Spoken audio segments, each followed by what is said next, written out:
Guys, subscribe to my Boosty because there is a lot of lemon and hint content link in the description. Chapter 1. In a secluded area, far from any village is the scene of a battleground.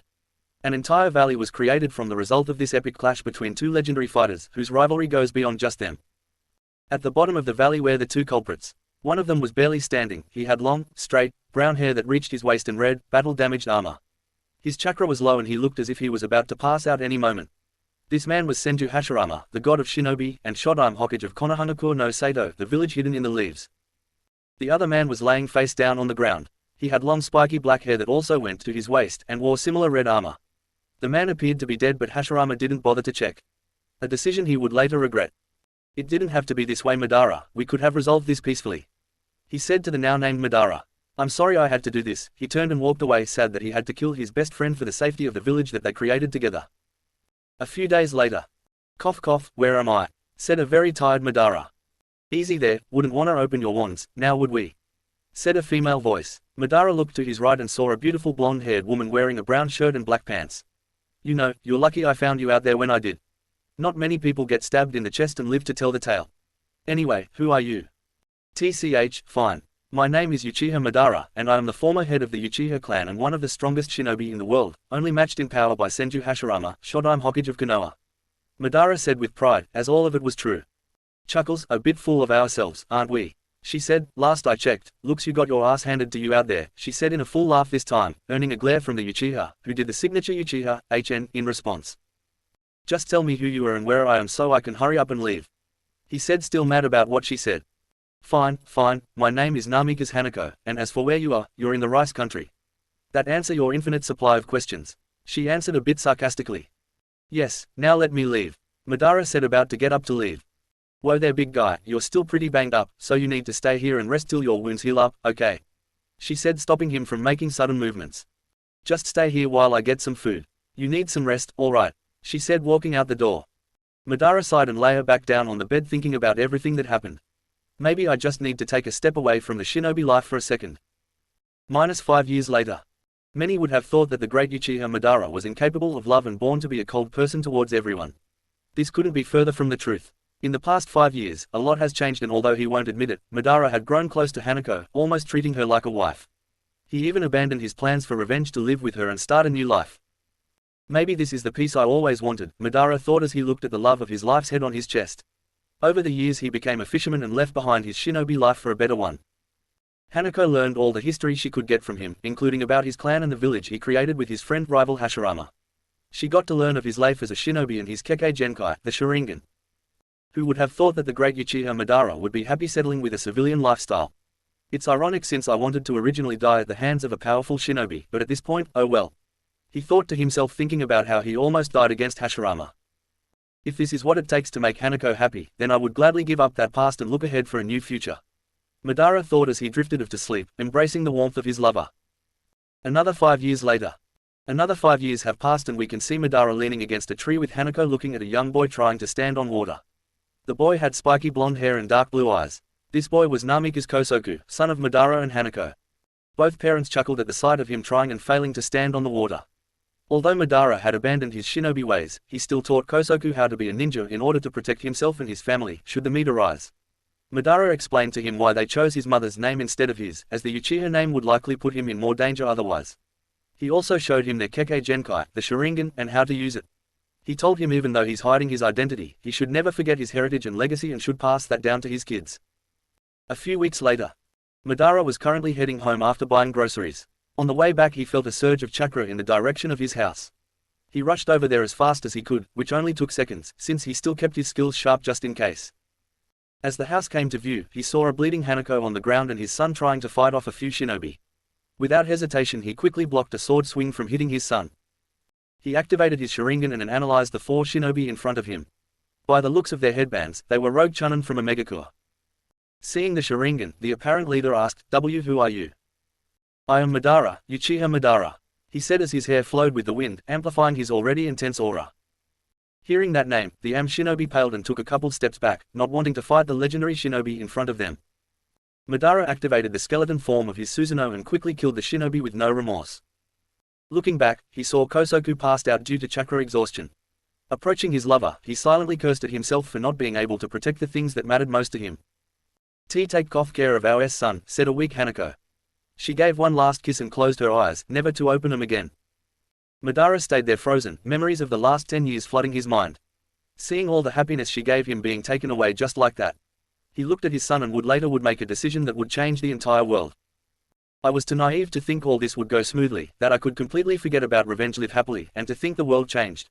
I will lead this world into true peace and happiness. I will honor your memory, Hanako, and make sure you stand by my side once more at the end of this, said Madara as he picked up his son and left his home. -2 months later. 2 months went by and it was all spent on training Kosoku. In that time he awakened his Sharingan and evolved it to Tutomo. Now Madara and his son stand a few miles from the gates of Konoha. Kosoku, my son, said Madara, getting his son's attention. Remember to keep your bloodline a secret, but never forget your legacy. Even though I dislike the Senju, they will take care of you. Just say you're an orphan who needs a home and the Hokage will provide. Never forget your beliefs and become a strong shinobi. I love you, Kosoku, and never that either. Madara hugged his son and said one last goodbye, promising that he or his descendants will probably see him again in the future.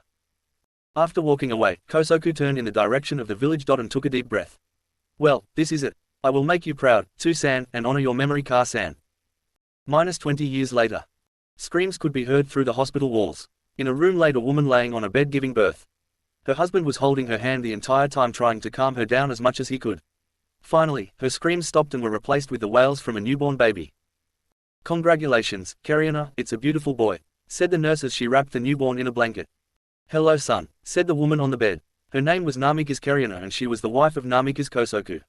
Karyana was handed the baby and smiled, happy the operation was over. Kosoku finally got to hold his son. Welcome to the world, Minato. Chapter 2. -27 years later. In an undisclosed location a room was filled with echoing screams.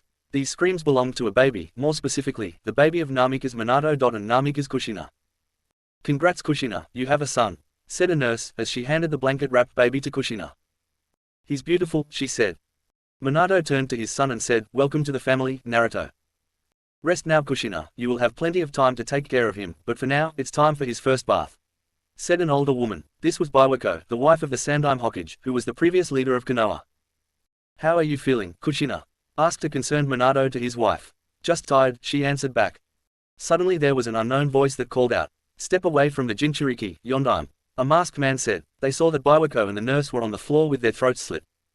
Okay, just calm down, said a frightened Minato. Speak for yourself, I'm perfectly calm, the man said before throwing Naruto in the air preparing to stab him. Before he could, however, there was a yellow flash and Naruto and Minato were gone. Buzzing was heard and Minato realized that Naruto had explosive tags on his blanket. Thinking fast, he took the blanket off and flashed out of the room. Minato's safe house, outside Konoha. An explosion was heard as Minato was blasted away with his son in his arms. That's no ordinary shinobi, he managed to separate me and Kushina, said Minato, trying to contemplate what just happened. Undisclosed location, outside Konoha. The masked man approached Kushina and warped them both out of the cave to Konoha. When there, he placed his hand on her stomach and began to extract the kyubi from her. After a few minutes, a figure could be seen erupting from her stomach and materializing in the air behind her. There stood the mighty kyubi, with all 9 tails swinging behind it. One glimpse at the masked man's eye and the kyubi was under his control. Wait, said a weak Kushina, realizing what was about to happen. Incredible, even after having a biju extracted from you, you still live. The Uzumaki are an incredible clan, said the man as he commanded the kyubi to kill her. It's only fitting that the beast kills its former jailer. As the kyubi was about to crush his former holder, a yellow flash can be seen. Minato stood atop a tree with Kushina being carried bridal style in his arms. I guess he does live up to his name, Konoha's yellow flash, said the masked man warping to the edge of the village. Minato flashed to the Namikaze compound and laid her down next to her newborn baby. Kushina, I'm gonna go stop the kyubi, stay with him, he said, and in a yellow flash, he was gone. North entrance of Konoha. It was a warm night and not many people were out. Lights were on everywhere as people were unaware for what was about to happen. Summoning jutsu, the masked man said, slamming his hand to the ground. In a large burst of smoke, stood the kyubi ready to unleash its fury on the village. A roar can be heard throughout the village as the kyubi started its rampage. Nothing stood in its way as he swung its hands and tails. Sandaime, the kyubi has been summoned at the north gate, said an ANBU bowing to the former leader. Yeah, I heard. Get all available ninja and ANBU there to stall it till Minato gets there, said the aged Hokage. Minato Namikaze could be seen on top the Hokage monument, ready to face the kyubi when he senses someone behind him about to attack. Quickly ducking, he took a kunai and swung at the masked man's head, phasing through it. The man grabbed hand and everything started warping around him. He was absorbing Minato to bring him to his own little pocket dimension, but before he could finish, Minato flashed out of there to his safe house. Minato's safe house. That technique, it's a space-time jutsu more advanced than my own. It didn't even need hand seals or I would have seen it with my Sharingan. I don't know who he is but his chakra seems familiar, said Minato pondering what just happened. Suddenly a figure started to appear a few meters away from him. There stood the masked man in all his glory. Who are you? Asked an angry Minato wondering who's powerful enough to unleash and control the Kyuubi. My name is long forgotten and despised in the history of this village. I was once known as Uchiha Madara, but you can call me Toby, answered the man. No, I know for a fact you are not Madara. Although your chakra is familiar, it's not Madara's, retorted Minato. Even though he never met Madara, the man's chakra was very different from his father's, who would be close to Madara's chakra. Toby stood there confused. How can he know I'm not Madara? He shouldn't know his chakra signature. Something isn't right here. The two warriors dashed at each other. Minato with a rasengan in his hand and Toby with his hand out, ready to absorb him. Minato throws a Harashin kunai which phases through Toby's head. As soon as the kunai was completely through his head, Minato flashed above him and slammed his rasengan into the back of Toby, creating a large crater around him. While his hand was on Toby's back, he placed a Harashin seal on him, and taking away most of his control over the Kyuubi. Toby phases away from the crater a few meters away. I underestimated you, but don't think that this fight is over yet, he said as he walked away. Something tells me he wasn't joking and he is an Uchiha, thought Minato as he flashed away towards the Kyuubi. Battlefield, Northern Gate of Konoha. On the battlefield, the Sandaime was leading the forces against the rampaging Kyuubi when they all suddenly hear summoning jutsu, Minato said as he dropped on the Kyuubi while on top of the head of Gamabunta, the boss summon of the Toads. Try and hold him down as long as you can, teleworking something this big takes time, Minato said as he started gathering chakra. Are you crazy? I'm not a miracle worker, hurry up, Gamabunta says holding the Kyuubi down. Eventually both the Kyuubi and the giant toad disappear in a flash. Near the safe house. Arriving near the safe house with the Kyuubi took a toll on Minato as he started panting from chakra exhaustion. Yondaime, quick, you must seal me, I can still feel that damn Uchiha pushing me. I refuse to be controlled, says the Kyuubi said much to Minato's surprise. He wants to be sealed, thought Minato as he teleported to the safe house to pick up Kushina and Naruto for the ritual. Kushina, I need you to hold the Kyuubi down while I get this ready. He's still fighting for control, he said. Kushina hearing this gathered enough chakra to create chains to snare the Kyuubi to the ground. Minato started doing a long chain of hand seals and at the end says, Shiki Fujin, dead demon consuming seal. Yondaime, get out of the way. The Kyuubi shouts as his hand gets freed enough for him to bring his hand forward to try and stab the newborn. Before the claw could reach him however, it was stopped by Minato and Kushina blocking it with their bodies, protecting their son. Cough Kushina, we don't have much time. Cough any last words to him, Minato asked his wife. Naruto, she starts, I want you to grow into a nice young man and a strong shinobi. Remember to bathe every day and go to bed early, you need your sleep. I want you to make friends, you don't need that many, only a few as long as they are true friends.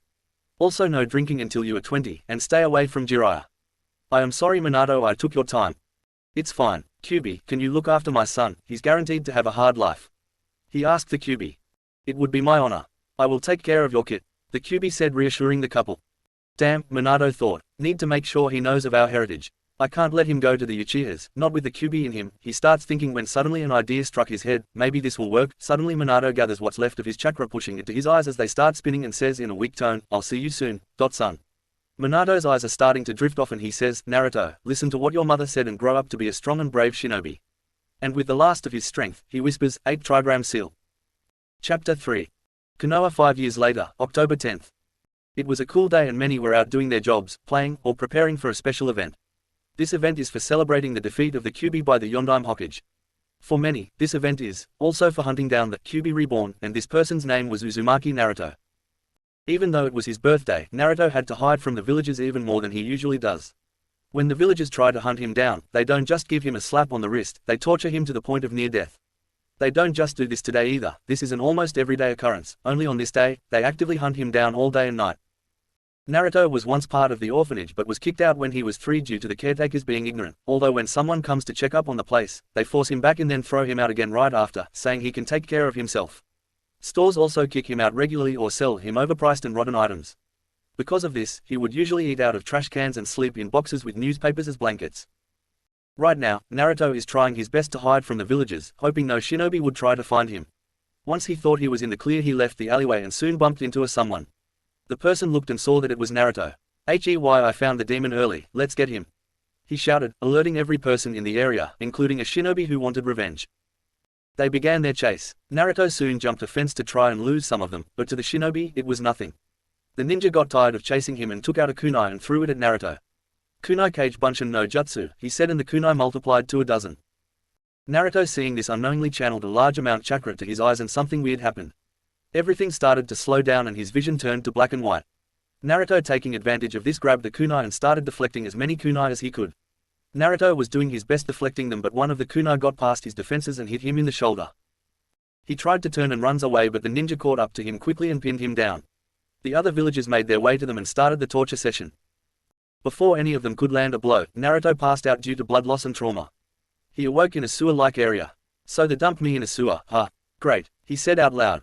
"Follow my voice, Naruto," said an unknown voice. Naruto looked around to see nothing but an empty hallway. He walked down and eventually found himself in a large room with a giant cage in it.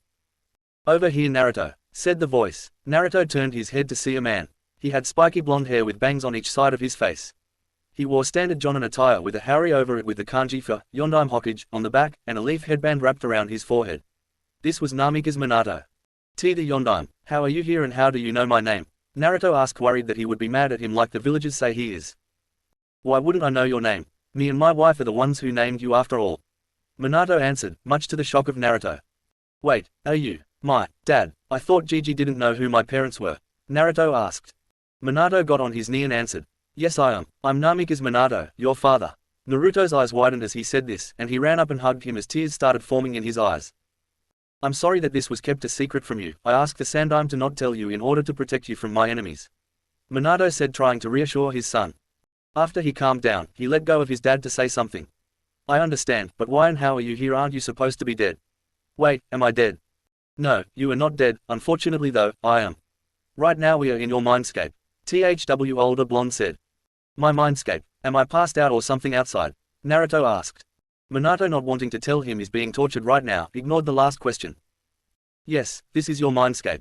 Now, I have some important things to tell you and not a lot of time to tell, so listen up." "Oh, and you can come out now," he said, facing the cage. The water beneath him started to ripple and soon Naruto could see two large red eyes with vertical slit pupils. Inside the cage stood the Kyuubi, with its 9 tails swinging freely behind it. "The Kyuubi, I thought you killed it," Naruto shouted at his father. "Quiet down, my ears are more sensitive than yours, okay brat," the Kyuubi said. "Naruto, I want you to meet the Kyuubi. Everyone thinks that the Kyuubi is a heartless monster, but that's false. He'll take care of you when in need, so don't be afraid of him, okay?" Minato said to his son. "Are you really gonna help me?" Naruto asked to make sure. "Yes, I am, kid, don't worry," the Kyuubi replied. "What do I call you, then?" "I don't want to keep calling you Kyuubi," Naruto said. "You may call me Kurama from now on, kid," the Kyuubi answered. "So you do have a name, cool. No, I have something to ask you, Naruto," Minato said, genuinely surprised the Kyuubi had a name. "Does your vision seem any different right now?" "Actually, it does. I didn't even notice it at first, but you have a blue fire in your stomach and Kurama's is red," Naruto said, looking around. "Look at the water," Minato said. Naruto did just that and saw that his eyes were different. They were blood red with one comma-looking dot in it. Wait, isn't that the Sharingan? Why do I have it?" he asked. "Well, we're Uchiha. Secretly, of course," Minato said nonchalantly. "What?" Naruto yelled, much to Kurama's displeasure. "Let me explain. I never told anyone I was an Uchiha because of who my father and grandfather are. My father was Namikaze Kosoku, a very strong ANBU agent.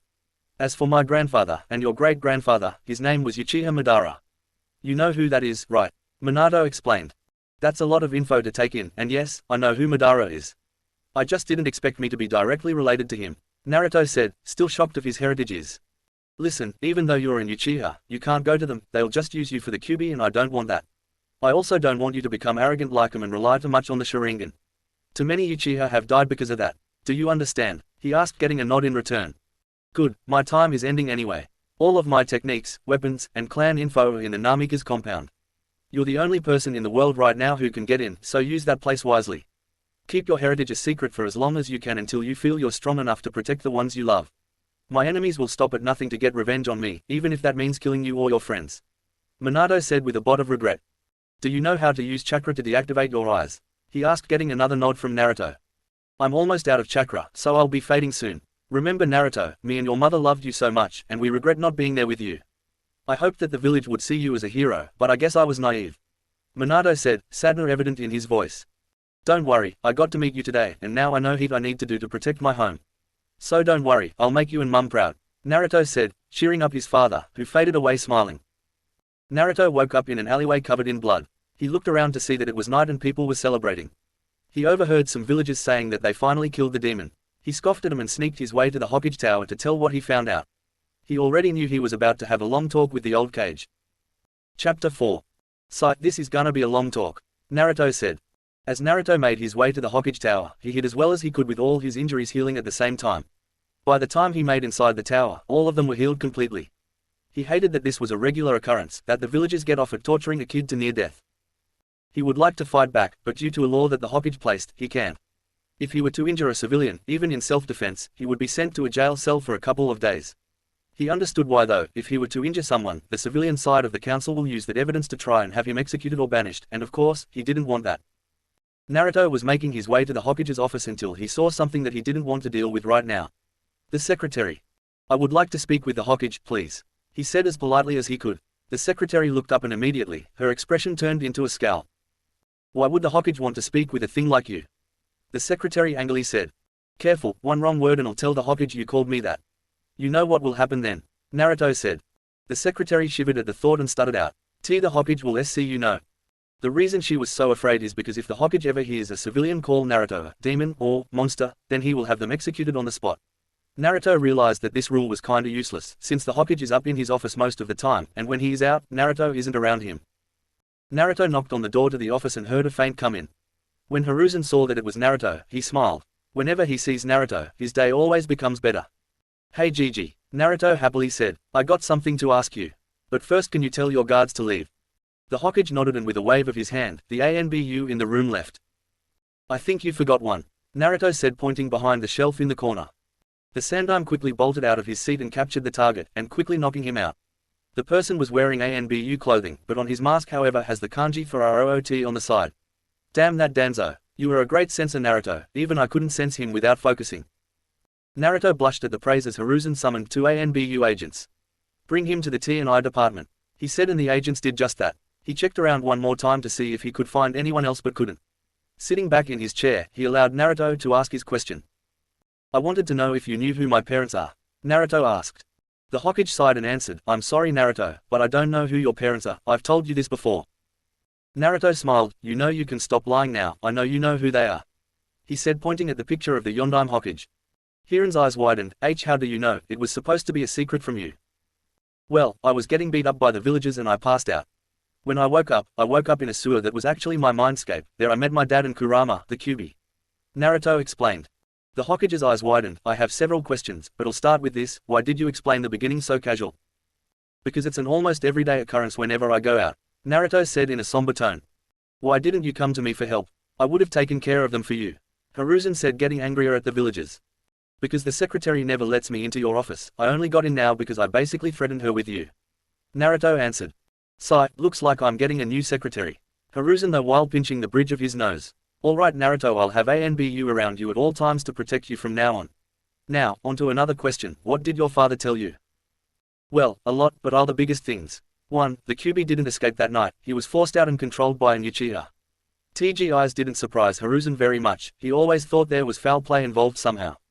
And 2. He closed his eyes and opened them for dramatic effect, showing the Sharingan with one tomo in each eye. Hiruzen almost passed out when he saw this. Was Minato an Uchiha? Why didn't he tell him? Why do you have the Sharingan, are you an Uchiha? Hiruzen barely managed to say without stuttering. I am an Uchiha, from my father's side, Naruto quickly answered. Why didn't he tell me? Did Kushina know? If so, why didn't she at least tell me? Hiruzen began asking himself a bunch of questions before Naruto interrupted him. He didn't tell anyone besides my mum because of who he's related to. His father was Namikaze Kosoku, son of Uchiha Madara. Hiruzen hearing this finally passed out, he couldn't take any more surprises. A few minutes later, Hiruzen finally woke up to Naruto placing a cup of tea beside him. So you're finally awake, here have some, he said pointing to the cup of tea which Hiruzen gladly took. Alright, I get why he kept it a secret, but why are you telling me? Hiruzen asked. I want you to be prepared for when I do eventually reveal this to everyone else, since I will eventually reveal it. Who knows what the council will do when they find out? Hiruzen couldn't help but agree with what the 5-year-old was saying. You're pretty smart for your age, you know. Not many kids think that far ahead at this time. I can practically already see all the paperwork this will bring me. Hiruzen said. Don't worry Gigi, I'll have that hat soon, so you won't have to worry about it. Anyway, just thought I'd let you know what happened today. Oh, actually, can you teach me the henjutsu? I needed to get into the library. Naruto said. Of course, the hand signs a dog boar ram, and then you think of the thing or person you want to become. The Hokage explained. Naruto tried the jutsu and a puff of smoke appeared. There stood an exact replica of the third Hokage. Is my nose really that big? Geez, I am getting old. Hiruzen accidentally said out loud without realizing. Naruto chuckled and undid the jutsu. Thank you Gigi, I promise I'll become strong enough to protect this village and finally take that hat from you. Naruto said as he was walking out to head to the library. I have no doubt you will, Naruto. I'll make sure you have a good life. The old Hokage thought as he watched the boy walk out. Time skip 1 year later. 1 year has passed since he told the Hokage his heritage, and since then he has been training almost non-stop. Kurama helped him make a training regime and told him to fix his eating habits. Apparently, eating almost exclusively ramen isn't the best diet to have, which Naruto didn't agree with at all. Unfortunately Kurama limited him to eating ramen only twice a week, which was better than nothing at least. Since he didn't have a home for a while at this point, Hiruzen gave him a small apartment to live in. Having only one bathroom and bedroom and a kitchen, it was perfect for one person. Naruto also took time to visit the Namikaze compound during this time multiple times throughout the year as well, since it is where he'll be staying after he reveals his heritage. The Namikaze compound wasn't very big compared to most of the other compounds, only having 5 rooms, 3 bathrooms, 3 living rooms, and some storage rooms. But what made up for it was the library and the amount of knowledge in it. By the present time, he had read almost every book in Konoha, including from other clans except the Hyuga clan. Having the Sharingan, he picked up everything very fast, and with the help of a jutsu he copied, it just made this even faster. He learned it by watching 2 Jonin having a spar, which became super weird because one of them kept yelling things about youth or something like that. It was creepy. He overheard that his name was Guy and mainly focused on Taijutsu. Anyway, the jutsu he learned was the Kage Bunshin no Jutsu. He copied it from the shinobi Guy was facing, who he called out as Kakashi, who had an implanted Sharingan in his left eye. He had discovered early on that all the knowledge the clones learn go to the original when they disappear, so they made learning and training his jutsu super easy. Coming back to the Namikaze compound, it held lots of info and secrets, like Minato's own fighting style, which was a mix of multiple other styles, including the Uchiha and Hyuga styles. This style was mainly focused on dodging and hitting pressure points to disable people. Currently, Naruto was on his way to Ichiraku's ramen, which was on the other side of the village, so it was pretty risky to even get there. Naruto was walking through a park as a long way around the main populace. As he was walking, he heard something to his right. It sounded like other kids laughing. Checking on them, he saw that there were 3 boys crowded around a young girl, who's huddled up on the ground. He heard that they were making fun of her and her eyes. Having enough of this, he quickly ran there and shouted, "Hey, get away from her." The boys turned around and saw that it was the demon that their parents told to never talk to. Well, I guess it would make sense that a demon would try to save another demon, right guys? The apparent leader of the small group said, making the others laugh. Get lost, this has nothing to do with you. Another said, I'm not running away, not when someone needs help. Naruto said, getting into a fighting stance. So the demon wants to fight, huh? Alright then, let's teach him a lesson. The leader yelled as he threw a sloppy punch at Naruto. Time around Naruto began to slow down as he activated his now 2-tomo Sharingan while being covered with a small genjutsu. Naruto dodged the punch and hit a few pressure points in the kid's arm, making it go limp. What the hell did you do to me? He asked, sounding slightly scared. I hit some pressure points in your arm, it will be numb for a few minutes. Naruto coldly said, and if you 3 don't want the same thing happen to you, then go away. The boys grabbed their leader and ran off yelling that he'll regret this, but he wasn't listening to them anymore. He made his way to the girl still huddled on the ground. It's okay, they're gone now. Are you fine now? He said as calmly as he could, trying to cheer her up. The girl looked up and saw a smiling blonde staring down at her. Thank you. Yes, I'm fine, the girl said. What's your name? He asked. Hinata Hyuga, she said. She's a Hyuga. What's she doing here of all places? Naruto thought. Hey, I wax just going to get some ramen, you want to come with me? He asked. Why yes, thank you. She answered. They made their way to the stand and stepped in. Once inside, they were greeted by a young lady named Ayame. Hey Naruto, who's this, your girlfriend? She asked teasingly. They both blushed and looked away from each other. No, we just met a few minutes ago, Naruto said. Although he denied it, he had to admit, she was very beautiful. He said this while Hinata was trying her best not to faint. Ayame laughed at the faces they made as Chuki walked in and saw his daughter teasing 2 kids, one being Naruto who was blushing. Alright Ayame, that's Ino Naruto, is that your girlfriend? Congrats. Naruto buried his face in his hands and groaned. Unfortunately, no, but it is funny seeing both your faces. Ayame answered for him. Oh well, anyway, what can we get you to? Hinata was brought out of her daze to answer, "V vegetable R ramen P please." "Miso ramen for me," Naruto answered after her since his face was still covered. After eating, they talked for a bit until a voice rang out, "Hinata-sama, there you are, your father needs you back home, now," he said, grabbing Hinata's hand. She looked back and waved goodbye at Naruto, who waved back. Kurama could already tell that his Jinchuriki already had a crush on her, and her on him, and decided to tease him, too. "Looks like you got your very own vixen now, kid." "She's not my girlfriend," Naruto shot back. "You say that now, but just wait a couple years." "Perverted fox," Naruto thought, hoping Kurama heard.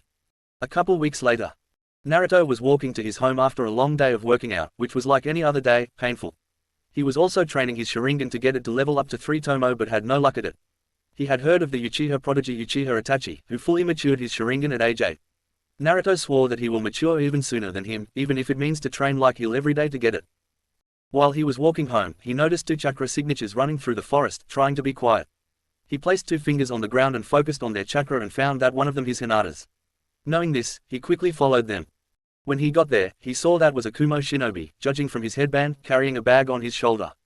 Naruto recognized this shinobi. He was the Kumo ambassador who came to make peace with Konoha. Guess that was a lie. He checked the bag and noticed the second chakra signature inside the bag. Naruto quickly threw multiple shuriken, which the shinobi easily deflected all of them with a kunai. "Leave, kid, or I'll kill you. I'm a jonin, so you're no match for me," the shinobi smugly said. Naruto knew he was right. He was high genin level at best, which is nothing compared to a jonin. Naruto hoped he can use the fact that he's being underestimated to his advantage. "Kid, switch with me, I'll send a fireball to alert the ANBU," Kurama said, and Naruto did just that. Kurama went through multiple hand signs and yelled, "Fire style, fireball jutsu," sending a huge fireball in the sky. "Wow, I'm impressed. A kid like you shouldn't have that much chakra to do that." "Too bad it doesn't matter," the shinobi said. Naruto knew he had to stall him now and activated his Sharingan. He didn't care if his secret got out right now, all he cared for was to save Hinata. The shinobi quickly dropped the bag and ran towards Naruto with the intent to kill him before reinforcements arrived. "Shuriken Kage Bunshin no Jutsu," the shinobi yelled as the few shuriken he threw turned into several dozen. Naruto knew he couldn't deflect them all and jumped to the left, where the shinobi was waiting for him. The shinobi kicked him in the stomach and punched him in the face, sending Naruto flying into a tree. The shinobi walked up to him and noticed that his eyes were the Sharingan. "He's an Uchiha, ironic that you tried to save a Hyuga. I guess I'll take you with me too, after all, 2 bloodlines are better than 1. As he went to pick Naruto up, Naruto disappeared in a cloud of smoke. "Shadow clone," was his last thought as he turned around and got a kunai buried deep in his chest. He looked up and saw a very angry blonde-haired kid with a Sharingan with 3 Tomo in each eye. Naruto stopped channeling Kurama's chakra and deactivated his eyes and walked over to Hinata, who was still in the bag. He almost fell over from a pain in his chest. Looks like that kick broke a few ribs, but nothing Kurama couldn't handle. He opened the top of the bag and Hinata looked up at her 2-time savior, who she immediately hugged. "Shush, it's okay now, he won't hurt you again, you're safe now, I got you," he said, cheering her up a little but still crying. As the reinforcements arrived, they saw 2 kids hugging each other with the Kumo ambassador lying dead on the side of a tree. Among the group that showed up was Hyuga Hayashi, who watched the entire scene unfold with his Byakugan. He walked over towards the 2 kids and yanked Naruto away from Hinata. "Stay away from her, even though I appreciate what you did today, I would like you to keep your distance from her," he said coldly and emotionless. He grabbed Hinata's hand to take her back to the compound. "You are still too weak. You were too soft and almost got kidnapped because of it. You are unworthy of being the clan heiress," he said without letting Hinata even say goodbye to Naruto, who heard what he just said. The Hokage arrived and was told about what all had happened. He walked up to Naruto and asked, "Naruto, are you alright? How are you feeling?" "I'm alright, just a couple broken ribs that the Kyuubi's healing, nothing major." He looked at the body of the Kumo shinobi. "Even though I feel bad for killing him, I knew it had to be done, otherwise Hinata wouldn't be here right now. Besides, TGIS is the life of a shinobi after all," he said in a cold tone that surprised the Hokage. Even though it was his first kill, he didn't seem all that scarred by it, unlike most other people who quit after their first kill. "I understand, Naruto. Tomorrow, come and see me and I'll give you the payment if an A-rank mission for this." Naruto nodded and started walking away, realizing that he broke the Uchiha prodigy's record. "Looks like I fully matured at the age of 6, can't beat that Itachi," he thought to himself as he drifted off to sleep. Chapter 5. -2 months later. Naruto was walking to his home after the hellish training he had to endure. He recently found some books in the library about Fuinjutsu and has been sending clones to work on it exclusively. Shadow clones have been a blessing for the young boy. Usually shinobi don't learn this technique until they're jonin because of the amount of chakra it consumes. But since Naruto had cage-level reserves without Kurama, this wasn't an issue. In fact, Naruto's limit was about 1,000 clones. Pair that with the Sharingan, which gives its user photographic memory, and he can learn any jutsu or style faster than almost anyone in the village. The next day he walked to his training ground to find out his chakra nature. He already knew he would have fire, since he's an Uchiha, but he wanted to see if he had anything else with it. While walking to the fields, he sensed a presence he recognized in the woods. Running to it, he found that it was Hinata. She was curled up in a ball and sounded like she was crying. He ran to her and asked, "Hinata, what's wrong?" She looked up and saw that it was Naruto and hugged him. Hey, it's okay. It's okay, I'm here for you now," Naruto said, trying to get her to stop crying. Eventually, Hinata fell asleep in Naruto's arms because she started lightly snoring. He carried her to his house for her to rest. He laid her down on his bed and sat beside her. A few hours later, Hinata opened her eyes to an unfamiliar room and started to get scared. She frantically looked around the room until her eyes landed on Naruto, who was sleeping in a chair nearby. She instantly calmed down after seeing him and lay back down on her bed, coincidentally right when Naruto began to wake up. "You were out for a while. What happened? Why were you out in the woods crying?" Naruto asked in a calm tone to try get as calm of an answer he can get. Hinata was a bit taken surprised at his tone, but answered. My father said IW was to W weak to be T the heir to the C clan. S so they B branded me with the branch family S seal and B banished me from the C clan," she said as tears were starting to form. Naruto's anger was rising as she was explaining, but he held it down for now. "You're not weak, I can tell you're just not being trained the right way, am I right?" He asked and got a nod in response, so he continued. "If you want, I can help train you. And give you a place to stay," he said, referring to his place. A blush formed on both their cheeks as he said that last part. That's only if you want to, of course," he quickly said after. "Why would you go that far for me? We barely even know each other," she asked. "Because, unlike these ignorant villagers, I can take care of people properly." Hinata was a bit worried when he said this. Just how bad was Naruto treated to make him like this? Is how you were treated because of the KQB?" she asked, much to Naruto's surprise. How did you know?" he asked, worried that he'll lose a friend. "With my Byakugan, I can see the chakra inside people, with you I can see the normal blue chakra. But I can also see red chakra inside you, so I did some research and J just assumed the KQB was sealed in you," she explained, and Naruto understood. "Are you afraid of me now?" he asked in a low tone. "No, I'll never be afraid of you because of something you hold," she said, confidentiality, surprising Naruto. "Now, can you tell me why the Yondaime sealed it in you?" she said, continuing her confident speaking. The QB is a he, not an it. And the reason I'm his Jinchuriki is because the Yondaime is my father," he said with a bit of pride. Hinata's eyes widened, and when she looked at him now, she could tell that they look very similar to the pictures of the Yondaime that she has seen. "It all makes sense now," she said to herself. "How so?" Naruto asked. Well, you do look like him," she said. "At least someone finally got the connection between us," he said. "Now, tell me, are you ready to make them learn that disowning you was the worst decision they could ever make?" he asked, holding his hand out to her. She looked and hesitated a bit, but reached out and grabbed his hand and stood up. "Yes, I am. Please help me become stronger. And let me live with you," she said, blushing heavily. "Of course, I'll gladly let someone I love stay with me," he said, pulling her into a hug, glad that he can finally admit that he likes her. Hinata, overcome with happiness, promptly fainted right in his arms with a smile on her face. Naruto chuckled and lay her back on his bed. "Well, that lasted longer than I thought it would," he said to himself. "Tomorrow, we'll start your training, and I promise, I'll stay with you the entire time, and protect you until the day I die." The next day, when Hinata passed out the second time, she stayed that way for the rest of the night, so Naruto went to bed on his couch. The next morning, Naruto woke up early and made some breakfast for the two of them. When Hinata woke up, she smelled something good and made her way to the kitchen, finding Naruto cooking food. "Why you can cook?" she asked. Naruto, sensing her make her way over, answered. "I had to learn quickly thanks to these villagers," he said, not even turning to her. "Figured, sorry I asked," she apologized. "Don't be, trust me, I'm used to all of it by now," Naruto said, but Hinata didn't feel any better. "Anyway, I wanted to start your training today, are you okay with that?" he asked. "Why yes, let's do it," she said with a smile. "Good, then let's go," he said, leading her to his training ground. Once they got there, he started again. "Okay, I was planning to find my chakra nature yesterday, but, so today I'm gonna give you a schedule for your workout routines while I try to work on my chakra natures," he said, handing her a schedule he made this morning. Looking at the schedule, Hinata started sweating. It looked like it was going to be torture. Was this for him? Did he accidentally give her the wrong one? Questions like these were running through her head, but nevertheless, she started the training. Naruto walked a few meters from Hinata and took a piece of paper that Kurama told him to get. This was a piece of chakra paper, and if you push chakra in it, it'll show what nature affinity you have. Naruto pushed chakra into the piece of paper and it crinkled into a ball, then split in half, with both pieces catching fire. Lightning is my primary, that's interesting. He thought to himself. He looked over to Hinata and saw her staring at the schedule he gave her in shock and confusion, eventually starting her exercise. -2 years later, they're both 8. 2 years have passed and Naruto and Hinata have grown very close. They basically did everything together, and were inseparable when they were together. When it comes to training, Hinata has caught up to Naruto and trains side by side with him every day with her gentle fist jutsu style. During this time, an event would shake the whole village. The Uchiha Massacre, where the clan prodigy, Itachi, killed his whole clan, leaving only his little brother alive. This event turned Sasuke cold towards everyone, and made him an avenger for his clan and the last loyal Uchiha. After this event, Naruto decided to tell Hinata his heritage, and to say she was shocked was an understatement, especially since he had his Sharingan fully matured. He told her that he was related to Uchiha Madara and the Yondaime Hokage. Knowing this, Hinata tried even harder to catch up to him and eventually to try to surpass him in Taijutsu. She tried, but she couldn't. She realized that she won't be good in Taijutsu, but doesn't know why. Naruto, realizing this, suggested that they sneak in the Hyuga compound and copy some Taijutsu scrolls for her to study.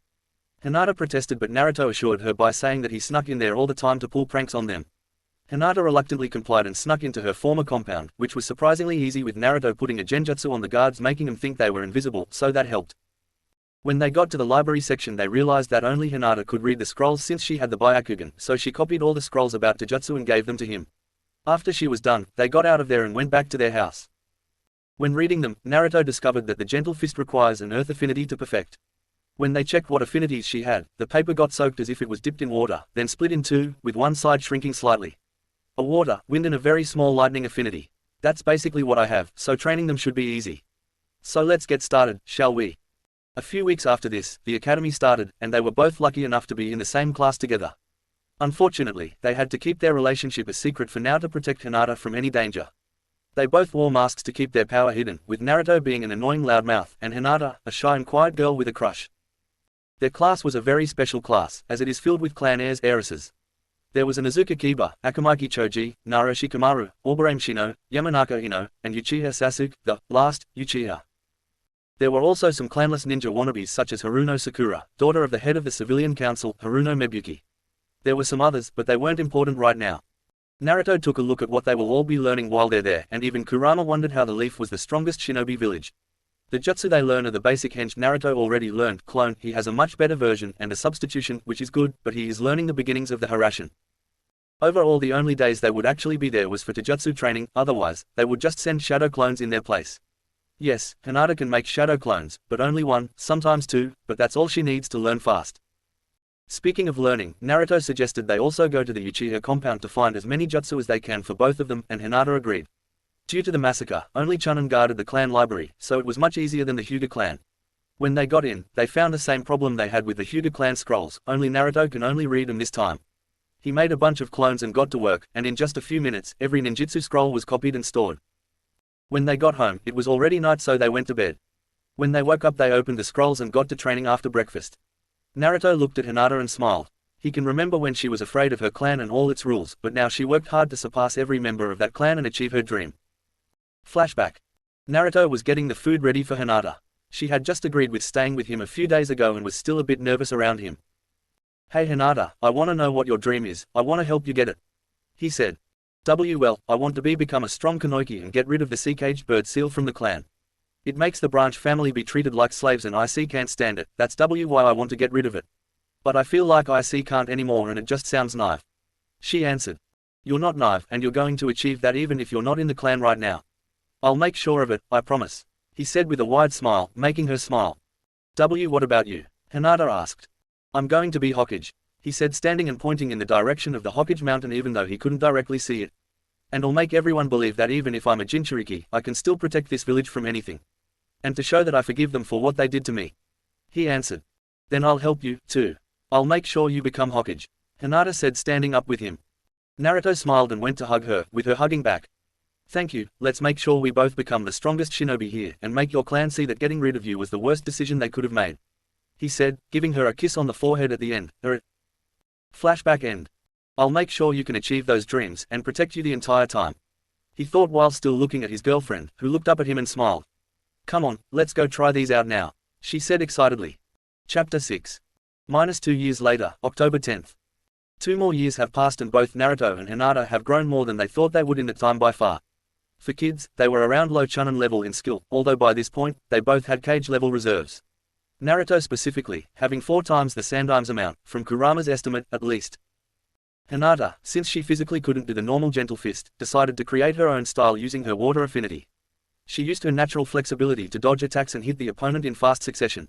She named this style the flowing fist, and she improves this style as she gets stronger. They estimated that this style might eventually surpass the gentle fist in lethality, becoming the new strongest Taijutsu style. Normally on days like this, they would wake up, exercise, eat breakfast, then go to their training field to train. However today, things were different. Today was Naruto's 10th birthday, but that's not why they didn't go train. Today is also when everyone celebrates the day the Yondaime defeated the Kyuubi and saved the village. Everyone would go out and party all day and night, with basically no restrictions. Today was a happy day for all, except for Naruto. Instead of being hailed as a hero for holding the Kyuubi back as he should be, people saw him as the Kyuubi itself, and decided, as a whole, to try and kill the demon and finish what the fourth started. This went on for years, until 3 years ago, Naruto stopped coming out of his house because he found Hinata around this time. They all knew where he lived and wanted to destroy the place, but if the Hokage found his house like that, they would be found out and quickly executed, so they stopped attacking his house altogether. Even with the villagers not attacking anymore, Naruto still hated this day. He hates a lot of things about this village, but still wants to prove that he can be a hero. Knowing today is his birthday, Hinata got up before Naruto did and put the purple ribbon covering her seal on. She knows all about the treatment he gets and tries to make up for it by celebrating it with him. She always tries to do better than last year's little party, so this year she went to Ichiraku's ramen to get a surprise dinner for him, too. She placed a seal on it, taught to her by Naruto, to mask the smell of it and put it in another seal to keep it warm for later. When Naruto woke up, he found Hinata not with him. He got up and smelled something good coming from the kitchen. He got dressed and went in to find Hinata making breakfast. "Good morning, Hina-hime," he said, walking up to her and hugging her from behind. Once the food was ready, they sat down and ate. "How come the food you make is always better than mine? It's not fair," Naruto said after taking a bite. Hinata giggled at his antics. "Well, that's something that I'm better than you at least," Hinata said back. "By the way, what do you want to do today? I doubt you want to stay in here all day like last time," Hinata asked. Naruto thought for a second and decided. "I think we can finally go outside again," he said, much to the shock of Hinata. "Why do you want to go out? Won't the villagers try and find you?" she asked, worried that he might get hurt out there. "I feel like if we hide ourselves then we can just act like normal kids out there," he explained. "I don't think a normal henge will work if shinobi are out there though. So we just have to wear masks and we'll be fine," he continued. "I guess I understand, but we have to be careful out there," she said, understandably worried. "Don't worry, I won't make stupid mistakes, I'll be extra careful, I just want to see what that festival has in it. Are you okay with that?" he asked. Hinata sighed in defeat and answered, "Okay, we can go, but be careful," she said, repeated the last part again, making sure he got the message.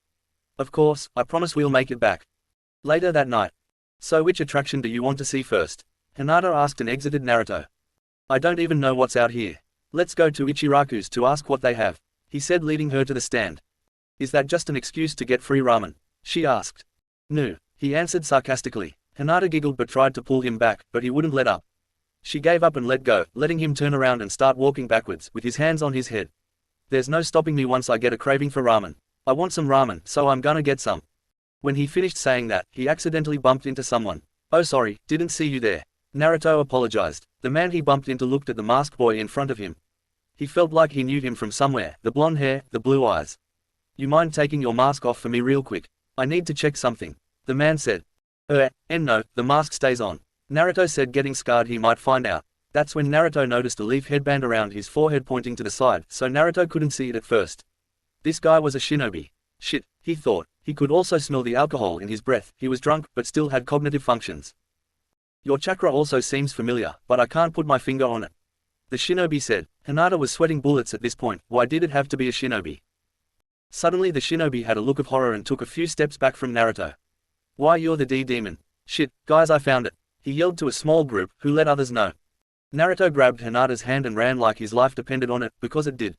They ran, but all the shinobi kept up. "Damn it, Hinata, I need you to run ahead of me, I can't risk you getting hurt," he said to Hinata, who had her Byakugan active. They ran into a dead-end ally and Hinata began scaling the wall. She was at the top waiting for Naruto, however when she looked down at him, a shinobi threw a kunai straight into Naruto's calf, making him fall and allowing the shinobi to catch up. "Don't come down, just go back to the house, I'll be fine, I'll be there in a bit," Naruto said before Hinata could jump down to help him. Naruto was prepared to fight back even with his injured leg. A shinobi saw this and took out a kunai to finally finish this. He ran to Naruto, who had his Sharingan active and hid under a genjutsu, hoping they wouldn't notice. Time slowed down for Naruto as the shinobi got closer with his kunai out and ready to pierce. Naruto could see a bit of chakra covering the blade. This was gonna hurt if he didn't dodge. Naruto suddenly felt a hand on his shoulder and was shoved to the side. Naruto watched in horror as Hinata pushed him to the side, getting pierced in the chest in the process. Time slowed down even more as he got up and ran to her, grabbing her and taking her to the end of the ally. "Oh, I missed. Oh well, at least I got Demon's Whore," the shinobi that hit Hinata said. Naruto stared wide-eyed at Hinata and tried to heal her as best he could, but because the blade was chakra-infused, it wouldn't heal in time to save her. No no no no no no no no. He started freaking out thinking he couldn't save her. Although weak, Hinata reached up to put a hand on Naruto's tear-stained cheek. "Kurama, help," he yelled in his mind. Even with the Kyuubi chakra, the wound wouldn't heal fast enough. "En Naruto," said a weak Hinata. "Il love," she stopped before she could finish the words. Naruto could see the light in her eyes was lost, and she stopped breathing. Wake up. Please wake up," he said lightly shaking her, with tears forming in his eyes. He looked up at the now large crowd, and saw an old main family Hyuga member smiling as he saw a member of his own clan die in front of him. A child no less. Naruto's killing intent ki spread throughout the village uncontrolled. He looked back at Hinata and tried to pick up her head up to his, however when his hand reached her head, his hand phased through her as if she wasn't there. He was confused but tried again successfully, lifting her forehead to his. By this time the Hokage and Jiraiya arrived and saw what has happened. Naruto looked at them with what looked like the Sharingan, but the pattern was different. The prophecy was true, Jiraiya said to himself. Flashback a few minutes ago. The Hokage was sitting in his office like he normally does, fighting paperwork, Akage's worst enemy. He assigned some ANBU to watch over Naruto for him in case anyone tried anything. Suddenly the door busted open to reveal a sweating Jiraiya. "I don't have time to explain, we need to find Naruto," Jiraiya said in between breaths. "Naruto? Why him?" Hiruzen said, smoking his pipe. "I can't explain here, we just need to." Jiraiya was cut off by a massive amount of killing intent flooding the area. They both knew it was Naruto releasing it, so they both jump out the window and race to the spot. End of flashback. "You killed her, you killed her, you killed her," Naruto was mumbling under his breath as chakra started swirling around his body. "You killed her," he said in a whisper. "You killed her," he yelled, sending most of them falling backwards. They looked up to see Naruto's eyes. Everyone shivered at the sight of the Sharingan-looking eye. None of them have ever seen a Sharingan looking like this, so no one knew he had the Sharingan. Still, Naruto looked down at his hand, and saw the ribbon that covered her seal. He brought his hand up, and much to the shock of everyone, absorbed the ribbon into his right eye. "They deserve this," said Naruto in a low tone. A sinister smile spread across his face as he looked up once again. "They deserve to die. They all deserve to die. I'm going to kill you all," Naruto yelled as a black aura surrounded him in a solid ribcage-like form. "Naruto, stop this, please." Hiruzen tried to plead, but fell on deaf ears. They all saw as the ribcage grew two large arms with sabers in each of them. Naruto, still smiling, started walking towards the crowd. "Those who can't let go of hate, don't deserve to be of this world," Naruto said in a monotone voice. He raised one of the swords and swung down on the shinobi and civilians still on the ground, killing all of them. The civilians who were watching the whole thing fled as fast as they could before they were caught by the crossfire. They all watched as Naruto made his way closer to them with a dark smile on his face. Rasengan. Everyone heard Jiraiya yell as he slammed a blue sphere into the cage to no effect at all. Naruto looked at him and swung one of the massive arms, slamming Jiraiya into a wall as if he was some bothersome fly. "I have no problems with you, Jiraiya of the Sannin, stay out of this," Naruto said as Jiraiya started climbing himself out of the wall. "Naruto, please," Hiruzen pleaded to Naruto. "These people made their choice, and now they'll pay for the consequences," Naruto said with a small chuckle. "If you stand with these bastards, then I'll go through you as well," Naruto warned with a large grin. "I'm so sorry Naruto," Hiruzen said, confusing Naruto. Udama Rasengan. Jiraiya appeared behind Naruto with another blue orb, only this time, much bigger than the last. This Rasengan cracked and broke the skeletal armor, sending Naruto crashing into a wall, making him go unconscious. Hiruzen snapped his fingers and a couple of ANBU appeared and kneeled before him. "Send everyone who saw this event to the T&I department." The ANBU nodded and started taking all the now passed out civilians to the T&ID. Hiruzen walked to Naruto and picked him up. "What about the girl?" Jiraiya asked, gesturing towards Hinata's body. "Destroy the body, she'll be remembered at the memorial stone," Hiruzen said in a sad tone. Jiraiya complied and used a Kaiden jutsu to destroy her body and any evidence of anything happening tonight. Flashback, October 9th. Gamamaru woke up in a daze, yelling and thrashing everywhere. "What's wrong, Great Toad Sage?" said a smaller toad next to him. "Summon Jiraiya now, quickly," Gamamaru said in fright. The two toads, beside him, did some hand signs and reversed summoned Jiraiya while he was in the middle of his research. "Come closer ladies, I'm the Gree." Jiraiya stopped once he saw he was in Mount Myoboku. Jiraiya, you must return to Konoha at once. Gamamaru said, demanded. What, why? Jiraiya asked, confused. He didn't often get reversed summoned here, but when he did, it was very important he listened. This was the first time he has seen Gamamaru this scared before. Also, he was always super relaxed, and joked a lot. So seeing him this serious was a problem.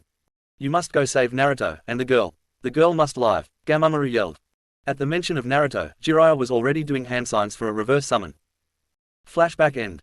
I failed. Damn it, I was too late, Jiraiya said to himself. Hiruzen just sighed and set his attention to the unconscious Naruto. What are we gonna do now? Jiraiya asked his sensei. The only thing I can do, Hiruzen said as he looked to Minato's face on the Hokage monument. I'm going to seal his memories away. Jiraiya was shocked to hear this. Isn't that going a bit too far? He'll be upset over it, but I'm sure he'll be fine after a few months, maybe years. Jiraiya tried to reason with Hiruzen, but he wouldn't let up. No, he won't, he said, stopping Jiraiya from talking. Did you see the look on his face? It was the same one Tobirama-sensei said Madara gave to him and his brother. The Uchiha are never the same after losing someone they care for. There is no going back for him. I'm going to seal Hinata's memories, his bloodline, and his yang chakra away. Hiruzen said.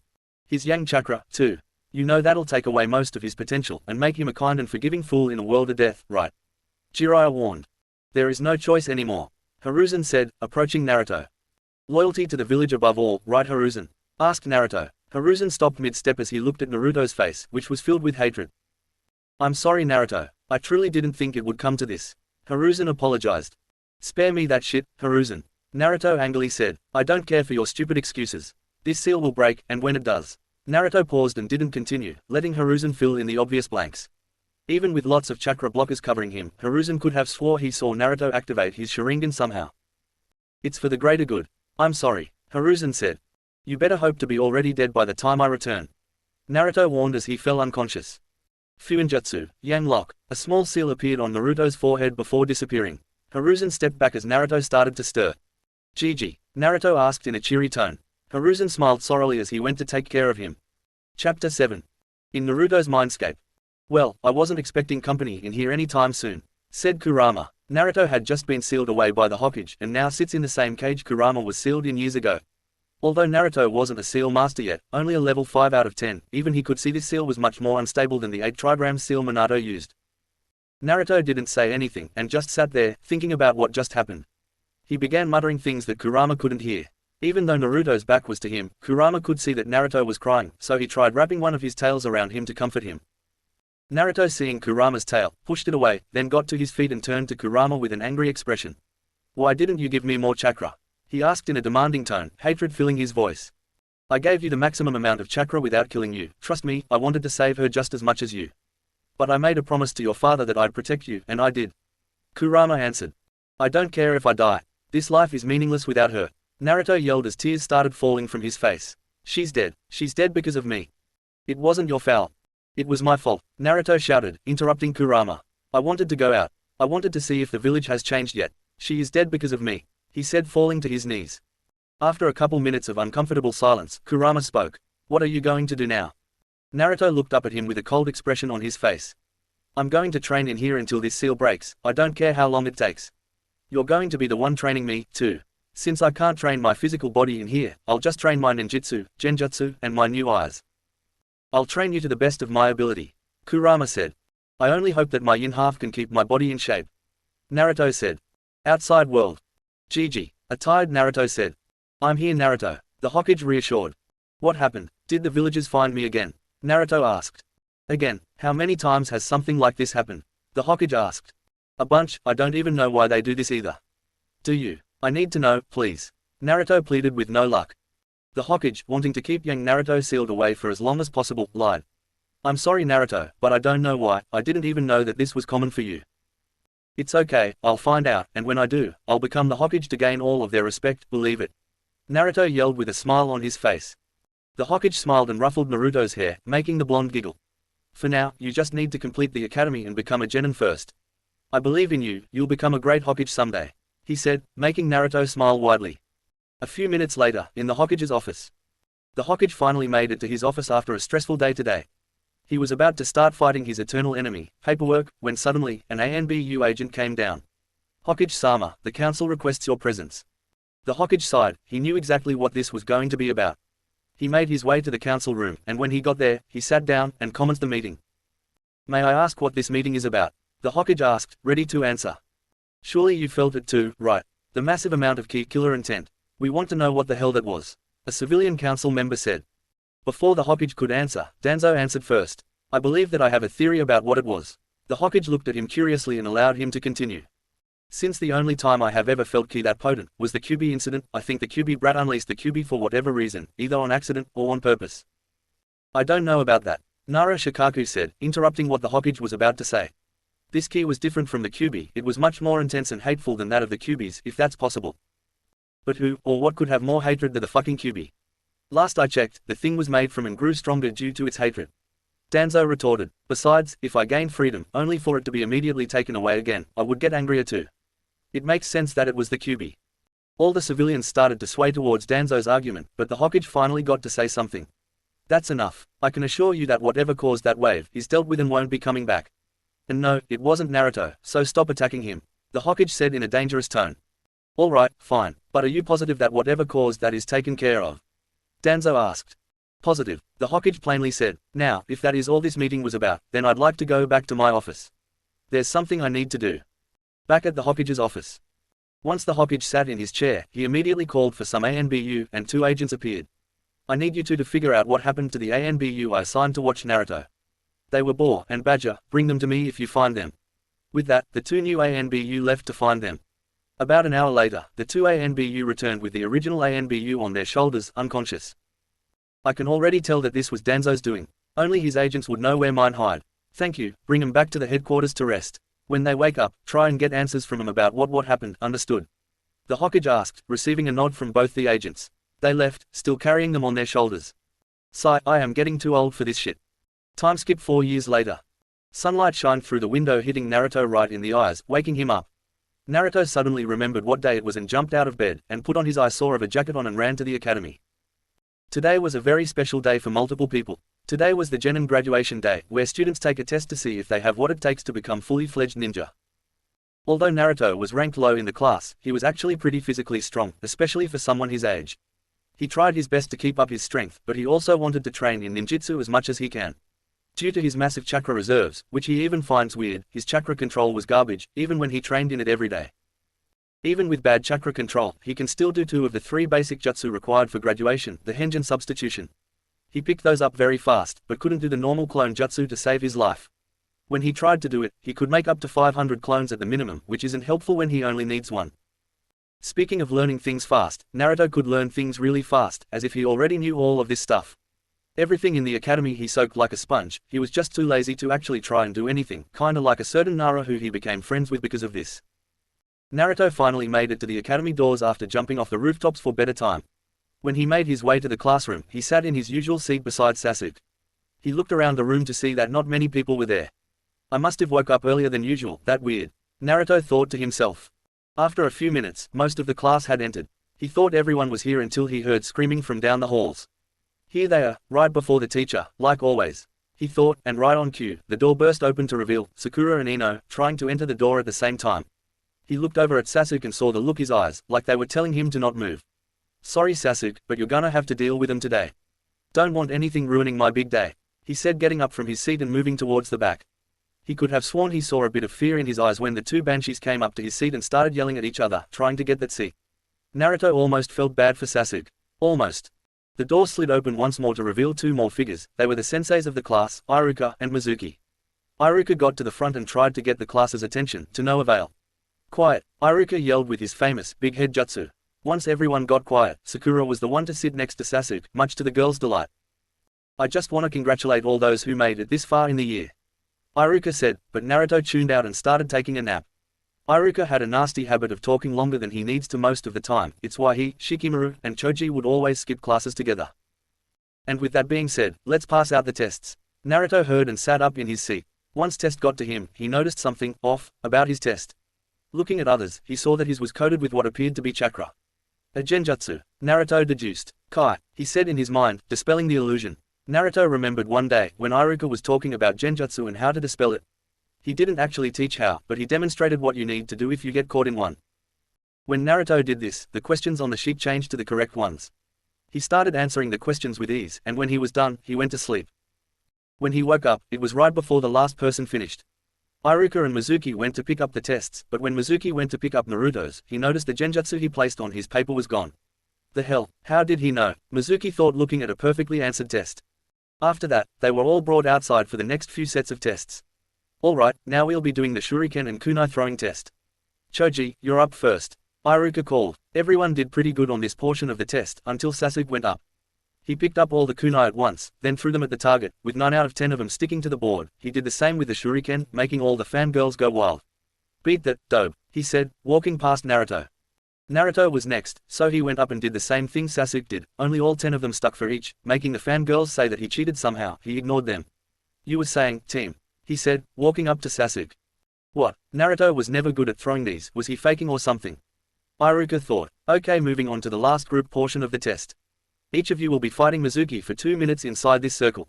He won't be going all out, but you will be graded for your taijutsu and skill in this test, as well as if you stay the whole 2 minutes. He said to his students. Naruto didn't pay much attention to most of the fights, until, again, Sasuke went up. He dashed towards Mizuki while throwing a right fist towards his stomach. Mizuki easily dodged to the left, making Sasuke turn and jump up and twisted his body, making his foot come down towards his head, which Mizuki blocked. Sasuke continued on the offensive until he was out of time. He was tired, but kept that to himself. Good job Sasuke, that was really good. Naruto, you're up. Finally, I get my hands on the demon. Mizuki thought as Naruto got inside the circle. Begin, Iruka yelled. At first Naruto stayed where he was, waiting for Mizuki to come to him, which he eventually did. Naruto dodged a punch that came faster than he anticipated, and barely dodged it. That was an actual punch. Why against me though? Does he see me like everyone else? That'd make a lot of sense actually. He thought as he kept dodging punch after punch. Eventually he retaliated by throwing a punch of his own to Mizuki's stomach. Since he was physically really strong, he made him take a few steps back, while covering his stomach. Naruto ran to him and sent a kick to the side of his head. He tried to block it, but the leg kept going, hitting his head hard, and sending him out of the circle and knocking him out. Gee, good job Naruto, you pass as well. Ituka told him. He took Mizuki to the nurses to rest and took all the kids back inside for the last portion of the entire test, the 3 basic jutsu. Once everyone was inside, he started calling people up to do the jutsu. Eventually, Naruto was called out. He did the henjin substitution without a hitch, but still for the life of him, couldn't do the normal bunshin. Almost instinctively, he put his fingers in a cross formation and yelled out, Kage bunshin no jutsu. And 3 perfect clones appeared in smoke clouds. Iruka almost fell out of his chair seeing Naruto flawlessly pull off an A-rank kinjutsu. Good job, Naruto, you can choose your headband and head back home. Be sure to be back here tomorrow for team selection. Okay, Iruka said, still shocked. Gotcha, sensei. I told you I'd pass this. I'll see you tomorrow, Naruto said walking out. What the hell just happened? Iruka asked himself. Chapter 8. Naruto was heading home after passing the genin exams. Tomorrow, he would get the rankings and see who his teammates are. He hoped he was on the same team as Sakura, his crush, but he'll have to wait on that for now. Right now, he was walking down the street without a care in the world, completely ignoring all the glares and whispers from the adults on the street. He turned the corner and accidentally bumped into someone, making Naruto fall on his butt. He looked up to see a man about to say something. Hey, watch where you. The man stopped when he saw the blonde in front of him. The man gained a look of anger and tried to grab Naruto by the collar of his jacket. Naruto, seeing what this guy was trying to do, started backing away, eventually getting up off the floor. The man saw this and went to lunge forward and punch Naruto out of anger. Naruto saw the fist coming towards his face, when suddenly, the fist started moving very slowly, almost to a stop. Naruto was confused, but didn't have time to think about it and dodged him. With his above-average speed, he made his way to his house and locked the door. The hell was that? Why did everything slow down all of a sudden? Naruto asked himself. Everything seems fine now, maybe I was just hallucinating. He didn't want to think about it right now, so he checked to make sure nobody followed him home. Seeing no one, he went to sleep. The next day, Naruto woke up and did his morning routine and quick workout before heading to school. He jumped on top of roofs at a fast pace to avoid confrontations like yesterday. He got to the classroom door and opened it to see he was early again. Damn, I'm usually never this early, guess I'm just excited. He thought to himself. He went to sit near the back of the class and took a nap to wait. Naruto was suddenly woke up from his nap by Iruka using his big head jutsu to silence the class. He noticed Mizuki wasn't there, which was odd, but he didn't care too much about him. Alright, now that everyone's quiet, I just want to congratulate all of you. Especially to the Rookie of the Year, Uzumaki Naruto. He said, shocking everyone, including Naruto himself. What? Said an angry Uchiha. How the hell is he the Rookie of the Year? I deserve that rank more than him. I'm sorry Sasuke, but Naruto had perfect scores on the test, kunai throwing, and taijutsu. You did good though, ranking second, far above third isn't an easy task. Iruka said to try and calm Sasuke down. That's meaningless if I'm not first. I demand a match for the title, Sasuke said. It's up to Naruto to decide, not me, Iruka said. Naruto sighed. Fine, let's go outside, he said tiredly while walking down to the door. Everyone soon followed them outside. Naruto and Sasuke got into the same circle they did the Taijutsu test in. Are both of you ready? Iruka asked to receive a nod from both. Then, Hajime. When the start was called, Sasuke ran forwards and sent a low punch to Naruto's stomach. Naruto dodged to the left and sent his leg in Sasuke's stomach instead. Sasuke buckled up a bit, but sent his fist backwards to try and backhand Naruto. Naruto was almost hit, but before the fist could reach him, time seemed to slow down, allowing Naruto to cleanly dodge. It happened again. What the hell is that? He thought to himself. Naruto took a couple steps back to recollect himself and set up for another counter. Sasuke got up and took a deep breath, then started running to Naruto much like last time, with his fist out aiming for the face. Naruto dodged to the right this time, and once Sasuke was past him, he chopped the back of Sasuke's neck, knocking him out. Iruka went to check Sasuke and called the winner. Winner, Uzumaki Naruto. This made the fangirls accuse Naruto of cheating somehow, just like yesterday. Naruto ignored them and walked back to class with his hands on his head. When everyone got back to class, Iruka gained the class's attention once again. Okay, now that that's taken care of, now you will find out what teams you are all gonna be on. On team 1 is. Naruto didn't hear the beginning ones, he only wanted to find out what team he's on. On team 7 is Uzumaki Naruto, Haruno Sakura, and Uchiha Sasuke. Your Jonin instructor will be Hitaki Kakashi. Naruto didn't know what to feel about his team. On one hand he's on the same team as his crush, but on the other hand, he's on the same team as Sasuke, so it evens out. And since he didn't know who Kakashi was, he couldn't make a judgment of him yet. Team 8 will be Inuzuka Kiba, Oberame Shino, and Sai. Your Jonin instructor will be Yuhi Kurenai. Team 9 is already in place. Team 10 will be Nara Shikamaru, Yamanaka Ino, and Akamaki Choji. Your instructor is Sarutobi Asuma. And that's all the teams. Your instructors will be here in a few minutes, so just stay here. Congratulations everyone, and good luck out there, Iruka said, leaving the room. Everyone started talking to each other, finding their teammates, and celebrating. Naruto wanted to go talk to Sakura, but it looked like she was occupied with Sasuke, who probably didn't even know she was there. That or he was really good at ignoring her. Naruto decided to talk with Team 10 in the meantime, or as they call themselves, the Inoshikacho formation. Apparently, their parents were all put on the same team too, so they're carrying their legacy from them, which Naruto found cool, and curious to who his parents are. Oh well, not the time to think about that for now. He talked with the team until the door opened and 2 people walked in, a male and a female. Team 10, meet me in Training Ground 10 in 30 minutes. The male said, Team 8, meet up at Training Ground 8 in 30 minutes. The female said, and they both disappeared in a cloud of smoke. Now, the only team left is Team 7, and Naruto was already getting impatient. He decided to take another nap to wait, but kept waking up due to a certain someone screaming about how their sensei is late. He agreed but still didn't like that she was yelling it. Can you at least be quieter? Geez, I don't want to hang around that all day, maybe I'll try and find someone else. Naruto thought to himself, finally realizing that Sakura was pretty annoying sometimes, and ending his crush on her right there.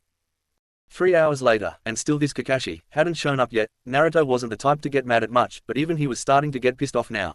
Suddenly, Naruto felt a presence walking up to their door. Guys, I think our sensei is coming, he said to his teammates, who were half asleep by now. The door opened up to reveal a tall, silver-haired man with a mask covering his nose and mouth, and a headband that covered his left eye. Yo, he simply said, you're late, sensei. Sakura yelled, making everyone cover their ears. Yeah, sorry, a black cat crossed my path, so I had to take the long way around. Their sensei said, anyway, meet up on the roof in 5 minutes, don't be late. He said and disappeared in a cloud of smoke. Once they made it to the roof, they saw their sensei sitting on a rail, overlooking over the school grounds. Good, now that we're all here, how about we introduce ourselves? You go first, Pinky. He said to Sakura. How about you go first, sensei, we don't know anything about you. Sakura said. I guess that's fair, you were together for 6 years. My name's Hitaki Kakashi, I have likes and dislikes, I have a few hobbies, and my dreams aren't your concern. He said, and the 3 genin just sat there dumbfounded. That's it, they all thought at the same time. Naruto was also confused, because for some reason, he felt as if he has seen Kakashi from somewhere before, or at least heard his name. He couldn't put his finger on it, but decided to focus on the present now. Now it's your turn, Pinky. Kakashi said. Well, my name's Haruno Sakura, my likes are she looks at Sasuke and blushes, my dislikes are Naruto, and when people get hurt for no reason. My hobbies include learning to be a medic, and my dream is to surpass Lady Tsunade in medical knowledge and be the best medic in the world. She said confidently. A fangirl who wants to be a medic, interesting. Kakashi thought. Alright Emo, you're up. He said to Sasuke. My name is Uchiha Sasuke, I don't have any likes, and I dislike everything, my hobby is training, and my dream is to kill a certain someone and restore my clan to its former glory. Sasuke said with no emotion in his face and voice. An emo who wants to kill his brother should have guessed that was coming. Kakashi thought, alright blonde, last but not least. My name's Uzumaki Naruto, my likes include ramen and training, and my dislikes are people who kill or attack others for no reason. My hobbies are training and trying to learn jutsu, and my dream is to become Hokage, and make everyone respect me for who I am, and to protect them with my life. He shouted while pointing to the Hokage monument. And a loudmouth who want to become Hokage, like his father. What an interesting team, this might be fun. Alright team, tomorrow, we start the real test to become genin, so prepare yourselves and don't eat breakfast so you don't puke, and meet at training ground 7 at 7 AM. Kakashi said, but sensei, we're already genin, why do we need to test again? Sakura asked, this test will be completely different from the one you took, but you'll find out how tomorrow, so goodbye and see you then. Kakashi said before disappearing again. Well, I'm going to bed, see you guys tomorrow. Naruto said to his teammates. He jumped off the roof onto another and another until he made it to his apartment, where he took a shower and went to bed. The next day he got in his morning routine and ate breakfast just in case. He felt if his sensei was gonna be late like yesterday, then he might wanna eat just in case he is. When he got to the training ground, he saw Sakura and Sasuke already there. You're late, Barker. Sakura yelled at Naruto. Is sensei here? He asked her. Sakura stopped yelling and looked around to find no sensei. No he's not, but you still have to be here at the time he said. She answered. If he's not here, then I'm not late, that's how this is gonna go. He said. Whatever, if you get in trouble by doing that, then it's not my fault. Naruto sat down and started to wait until he felt a familiar chakra presence. He got up and walked to where the presence was coming from and found Kakashi. He was standing in front of some weird-looking stone. Guys, I found our sensei. He said to his teammates, who both got up and followed him to Kakashi. Hey sensei, Naruto yelled, making Kakashi look back, slightly startled. Oh, hey guys, didn't think you'd find me yet, I wasn't trying to hide but still, how did you find me? He asked, to which Naruto answered. I felt a presence over here, so I just followed and here you are. Why are you here anyway? You said to be at the field at 7. Yeah, I know, I just got lost on the path of life, that's all. Kakashi said. Liar, Sakura yelled. While Sakura was talking with Kakashi, Naruto looked at the statue and saw it had a bunch of names on it. He looked through them until one caught his eye. Hinata Hyuga, it said. Why does that name sound familiar, he thought to himself. He was so caught up in about the name, he didn't even realize his team was calling for him across the field. Sakura walked up to him and tapped his shoulder, making him jump. Sorry, I just thought I recognized the name on there. Naruto said. I hope not, that monument is for people who died out in battle. Are you sure you recognize a name on that? Kakashi said. I mean, I don't know for sure, I just think I've heard of that name before. Naruto said. Whose name was it? Sakura asked. It said, Hinata Hyuga, but I don't know who that person is. Naruto answered. Wasn't Hinata part of our class for a year? Wonder what happened to her. Sakura said. I don't remember any Hinatas though, I don't know, maybe it's just a coincidence. Naruto said. Oh well, it doesn't matter now, let's start the test, let's go. Kakashi said, bringing all of them out of their thoughts and into the training field. That is weird though, he shouldn't know anyone on that stone, I'll have to ask the Hokage for answers later. Kakashi thought to himself. Alright, now that we are all here earlier than I thought we would be, let's start the test, shall we? You have 3 hours to take these. Kakashi said while pulling out 2 bells. Time skipped to after the test. You all pass. Kakashi said. None of them got any bells, but Naruto was the one to be tied to the pole due to him trying to get the food earlier than the planned ending time. What? He received in response. But sensei, Sasuke tried to feed Naruto. Why do we pass? Sakura asked in confusion. They literally broke the rules trying to feed him, and the teacher saw them, but still passes them. Because, you helped him. You acted like a team for once, and I trust that you guys will do that more often. So congrats, we start training tomorrow, at the same time and place, see you then. Kakashi said before puffing away. Well that's cool, wanna go get some ramen? Naruto asked his new teammates. Hey, what the hell, why not? Sasuke said while getting up and walking with his team to the ramen stand. Chapter 9. Team 7 was walking back to the village after a successful mission to the Land of Waves. This mission was originally supposed to be a normal C rank, their first to be exact, but it was bumped up to an A rank due to the missing nin, Momoki Zabuza wanting to kill their client, Tazuna. When the bridge that Tazuna was building was almost finished, Zabuza and his underling Haku showed up to try and stop them. Naruto was still trying to comprehend all that happened during his and Sasuke's final fight with Haku. Flashback. Sasuke has just been trapped inside Haku's demonic ice mirrors when he hears a familiar voice call out to him. Hey Sasuke, need some help? He heard Naruto ask him. Dope, what the hell are you doing in here? Why did you come in here? Sasuke asked angrily. I just thought you might need some help team. Naruto answered. Taking advantage of the confusion, Haku started throwing senbon at the two, making him have to dodge. All of the mirrors now had an image of Haku on it, and it appeared as if all of them were throwing senbon at the same time. Neither of the genin could keep up. Naruto got hit in the leg, making him fall to his knees. Haku, seeing this, threw more senbon at him. Sasuke, seeing this, saw that the senbon was slowing down slightly while in the air. The hell, he thought as he raced towards Naruto to protect him. Naruto grunted as he tried to get up to his feet when a shadow suddenly covered him. He looked up to see Sasuke pierced with senbon everywhere. Sasuke fell back and Naruto caught him before he hit the ground. "Why did you do this, Sasuke?" he asked his friend. "I don't know, my body just moved on its own." After he said that, he passed out with Naruto looking down at him. "I'm sorry Naruto, but I have to do this," Haku said as he took out more senbon. Suddenly, a massive amount of ki flooded the area, making everybody stop, including Kakashi and Zabuza, who were fighting their own battle. Haku saw Naruto slowly get up as a red aura started to surround him. Naruto continued to look down, but still jumped to where the real Haku was and punched the mirror so hard, it shattered into a million pieces and sent Haku flying towards where Zabuza was. Haku landed in front, Zabuza knocked out, and with a completely destroyed mask. Zabuza looked up to the sound of footsteps walking towards him, to find the blonde brat, only now, he seemed serious. Naruto walked to Zabuza while still looking down, his headband shadowing his eyes and an emotionless look on his face. Sakura, who was protecting Tazuna, could barely stand, but she still looked at Naruto in horror. She's never seen one person emit so much hatred before. The only thing that came close to this was one time when she was almost 10, the village was engulfed in a massive amount of ki similar to this. While that was still much more than this amount, it's still nothing to laugh at, it was still enough to make genin-level shinobi pass out. She tried to speak out to him, but no words came out, her vision faded into darkness, passing out for good. Kakashi was still in awe at what he was seeing, genin like him shouldn't be able to make this much ki. Then again, it could very well be the QB doing this, he'll have to ask the Hokage about this when he gets back. Naruto slowly lowered the amount of ki he was producing to low levels. Before he could get the chance to attack, they all heard a voice behind Naruto. "Well, would you look at that? An A-rank Newton freezing in front of a child." Naruto looked back at the voice, still covering his eyes, to see a short, chubby man with a bunch of armed thugs behind him. "Gato, what the hell are you doing here?" Zabuza called out to his boss, getting suspicious about his true motives. "Here's the thing, you're just too expensive to have when I can just get some thugs to do this for much cheaper. That's why you're going to die here, along with everyone here," Gato said, making Zabuza absolutely livid. But before he could get his revenge, he saw the blonde brat walking towards the large group. "Naruto, what are you doing? Get back here. You could get hurt," Kakashi yelled but didn't receive a response. Naruto continued to walk towards the large group, but what Kakashi and Zabuza couldn't see was a large, sinister smile spread across his face. Naruto started picking up the pace in his step and eventually started running at the armed thugs, starting a bloodbath. Kakashi was frozen in shock, he didn't know what to do, was Naruto even his student anymore? Zabuza felt different, however.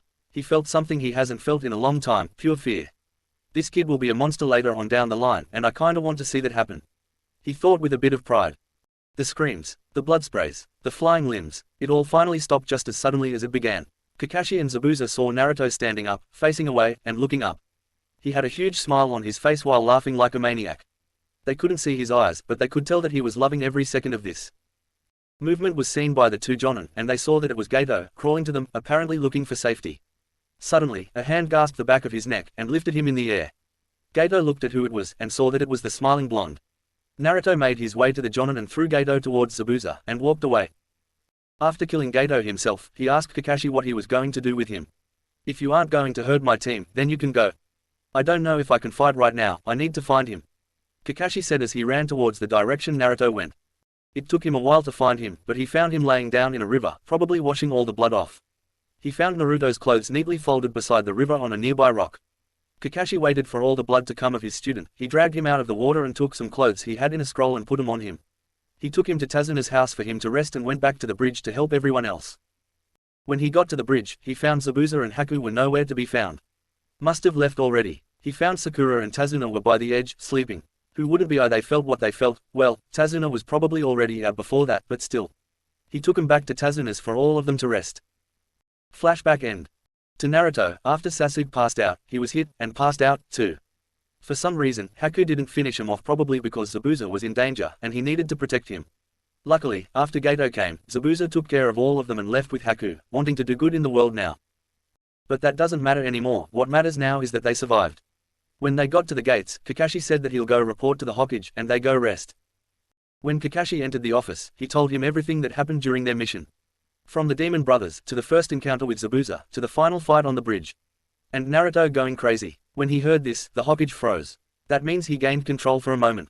The seal's already getting weaker, that's not good. Did he have red chakra surrounding him?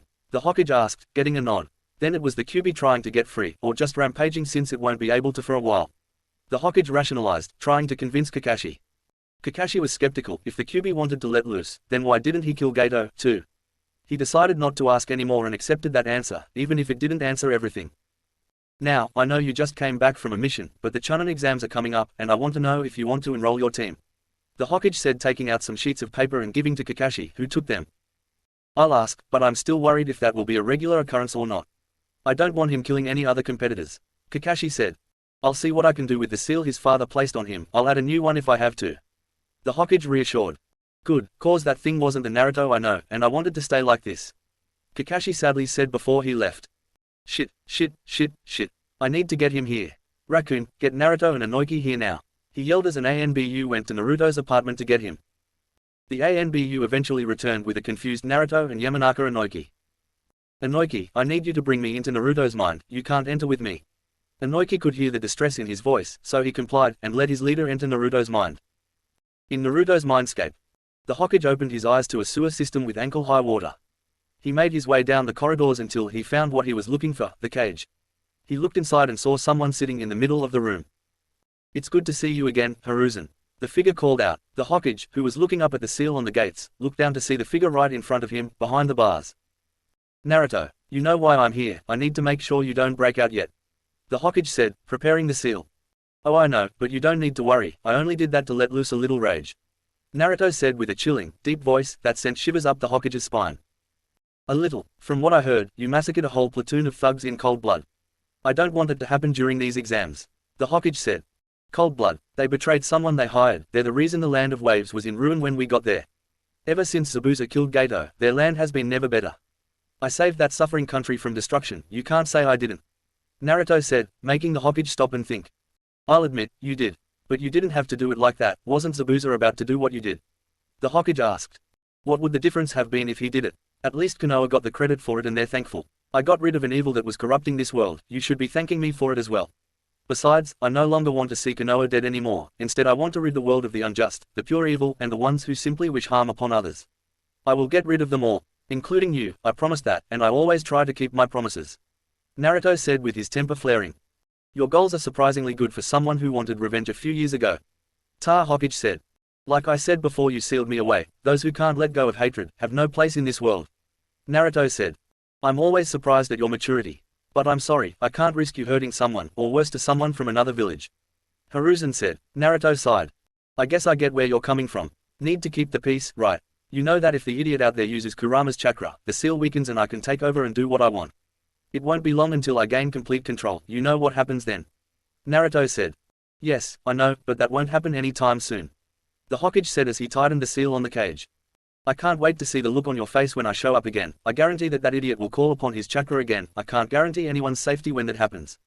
Believe that, Hiruzen, Naruto said with a smile. Outside world. The Hokage woke up in the real world after his talk with young Naruto. Inoki removed his hands from both of their heads to undo the jutsu. What did you do, Hokage-sama? Inoki asked. Something I might tell you about later, but for now, Raccoon, take him back to his apartment. The Hokage said and the ANBU obeyed. Inoki, you can go, too, thank you for your help. The next day, Team 7 got together again at their usual training spot. With Kakashi being late as usual. When Kakashi finally got there, he handed each of them the paper the Hokage gave him the day before. Yo, there won't be any training today, but I want to know if you guys want to participate in the Chunin exams coming up. Kakashi asked. Hell yeah we will, why wouldn't we? Naruto yelled, and his teammates agreed. For once. Then I'll tell Hokage-sama that I'll be enrolling you for these exams. Congrats guys, you deserve a break, so have fun. Kakashi said as he disappeared. Sweet, I'm gonna walk around, see you guys later. Naruto said while walking off. He was walking around until he heard a familiar voice. Hey, put me down you makeup wearing freak. Said voice came from Sarutobi Konohamaru, grandson of the third Hokage.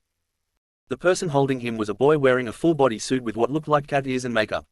Beside him was a blonde girl with 4 ponytails and a giant metal fan on her back. Put him down Kankuro, I don't want to get in trouble for our first day here. The girl said to the now named Kankuro. No Temari, I need to teach him a lesson about watching where you're going. Kankuro said to Temari, while raising a fist. Seeing this, Naruto sped to them and caught the fist before it landed. I wouldn't do that if I were you. He doesn't like to brag, but he is the grandson of the third. And here you are saying you don't want trouble, Naruto said sarcastically. Besides, I don't think your friend will like that very much, he said, pointing to the nearby tree, where a short, red-haired kid with the kanji for love has tattooed on his forehead, was standing, upside down looking at them. Kankuro, stop, you're disgracing our village, the boy calmly said. Gee Gaara, IW was just teaching him a lesson, Kankuro pleaded as if he were about to die. Shut up, I'm ashamed to call you my brother, Gaara said, making him shut up real quick. Gaara used his sand to carry him to the ground in front of Naruto. You're strong, mother says so, Gaara said to Naruto, who got confused. Mother, how does she know who I am? Doesn't matter, are you here for the Chunin exams? I can see the sand headbands, so I assume you are, I'll see you out there, Naruto said as he walked off with Konohamaru to train. Don't let his appearance fool you, he's a lot stronger than you realize, Gaara warned his siblings. Chapter 10. Team 7 was on their way to where the first part of the Chunin exams were taking place. About 2 weeks passed since Naruto first talked with Gaara, and since then they have been training non-stop, with Sasuke with his Sharingan, Naruto with Taijutsu, and Sakura with medical ninjutsu. They have done a few more missions, including some more C ranks. They entered the building and went to the second floor to see another Konoha team being blocked from entering a room. Wasn't the exam taking place on the third floor? We only went up 2 floors, Sakura whispered to her teammates. Yeah, I think they're trying to fool others, smart plan by them to be honest. They even put a genjutsu on the floor number. Come on, let's get to the third floor, Naruto whispered back as they left. One of the members of the team that was at the door looked back to see Team 7 leaving. So they're smarter than they look. I'll have to keep an eye on them, he thought to himself. When Team 7 entered the real exam room, they were bombarded with a large amount of ki from everyone in an attempt to make them turn back. However, due to them taking Zabuza's amount of ki, this was nothing. Especially to Sakura, who felt the full wrath of whatever was on the bridge that day. The team ignored the ki and looks they were getting and joined the other Konoha shinobi in the corner. Hey, you guys made it, surprised you didn't fall for the trap like those other idiots downstairs, Kiba said as he saw his friends join them. Says the one who did fall for it and needed my help to realize it was a trap, the usually quiet Shino said, making Kiba embarrassed. The doors opened once more to reveal the Ino Shikacho trio. When Ino saw Sasuke was already there, she immediately ran up and hugged him from behind, while calling his name. Sakura noticed that Sasuke was starting to get agitated at the blonde, so she tried to get her off of her teammate. Get off him Ino, he doesn't want to deal with you right now, she said in a calm voice that surprised Ino. Wasn't she all for him, too? What happened to her? Ino thought before getting off him and confronting Sakura. You're just jealous that I did that instead of you, aren't you? Ino said. While she still liked him, her drive to become a medical nin actually surpassed her crush in importance to her. She still wanted to be with him, but she respects that he doesn't want it, so she holds back and keeps her distance to let him train harder, which he appreciated. It's not that, I just want you to stop bothering him. We're not kids anymore, so stop acting like one, Sakura said. To say that Ino, hell, everyone was shocked, was an understatement. Ino was at a loss for words, so she backed away from Sasuke and went to talk with her longtime friends. Naruto left the group a while ago to sit against the wall to meditate. He would need all the focus he could get in order to pass these exams. Would you mind quieting down a little bit? Everyone's trying to focus here and you're disrupting them, a boy with grey hair and glasses said while walking up to the large group. And just who are you? Kiba asked. Oh, I'm Yakushi Kabuto. Listen, just be quieter, these exams aren't easy, and everyone's trying to focus, he answered. How do you know? Have you been here before? Kiba asked. Actually, this is my 7th time taking them, he said, rubbing the back of his neck embarrassingly. 7 times, he should have been able to pass at least one of those times. Something seems off about him, Naruto thought while eavesdropping on the conversation. By now the team that was downstairs entered the room and sat near the Konoha group, also probably eavesdropping.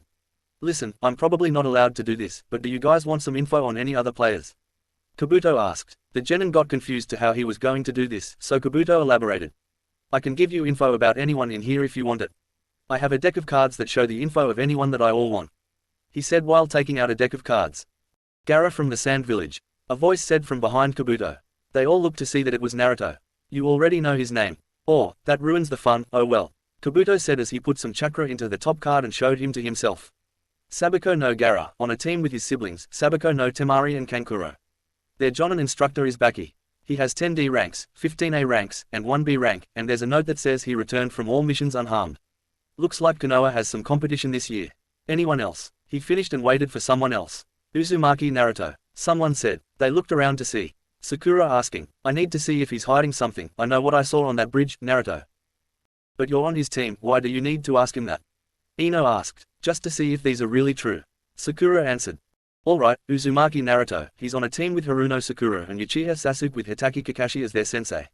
They have completed 34 D ranks, 4 C ranks, and 2 A ranks. What's with these shinobi and their missions this year? We only did one A rank, where did the other one come from? Sakura asked Naruto. I have no idea, I only remember the one we did. Naruto said, I did another A rank. Since when? He thought back before he joined Team 7, but still couldn't remember doing any missions, let alone an A rank ones. I knew you were hiding something, I'll ask the Hokage later about that mission. Sakura thought triumphantly. Still though, 2 A ranks, how are you still alive? Choji asked Naruto. Luck for the one I know. For the other, I have no idea. Suddenly, the doors at the front of the room to reveal a large man with several large scars on his face. All right maggots, everyone take a number and take that seat. They all took a number and took their respective seats. Naruto sat next to a boy named Sai, who was on teammate with Kiba and Shino. Alright, here are the rules. 1. All of you each start at 10 points, and for each wrong question, you get deducted 1 pion. 2. Your total score is based on your whole team. And 3. If you get caught cheating, you lose 2 points, get caught 5 times, your team is automatically disqualified. You have 45 minutes to answer the first 9 questions, the last question will be answered last. Ibiki said as some chunin started passing out the tests. Once they all got their tests, Naruto quickly realized these questions were a lot harder than they probably should be. These definitely weren't genin level questions, they were around chunin level at least. Although Naruto could answer these with relative ease, he knew almost no one else from his class could, except for Shikamaru and Sakura. 45 minutes later, Naruto was fast asleep. He finished the test relatively quickly, around 15 minutes, so he took a nap to wait. A timer went off and people started panicking about not being able to finish. Alright, time's up. Time to answer the last question, and be warned, if you don't get this question right, then you will be disqualified and will never be able to take the chunin exams again. Ibiki said to the shock of many. What? That's not fair, there are people in here that have taken the test before. A random genin said, then they got either lucky or quit here. This is my trial, so I don't care if it's fair or not. If you don't want to answer, then you can go ahead and leave, you fail immediately, but no one will judge. Ibiki said. A few moments passed before people started to leave the room. Now that that's settled, onto the case, Ibiki stopped when he saw that Naruto was still sleeping. He took a kunai and lobbed it at him, attempting to get his sleeve caught on the desk. However, that didn't happen. Instead, Naruto caught the kunai before it hit the desk while his head was still down. He spinned the kunai in his hand and threw it right next to Ibiki's head at such force that it cracked the entire board. Ibiki looked at the kunai and back at Naruto, who was starting to stir. Is the time up? Sorry, I overslept, huh? Naruto said. Ibiki looked in shock at the blonde. Does he not know what he just did? Ibiki asked himself. Anyway, let's go ahead and answer the last question. Remember, you'll never be able to take this test again if you fail. Who cares? A voice said. Ibiki looked up and saw Naruto with an unimpressed look. I don't care if I get this question wrong, I don't care if I never get promoted, that won't stop me from becoming Hokage. I'll become the first genin Hokage if I have to. Nothing will stop me, believe it, he said, inspiring the ones around him to continue the test. Well, if that's the case, then you all pass, Ibiki said, and everyone got confused, including Naruto. The point of this test was to test your information gathering skills and mental strength. Looks like you made everyone pass, congrats. After that, a figure jumped in through the window. Apparently, she was the proctor of the second round, Anko. She told them all to meet at training ground 44 for the second round. When they all got there and the rules were explained, Team 7 took their scroll and went into the Forest of Death, as it was called by many. At one point, Naruto had to go to the bathroom, so Sakura and Sasuke stayed where they were and waited. Suddenly they felt a large amount of ki. Soon they found where it was coming from. It's good to finally meet you, Uchiha. A female sound genin said as she came out of the bushes. Who the hell are you? Sasuke asked on edge. Be ready to run, Sakura. He whispered to Sakura, who nodded. Calm down, I only want to give you a gift. After the woman said this, Team 7 started running the opposite direction.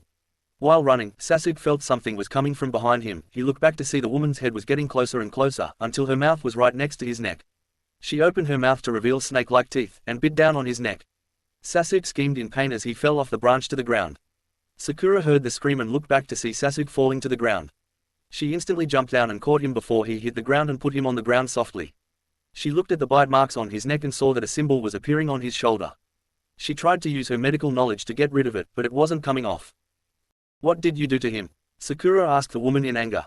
I made him stronger, she said as her face started melting and her voice changed to a male voice.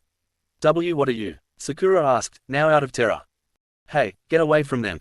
A voice called out, making everyone turn to see Naruto running at the man, who smiled. Naruto went to punch the strange man, but he caught it, and sent him flying into a nearby tree. Naruto got up, ready to fight more. I'm sorry Naruto, but I have to go now, I don't want to get caught now, not when I'm so close. The man said. Naruto was about to let him leave, but when he saw the state Sasuke was in, he stopped in his place. All he saw was red as he looked down, so his headband covered his eyes. No you're not, Naruto said, making the man stop and look back. Sakura, grab Sasuke, and run. he said while releasing a lot of ki, and Sakura complied. "Oh, is the QB coming out to play?" The man said. "No, something worse," he said in a normal voice again. Naruto ran to the man faster than the man expected and kicked him in the stomach, sending him flying back. Naruto caught up to him and engaged in a taijutsu fight with him. "So this is Orochimaru, huh? Was wondering when he was showing up. I could smell snakes the entire test. The hell does he want with Sasuke, though?" Naruto thought. After Orochimaru gained a sense of what happened, he began fighting Naruto, who was holding his own very well, somehow. "He's better than he lets on to be, I can't hold back against him," he thought as he did hand signs for the summoning jutsu. A large puff of smoke was seen and a large, purple snake came slithering out towards Naruto. He dodged the giant snake and ran on its head towards where Orochi was. They continued the fight while the snake was moving, until Orochi opened his mouth to get his Kusunagai sword. Naruto took out a kunai and kept fighting. Suddenly the giant snake puffed away, sending a surprised Naruto crashing to the ground. He got up, trying to get his kunai again, but was delayed, as Orochi appeared and sliced off Naruto's right arm at the bicep. Naruto screamed in agony as Orochi just smiled. He kicked Naruto in the stomach and sent him flying into a tree again. Shit, this can't be the end. No, it won't be. Suddenly, Naruto was surrounded by red chakra, and a lot of it. The wind started to get faster and faster, and trees were swaying harshly. The red chakra around Naruto disappeared and replaced with a flash of golden chakra. Golden chakra kept flashing in and away as Orochi looked in astonishment. Finally, the golden chakra stopped flashing, making Naruto have golden skin and clothes, as well as flames of chakra emitting off of him. "What is this? Have you mastered the QB's power? How that fast?" Orochi asked and received no response. He looked as the arm that he cut off regrow out of pure chakra. Naruto looked up and showed his eyes for the first time to reveal dark orange, almost red eyes. "I think that's my cue to leave," Orochi thought as he turned around and got the fuck out of there. Naruto saw this and grabbed the tree behind him with his chakra arm, and started running, stretching the arm. He made sure he was still behind Orochi as he chased him to make sure his attack hit him, even though he was far beyond Orochi's level of already impressive speed. Once he thought he was far enough, he threw a kunai at Orochi's foot, going through it, and pinning him to the ground. Naruto stopped in front of Orochi and slammed his foot into the ground, creating a small crater. He bent forward, and Orochi could see the fist of Naruto breaking the sound barrier as it rocketed its way forward to Orochi, ripping up trees as it passed by them. Fuck, why can't I use chakra?" he asked himself. That question was answered when he looked down at his foot and saw kanji that was spread across his foot, showing him that his chakra was sealed. Well, shit. He looked back up and saw Naruto's fist a few feet away from his face. Naruto's fist connected to Orochi's face, and when it did, it sent a massive whirlwind that carved the forest, accidentally killing many competitors and animals that were near the edge. Eventually, the wind stopped, and Naruto looked up to see that several square miles worth of land have now been turned into a massive valley extending outside the forest. Naruto deactivated the golden chakra and walked back to where the fight started. Go get his arm back. When Naruto got back, he found Sakura was staring wide-eyed at him while holding his severed arm. Naruto walked up to her and grabbed his arm back. Do you want me to help with that?" she asked. "Worry about others first," Naruto said as he put his arm up to where it should connect. Red chakra appeared and connected the two pieces of his body together. When they were connected, he moved his arm, making sure everything was fine with it, and everything was, except there was a line where the cut was. "I saw what you did." Naruto stopped dead in his tracks when he heard Sakura say that. "You're not Naruto. Who are you?" she asked, demanding. Naruto looked back at her and showed his blue eyes with no shine in them at all, the complete opposite of what she's used to seeing. "You're wrong. What you're seeing now is the real Naruto," he said the last part while activating his Sharingan, looking Sakura right in the eyes, placing her in Genjutsu. "I'm sorry, but you're friends with Ino, and I don't want her to see what you saw today and tell everyone else." "Koto Amatsukami," he said, making her forget everything. "To think you almost figured out everything. Your intellect even impresses me." Flashback to the Hokage's office. The Hokage was sitting in his office like he usually does, fighting paperwork. He just finished signing a paper when the room started shaking. The shaking got worse as things started falling off the walls. He looked out the window and saw a giant whirlwind going away from the village. He concluded that it must have come from Training Ground 44, where the Chunin exams were taking place right now. Fearing that he is loose, he summoned all the ANBU he could and went to the explosion site. When they all got there, they found Anko, Ibiki, and a few other shinobi were already there. "What the hell happened?" the Hokage asked. He received no response, and looked out at the damage. Much like the ones who were there, he stood silent. Flashback end. The Hokage looked around to find any evidence as to who did this. He kept looking until he found a foot that was pinned to the ground by a kunai. He took the kunai out of the ground, which was extremely tough to do, and examined the foot, not able to find out who it belonged to. "Bo, take this to find out who this belonged to," he said. Bo grabbed the foot and placed it in a bag, and brought it to the hospital. "He's getting stronger," the Hokage thought in fear. Back with Naruto. Naruto was carrying Sakura on his shoulders trying to find where she put their teammate. He found himself back to where he first encountered Orochi. He looked around till his eyes landed on something shiny. He picked it up. This is Orokupido's sword, that's a keeper, he said as he brought it up to his eye that began absorbing it. Naruto, finally I reach you. What the hell was that? Naruto winced at the volume Kurama was speaking. I was fighting Orochimaru, I couldn't hold back, and I needed to get rid of him. He replied in his mind. Still, I'm almost completely out of chakra thanks to this stupid seal. I won't be able to talk to you for a while. Did you really have to go KCM on him? I needed to make sure he was dead. I'm sorry I did that without telling you, it was kinda a spontaneous decision by me. It's fine, but be careful with that arm. I don't think I can completely reattach it even with all my chakra, so don't push it too much. Kurama warned. Noted. Naruto cut the link to let Kurama rest. He finally found Sasuke laying down under some large tree roots. Good hiding spot. He brought the unconscious Sakura in and stayed outside on guard. She'll wake up in a few minutes so I won't stay out long, he thought to himself. After a few minutes, Sakura woke up to find Sasuke and Naruto were both sleeping beside her. They're sleeping, so I'll stay on watch. I'll protect you guys till you wake. She remembered Sasuke got his neck bitten. Naruto was sent through trees and she couldn't do anything at the time. She healed up their injuries and stepped outside. Nothing happened for several minutes, until a team from the Sound Village showed up looking for Sasuke. She held her own against them, until they blasted her with sound waves. By that time, another Konoha team, Team 9, showed up and the one wearing a green spandex suit challenged the three and lost. A wave of ki suddenly filled the area as Sasuke got up with black marks covering half of his body. He moved faster than they could see and broke the arms of one, and sent the leader flying into a tree. They retreated and Sasuke was calmed down by Sakura, and the spandex-wearing one was dragged by his team away to the tower. Before they fully left though, the girl of the team asked Sakura if she knew what caused the explosion. Sakura shook her head sideways and Team 9 left with no info. Soon after, Naruto woke up with a massive headache and they searched for a team with the opposite scroll, which they eventually found. They made their way to the tower and opened the scrolls, summoning Iruka, who gave a small, heartfelt speech, and congratulated them for making it this far, and to be careful about the one who caused the earthquake. They rested in their rooms and waited for the last few teams to arrive. Naruto went to sleep as it was almost night. They had a few nights to spare since the week wasn't over yet, but once it was they all gathered in an arena-like area for some preliminary matches. The first few matches went by without a problem. Then came Naruto's match with Kiba. Chapter 11. I'm doing this for her. I'm going to win this for Hinata. Naruto looked ahead to his classmate he was fighting in the preliminaries, Kiba. I don't know what happened to her, but I'll find out and live on for her. Everyone else watching was either confused or surprised at the outburst. Their classmates were trying to remember who this Hinata was, while another Hyuga member was glaring at the boy. The Hokage on the other hand, was silently sweating bullets. If he kept talking about her, then it'll piss off Naruto, who will probably hurt him bad. He prepared himself to interfere if needed. Naruto remembered seeing the name on the memorial stone, but still couldn't remember her for the life of him. He didn't have much time to remember, because Kiba's dog, Akamaru, transformed into a clone of him. They began spinning, and launched towards Naruto at fast speeds. Naruto barely dodged in time, and ran to the side to regroup himself. Kiba wasn't letting up though, he kept attacking until finally, he hit Naruto in the back.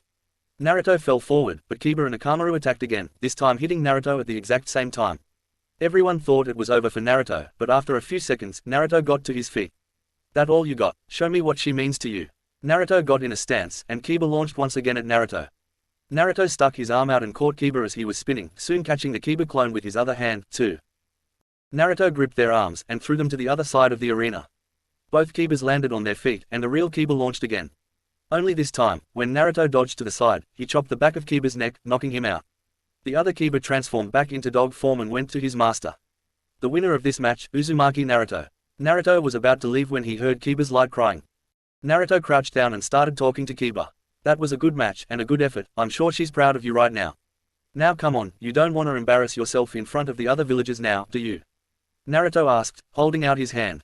Kiba looked up, and took the hand, gaining smiles from the senseis. When Naruto got back up to the stands, they all looked at him. What? He asked. That was kind of you to do, something I didn't expect from you, honestly. Ino said, what can I say? He looked to the Hokage, who was looking at him, too. I'm just full of surprises, he said with a smirk. The Hokage caught a glint in Naruto's eye as he said it, which he understood immediately. Now, I need to take a nap, I haven't had very good sleep for the past week. Wake me up when the last match is going on.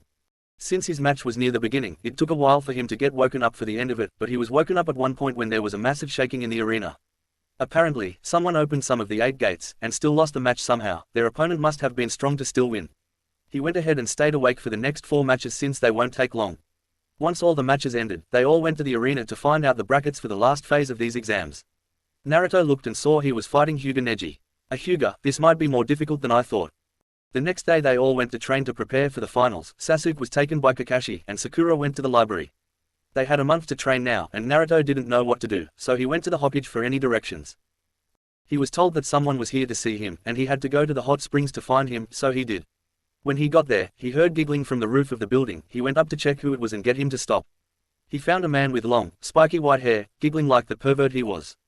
"Hey!" Naruto called out loud enough for the girls below to look up at the old man. They screamed and got out of there as fast as they could. "You damn brat, why did you yell that, you idiot?" The man yelled back. He was about to yell more, but stopped when he saw who it was. It was the same boy who nearly destroyed the village a few years ago.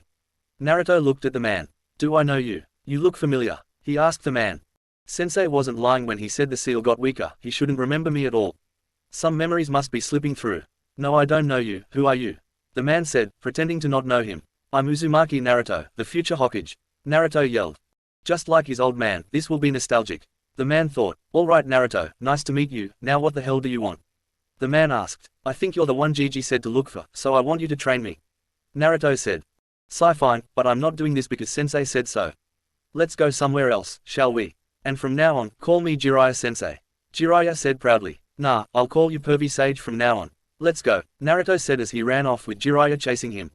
The month of training went by fast, but in that time, he gained a summoning contract of the toads after having to stay on the head of the boss summon, Gamabunta. He trained in his ninjutsu, too. He found he had a high affinity to wind and fire, so he mainly trained in those areas, learning C to A rank jutsus. The Hokage was also busy during the week. He found out that the foot they found at the explosion site belonged to Orochimaru. They tried to find evidence of what he could have been his plan, even asking Anko and the Sound Genin if they knew anything, which they didn't. A plan was set up by anybody tried to do anything suspicious while the next event was going on, and they increased security so no one would dare try. Finally, the time they have all been waiting for, the finals for the Chunin exams. All the participants gathered in a large arena while guests and watchers showed up to watch this yearly event. Naruto looked around and saw that two people weren't here yet, being Sasuke and a Sound Genin. "Excuse me, but are we starting this with missing members?" Naruto asked. "They have until their match to show up. If they don't, they'll be disqualified," the proctor said. Up in the cage booth, the Hokage sat, waiting for his guests. A few minutes later, the Yondaime Raikage, made his appearance and sat down next to the Hokage. Right after that, the Yondaime Kazekage, Rasa, sat next to the Hokage, and greeted both the other cages. "I didn't expect you to show up, Raikage. I didn't think you would be friendly with Konoha," Rasa said. "I'm not. I'm only here since it's time Yugito became a Chunin, and I wanted to see that happen, even if I have to be here, because unlike every other village, we don't abandon or abuse our sacrifices," I said with venom in his voice. Both the other cages flinched at the comment. Kumo and Konoha never had the best relationship, especially after the incident with the Hyuga kidnapping, which was a personal event for the Hokage. "Trust me, I didn't expect him to be here either. It was only when I sensed his Jinchuriki that I understood. So for now, our past is water under the bridge. And I do take care of ours. He's taking these exams, the Kazekages as well," the old Hokage said. "That alone isn't enough," I said in a low tone. "I think it's time to start. We have enough people here," the Hokage said, getting up and walking to the ledge. He did a jutsu that made his voice louder and spoke. "Welcome everyone, to the Chunin exam finals. We have many talented and capable future shinobi for you this year. But let's not hold them in you any longer. Let's begin with the first match, shall we?" the Hokage said, and everybody cheered with enthusiasm. Since Naruto's fight with Neji was second to last in the order, he rested and meditated for a little bit. The only fight that intrigued the boy was the Yugito and Shino fight. Shino basically gave up after he realized that Yugito was a Jinchuriki, like Naruto, which he also knew but didn't care. The other match, Shikamaru vs Temari, wasn't very interesting to him. It took way longer than it probably should have, all thanks to Shikamaru, but eventually, it was his turn.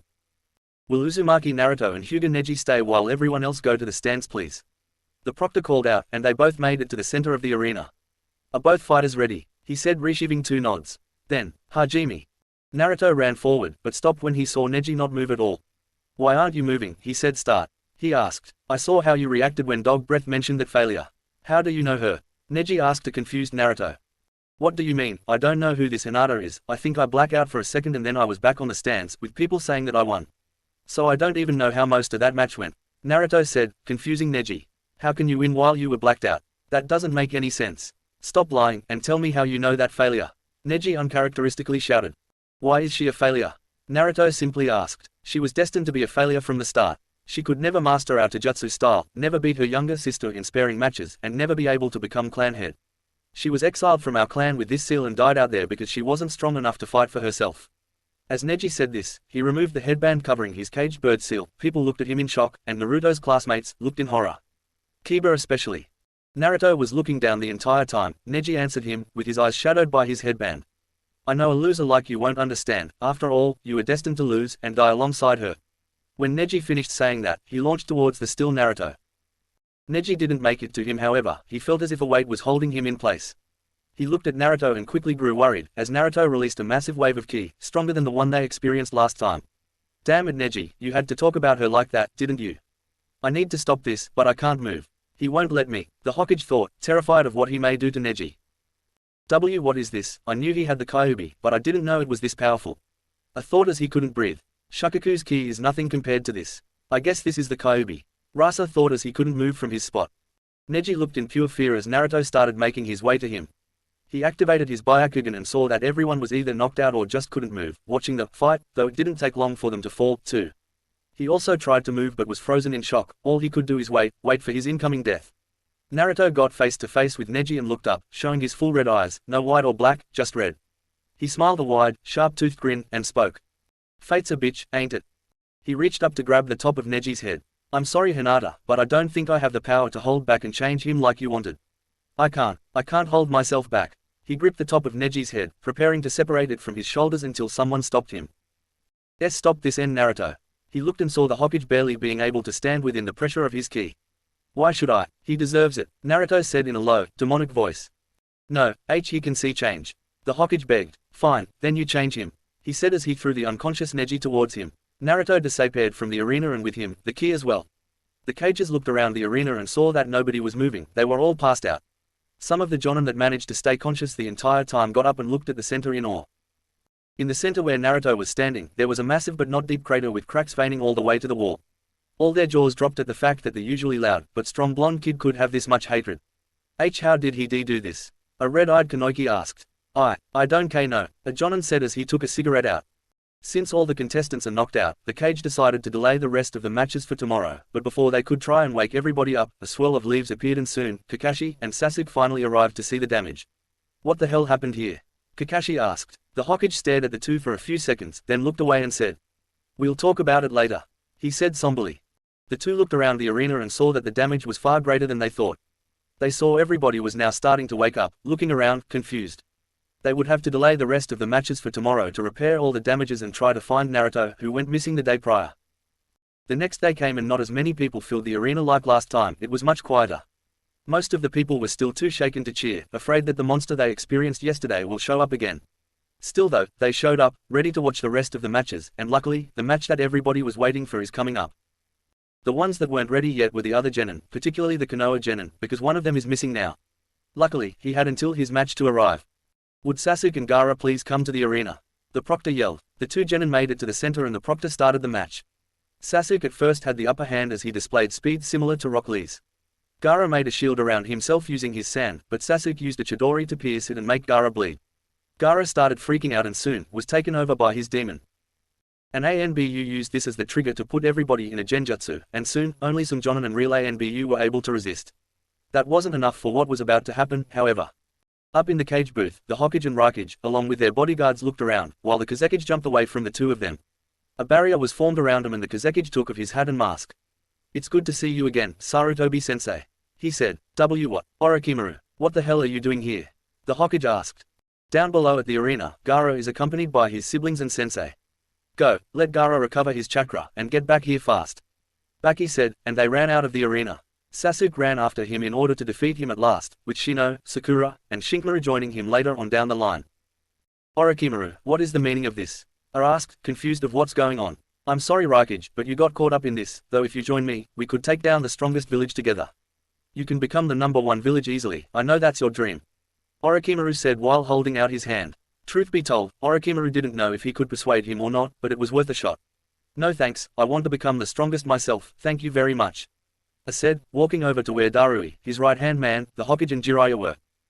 Oh well, at least I won't be alone, he said as he did some hand signs and 3 coffins sprouted from the ground. The coffins opened and to the horror of the shinobi facing them, 3 figures walked out. The first one had old red armor with long, black hair. This was the god of shinobi of his time, Senju Hashirama. The second figure wore similar style armor, only it was blue with white fur at the top. This was the brother of Hashirama and the Nidaime Hokage, Senju Tobarama. The fourth and final figure was also a female with long red hair. This was the wife of the Yondaime and the second Jinchuriki of the Kyuubi, Uzumaki Kushina. Well fuck, the Sandaime said. Where am I? What's going on? Kushina asked, while looking around. Wait, Sarutobi, what's going on? Hiruzen, it's good to see you again, but she's right, what's going on? Hashirama asked. I believe I can answer that for you. They turned around to see a smoking Orochimaru. You see, I simply summoned you back from the dead to help me fight and destroy Konoha. I knew I shouldn't have made this jutsu. Tobirama said in regret.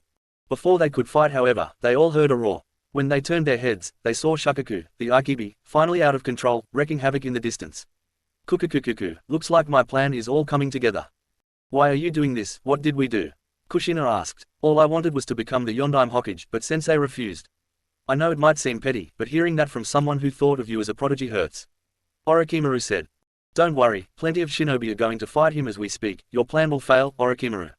The Hokage said as he, Jiraiya, and Darui got prepared to fight. Orochimaru was about to send his puppets to fight, but was stopped by a massive amount of familiar ki. They all looked once more over to Shukaku, who was now fighting the Kyuubi.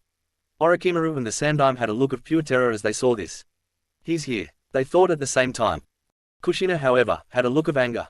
Hiruzen, what is my son doing fighting the Aikibi? She asked. Everybody, including Orochimaru, took a step back, because as a wise Nara once said, hell hath no fury on a woman scorned.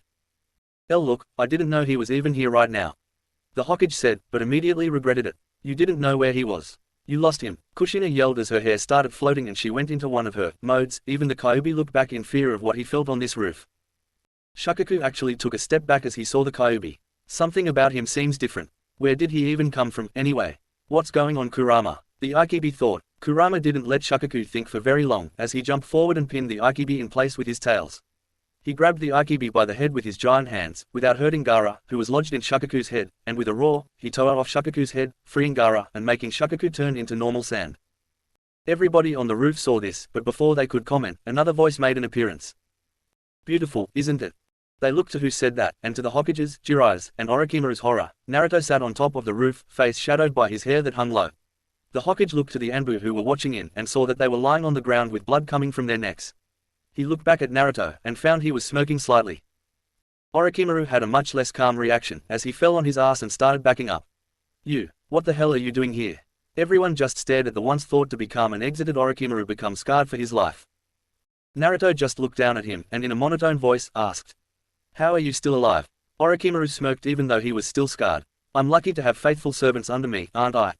So I need to kill Kabuto before this is over, got it? Naruto emotionlessly said. Orochimaru's eyes widened as he started regretted showing up and continuing his plans. He started backing away again slowly, and Naruto noticed thus. Are you afraid of me? He asked. Orochimaru didn't answer, but everybody watching was starting to get afraid of what this boy is, Kushina especially. What happened to you, Naruto? Why are you like this now? She thought to herself. Naruto raised his right hand in front of his chest and smiled a full, sharp-toothed grin. I'm disappointed in you, Orochimaru, but let's see if you can come back from this. Orochimaru got up and ran, but as soon as he turned around, Naruto thrusted his arm out, and disappeared, reappearing in front of Orochimaru, with his hand coming out the other side of his body, holding his heart. If you're the strongest of the Sannin like you say you are, which I doubt, then I'm seriously disappointed. He said as he crushed the heart in his hand, splattering the Sannin's blood everywhere. The sound Chunin that made the barrier saw this and immediately let down the barrier to escape. Naruto took his arm out of Orochimaru's chest and dropped the lifeless body to the ground, showing all the people present his non-shadowed face. Kushina recognized him immediately by the whisker marks on his face and called out. Naruto, is that you? He looked at the woman who called his name. Mum. In a blur, Kushina ran to her son to hug him. This action caught Naruto off guard, as he wasn't used to being hugged, evident with the kunai he had in his hand that looked like he was about to use. Naruto quickly realized what was happening and dropped the kunai and wrapped his clean arm around his mother. Kushina felt something wet on her shoulder. She looked at Naruto, who was crying. Shush, it's okay now, it's okay. I love you, I always will. Just know that. I'm sorry that I had to go, that I had to die. Kushina, who was now also crying, kept whispered these things to her son. Hashirama, Kushina's grandfather, was now also crying and holding on to Naruto and Kushina. After a few minutes, she let go of Naruto, and held up his tear-stained face, allowing her to see his dull, blue eyes. I know you had a hard life, I'm so sorry about that, please, forgive me. Kushina whispered. I was never mad at you or Dad, you did what you had to do, I'm just mad at the village. They took so much from me, I can't forgive them. Naruto whispered back, tearing up again. What did they take? She asked. Naruto couldn't answer for a second. His tears started falling again. Eventually, he spoke. Her. That was all Kushina needed. Not even meeting a name, she let go of him, got up, and walked to the third Hokage. While she went to him, Hashirama and Tobirama all went to Naruto to comfort him. Why did you let this happen? Kushina asked in a dangerous tone. Arandaru started walking away and off the roof. This was a Konoha problem. Jiraiya stood there frozen. He's seen her angry, but never this angry before.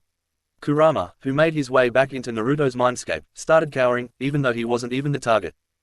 Listen, Kushina, as the Hokage, I have to treat everybody fair, I can't choose favorites. The Hokage said, shivering from the amount of ki she was releasing. Who cares about that? You knew what he had to go through, right? How could you let this happen? Did you even try? Kushina yelled. I sent ANBU to watch over him and to stop those who try to hurt him. The Hokage said, well apparently, those ANBU need to be fired since they let him get like that. Did they just say that everything was good? I know how Jinchuriki are treated, I know the physical and mental abuse he must have suffered, and you knew this, too. So what? Kushina said while letting the floodgates open again. I'm so sorry. The Hokage apologized. If Minato found out, you would already be dead.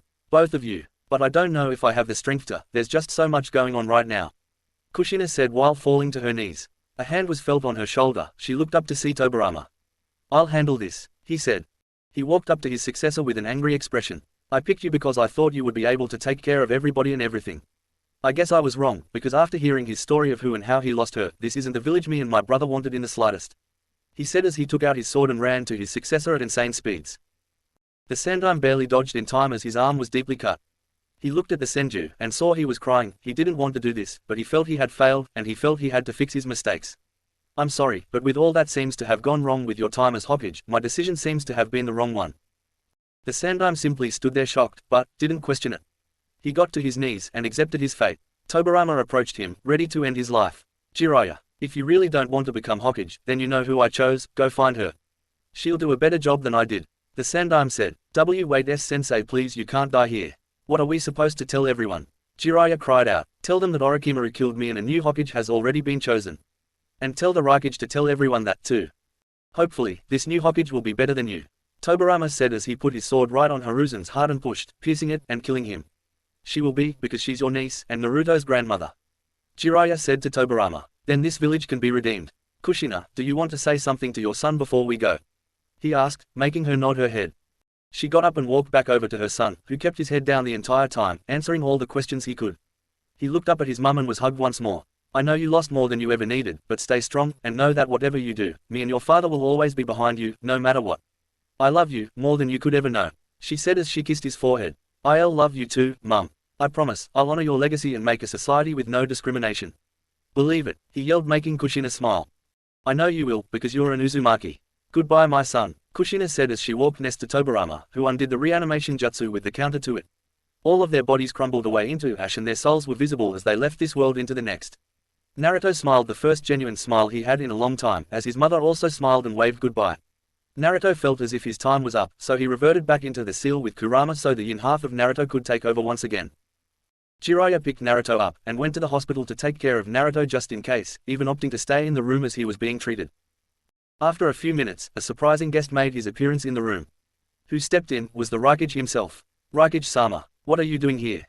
Jiraiya asked. I left that situation halfway, so I don't really know what happened after I left. Still, I didn't allow anyone up there, I could tell it was very personal for the boy. If you know who the next cage will be, then tell them to take care of him, even if he doesn't stay in the village. And tell him, he said pointing to Naruto, that if he does leave this village, that I will let him stay in my village till he can survive on his own. My village will treat him fairly and respect him. Just make sure he can make it. I'll see him soon, I said, then left the room. You hear that Naruto? Kumo's open to stay in once you leave. I know you will, and I know you can hear what's going on out here, so, just keep it in mind. Jiraiya said. News about the sand betraying the leaf and the Hokage's death at the hands of Orochimaru spread like wildfire. Everybody in the village attended the massive funeral that was held for all those who lost their lives in the invasion. Naruto also attended the funeral but didn't cry like everybody else. He just sorta stood there, staring at the grave emotionlessly. He even tried to cry, but tears refused to come out for some reason. After the funeral, Jiraiya proposed that he and Naruto went on a search for the next Hokage. Naruto, to say the least, was super excited to meet this person because, according to Jiraiya, she was also a Sannin, and said to be the best medic in the world. They stood at the gates, ready to go, when Sakura came up to Naruto to talk. Naruto, thank you for going to find the next Hokage. I don't know who they are, but still, thank you. No problem Sakura, trust me, you're gonna be happy about who he chose. I'll bring her back, believe it, he yelled. Sakura just smiled and waved as he left. Chapter 12. He tried to kill me. He pierced me directly in the heart. Naruto said. Sakura was shocked that her teammate would try to kill another teammate, and the Sand siblings beside Gaara almost threw up. Your heart wasn't pierced, although like Neji, it was almost. Surprisingly, the hole in your chest was already mostly closed due to your advanced healing. I just sped up the process further.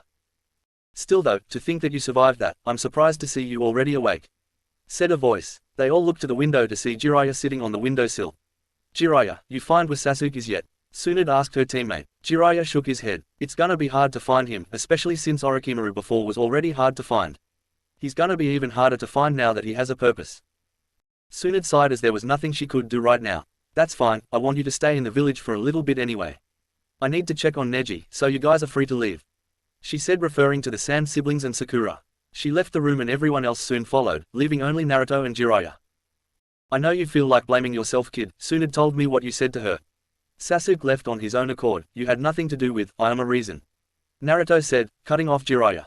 "I was someone he could compare to in strength, we fought multiple times and I won more than him." Tears were starting to form in his eyes. He couldn't understand, so he decided to get stronger his own way, which meant finding Orochimaru. Jiraiya was left speechless. He never thought that Naruto would blame himself this much, let alone give good reasons why. Jiraiya stayed silent for a few minutes until he thought of something. "How about this, kid? I take you on a training trip so you can get unbelievably strong so you can take Sasuke back. We'll be gone for a while, but during the time we can search other villages and nations, killing two birds with one stone really." Naruto thought about it for a second, and made his decision. "Yeah, I'll go with you. I'll bring Sasuke back to this village one way or another." "Believe it," he said with a smile. Jiraiya also smiled as he also realized that it will be killing three birds with one stone for him, as it will allow him to keep tabs on the seal that the third placed on him. "Then I'll let Tsunade know. Get some rest, we leave as soon as you're able to walk again," he said before puffing away. In the Hokage office, Tsunade had just sat down in her chair, tired from working all week to heal Naruto and Neji. She about to begin relaxing until there was a puff of smoke in the center of the office. She looked up and saw Jiraiya with a serious expression on his face. "That can't be good," she thought. "Tsunade, there's a few things I need to tell you," he said, and Tsunade let him continue. "1. I'm taking Naruto on a training trip for a few years, and I need to know if that's okay with you," and yes, Naruto already agreed. Jiraiya finished. If you promise to take care of him, and bring him back safely, then I don't see why not." "I promise to take care of him and to bring him back safely," Jiraiya said. "Alright, now what was the other thing?" Tsunade asked. Jiraiya took a deep breath. "You need to know the true story of Naruto."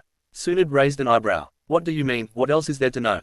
Little did she know, she didn't know Naruto as well as she thought, because as Jiraiya explained Naruto's backstory to her, she felt as if she didn't know him at all. Sensei died because of the Nidaime. All because of how the village treated Naruto. Doesn't that seem like he went a bit too far? Tsunade asked. He said that he didn't take care of the Jinchuriki like he was supposed to, that the village became just like every other village. We were supposed to be the different village, the one that cares for everyone and doesn't discriminate. Jiraiya explained. Still though, did he have to kill him? Tsunade asked. Jiraiya didn't know how to answer this, so he said, "I don't know. And Naruto wants this village dead. I guess that makes more sense. But why are you telling me this?" Tsunade asked. "Because I don't know if I will come back," Jiraiya said. Tsunade widened her eyes. And I want to prepare you in case that does happen." Tsunade couldn't take it anymore and started crying. "I need you to stay strong. I doubt he'll go after you since you're the last family he has left. Can you promise me that you'll stay here and not follow him? He might not attack you or the village if you stay here. I also need you to keep quiet about this, it'll be dangerous if people know." Tsunade didn't want to agree, she wanted to help Naruto, he was family, she wanted to make his life easier. Fine, I won't tell anyone, but you better come back safe," she said, still looking down. Jiraiya walked up to her and gave her a kiss on the forehead, and for the first time ever, she let it happen. "You're expecting to die, nothing else?" Tsunade asked, getting a slow nod from Jiraiya. "I'll see you at the gate in a few days. I need to pack things for us," Jiraiya said before leaving through the window. The days passed, and Naruto had finally began walking again. The Chidori he was hit with damaged his nervous system, but thanks to Tsunade, they healed almost fully. Now, he was walking to the gate where Jiraiya said he'll be waiting. When the gate got in view, he saw quite a few people waiting for him. Among them was Tsunade and Shizune, Team 8, 9, and 10, and the remnants of Team 7 with all the Jonin senseis. "Did you all come to see me off?" Naruto asked everyone. "Of course, why wouldn't we?" Kakashi said. Naruto smiled and lightly blushed that so many people came, even if it's a small amount to others. "Thanks guys, I promise that when I get back, I'll come back even stronger, and get Sasuke back for sure next time. Believe it. Till then, I'll see you guys in a few years," Naruto said as he turned around, leaving the village with Jiraiya. And that concludes part 1 of Naruto. I know some of you probably quit when you saw that the beginning was basically the exact same as the original Legacy, another Naruto fanfic, so thank you if you read to this far. From now on, the entire story will be OC, of course keeping with the lore of both Naruto and Legacy. I'm not gonna be taking a break yet though, so expect more chapters soon. Again, thank you for reading so far, and thank you for the support. Chapter 13. Alright brat, tomorrow, I'm gonna teach you something new. So get some sleep, it's a big day tomorrow, Jiraiya said to Naruto, who was struggling to keep his eyes open. They had left Konoha about a year ago, and right now, they were in the land of stone because mountains make great targets. Although Jiraiya had been with Naruto non-stop for the last year, not a day went by when he regretted that day. He didn't like thinking about it, but it never left his mind. And not a day went by when he fears when that Naruto will make his appearance again in the world. Alright pervy sage, good night. Tomorrow, I'll see why my chakra control became so bad, Naruto said. He'd been having trouble gathering chakra and morphing it into the jutsu he wanted. For example, his rasengan always exploded when he tried to make it. Jiraiya had no idea why either. Or so he claims anyway. He had a feeling that young Naruto was somehow messing with him. Naruto entered his room in the house they were staying at temporarily out in the middle of the woods. Naruto sat on the edge of his bed, holding his head in his hands. He'd been having a headache the entire week, but it seems much worse right now than ever before. He tried to stand up, but his legs felt weak, so he fell to his knees. He yelled out in pain as his eyes started burning, tears started falling, but each tear burned his eyes even more. His eyes started glowing red as he also felt something shatter into pieces inside of his mind.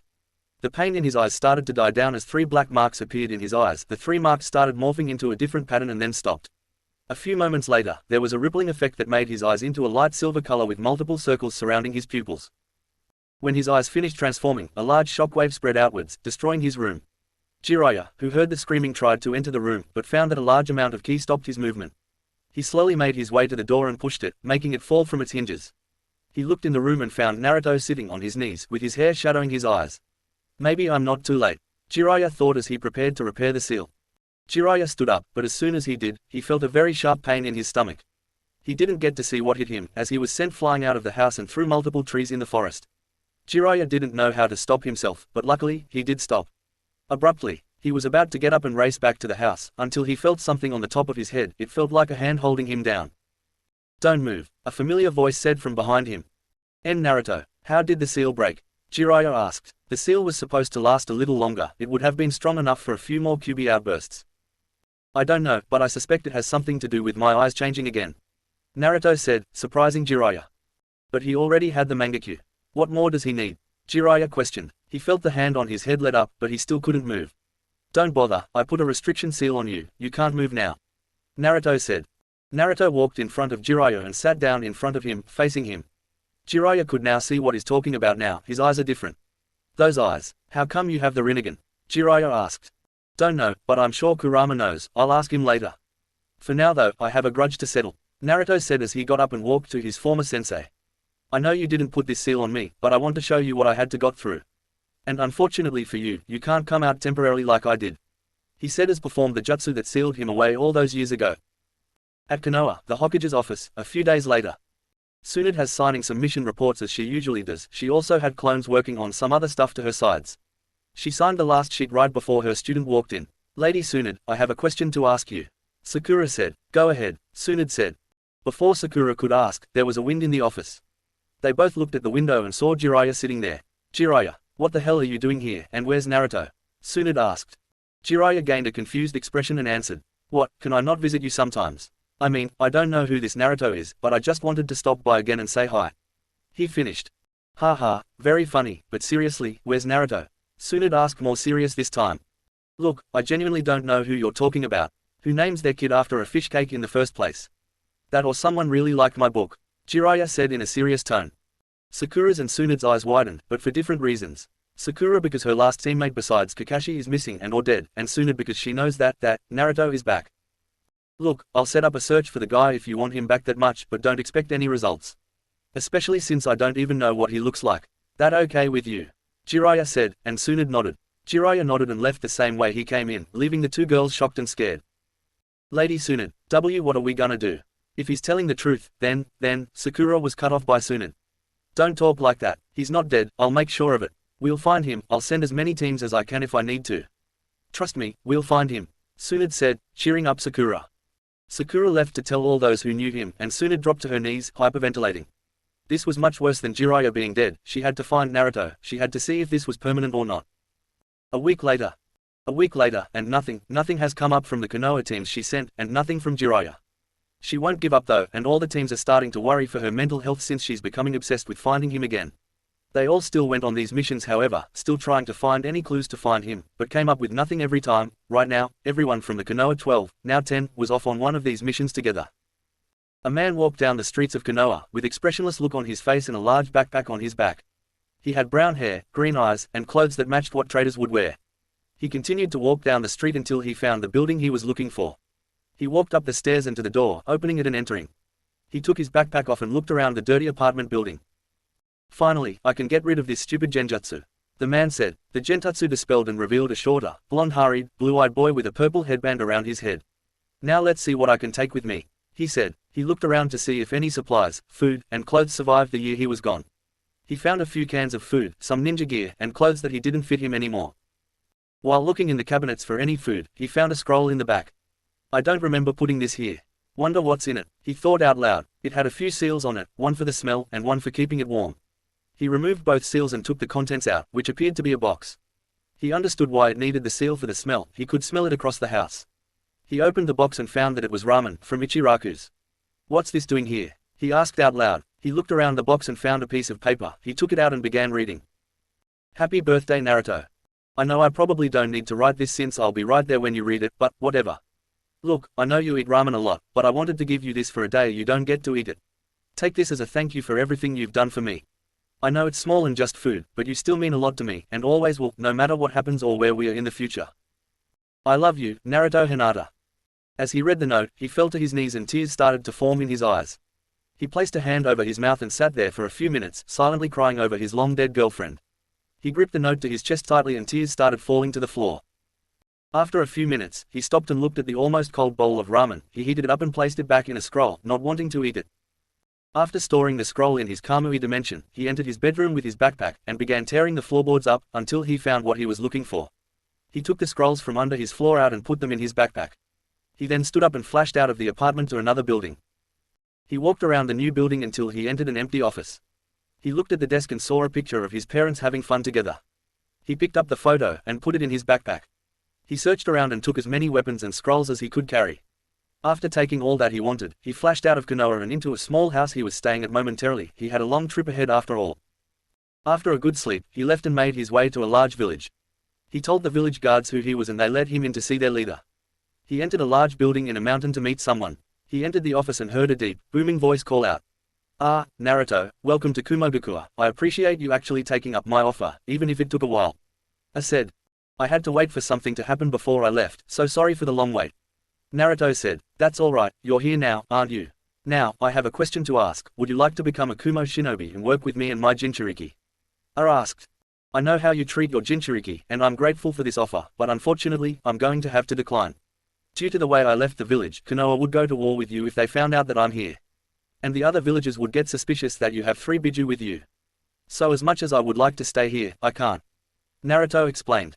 What do you mean the way you left? Did you leave illegally? I asked worryingly. Naruto nodded his head and spoke. I can't explain how, but they're looking for me, and I can't go back to that stupid shithole. That's fine, I much rather prefer this than you just ignoring my offer.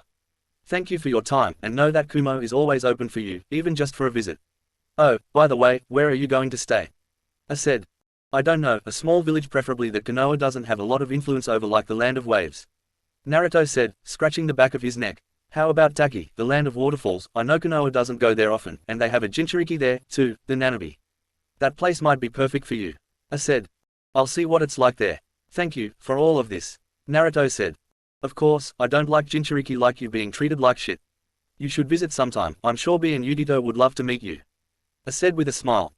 Naruto also smiled. I may not be a shinobi here, but I'll see if I can still do missions with you later. Till then, see you later. He said walking out of the office and leaving the village in a flash. The Raikage chuckled. Anytime Naruto, anytime. Naruto knew that at the time that Hinata was kidnapped, the Sandaime Raikage was still in power. He also knew that it wasn't the power-hungry man that man was. He forgave Kumo after hearing how they treat their Biju. Naruto ran with a map in his hands that he got in Kumo. Although the Land of Waterfalls is touching the Fire Country, they lets them be an independent nation. The only problem with the Waterfall Country is that it is also bordering the Earth Country, home of Iwagakure and the Tsuchikage. He hated the old man for the way he treated the 4 and 5 tails, always keeping them out of the village and in harm's way.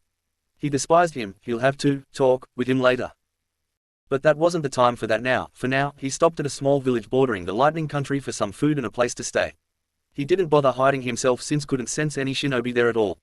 He stopped at a small ramen stand, and although it was good, it wasn't Ichiraku levels of good. He continued to walk around for a hotel when he felt something hit the side of his leg. He looked down and saw a small girl with brown hair and tattered rags for clothes, and who looked around 6 to 7. "I am sorry, yes sir."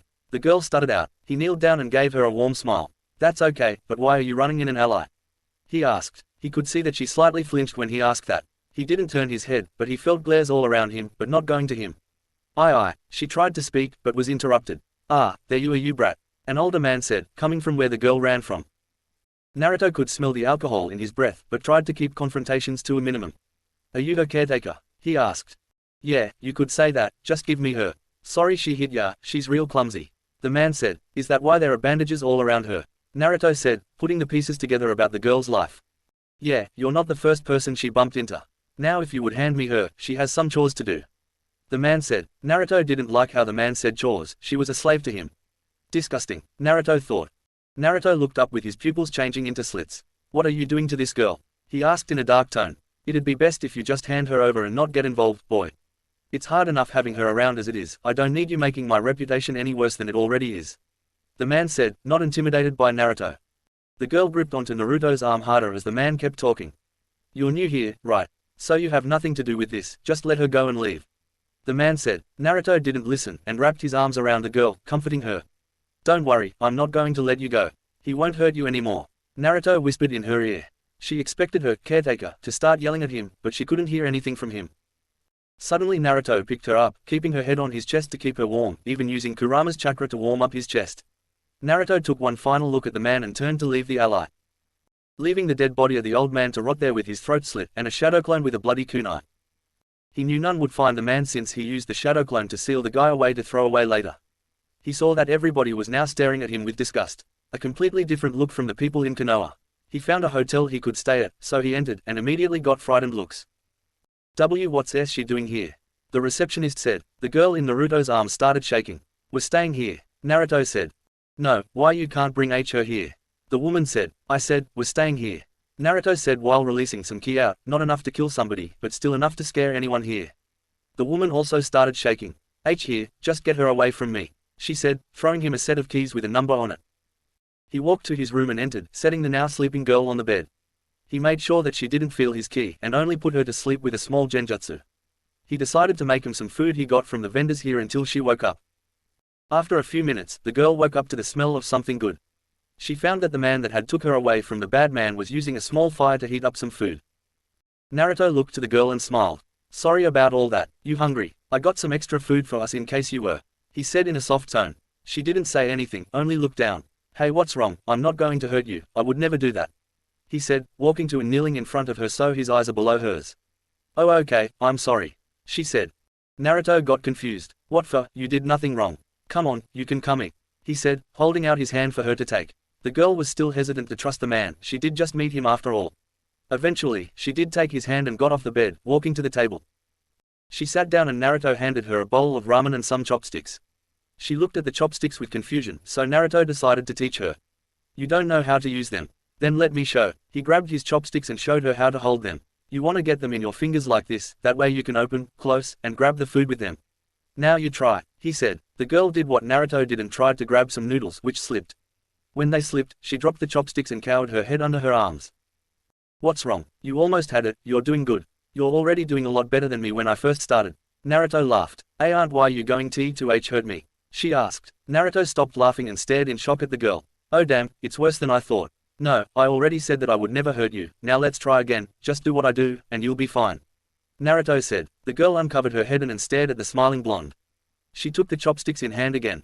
"You want to keep them to the side when you grab the food, that way it doesn't slip," he said, showing her what he meant.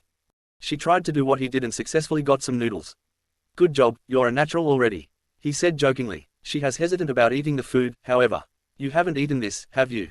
"That's okay, just know that this is really good. It's a recipe I learned from my girlfriend, and it's the best ramen I ever had." After hearing this, the girl started eating the ramen, finishing as fast as Naruto used to. "Good, told ya," he said. "So what's your name? Do you have one?" Naruto asked as he put his bowl down. The girl looked down and answered, "Why Yui?" "Yui, that's a cute name, suits you perfectly. You can call me Naruto," he said. Thank you for the food," she said softly. Naruto smiled and decided now wasn't the time to ask her why nobody liked her. It was as if she was a Jinchuriki, but he didn't sense any Biju chakra, and Kurama would have said something if she was, so that's not it. He decided to ask around town for answers later. "Alright Yui, it's dark out, so let's get you to bed, shall we?" Naruto said, getting up and walking over to her bed. She fell asleep on her own rather quickly. This is likely the first night of true sleep she's gotten in a while. Once she was fully asleep, he left a shadow clone to watch over her as he left to find answers. Naruto walked into an almost empty bar, a wonder for dark nights like this. "Good evening sir, what would you like?" "Wait, aren't you a little young to be in here?"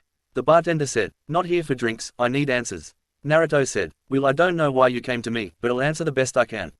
The bartender said, "The little girl, why does everyone hate her?" Naruto asked. The bartender stayed quiet for a few moments, but then spoke. "You're new here, aren't you?" she asked. Naruto nodded. "Figured, sit down, let me tell you." Naruto sat down and listened. "Her parents are dead, died in a house fire. The cause wasn't found out, but people say that it was her. She caused the fire somehow, she was the only survivor after all. It disgusts me, blaming something like that on a child, it's bullshit. But people soaked it up like a sponge and started calling her a demon and a bad omen. They say she causes bad luck wherever she goes, and whoever takes care of her, eventually dies. The only person who took care of her has a friend of her parents, and he hated it. People tried to keep him alive as much as they could, but unfortunately, earlier today, he went missing, and people are fearing that he may be dead," she said. "I also heard that someone was seen walking around with her in his arms before the old man was found missing. I can only hope he can take care of that sweetheart. She doesn't deserve the life she got," she finished. "You're right about that, she deserves a much better life," Naruto said. He looked up at her and said, "And I promise to take care of her the best I can," he said before getting up and leaving. Wait, are you the guy who—" Yes, I am," Naruto said before disappearing behind the door. Naruto walked back to the hotel and saw that Yui was still calmly asleep, so he laid down and fell asleep, too. The next day, Naruto got up and got ready for another long trip. Chapter 14. Yui opened her eyes and looked around the unfamiliar room she was in. Her eyes darted around to see if she could see anyone in the room. In the kitchen, stood a taller boy with messy, blonde hair cooking with tools he brought. She recognized it as Naruto, the boy who saved her yesterday. "Oh, you're up, breakfast is almost ready," Naruto said. What's breakfast?" Yui asked. Naruto wasn't shocked that she didn't know what it was at this point. "Breakfast is the most important meal of the day, it gives energy for the rest of the day, so I'm making some for the trip ahead of us. We're going far away from here," Naruto said. Yui was shocked that she was leaving the village.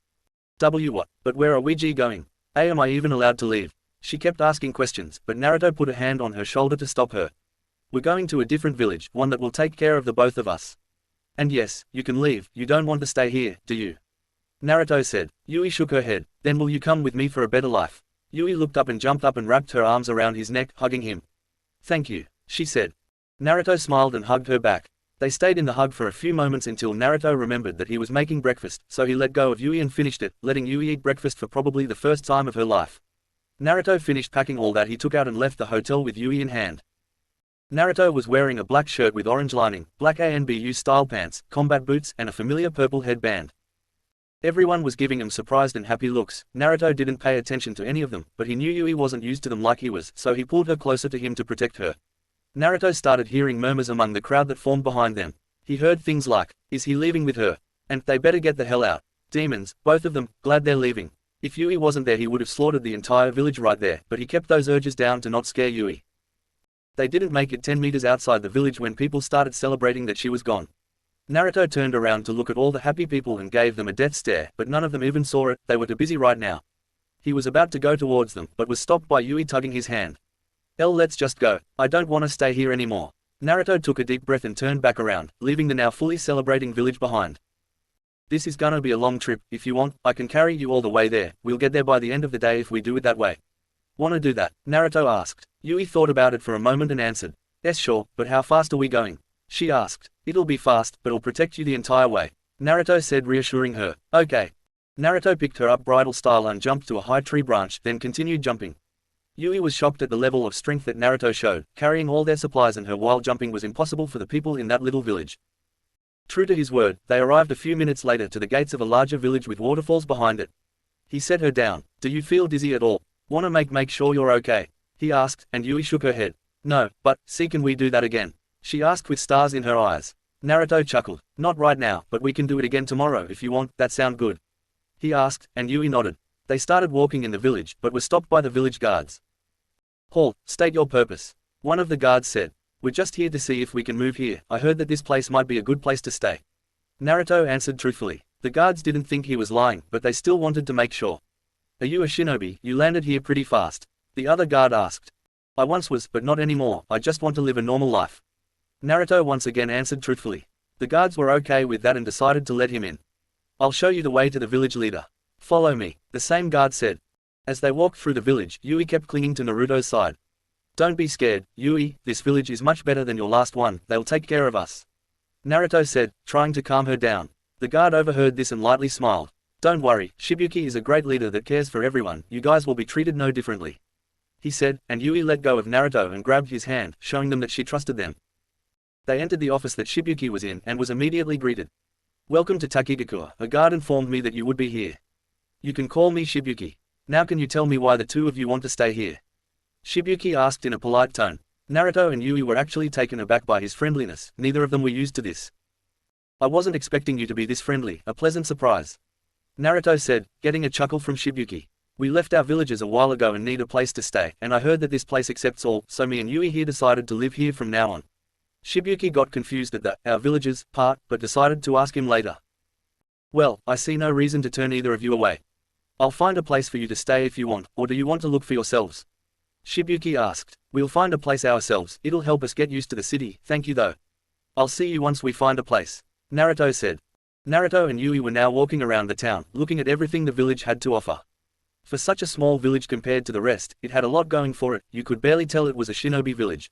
It was beautiful, too, with waterfalls behind the village head's tower and a large forest surrounding the right side of the front gates, and a field meant for crops on the other side. Naruto preferred that they had a house on the edge of the village, that way he doesn't have to interact with many people, but then again, Yui would have to get a proper education at a school. So maybe halfway from the center and the edge should be fine for them. And luckily for them, there was a house relatively far from the other houses, at least compared to the other houses they found. Naruto found it to be perfect for them. How about this house? Is it okay for you? Naruto asked Yui. I don't know, are we far enough away? She asked him back. Naruto kneeled to her height. You may not like this right now, but I want us to interact these people. They won't hurt you, I'll make sure of it. You need to go to a school when you're old enough, so I'll try and get you used to talking to people by then, you okay with that? He said. Yui nodded. Good, trust me, I want to be as far from him as possible, too, but I want you to be successful later on in life. Now, are you ready to go in? He asked. Yui nodded again. They entered the two-story house and saw that it had a kitchen, 2 baths, 3 bedrooms including the guest room, and a medium-sized living room with dining room attached. It was the perfect home for a family of 2 to 4. This is so much better than my old apartment. Come on Yui, let's go tell Shibuki we want this one. Naruto said, taking Yui by the hand again and walking to Shibuki again. They entered the office and saw that Shibuki was talking to someone. Ah, how do you like the village so far, and did you find a home yet? Shibuki asked in a cheerful tone, seemingly ignoring the girl he was just talking to. This place is very beautiful, we like it so far, and yes, we did find a home. Naruto answered. Great. Oh, before I forget, Fu, this is the newest member of Takigakure. Ah, I didn't catch you or your daughter's name. Shibuki asked. Uzumaki Naruto, and this isn't actually my daughter, but I'm taking care of her from now on. Her name is Yui. Really? That's surprising, especially with the way she clings to you all the time. Fu teased. Kit, that's the Nanabi that the Raikage was talking about. Kurama said, talking for the first time in what seemed like forever. Really, glad I didn't have to find her. Naruto thought. Hello, what happened? Shibuki asked. Oh sorry, just spaced out for a second, I do that a lot. Naruto said. Anyway, she doesn't like most people, in fact, I think I'm the only person she likes. I'm gonna try to help her out of that phase, though. Shibuki gained a shocked expression. She probably had a bad childhood, it's good that he found her when he did then.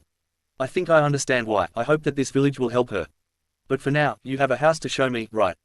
Then let's get going. You wanna come, Fu? Shibuki said. Hey, why not, I wanna know more about you anyway. She said, pointing to Naruto. Sure 7, let's go. Naruto said. Shibuki and Fu were both shocked that he knew what Fu was. So you can talk to the furball, good to know we're not letting an unstable Jinchuriki in here. Fu said. Shibuki was even more shocked now. You're a Jinchuriki, but what are you doing here and not your home village? Shibuki asked.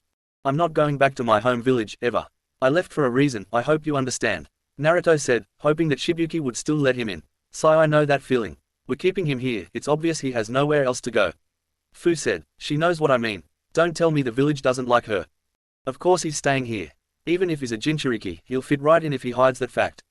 Shibuki said. Screw that. Naruto blurted out. What do you mean? Fu asked. I mean that I'm not hiding the fact that I'm a Jinchuriki. It seems that we aren't liked here, but I'm going to change that no matter what. I don't care what I have to do, I'll make us liked by everyone. Naruto concluded. But even I haven't been able to do that, and you can ask Fu, I tried. Are you sure you want to try and do that? Cause if you do, then I'll help as much as I can. It will still be difficult, however. Shibuki said. Yes, I'm sure, and thanks, I'll need your help with the plan I have in mind. But for now, let's go see that house, shall we? Naruto said. Thank you, Naruto, Fu said with a smile. They made it to the house surrounded by trees that Naruto found perfect for them.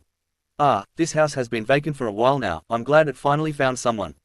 This house is now yours, Naruto, take care of her, Shibuki said. Naruto and Yui entered the house and Naruto started to unpack the bags he brought. Naruto sat on the couch to take a break. Well, for him at least, he made some shadow clones to do the rest. He was about to take a nap when he felt a weight on his side. He looked down and saw Yui leaning her head on Naruto's shoulder. She looked as if she was about to nap too. Naruto smiled and let her take a nap. He closed his eyes but heard Yui say something. Thank you, Daddy. Naruto widened his eyes and looked down to Yui, who was now peacefully sleeping. He smiled. Well, shit, that's not good for me. Sigh then again, what else am I gonna do with you? You most likely won't get along well with anyone else, so I guess I can take care of you. Hey, what the hell, might as well. Besides, Uzumaki Yui doesn't have a bad ring to it. He thought as he also closed his eyes and fell asleep for the night. The next day, Naruto woke up with Yui still on his shoulder. He smiled as he gently laid her head down on the couch, letting her continue to sleep. Naruto walked out of the house and went to meditate in the woods near his house. Soon, he found himself in his mindscape, standing in front of Kurama. Hey Kurama, you never got to explain why I have the Rinnegan now. Naruto thought so only Kurama could hear him. About time, so shut up, sit down, and listen. This is gonna be a long story. Kurama said. Naruto did what he asked, and sat down. Alright, you know who the Sage of Six Paths is, right? Kurama asked, and Naruto nodded. Well, he had two sons, Indra and Asura. When the time came to pick a successor at his deathbed, he chose Asura for his better philosophy. Indra got jealous and fought his brother for the title, but lost. In retaliation, he chose to expand his family, to make one of his descendants defeat a descendant of his brother. By expanding his family, he inadvertently created two clans, the half-bloods, that needed a ritual to make, and the full-blooded Uchihas, which you, your father, and grandfather are a part of. Kurama explained. What's the difference between them? Naruto asked. The main, and frankly, only difference, is the awakening of the Mangekyu. For the full-blooded Uchiha, they can awaken it like the normal Sharingan, with training or battles. When they do, they awaken the eternal form of it immediately. For the half-blooded, they can only activate them when they experience a massive amount of emotion, like seeing a loved one pass away in front of them. When they do, they're not eternal right off the bat. To get them to the eternal form, they need to take a close family member's eyes and replace his own with theirs. The chakra in both eyes combine, creating a new pattern and giving the original all the other's ocular powers. Kurama said. So Sasuke would have to put Itachi's eyes in him, to get the eyes that I already have now. Sucks to be him. What about the Rinnegan? Naruto asked. I was getting to that. You see, my father had the Rinnegan, and between his two sons, it split, giving Asura the chakra and Indra the Sharingan eyes. And since Madara was Indra's reincarnate, and Hashirama, Asura's, you can probably fill in the blanks. Kurama said. Yeah, I can fill them in. Makes sense now that I know that only I can unlock these. Thank you Kurama, this makes sense. Naruto said, coming to the realization that he's basically the Sage of Six Paths. No problem, now get out there, you have people looking for you.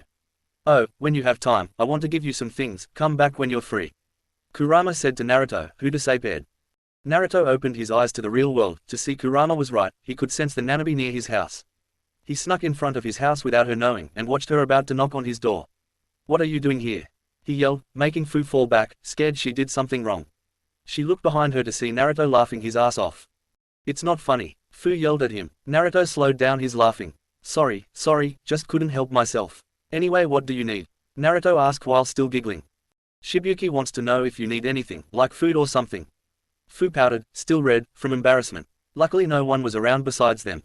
Before Naruto could answer, the front door opened, revealing a scared Yui peeking her head through the door. Oh, did I wake you? I'm sorry, guess I was a bit louder than I should have been. Naruto apologized. Fu got up and dusted herself off. Sorry about that Yui, he's just being an idiot, Fu said, and Naruto started giggling again. Daddy, see can I ask you something? Yui asked. Fu gained a look of surprise and turned to Naruto. It's new, and I'm not complaining, he said to Fu. Of course, do you want Fu to hear this, too? Naruto asked. Yui hesitantly nodded and all three went in the house. Might as well get to learn more about them. Fu thought as she sat down on. Well, what do you want to ask? Naruto politely said. Well, I was wondering, you know the food you gave me at the hotel? Yui started. Shit, it's about that, I didn't think she'd remember. Might wanna keep food here though. Naruto thought.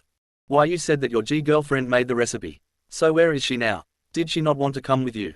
Yui asked. Girlfriend. Crap, there goes my chance. Fu thought in disappointment. Naruto took a deep breath. She's dead, he said, looking down. Both Fu and Yui were taken aback, neither expecting it. Yui felt terrible and immediately tried to apologize. Oh, I'm so sorry. Why, you don't have to explain anything if you don't want to. She said, hoping he wouldn't get mad at her. Naruto just looked up and smiled at her. Both of you would have found out eventually, better now than later.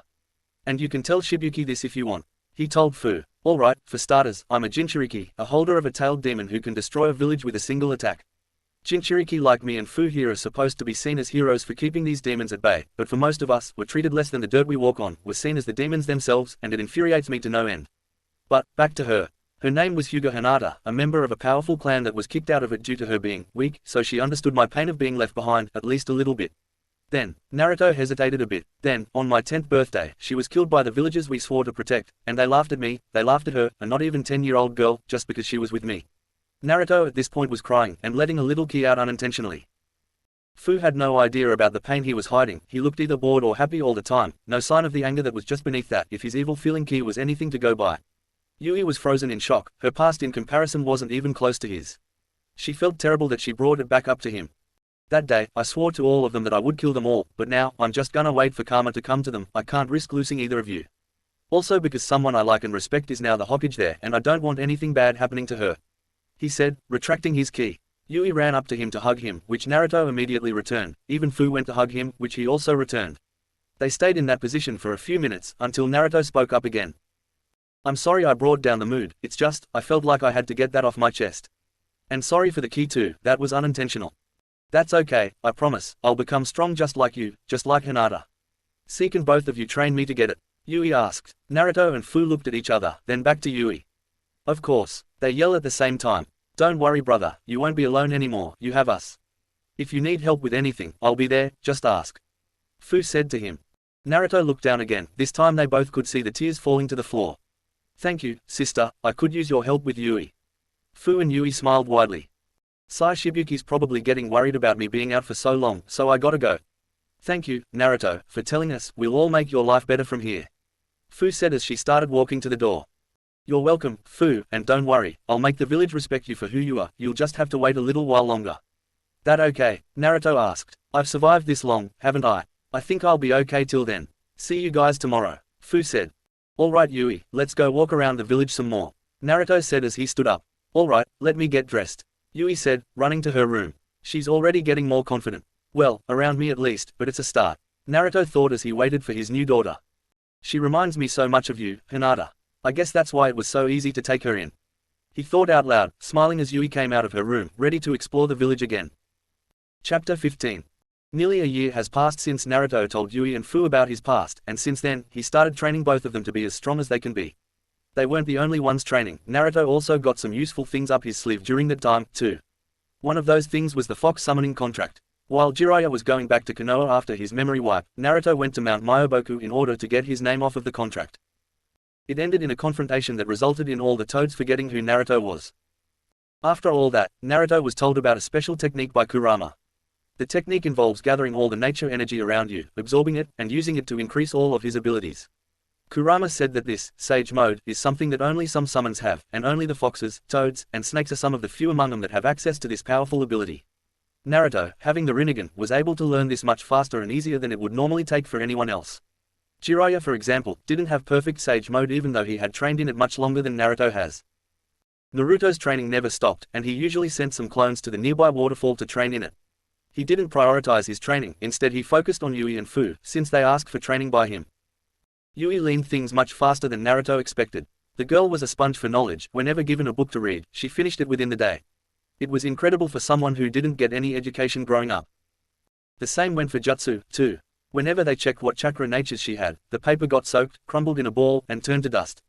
Having a water and earth affinity, she was naturally good at medical and defense jutsu respectively. The oddball was the lightning affinity, but having it means that she can dish out massive amounts of power so she won't be defenseless. With every aspect of ninjutsu combat covered with her affinities, she could be considered a prodigy in any village, let alone the small one she was from. Naruto, thanks to the Rinnegan and Kurama's training, was able to teach her everything they knew, so she could protect herself and the new village. Overall, she blew Naruto's expectations out of the water with the speed she was learning everything, even if she still didn't stand a chance in a spar with either Jinchuriki. Naruto wasn't the only one teaching her either. Fu also helped his teachings, focusing on her taijutsu, and Naruto on ninjutsu mainly. In terms of combat, Fu wasn't a pushover. She could beat Naruto with his base Sharingan active, but not when he starts using the M's or Kurama's chakra. Which is still impressive considering how strong the Kyuubi is, compared to his siblings. Despite all this, however, Naruto could see that the village still didn't trust or respect her. Fu had to stop him multiple times from hospitalizing people for calling her names that he was familiar with. He was tired of this shit, and couldn't wait for his opportunity to come to make them realize that they're wrong about her. Right now, they were right outside the village training. Yui was training to raise her chakra reserves in order to increase the potential and effectiveness of her jutsu. Fu, meanwhile, was meditating while also activating their Biju chakra, steadily increasing the amount she can have active at a time. Both of them also had weights on in the form of seals, Yui having 15 pounds for each limb because she's 7 and Fu with 45 pounds for each.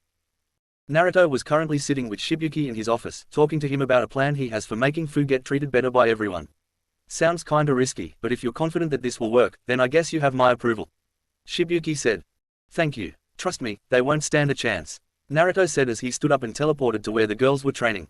How are things looking? He shouted, getting both their attention. Yui ran up to him enthusiastically. Daddy, watch this, she said as she held out her hand. Chakra started swirling in her hand until it made a perfect blue sphere. I finally got the rasengan down, and it only took me 3 days. She said triumphantly. Naruto responded to her by creating his own silver rasengan and taking a few steps back. All right then, let's see if it can compete against mine. Yui also took some steps back, and in a few seconds later, they charged and clashed. When the rasengan hit, they stayed separated for a few moments until they created a small explosion that knocked Yui back. Seeing this, Naruto teleported behind Yui to catch her before she could hit the ground. You know, it took me a week to get that down, and here you are showing me up like it's no big deal. Naruto said, making Yui giggle. When I grow up, I'm going to be stronger than you ever were. Yui exclaimed with excitement. Well, there is one thing holding you back, he said. What's that? She asked. Being ticklish, he answered. Wah, she was about to ask before she started laughing from being tickled. Fu arrived at the scene of Naruto making Yui laugh by tickling her. She smiled at the adorable scene. She started giggling as she made her way over. Did she beat another record of yours? She asked. Naruto finally stopped and let Yui breathe. She beat my record by mastering the rasengan faster than what I did. I don't even know how, he said, rubbing the top of his head. Well, isn't this just a cute scene? A voice said sarcastically from the tree line. They all looked to see two men, both with black robes with red clouds on them. One of the men had a straw hat with bells and ribbons hanging off the rim, covering his face. The other had a massive bandaged sword on his back and no hat, showing his blue skin, small eyes, and sharp teeth in a wicked grin. I'm guessing you're the Akatsuki? Fu asked. So you've heard of us, damn, all the Jinchuriki know. The shark-like man said. Even with my warning, they still lost to these guys. Guess it proves how strong they are. Naruto thought as he remembered how he went to each Jinchuriki and warned them of the Akatsuki. Yeah, I have. I don't know what you want us for, but you won't get me either way. So get out of here. Fu yelled and got in a fighting stance. Hey Itachi, can I have this one? She's annoying me, the shark man asked Itachi. Fine, kiss him, just don't kill her, he said, not even paying attention to him or Fu. He was actually paying attention to the long-haired blonde next to their target. He's suppressing his power, but how much? I need to find out. Itachi thought as said blonde picked up the little girl and carried her off.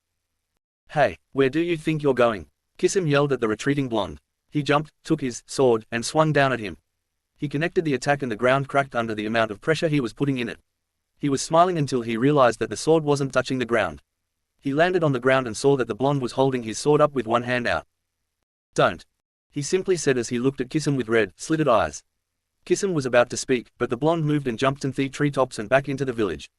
Kisum got ready to jump after him, but was once again stopped, the time by Itachi. Focus on our main target, forget about him, Itachi said as he sat down. Although angry, Kisum turned around to face Fu. Well, looks like you're all alone. What are you gonna do now? He taunted, unwrapping his sword to reveal a massive amount of shark scales and a mouth at the end of it. Fu, in response, charged at him and tried to kick his side, but was blocked by the massive sword. Fu sprouted wings and flew a few meters away and immediately realized something was wrong. Why am I so tired? She thought. Looks like Samehada's hungry, Kisum said, as his sword got much bigger. He likes your chakra, would you mind giving him more? He asked as he charged at her, swinging from side to side. Fu flew several meters into the air in order to dodge and decided stayed there. Kisum let go of Samehada and did some hand signs. Water style, water bullet jutsu. He called out and spit out several small water drops from his mouth.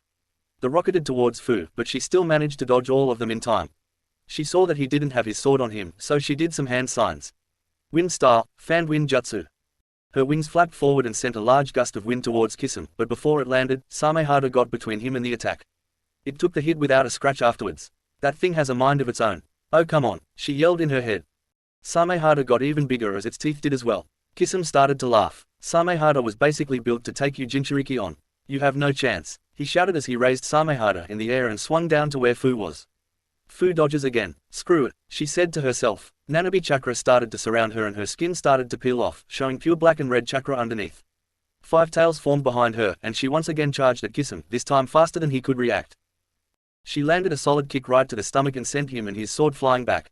He landed on a tree and fell to the ground, but stood up, showing a large hole in his stomach that was already healing. Kisum let out a low laugh. As long as we're together, I can't die, even if my head is blown off, or all of my organs are destroyed. So give up, he boasted.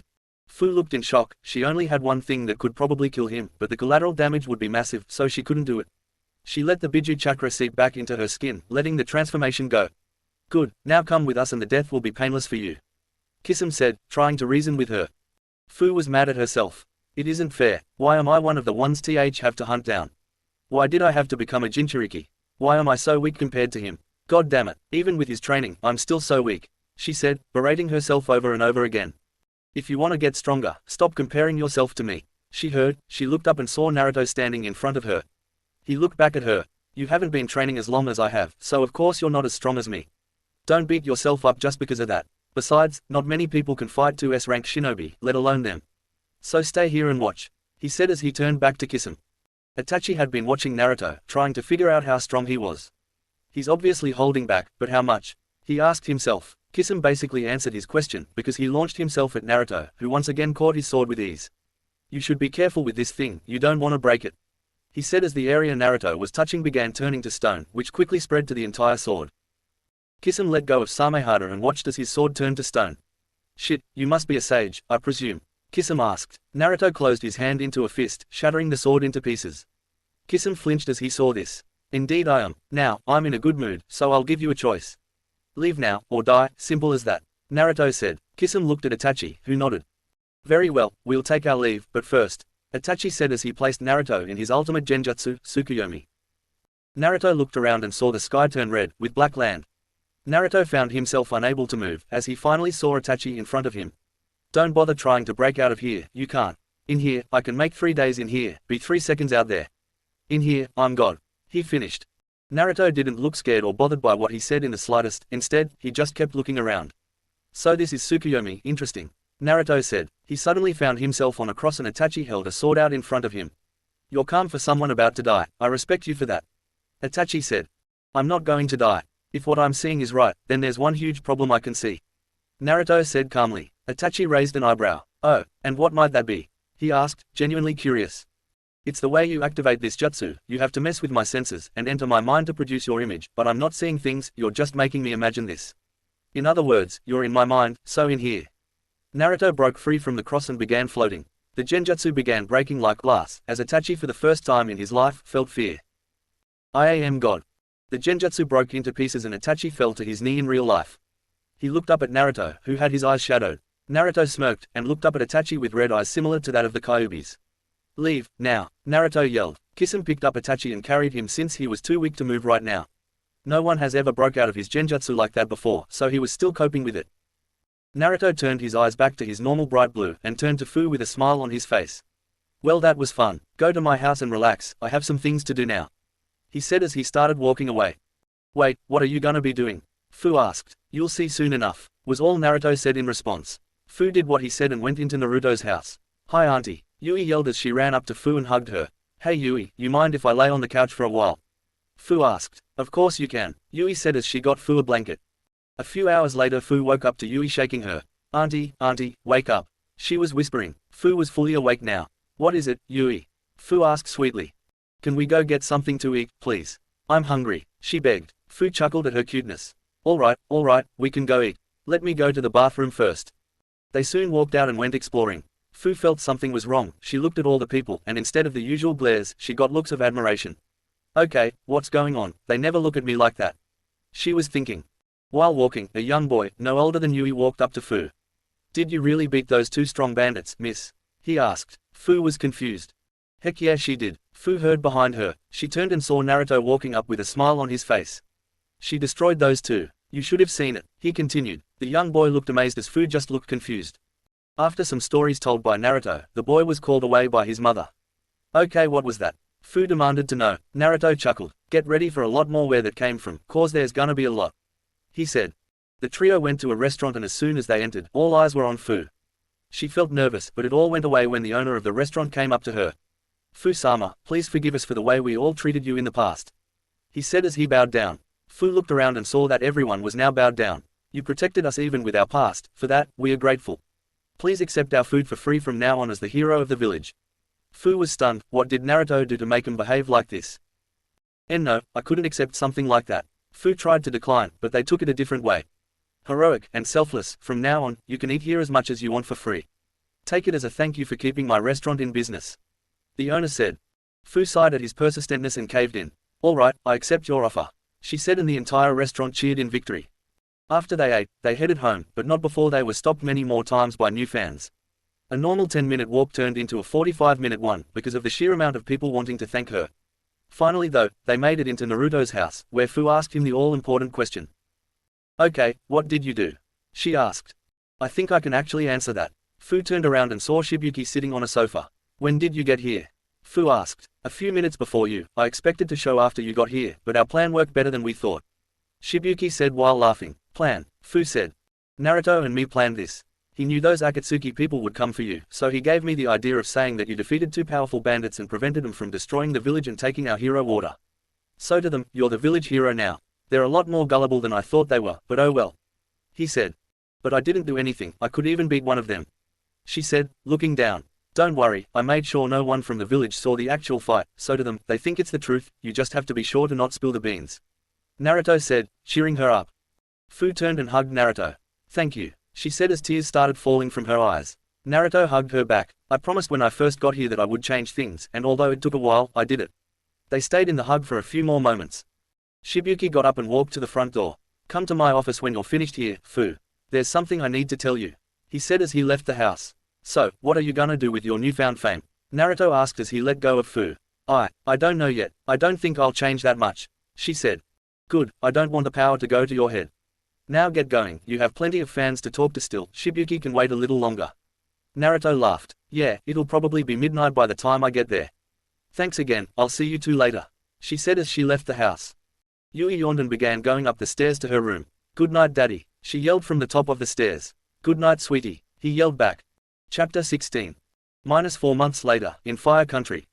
A figure stood outside of a large burning underground base. The figure sheathed his sword as 3 more figures appeared behind him, 1 female and 2 males. It's time, let's go, the figure in front said. This time, I'll kill you, Itachi. They were exiting a small town when 2 members of the Akatsuki, Deidara and Tobi, challenged Sasuke to a fight. After Deidara died with his C0 explosion, Itachi had sent a clone to tell him where he was. It didn't take long after that to find him, as one of the members who was with him wanted the sword carried by Itachi's partner, Kisame, and with the help of the female of the group, who was a really good sensor, they found Kisame guarding a building he claimed Itachi was in. Sasuke had told the 3 to stay back and let him fight alone.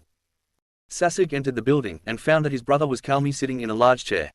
They talked and had a genjutsu battle against each other, with Itachi even showing him Madara taking his brother's eyes. Itachi explained that he will take Sasuke's eyes for himself. Sasuke, however, didn't get fazed by this and the 2 started fighting, eventually taking the fight outside. Due to them both using multiple fire-style jutsus, clouds and smoke started filling the sky, and Sasuke took advantage of it. He prepared a jutsu that he had been working on for a while, and he was confident that it could hit his brother, even with his Susanoo active. He covered his left hand in lightning chakra and raised it in the air. A dragon made of lightning formed in the clouds they created, and Itachi looked worryingly at it. Drop with the heavenly lightning, disappear with the roaring thunder, Kirin, Sasuke said before dropping his hand, making the dragon fall with it.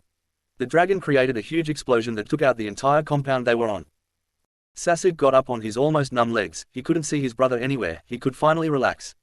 He took a deep breath, but before he could exhale, an area in front of him exploded. He looked at the center and saw Itachi still alive, with his Susanoo activating again. Itachi began limping to his brother. Sasuke tried to run, but his legs wouldn't move. He leaned on a stone structure behind him and waited for the inevitable. As Itachi got closer and closer, Sasuke started fearing for his life, with it flashing before his eyes. His heartbeat ringing in his ears and his entire body shaking. Before he knew it, Itachi was already in front of him, with his hand out, ready to take his brother's eyes and replace his dull, bleeding eyes. Sasuke expected his eyes to get gouged out, but instead, felt 2 fingers on his forehead. He opened his eyes to see a smiling Itachi.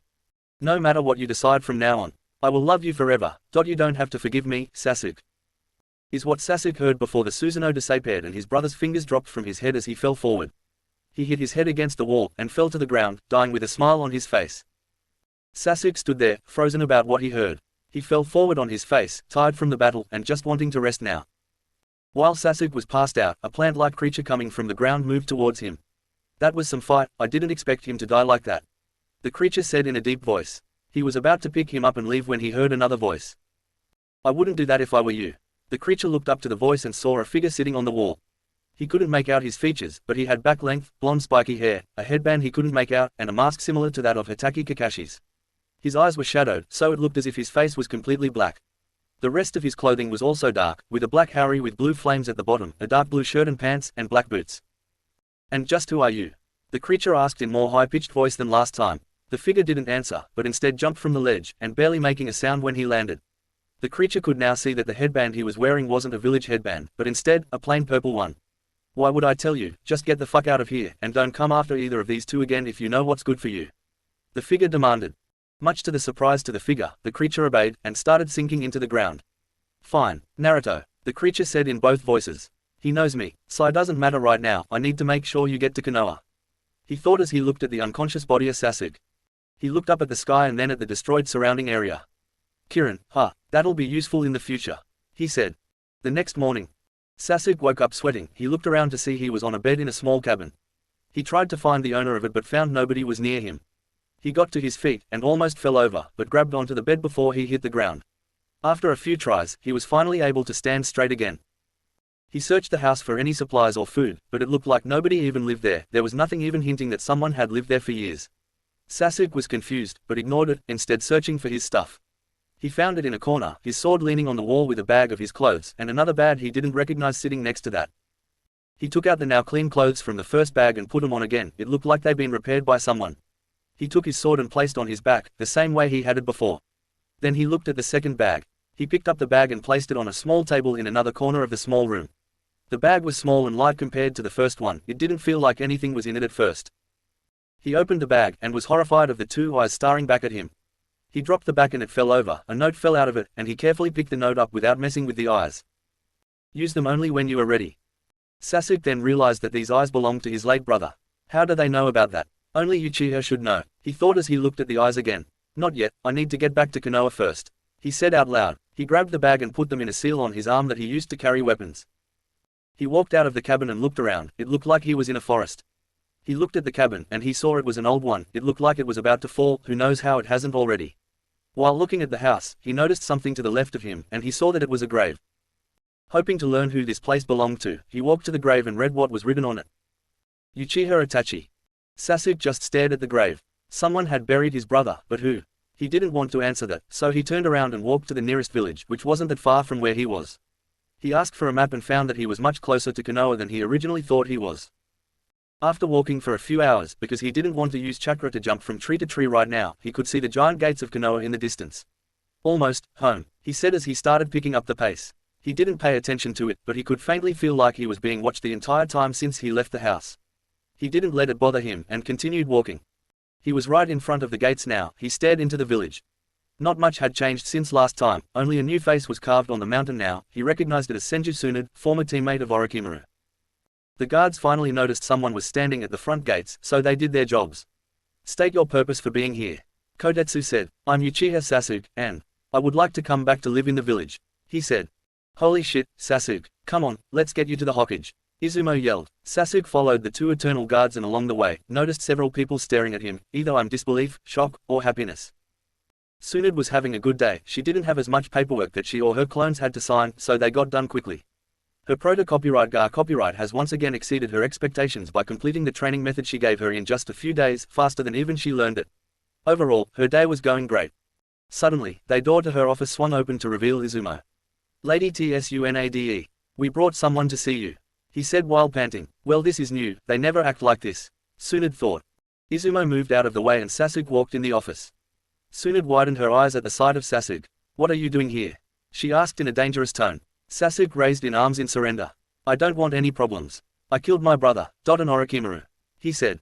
Tsunade nearly fell out of her seat, but caught herself in time. Wait, I thought that he died during the raid he did at the Chunin exams. Did he live through that? She asked. He was a reanimation, I had to completely destroy him in order to kill him. Sasuke answered. Still, he was active this entire time, thank you. And what of your brother?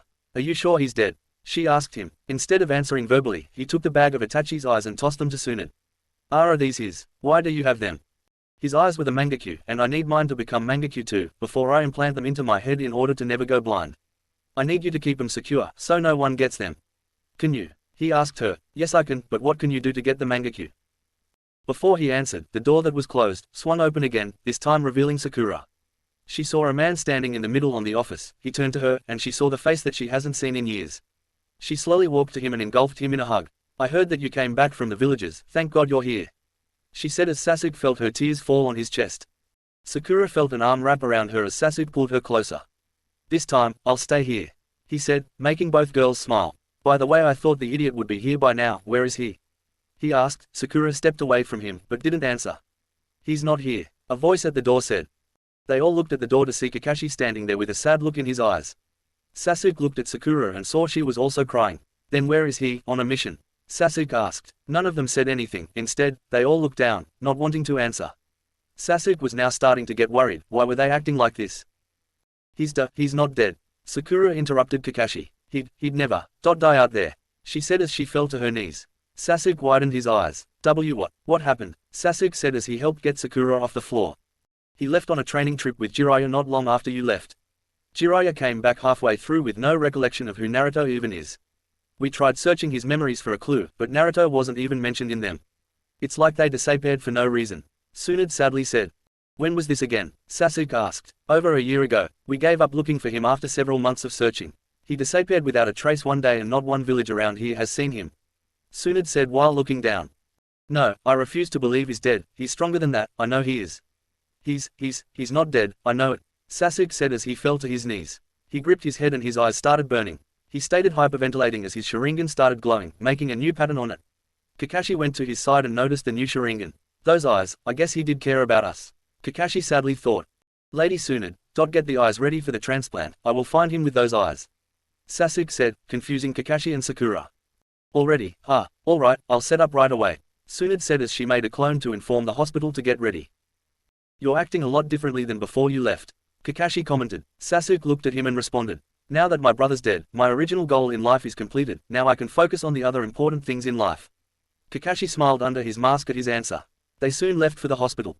After a few hours, Sasuke walked out of the medical room with bandages over his eyes and Tsunade escorting him through the door. Sakura and Kakashi walked up to him. Are you okay, how are you feeling? Sakura asked, worried for the teammate she still has. Sasuke responded by removing the bandages, showing his eternal Mangekyu Sharingan to everyone that had showed up. All the teams he knew, including Team 9, were there, waiting for him. Get me a team I can lead. We're bringing Naruto back, Sasuke said triumphantly, and everyone there started celebrating. They all left to get ready, with Tsunade telling Neji, Kiba, and Shino to bring a few clan members with them. Once the team was set up they gathered at the gate, and left to find their missing teammate. Tsunade was back in her office. It was dark out by now, so she was ready to pack her stuff and go, but was stopped by an unfamiliar voice. You know it's not going to work, they won't find what they're looking for, the voice nonchalantly said. Tsunade turned in surprise, and saw someone sitting on the windowsill, looking out the window. Due to the window, she could see the reflection of a masked man staring at the people of the village. Who are you? She asked in fear. Where the hell are the ANBU when you need them? The figure took out a senbon and placed it on the windowsill.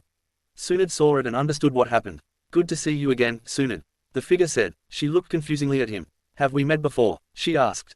The figure pulled down his mask and turned to Tsunade. She could see him smile with whisker marks on both sides of his face. Maybe this'll jog your memory, Ba-chan, he said. Tsunade's eyes widened and she started trying to find the words to say. Naruto, why you're… She stopped herself and ran to hug him tightly. Alive, Naruto hugged back. Where have you been? Why did you leave? Why are you visiting now? She bombarded with a bunch of questions. Can't tell, you should know, and I brought Sasuke back, that's why I'm here. Naruto answered all the questions she asked with ease. Look, I can't come back, not to this village. I have people that care for me again, and I can't leave that village. I understand, but can you at least visit me sometimes, even if just a clone? You know you're the only family I have left. Please, don't leave me too. Tsunade begged, as she started crying. Don't worry, I'll be sure to visit you as often as I can. You're the only thing I actually like about this village. And hey, once you retire, I'll tell you where I've been staying for the past year, so you can stay there with us. I'm sure your great-granddaughter would love to see you, he said as he let go of his shocked grandmother. You have a kid, aren't you a little young for that? She asked. She's adopted. Trust me, I don't want another girlfriend, and she knows that, too. He said, and Tsunade nodded in understanding. Alright, I need to go. Don't tell anyone you saw me today, okay? I don't want to deal with Konoha. He said. Don't worry, I won't tell a soul, I promise. She said. Then I'll see you later. I love you, Ba-chan. He said with a smile on his face as he disappeared in a yellow flash. I love you, too, brat. She said to herself. Chapter 17. Village after village, town after town, Sasuke and his team was searching every place they could. Everyone on the team was getting frustrated for multiple reasons. Sasuke refused to give up, however. He was determined to find the teammate he believed was still alive. Others, though, they didn't have the same determination like him. Most of the people who weren't a part of the original 4 teams gave up before they got to the border of the fire country. Why waste their talents to find a dead person? A demon like him couldn't help them. They've been gone for about 2 weeks now, searching every village in the fire country they could, but came up with nothing every time. It was time to search the next country, Wind Country. Before we cross, does anyone want to drop out? Sasuke asked his team. Besides teams 7, 8, 9, and 10, there were a few Hyuga members that stayed with them so far. I'm sorry Sasuke, but I still don't completely trust Suna after the Chunin exams 2 years ago, so I think I'm gonna sit this one out. A Hyuga member said. I don't blame you, I don't know who the new Kazekage is, and I don't know how he acts. Be safe on your way back. If anyone wants to follow him, go ahead, no one's judging. Sasuke said as 2 more Hyuga members left with him. Is everyone else okay with going in? He asked, receiving nods. Alright, after this, we'll go back to Konoha and get ready to go to Water Country. Understood, he said. Good, then let's go. -3 weeks later. Sunagakure is now the only village they have not been to now. They saved the main village for last in case the Kazekage told them to check the other villages first. They entered the village and some guards stopped them. This is a big team to send to Suna. State your purpose, the guard said. We are here to see if a friend of ours is, or visited here sometime in the past year, and we'd like to speak to the Kazekage for confirmation. Sasuke said. Fine, but Shinobi will keep an eye on you at all times, so don't do anything you'll regret. The guard said. Alright, split up and search around for any clues, same teams as last time. I'll go see the Kazekage. Sasuke said as everyone got in their respective teams and left. Take me to your cage. Sasuke walked next to another guard as they made their way to the cage office. The guard knocked on the door and they both heard a faint come in from the other side. Gaara-sama, the visitor is here. The guard said. Let him in, Gaara said. Sasuke walked into the office, and as soon as Gaara set his eyes on him, he let out some ki. What are you doing here? Gaara asked in a dangerous tone that made Sasuke start sweating. I'm not here to fight, I've left Orochimaru and went back to Konoha as a ninja there. Sasuke tried to reason. And he just let you leave, I find that hard to believe.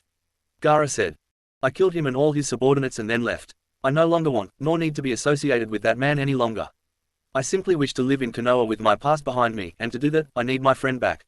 Sasuke said immediately. Gaara grew curious of what he meant by that. Last he saw him, he closed himself off from everyone around him and only wanted to get stronger.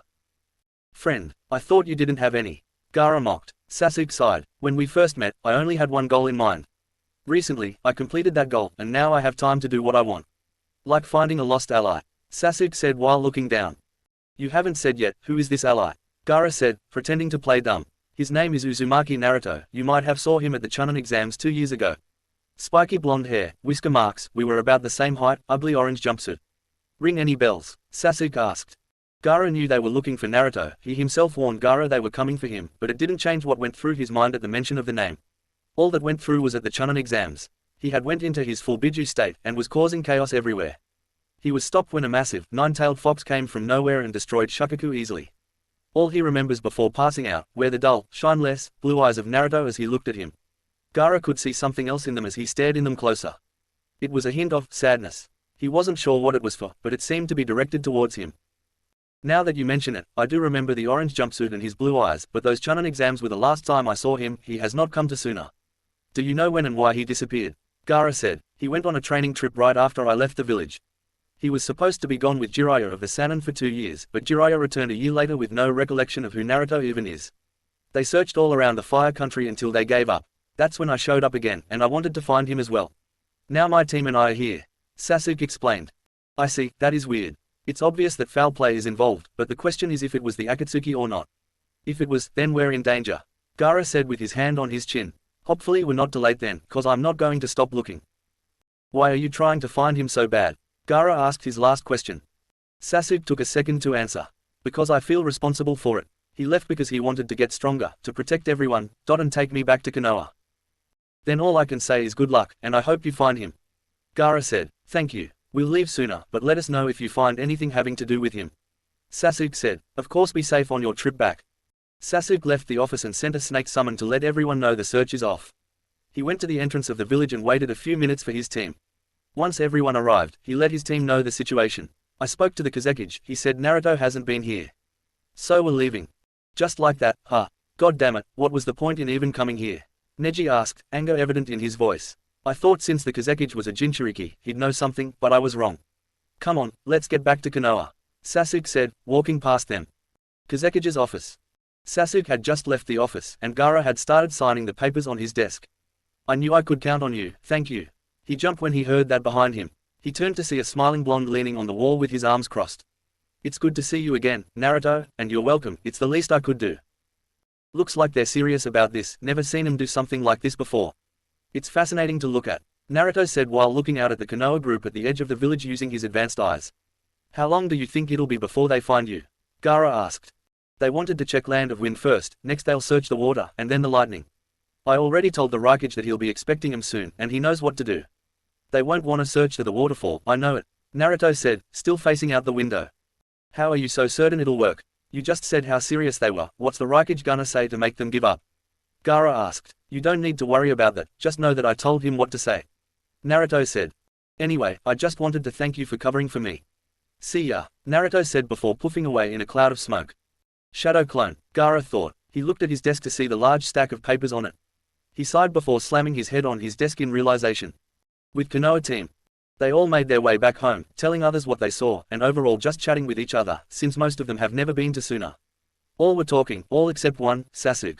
Sakura noticed this and went ahead to where he was. She could see that he had a disappointed look on his face. We'll find him, with you I know we will, Sakura said with a smile. Now come on, you already know your team, so let's talk to them. She dragged him to the rest and soon, he started talking with them like a friend, something he never experienced before he left Konoha. They talked the entire way to Konoha, and Sakura could see that when Sasuke's head was turned, he had a small smile. At the gates of Konoha. Alright, be prepared to leave again soon, this time, we'll go to the water country. I'll go confirm the mission, so you go prepare, Sasuke said before leaving. Tsunade was in the middle of ordering her clones around to do her work when she heard a knock on her door. Come in, she said, and Sasuke walked in. The mission was a failure, he wasn't in Sunagakure. He said looking down in slight shame. Next up is Kirigakure. Be careful out there, the civil war is still going on, who knows how they'll treat you because you have the Sharingan. Before she could continue, Shizune walked in. Lady Tsunade, you have more visitors, she said. Tsunade sighed. Let them in, just sit over there, we'll continue later, she said to Sasuke while pointing to a chair. In stepped in a long-haired brunette with hair that covers one of her eyes. She wore a blue dress over fishnets that goes down to her thighs and up to her breasts. Well, isn't this a surprise? What brings you here, Terumi Mei? Tsunade asks the now-named woman. With hope in her eyes, Mei answered. I'm honored you know me. I'm here to ask for help. With where we are now, the Revolutionary Army isn't ready to take on the Mizukage and his forces. I know it's a long shot, but we need more power, and what better village to ask than the strongest one? Again, I won't be mad if you decline, it is a crazy thing to ask for. Okay, I'll send some, Tsunade said. I understand. Wait, what? Mei asked, super confused on what she said. You heard me, I'm game, I even have the leader of the team I'm sending you right here, she said, pointing to Sasuke, who immediately understood the implications. Sasuke stood up. I'll let my team know what's happening, see you at the gate, Mei, he said as he walked out of the office. He already has a team. What were they for? Mei asked. They were a search team that I sent to Suna. They were actually looking to go to Kiri anyway, so this works out perfectly for both of us. They'll be ready in around 30 minutes, feel free to explore around our village or wait at the gate, Tsunade explained. Thank you so much for this, I don't know how to pay you back, Mei said as she stood up and bowed. You pay me back by winning this war, so good luck out there, Tsunade replied. Mei got up and left the room, with two of her followers walking behind her as she left. 30 minutes later, she showed up at the gates of Konoha and waited for the team she was granted. Not long after, Sasuke and his team arrived and introduced themselves to the Kiri shinobi. Alright, now that that's over with, let's get to our base, follow me. Mei said as she and her subordinates jumped into the trees and into new territory. Chapter 18. No one knows why it happened, but 5 years ago, the 4th Mizukage, Karateki Yagura, had lost it after a group of psychos in the Kagaya clan attacked his village for no apparent reason. The Kagaya clan had the ability to manipulate their own bones with their Kekkei Genkai. The clan had always had a history of being violent and psychotic, sometimes for no reason, so to some, it came as no surprise that they'd be bold enough to do something like this. For Yagura, however, he declared that anyone with a Kekkei Genkai will be executed on the spot. Most people thought that he did this as a safety procedure to protect everyone and followed their leader without hesitation. Some saw this as their usually nice and understanding leader to have finally lost his mind to the stress of being a Jinchuriki and left the village, not wanting to be in the path of the Sanbi. But for those who did have bloodlines, they all tried to either flee or fight back against the suddenly tyrannical leader, which didn't end well for them. The ones that fled formed a resistance army, gathering everyone who was willing to fight for their cause, which surprisingly, was a lot. Mei stepped up as the leader, since up until that point, nobody wanted to take up that role. They set up shop in a small village and prepared an attack on another small village being controlled by Yagura. They were successful in the invasion, so they decided to use that village as their new base since it was a little bigger than their last. Now they had made their presence known. They tried again to take over another village, but the operation failed because that village was more prepared after hearing what happened to the neighbor village. The rebels lost a lot of their forces on that attack, so Mei settled on gaining control of the smaller villages to gain those forces back. After another failed attempt for another village, Mei had enough of the slow progression, so she finally took the advice of some of her followers and asked another village for help, which was thankfully accepted. So this is the village. Tenten asks Mei, as they all pass the entrance to a small village that the rebel army used as their base of operations. This village is on an island far enough from Kiri that they haven't noticed them yet. Yes it is, it may look small from here, but underground is an entire army ready to attack. And now that we have you, victory is closer than ever, it's only a matter of time now. She explained as they walked into a bar. The bartender saw who walked in and stepped to the side, opening the door to the back of the building, revealing her another door with a staircase leading down into a dark hallway. At the end of the hall, another door, this time with a small light above it, illuminating it ominously. With this one, Mei knocked on it, and a small panel slid away to show a pair of eyes. The person then closed it abruptly and removed the locks on the door, opening it for his leader. Welcome back, Mei, I assume the mission was a success. The guard said, looking at the Konoha shinobi behind her. Thank Kami, these are some of the best Konoha had to offer, I'll show them around, then we'll get the show on the road. Let the messenger team know to let the other villagers know that we are ready. Mei ordered the guard. Yes ma'am, he responded as he walked away. They all walked through an archway to see a very large, circular room that branches off into different, smaller rooms in several places. In the middle was a section that came out from the ground that had a map of the land of water on it. Several hundred people walked around until they all saw their leader and stopped. My loyal followers, I have returned with help. Please welcome the Konoha shinobi that were willing to help all of us out. Mei yelled, and everyone started cheering for them. After the cheering died down a little, Mei spoke once more. Alright, I want everyone to prepare for battle. We are storming all the villages we can before we get to Kiri. We will be leaving tomorrow morning, so be ready. Because this will be war. She yelled the last part to hype up the crowd, who started cheering again. Follow me, I'll show you where we are going tomorrow. She said to the Konoha team. You guys go around and make yourselves comfortable, I'll go with Mei. Sasuke said to his team. I'll go with you to see if I can help any. Shikamaru said as he joined Sasuke and Mei to the table in the middle. As they made their way, a familiar face made his way to the trio. Well, look at who we have here. Sasuke looked at who said it and was shocked. Zabuza, Sasuke said in a dangerous tone. Easy kid, I know we were enemies on that bridge, but we're on the same side here, so let's act like it. Zabuza said and Sasuke moved his hand away from his sword. You two know each other? Mei asked. Shikamaru remembered Naruto had told everyone about Zabuza, so he wasn't surprised about that. Yeah, a few years ago, he and his accomplice was sent to stop my team from helping build a bridge in the land of waves. Sasuke said with disdain practically written across his face. That was a long time ago, and while you were passed out, I had a change of heart, which led me to join the rebel army to take down Yagura.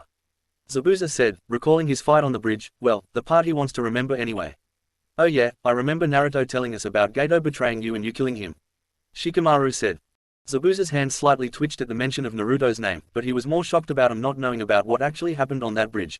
Shikamaru noticed the hand twitch and questioned about it internally. Speaking of Naruto, we went missing about a year ago. Since you've been here for a few years now, we wanted to know if you maybe saw him anywhere. Sasuke asked Zabuza and Mei. While Mei was thinking, Zabuza was silently freaking out. He's missing. Fuck, he could be anywhere.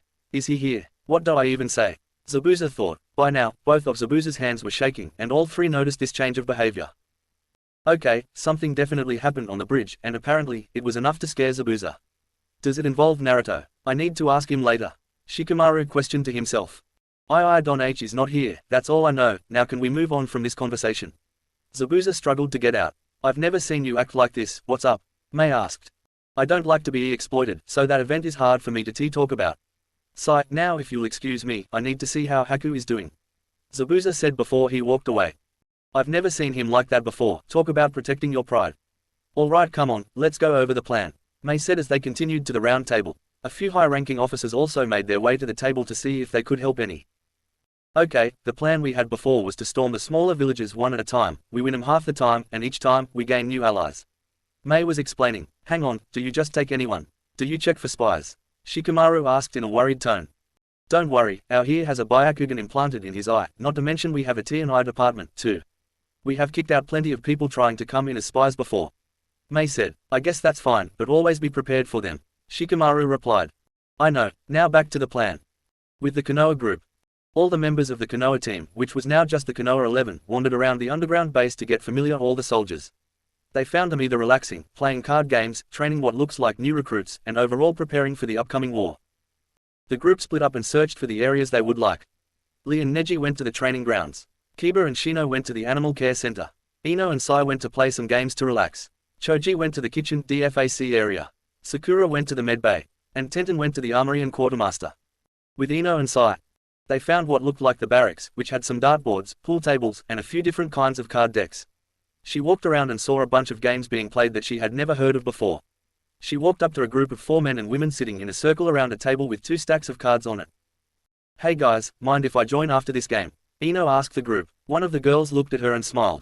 You must be one of the Konoha ninja, right? Come sit, we just started, so just grab 7 from the top of the deck. The girl said, do you know how to play Uno? A man asked. It's one of the few games here that I do know. Ino said, rubbing the back of her neck. Good, I'll go first. The same man said as he placed a red 8. The man next to him placed down a red 6. My name is Ino, by the way, it's nice to meet you. She saw that Sai had went over to some people throwing darts. I'm Sanam, the guy next to me is Okon, we're twins. The girl next to you is Mizuria, and next to her is Daikoku. Sanam introduced all of them, beginning their friendship. Minus 15 minutes later. I swear to Kami you fucking cheated. Mizuria screamed. What do you mean? I don't even know how to cheat in this game. Ino yelled back. Well, how else did you win 4 fucking games in a row then, HM? Sanam yelled at her new friend. Little did the other players know, Ino did, in fact, cheat. She used her mind-reading jutsu to see all their cards and discreetly played as if she didn't know.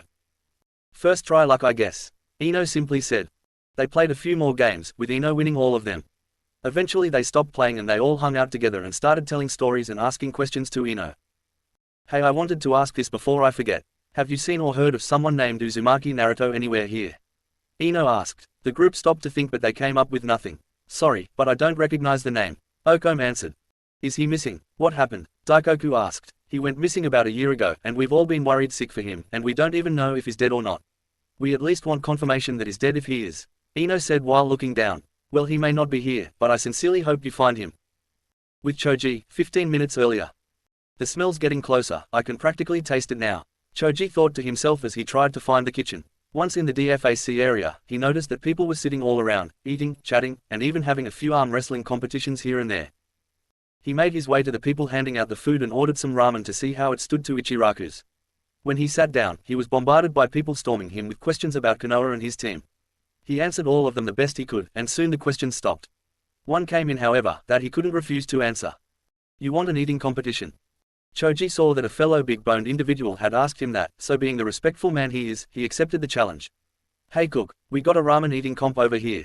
Get ready, a person yelled, and several chefs came out with around 100 bowls of the same kind of ramen. Almost like they were ready for something like this. A bowl was placed in front of each of them, and they started to eat.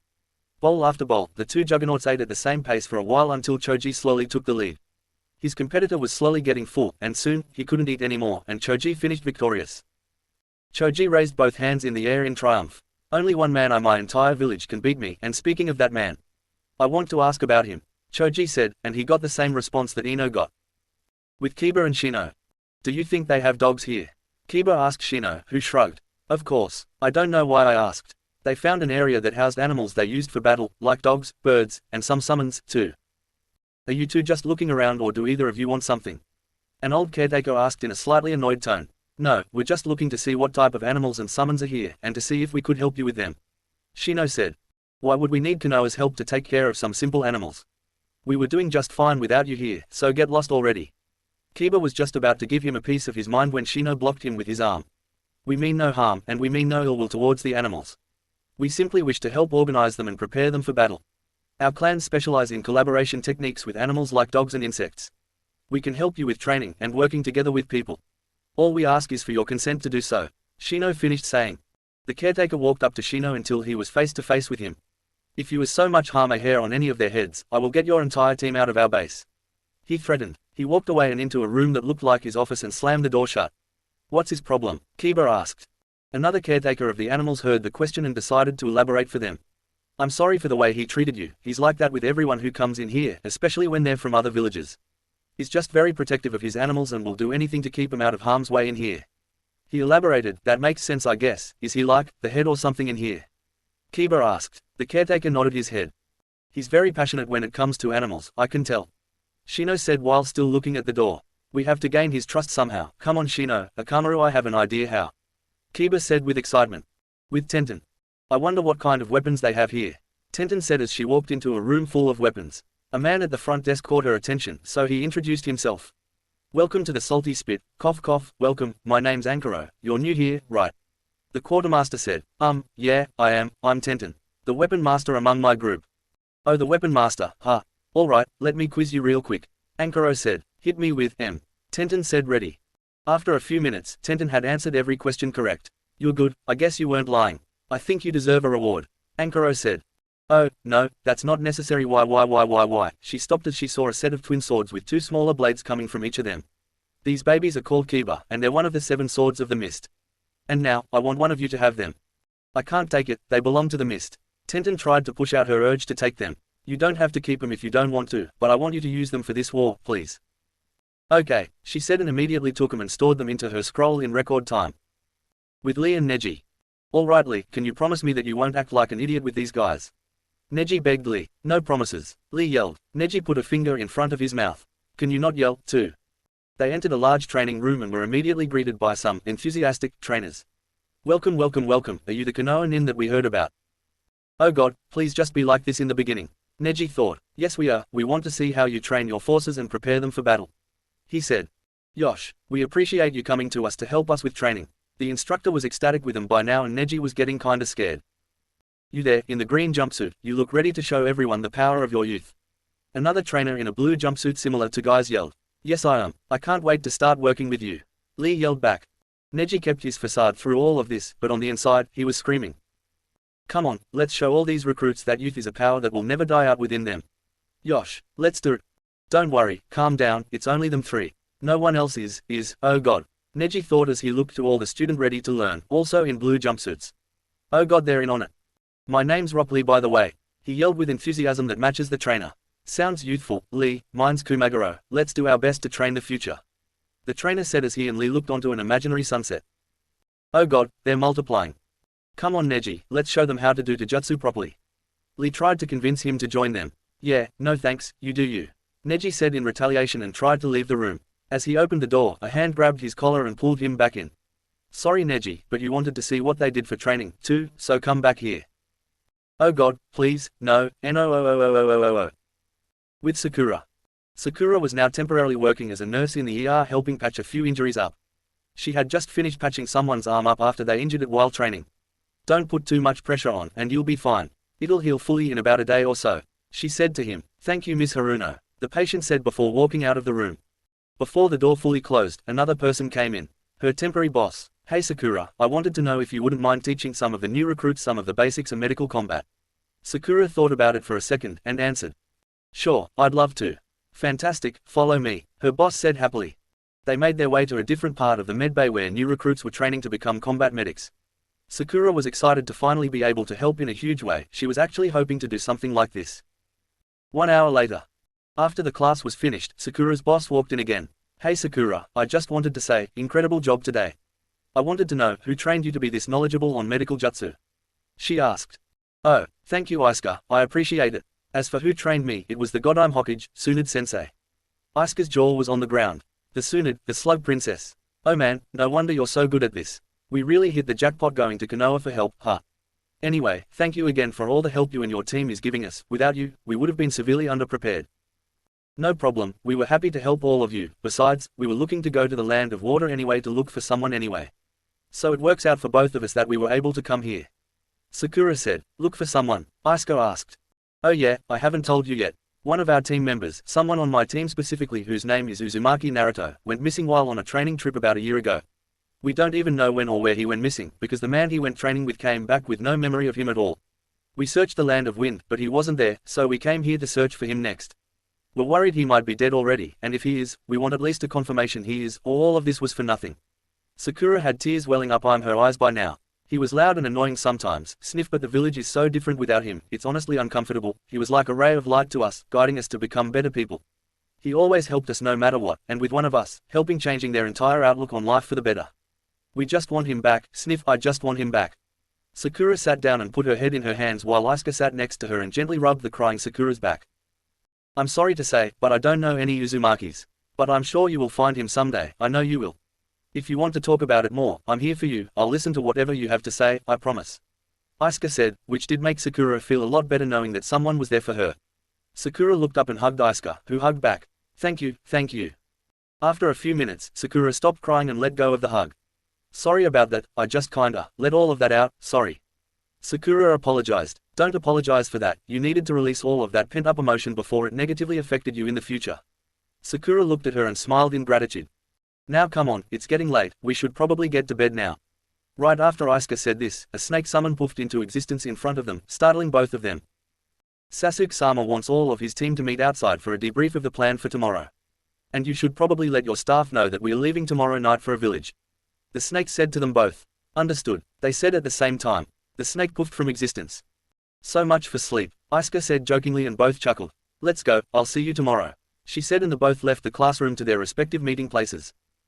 Above ground. Sakura was the last one to arrive outside the bar and the Konoha 11 team made their way to a nearby hotel. They all went inside of a room that Team 7 was going to stay in. Okay, here's the plan. At night tomorrow, we are going to stealthily infiltrate a nearby village under Yagura's control, attack, and take it over ourselves. Understood, Sasuke said, receiving no objections. Good, now let's get some sleep, we all have a big day ahead of us. He said. Hi, was everyone's response. Everyone left the room, leaving Sasuke and Sakura by themselves. Do you want to take a shower first? Sasuke asked Sakura. Oh, yes, I will, she answered. Sasuke noticed that she seemed a bit more somber and quiet after coming back up. What's wrong? He asked her. Sakura seemed a bit surprised at the question. What? Nothing's wrong. I can tell something is wrong, what's bothering you? Nothing is WRO. She stopped when she felt a pair of hands grab the side of her face. She opened her eyes and saw Sasuke was cupping her face and staring in her eyes. She couldn't help but blush a little about being so close to Sasuke's face. What is wrong? He demanded. Sakura already started having tears in her eyes. They don't know Naruto, he's not here. Her voice was shaky as if she was about to start crying again. Now that Sasuke had a good look at her face, he could see faint tear stains running down her face. She had already cried about this. I'm starting to get even more worried. What if he's with Yagura? What if we have to fight him? What if he's not even there? What if he's dead already? What if? She started sniffling and tears were silently falling. He's not dead, the dope would never get himself killed out there no matter what, I know that and you should too. He may not be here, but we're not going to stop looking. Let's finish this war, then we can go back to looking for him, okay? He said. She kept sniffling, but the tears stopped flowing out. Sasuke let go of her face and wrapped his arms around her for a hug, which Sakura gladly took. Promise me you will stay strong for this war, we need you, we all need you. I'll look around the entire world if I have to, but we will find him eventually, I don't care how long it takes. Sasuke said, which cheered her up a lot. They stayed in the hugging position for a little bit longer until Sasuke said something. God, you really do need a shower. Sakura giggled. Ha ha, very funny, but hey, you smell way worse than I do, but I'll go ahead and go first since you asked so nicely. Sasuke did something she hasn't seen in a long time. He smiled, and seeing him smile, she couldn't help but smile too. Even though she said that, neither of them didn't move from that spot. They didn't want to leave each other's side. They wanted to stay hugging each other. This is nice, they both thought at the same time. Chapter 19. Man, these just keep getting easier, huh? Kiba said as they entered the village they called a base for the 5th time. They had just gotten back from gaining another village on their side. Many people agreed with Kiba, but Shikamaru and Sasuke were thinking at the same time about the same thing. Why was that so easy? It was like there were much less people guarding that village than usual. Mei alone could have taken that village on herself and win. Both boys separated from the group and made their way to the center area to discuss a plan. So how was it, did you win? That seemed a lot faster than the others. Mei pointed out, yes, we won, but for some reason, the number of enemies was smaller than usual. We think something's going on, Sasuke said. Interesting. Send a message to our spies in the remaining villages, tell them to tell us if the enemy troops are leaving their village. She ordered and left to do just that. All right, if true, then we might have to skip the rest of the villages and go right for Kiri. Mei said. But what if Yagura wants us to do that? Shikamaru said. Explain. Yagura may be young, but he's still a cage with multiple elders backing him up. It's safe to assume that they want us to storm their village in order to trap us in. We can still storm the village, but let's send some troops to the smaller villages to make them think we're still taking those as a threat. While they are taking over that village, they would likely be notified that they are losing that village, and they'll let their guard down. That's when we attack. He finished. And what if he sees through that? Mei asked. Well, then we're just gonna have to wing it. All right, then it's settled. In 2 days, we'll take 2 villages, both at night and both at the same time. Are we clear? Mei said. Hi. The group around the table yelled. The rest of the Konoha 11 had stayed together and sat down in the DFAC area. Sasuke and Shika entered the room and made their way to their group. They explained the plan and most of them left to relax and or train. The next day, Mei had gotten word from her spies that the enemy forces of their villages were leaving to go to either Kiri, or a smaller, but still quite large village just northeast of it. The village was called Kurosaki Village, a decently sized village that was once used as a samurai training village, now as a village to aid in war efforts, like this one. Their suspicions were right. Everyone participating in the war packed the supplies they needed and headed out to the stakeout points, where they waited for their signals to attack. Because Kurosaki Village had a large number of ninja, half of the Konoha team, Kiba, Shikamaru, Tenten, Rock Lee, Choji, and many rebel ninja went to that village to free it and stop a potential flank from them. Sasuke led his part of the team and aided Mei in leading the entire army attacking Kiri. They were ready to fight and to win. It's midnight, the Bravo team started attacking their village. I'm gonna go scout for entry points, wait here until I give the signal. Trust me, you'll know it when you see it, Sasuke said to Mei before jumping into the trees. Alpha team is posted 8 miles away from Kiri so they won't be spotted, and thanks to Sasuke's great speed, he crossed it like it was nothing. But one thing did make him stop. It's an old war bunker, he said to himself. He walked up to it and saw that the building was about to fall apart. Rust was everywhere on the metal, wood was chipped away and barely standing, and he didn't even want to know what the inside looked like. The building was small, so he assumed it went underground. How far it went, he didn't know. It was probably collapsed anyway. He didn't think much of it, but something about this building felt off to him. He didn't know what it was, but it felt angry. He decided to ignore it and continue on with the mission assigned. The Kiri village walls were now in sight, and he was still unnoticed by the ninja on guard. He casted a long-range genjutsu on the guards he could see to make him invisible to them. He scaled the wall and snuck past the guards he couldn't get. He found what he wanted a few minutes later. The supply depot. He snuck inside and knocked the guard on duty out cold. He did the hand signs for the jutsu he wanted and sent it. Fire style, fire dragon jutsu. He yelled as he sent the flaming dragon high into the sky, high enough so Mei could see it. And see it they did. Mei ordered all the ninja present to charge as fast as they could and storm the walls of Kiri. Sasuke now stood in a slowly burning building, satisfied with the result of his signal. He shunshined out and saw the village was ready to attack whoever just invaded their village. With his incredible speed, he ran past all the incoming ninja straight to the Mizukige's office. On his way, he looked back and saw the rebel army had made it and were fighting the forces of Kiri. Mei and a few others caught up to Sasuke and together, they ran to find Yagura. The members of the Konoha 11 that went with Sasuke all had to stop to fight either large groups of enemy ninja or a really strong foe that might slow down Sasuke. They fought to make sure that he made it to the cage tower because he was the only one with the ability to stop Yagura. Eventually, Sasuke and Mei had made it to the tower and began to fight their way up the side of the building.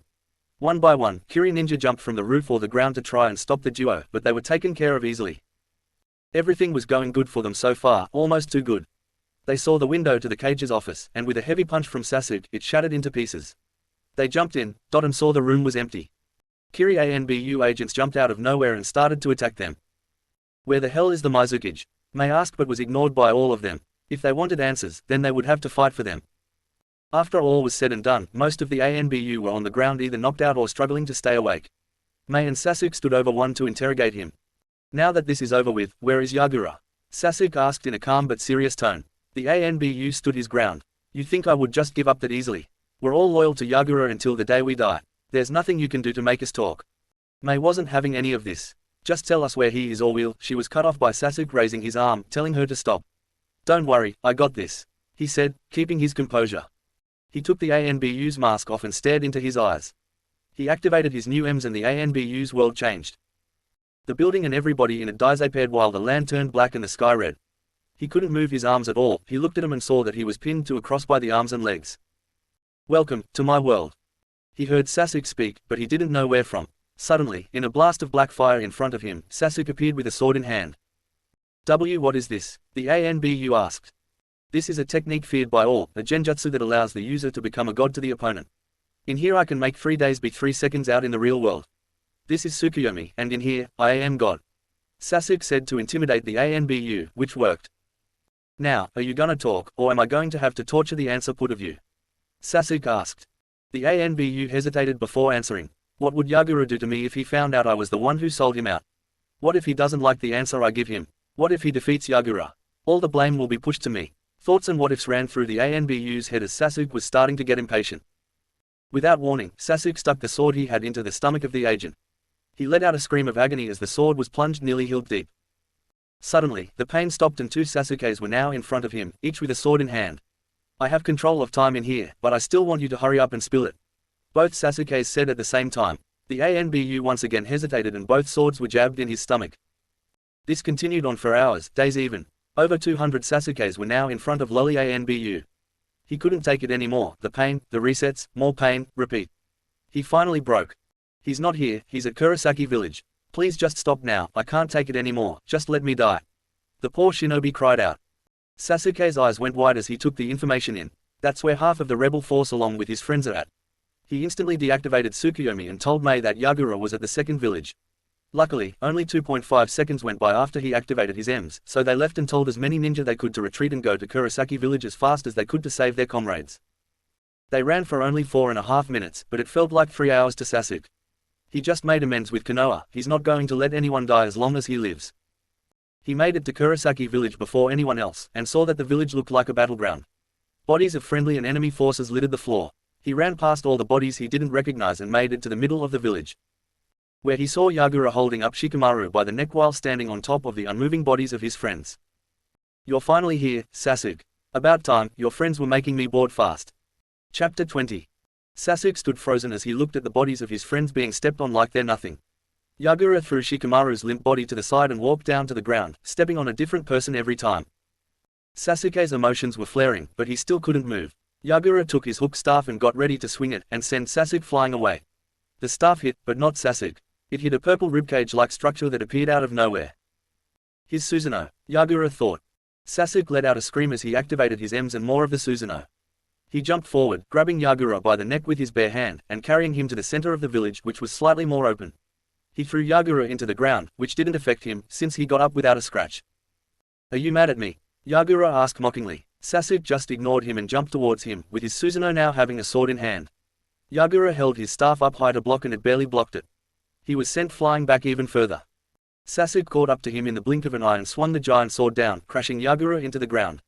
The dust cleared, and Sasuke saw that his sword connected with a big mound of coral. "His Kekkei Genkai, it's stronger than what I thought it was," Sasuke thought to himself. Yagura's Kekkei is called Sangoten, or Coral Release. It allows its user to sprout tough coral from anywhere that their chakra is connected with. Sasuke had been told of this technique from Mei when he first joined, since they both knew that he'd end up fighting the Sanbi at some point. Sasuke jumped back and created the entire upper half of his skeletal Susanoo. With a sword in each hand, he got ready to fight. Dark red chakra started bubbling out from the coral, making it start to crack. It eventually exploded, sending coral everywhere, which sprouted more coral in each spot the chunks landed in. Sasuke saw this and dodged all the pieces that came flying towards him. But while he was dodging, he failed to notice in time that Yagura was now covered in red and black Biju chakra, had 3 tails, and looked like a small Sanbi. Yagura was the one who charged Sasuke this time, dragging him through the village, and eventually out of it. Here, Yagura was free to do as he pleased. He created a water clone and sent it to the tree line without Sasuke noticing it. Sasuke got up and recreated his skeletal Susanoo, ready to fight again. He ran up and swung his sword down, hitting one of Yagura's tails. He exited his Susanoo, making it disappear, and was about to pierce his shell with his Chidori. He wasn't blocked, but he was smacked by one of the other tails into the ground. Hard. Sasuke ran through the dust that came up when he hit the ground with another Chidori crackling in his hand. He moved as fast as he could behind Yagura and ran towards him. Despite the speed, Yagura saw him, and the clone Sasuke didn't see showed up and created a mirror with his water. He grabbed the top of the mirror with the hook end of his staff and pulled down towards himself. As he did, another Sasuke came flying out with the Chidori activated. The two Sasukes clashed their Chidori together, creating a flash of light and sent lightning scattering everywhere. After an explosion that sent the two backwards, they engaged into jutsu, but since they were the same person, they just cancelled each other out with everything that tried to do. Sasuke knew that fighting himself was futile, so he tried running to where Yagura was, who was running in a different direction. Sasuke took his sword out and prepared to stab Yagura, but was blocked by the second Sasuke. They were in a struggle to gain the upper hand. They both used Amaterasu control to try to burn each other, but the flames cancelled each other out and spread out instead of forward. Damn it, it's pointless. The real Sasuke thought in anger. Wait, if it's a reflection of me, then even it won't be able to think straight at the moment. I have to calm down. Just calm down. Sasuke took deep breaths, but was interrupted by the mirror clone shooting a Susanoo arrow at him. He narrowly dodged it, and many more that came after him. God damn it, I can't even think straight. I'm sorry guys, I'm a failure to you. This must be karma for the hell I put him through in the past. Sasuke thought while dodging. He couldn't dodge them all, however. Mirror Sasuke's Susanoo created a sword and swung down on the real Sasuke, crushing him. He lifted his sword off the now bloody Sasuke and prepared to stab this time. But before he could land the fatal blow, Mirror Sasuke was stabbed by a different Susanoo blade. Originating from the original Sasuke was a ribcage with an arm and sword attached. The clone disappeared, along with its Susanoo. No, I can't think like that. They're okay, they're alive. They wouldn't let someone like Yagura kill them. They're stronger than that, than him. I know it, Sasuke said, calming himself down successfully. He took a few more deep breaths and closed his eyes. He had already locked onto Yagura's disgusting chakra. He smiled and disappeared in a blink of an eye, reappearing right next to Yagura, who was expecting him to show up again so fast. He made a ribcage with a sword again and sliced horizontally at Yagura, which he once again blocked with his staff. He then slashed downward, holding Yagura in place so as to not get cut in half by the giant sword. The sound of lightning pierced Yagura's ears. He looked down to see Sasuke with a Chidori in his hand. Yagura had his hands full, so he couldn't even make a clone to stop or stall him. Sasuke charged towards Yagura. Ruah! Yagura let out a demonic scream as red chakra surrounded him. Sasuke jumped back and a large dust cloud surrounded Yagura, taking him out of Sasuke's sight. Suddenly, a large, grey tail came from the cloud, charging towards Sasuke. Sasuke dodged and saw the tail go back to the now dissipated cloud of dust, showing the giant, three-tailed turtle known as the Sanbi, or Isobu.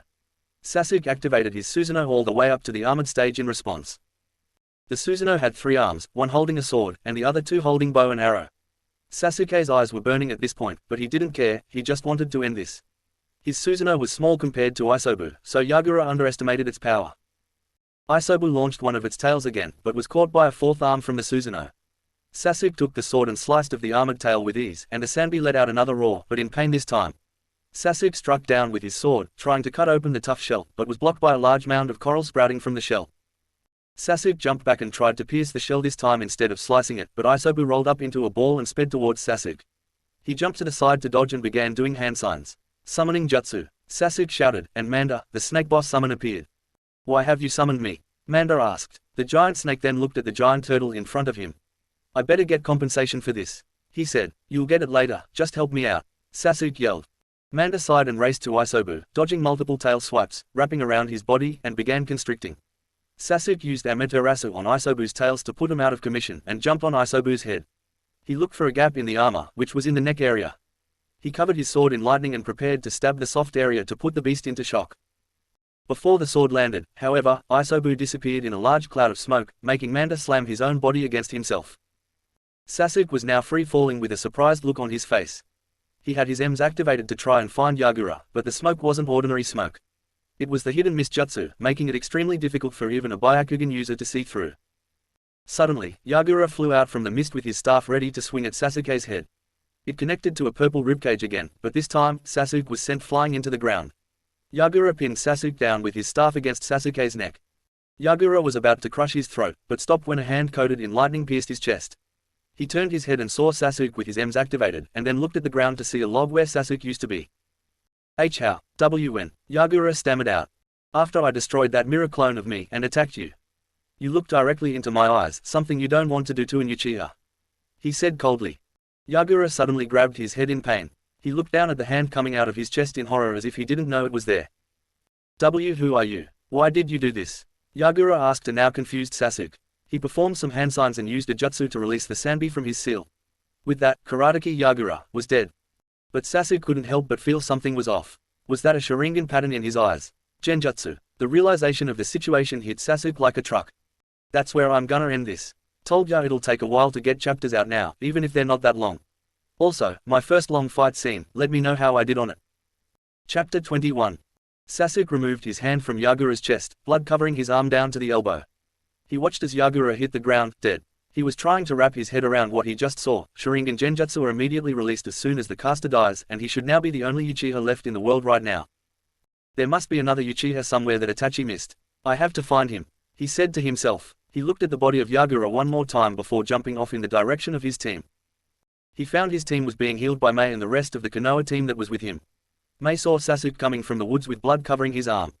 She looked at the arm. I assume he's dead, she asked, and Sasuke nodded. Mei noticed the look on his face was more of sadness than triumph. You seem down. What's up? We won the war, it's over, did something happen? No, just worried for my friends, that's all. Sasuke lied with a small smile. Mei decided not to ask about it further. They might be in the hospital for a while, but they'll be fine in about a week, maybe 2. I know the ending of this war wasn't the reason why you came to Kiri in the first place, but I still want to thank you for everything that you have done for us. I don't know how we could ever pay you back for this. She said.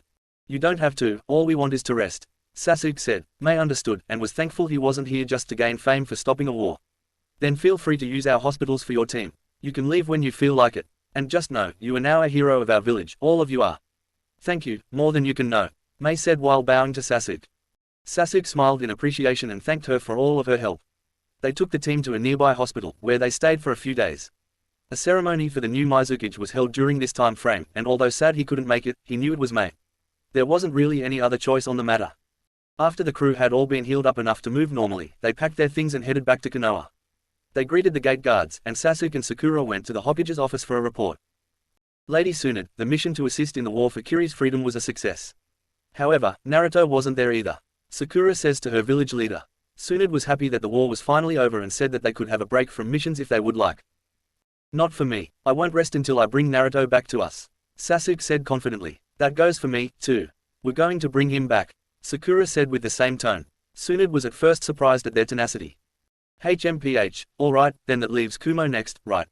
I heard he treats his Jinchuriki pretty nicely, so if he's anywhere, he's there. Tsunade said as she wrote a letter to the Raikage to expect Konoha company soon. Now hold on, you can't expect me to not come with you, right? All three turned to the doorway to see Kakashi leaning on the door. Kakashi-sensei, it's good to see you again, but where have you been? Sakura asked. I had sent him on a different important mission right before yours, so unfortunately, he couldn't go with you. Tsunade answered, but don't worry, I won't let you down as a sensei again. So, he stuck out his fist. How about we get Team 7 back together again? Sasuke and Sakura joined fists with Kakashi, and with determination they haven't felt in a while, they left the office and packed for the trip for Kumo. In Kumo, 3 days later. What? Yelled the 3 Konoha nin. I don't know what else to tell you, you can see his grave we made for him in our cemetery. AI said. And you didn't think it was a good idea to tell us that this happened? Sasuke said with ki flowing out. And risk going to war with an ally I tried so hard to get for my village. I know your Hokage well, peace wouldn't last long if they, or Iwa knew their Jinchuriki was dead. Look, I understand, he's your Jinchuriki, but I told him that that mission was dangerous, even for him. Sai, I'm sorry, I should have tried harder to stop him, AI said, putting his head on his desk. Sakura was crying, Sasuke didn't know what to think, and Kakashi was beside himself. I let another one die. I should have gone with him, I should have done something.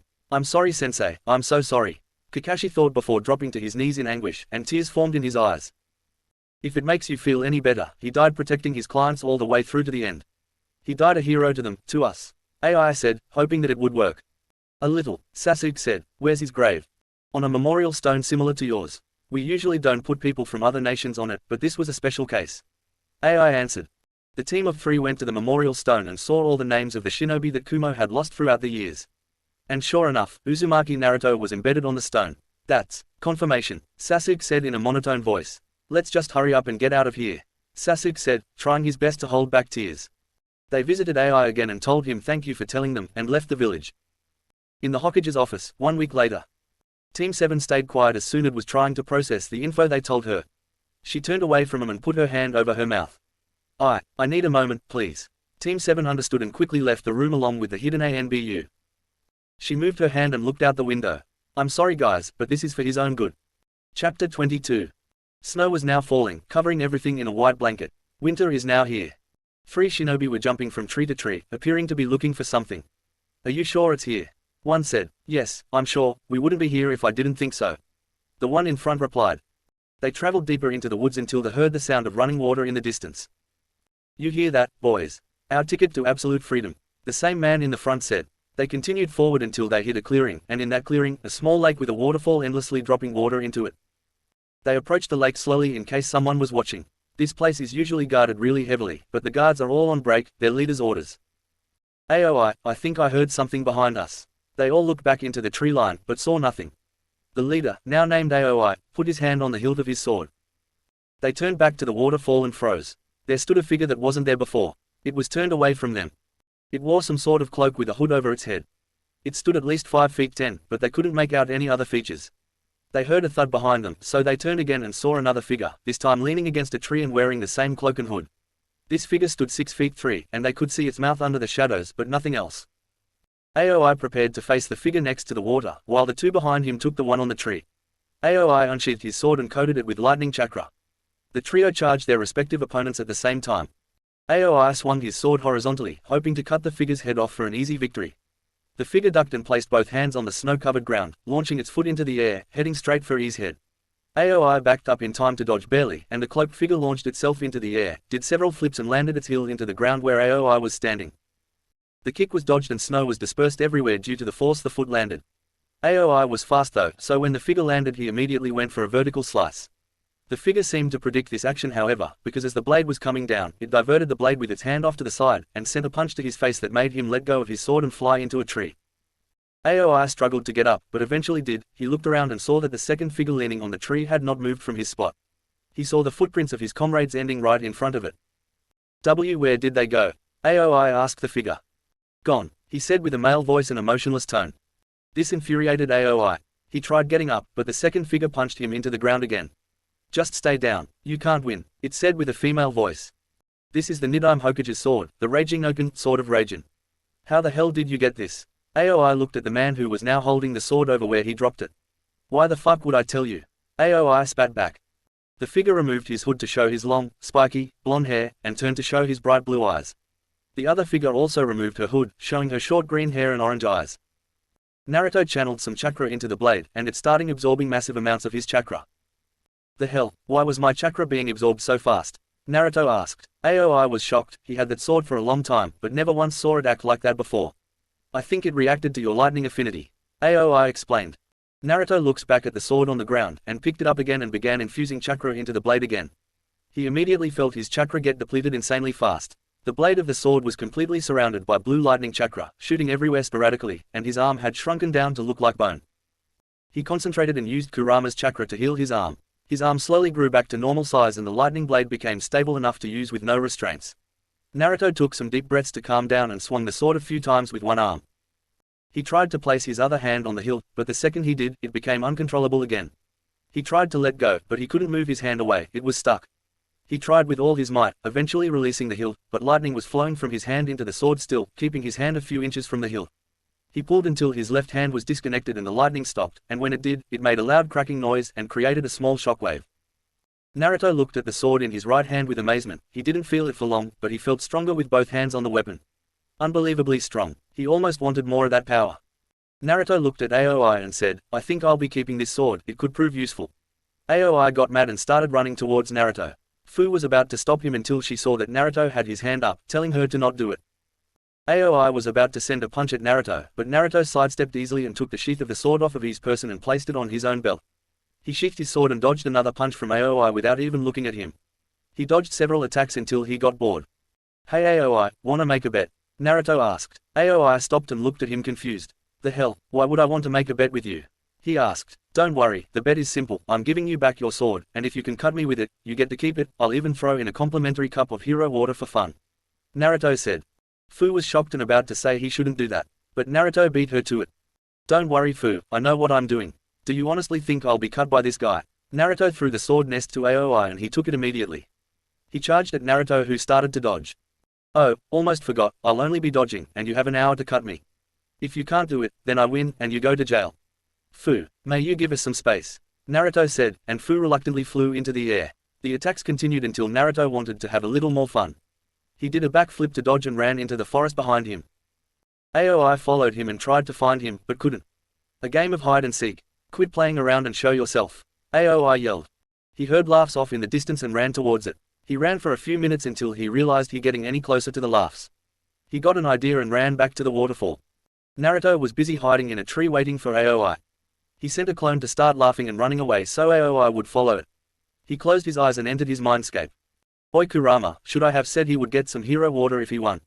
I know I'm fast enough to dodge his attacks all day, but I don't know if should have said it with Fu still there. Naruto said. Kid, if you want honest opinion, it was a stupid move. Good to get him motivated, but you're helping Fu protect that water for a reason. You offered to help her, saying you'll give some to him is just stupid. Kurama said while laying his head on his crossed arms. I guess I'll call it off then. Naruto exited his mindscape and searched for him using Sage Mode. Naruto exited his mindscape and searched for him using Sage Mode. Only the face markings, and it doesn't go into the hair. He searched by his clone and found that he wasn't following the clone anymore, so he searched by the waterfall and found him about to take a drink of the lake. He teleported to him via a Harassian seal he placed on him while he was dodging and swung a sword he kept on him at his neck. Aoi blocked the strike with the Raging Noken, covered in blue lightning chakra, instead of the normal yellow lightning he used to use. He turned to look Naruto in the eyes and he smiled. Yes, I changed the name of this story, I thought it would fit better. If there is another Naruto story with the same title, I'm sorry, I came up with it on my own. Chapter 23. Naruto landed on his feet after being sent back a good distance by an empowered Aoi. Naruto gripped his sword, Orochimaru's old sword, Kusunagai, and begun attacking back. Surprisingly, Aoi held his own well and blocked or dodged all of Naruto's swings. Right now, their strength and speed was about even, but Aoi knew that his boost was limited, so he tried to attack fast enough to catch Naruto off guard somehow. Naruto wasn't letting him get his chance though, he was countering everything he could throw at him. Aoi even covered his sword in lightning chakra, which was now blue instead of his normal yellow, but even that was useless against Naruto's own lightning-covered sword. It was getting to the point where Naruto was actually getting bored of the fight and just wanted it to end already. Naruto parried his incoming attack and kicked him into a tree. You're getting boring, Naruto emotionlessly said. He got ready to swing, and in a blink of an eye, he swung the sword through his neck and the tree behind him, making the tree fall. He picked up the Raging Noken and absorbed it into his right eye using Kamui, and looked at his body disappointingly.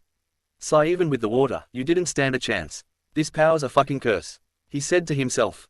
He heard a thud behind him and turned to look, and saw Fu walking towards him, looking pissed off. Don't worry Fu, the waterfall is SA slap. He was interrupted by Fu slapping his face. She had used some Biju chakra in it too, because it left a hand mark. He looked at her confused. You fucking idiot, why did you let him drink from the waterfall? Fu yelled. Okay, to be fair, I didn't let him, I just didn't expect him to go back to the waterfall, I was trying to lead him away from it.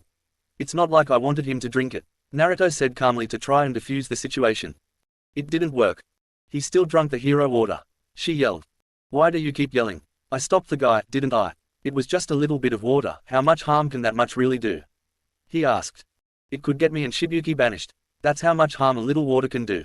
She yelled. Look, it was, wait what? Banished, he asked. Don't you know why I come out here to train instead of by Yui? Because it is my job and duty to protect that waterfall with my life. I was even specifically chosen by Shibuki himself to do it, when all the elders wanted someone else. Fu started letting tears come out now. Thanks to a special jutsu former leaders made, Shibuki and the elders will know if water has been taken from the waterfall. So they probably already know and are forming a meeting right now. She turned around and put her hands on her head, letting the tears flow. I knew I shouldn't have let you tag along with me, she said. Now hang on, no. The only reason this is happening is because you became arrogant and let your guard down. They won't care about you or what you say, all they'll want is me gone, so don't bother coming to the meeting, she said as she sprouted bug wings and flew off to Shibuki's office. Naruto stood there shocked and wide-eyed. She's going to be banished because of him, a mistake he made. This can't be happening right. It was just one mishap. He used his Sage Mode to find where the meeting room was, and she was right, most of the seats in the room were filled and Shibuki and Fu were heading to the room. Naruto panicked and tried to think of a way to convince the elders to give her a chance. In the meeting room, the doors opened, and Shibuki stepped in, with Fu right behind him. The 5 elders glared daggers into Fu. To them, she let the enemy take the sacred water they had protected for years up until now. May this meeting begin now? Our old man with a beard said. Yes, it may, Shibuki said. Then we are here for the trail of the traitor, Fu. The same man said. Now hang on, we don't even know what even happened out there. I highly doubt she let the enemy take the water. Shibuki tried to defend, but the elders wouldn't let up. It doesn't matter if she let him or not, she failed her mission, and both of you know what to do now, we've had replacements in mind for a while. An old woman said, still glaring at Fu. I can't allow this. I am the village head, you should be listening to me. Shibuki protested. With almost every political decision you've made, we helped you, or simply told you what to do. We have always had power over you, and we are done with you making the decisions. It is our turn to make a decision. Fu, Shibuki, as the new village leader, I declare that the two of you are hereby banned. The old man with a beard was cut off by the doors slamming open, revealing Naruto. He took 2 steps inside and was then pounced by 4 ANBU agents pointing their swords at his neck. Fu was in shock. You dumbass. Why are you here? She yelled in her mind. Naruto, what brings you here to a private meeting? The bearded elder said with anger in his voice. I'm here to simply tell the truth. Naruto answered. The truth is that Fu failed her mission to protect the waterfall. That's all we need to know, so get lost, you have nothing to do with this. The elder said, I have everything to do with this. I let the enemy take the water, not her. I told her I could handle it, and I failed. I'm at fault. You can't punish her for something she didn't do, so punish me instead. If that is true, then why were you even there to begin with? It's forbidden for everyone but the guardian and leaders to go to that waterfall. I'm powerful enough to defend this place with ease. It was my suggestion that I go with her anyway. So she trusted me to help her defend it, and I betrayed her and your trust. Naruto got on his knees and put his forehead on the floor in apology. They did nothing wrong, it was only me. I am sorry, the repercussion of my actions never went through my head like they should have. I will take any form of punishment as long as they walk free from this. The elders were infuriated. Their golden chance to finally get rid of the Nanabi and replace Shibuki was right there, and it was taken away. Legally they couldn't do anything to either of them now. But the bearded elder had a plan. You said you were powerful, just how powerful are you? This will dictate your punishment. I have in mind. Naruto stayed silent for a few moments, thinking if now was a good time to show everybody his ungodly amount of power he's been hiding this entire time. He got off the ground slowly, and as he was rising, golden flames started to flare around him. The markings for his sage mode covered around his eyes and cheeks. He stood straight up, and opened his eyes dramatically, showing the world for the first time his silver Rinnegan eyes. As his eyes opened, his golden aura exploded around him. Everyone shielded their eyes from the light, and when they looked back, he was completely different from before. His Hari turned from black with blue flames at the bottom, to bright orange and 9 black tomo marks in the center, with black lines from the shoulder down the arm. His pants also turned orange with similar black lines, however his shirt turned black with orange tomo marks around the collar. His skin was the same color as his Hari with the sage marks being black. I am the Jinchuriki of the Kyuubi no Kitsune, the most powerful Biju. Thanks to my bloodlines, I have gained powers far beyond that of any other ordinary shinobi. My chakra reserves are almost limitless. I have all 5 chakra natures, and I have never lost a fight when I was in control. Naruto said with pride. Everyone was speechless, including Fu. She had never actually seen him with this golden aura before. She also knows she is still holding back a lot of his power since he hasn't shown him his Sharingan yet. She and Yui are the only ones who know that fact in the village, and she understood why. The elder, having gotten over the initial shock of this revelation, put his plan together, but first had to know some things. You said when you were in control, what do you mean by that? He asked. I'd rather not dig up my past I tried so hard to bury long ago. Naruto said coldly. Fair enough, on to my next question. Why the fuck are you not in Konoha? I would rather we not start a conflict with them. Again, I'd rather not dig up my past. Naruto said. Okay, fine, I have a punishment in mind anyway. Naruto Uzumaki, for the next 1 year, you will be the new guardian of the hero order. No one but us, Shibuki and Fu are allowed to visit you, and you are not allowed to leave that area. Fu was about to interject, but Naruto got to it first. I'll do it as long as Shibuki and Fu are free of any and all consequences. Naruto proposed. Deal. Chapter 24. Fu knocked on the front door to Naruto's house, and was greeted by Yui. Hi auntie, come in. Fu walked in and looked around. 2 weeks have passed since the meeting where Naruto showed off his true power to the elders, who have no doubt told the village that he is a Jinchuriki. All right Naruto, you can come out, you're safe. Fu said. In a flash of yellow, Naruto appeared on a couch with a smile on his face. Thank God for shadow clones, one of the best jutsu out there. When can I learn it? It sounds cool, Yui asked. Right now, your chakra reserves are still too low to summon one and still have enough energy to walk, but you're almost there, don't worry. Naruto explained. Anyway, are the elders still oblivious? He asked Fu. They have no idea, but don't think that just because you stopped me from getting banished that you're off my hook. For your punishment, you will be paying for every meal I get no matter what for the next 6 months. No excuses, got it? Fu said. I sigh fine, I deserve it. But you know I won't be making money due to my new job, yeah, no. Naruto explained. That's the beauty of disguises, So get to it and change, we're starting now. Fu said. Now, where are we even go? Knock knock knock. Naruto stopped what he was saying when he heard someone knock the front door. Fu went to go answer, and Naruto hid upstairs. She opened the door to see one of the younger members of the civilian council, a young woman by the name of Maria Henna. What do you want? Fu bluntly asked. The elders wanted us to keep this a secret from you, but I don't agree with them. I feel like you need to know this. Don't tell anyone I was here, Henna said while holding out a newspaper. Fu took it and Henna turned around and left in a hurry. Fu closed the door and started reading the paper. Fu's eyes widened as she read. She covered her mouth and Naruto came down to see what was up. He saw Fu was reading something, looking shocked and asked what was wrong. Fu handed him the paper and he began to read. Naruto had a similar reaction to Fu, only he was filled with anger instead of shock. Breaking news. The 4 and 5 tails have disappeared. Rumors of the Akatsuki making their move have spread everywhere. Iwa is trying to find them now, without success. Reward from Iwa for anyone who can find the beasts. Beasts, fuck you Iwa. Naruto thought as he read the article. Change of plans, I'm hunting down the Akatsuki and making them pay. I'll be back in a few days, maybe weeks. Alright, go ahead, but be careful, please. Fu said. Daddy, what's Akatsuki? Yui asked innocently. Naruto and Fu tried and failed not to laugh. You don't need to know about them right now, just know they need to be stopped. Fu said. Don't worry, soon, you won't need to know who they are. I'll be back, Naruto said. 3 days later. Naruto was running around everywhere he could and had shadow clones doing the same. His main body was in the Lightning Country. He had to admit, these Akatsuki bastards are hard to find. He was jumping from tree to tree, until he got feedback from one of his clones that one of the Akatsuki members was found in the Land of the Rain. He instantly turned around and bolted straight to where Omegakure was with his Sage Mode activated. It didn't take him long to reach the edge of Am. He stood on the rain, water flowing down his long hair. He was looking at the buildings in the distance. With his Sage Mode activated, he saw 2 members at the top of the tallest building, talking to each other. He walked all the way to the building with purpose he hasn't felt in a long time. While walking through the rainy city, he noticed that it looked empty, as if the entire city had been evacuated prior. He was glad that there was no one here. He knew this fight will cause damage to the area. He walked up the wall of the tall building and deactivated Sage Mode. Eventually, he made to a balcony where the 2 members were located. He entered the building expecting to be attacked immediately, but was surprised when nothing happened. Ah, Uzumaki Naruto, it's good to finally meet you. A man with orange hair and a cloak with red clouds on it said.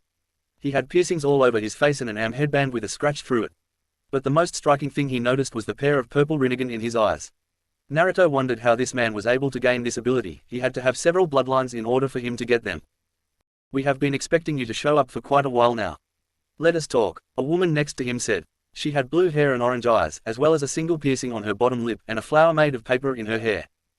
Naruto was surprised. I was expecting a fight, not this. Show me a fight, he demanded. Now, hang on, let us talk for a bit. I have something to say to you. The man said. Naruto crossed his arms and teased. Fine, you better make this worth my time. He said, thank you. Now, I want to know, why did you leave Konoha so suddenly? I always thought you were devoted to protecting your home. The man said. Don't call that place my home. Naruto yelled. He took some deep breaths to calm himself down, and to lower his ki he accidentally unleashed. They took something away from me, someone I loved, and they laughed at us, at her. That place is a hell I'm never living in again. So you know pain, don't you? I understand your pain very well, Naruto. It is a shame that you are our target. I'm sorry for what's about to happen. The man said. Knew it, Naruto said before being jumped by most of the remaining Akatsuki members that have been summoned by a member that looked like a female version of the man with orange hair in front of him. Kakazu, Hiden, Kisame, Sasori, and Deidara surprisingly all jumped him and prepared to attack. Naruto stood there and closed his eyes, smiling, and dodged every single attack that came his way. He had his back to the man with orange hair. Because of this, the man took advantage of it and used the technique of the Rinnegan to push Naruto out of the building. As he was falling, a large fireball was moving towards him. He countered with his own, cancelling it out. As the flames disappeared, a 3-bladed scythe came flying toward his direction. He grabbed the weapon without it hitting him, grabbed the chain, and yanked the wielder, Hiden, to him. Hiden was caught off guard, and was punched in the stomach by Naruto when he got close to him, sending him away with his scythe still strapped to his arm.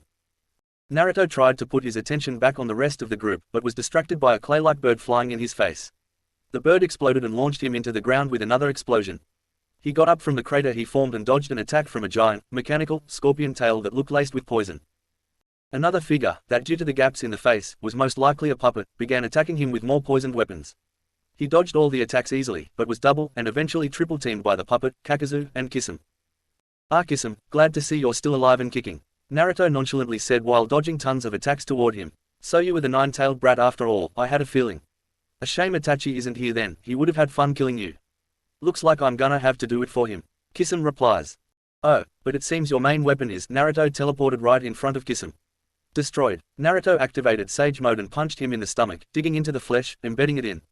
With it locked in, he flipped Kisame above him and made him land on his back, cratering the ground beneath him.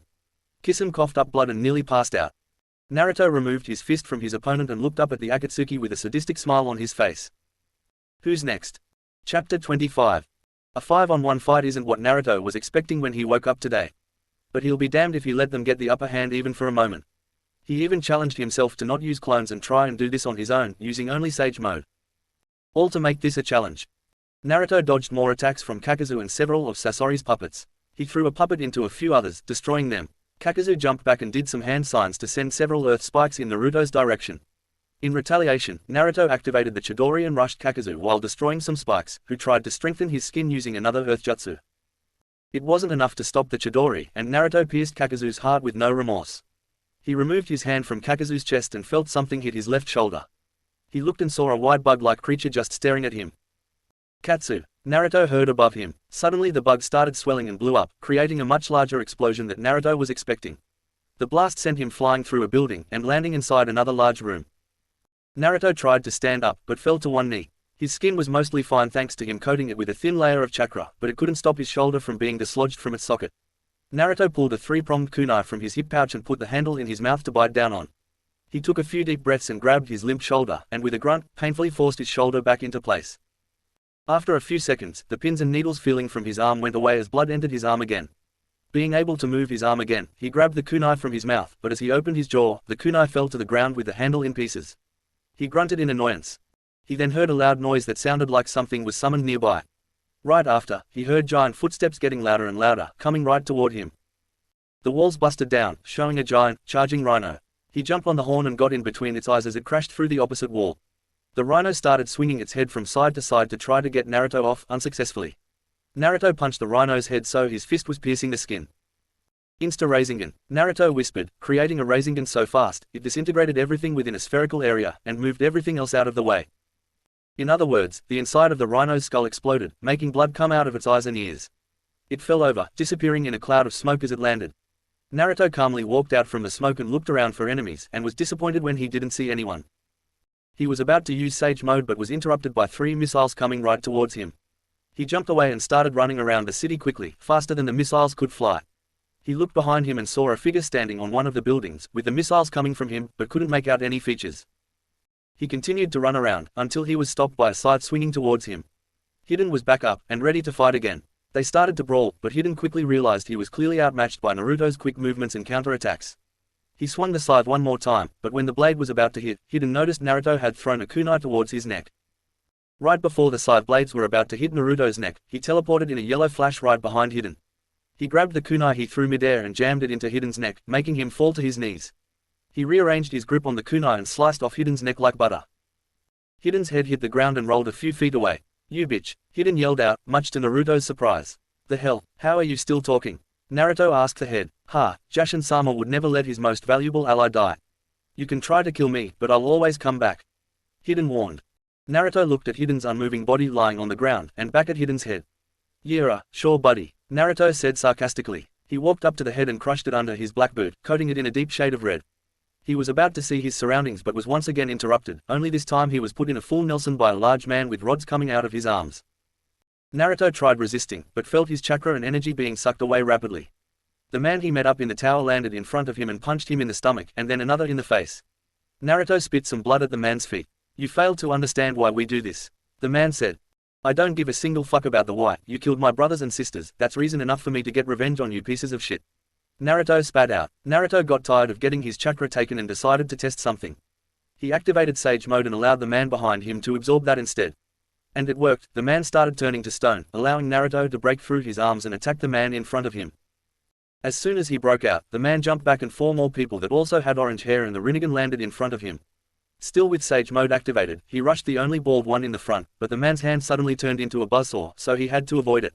When he did, 2 others jumped in and started a taijutsu fight with Naruto. Naruto attacked, but they seemed to avoid every single hit he threw, even the ones in their blind spots.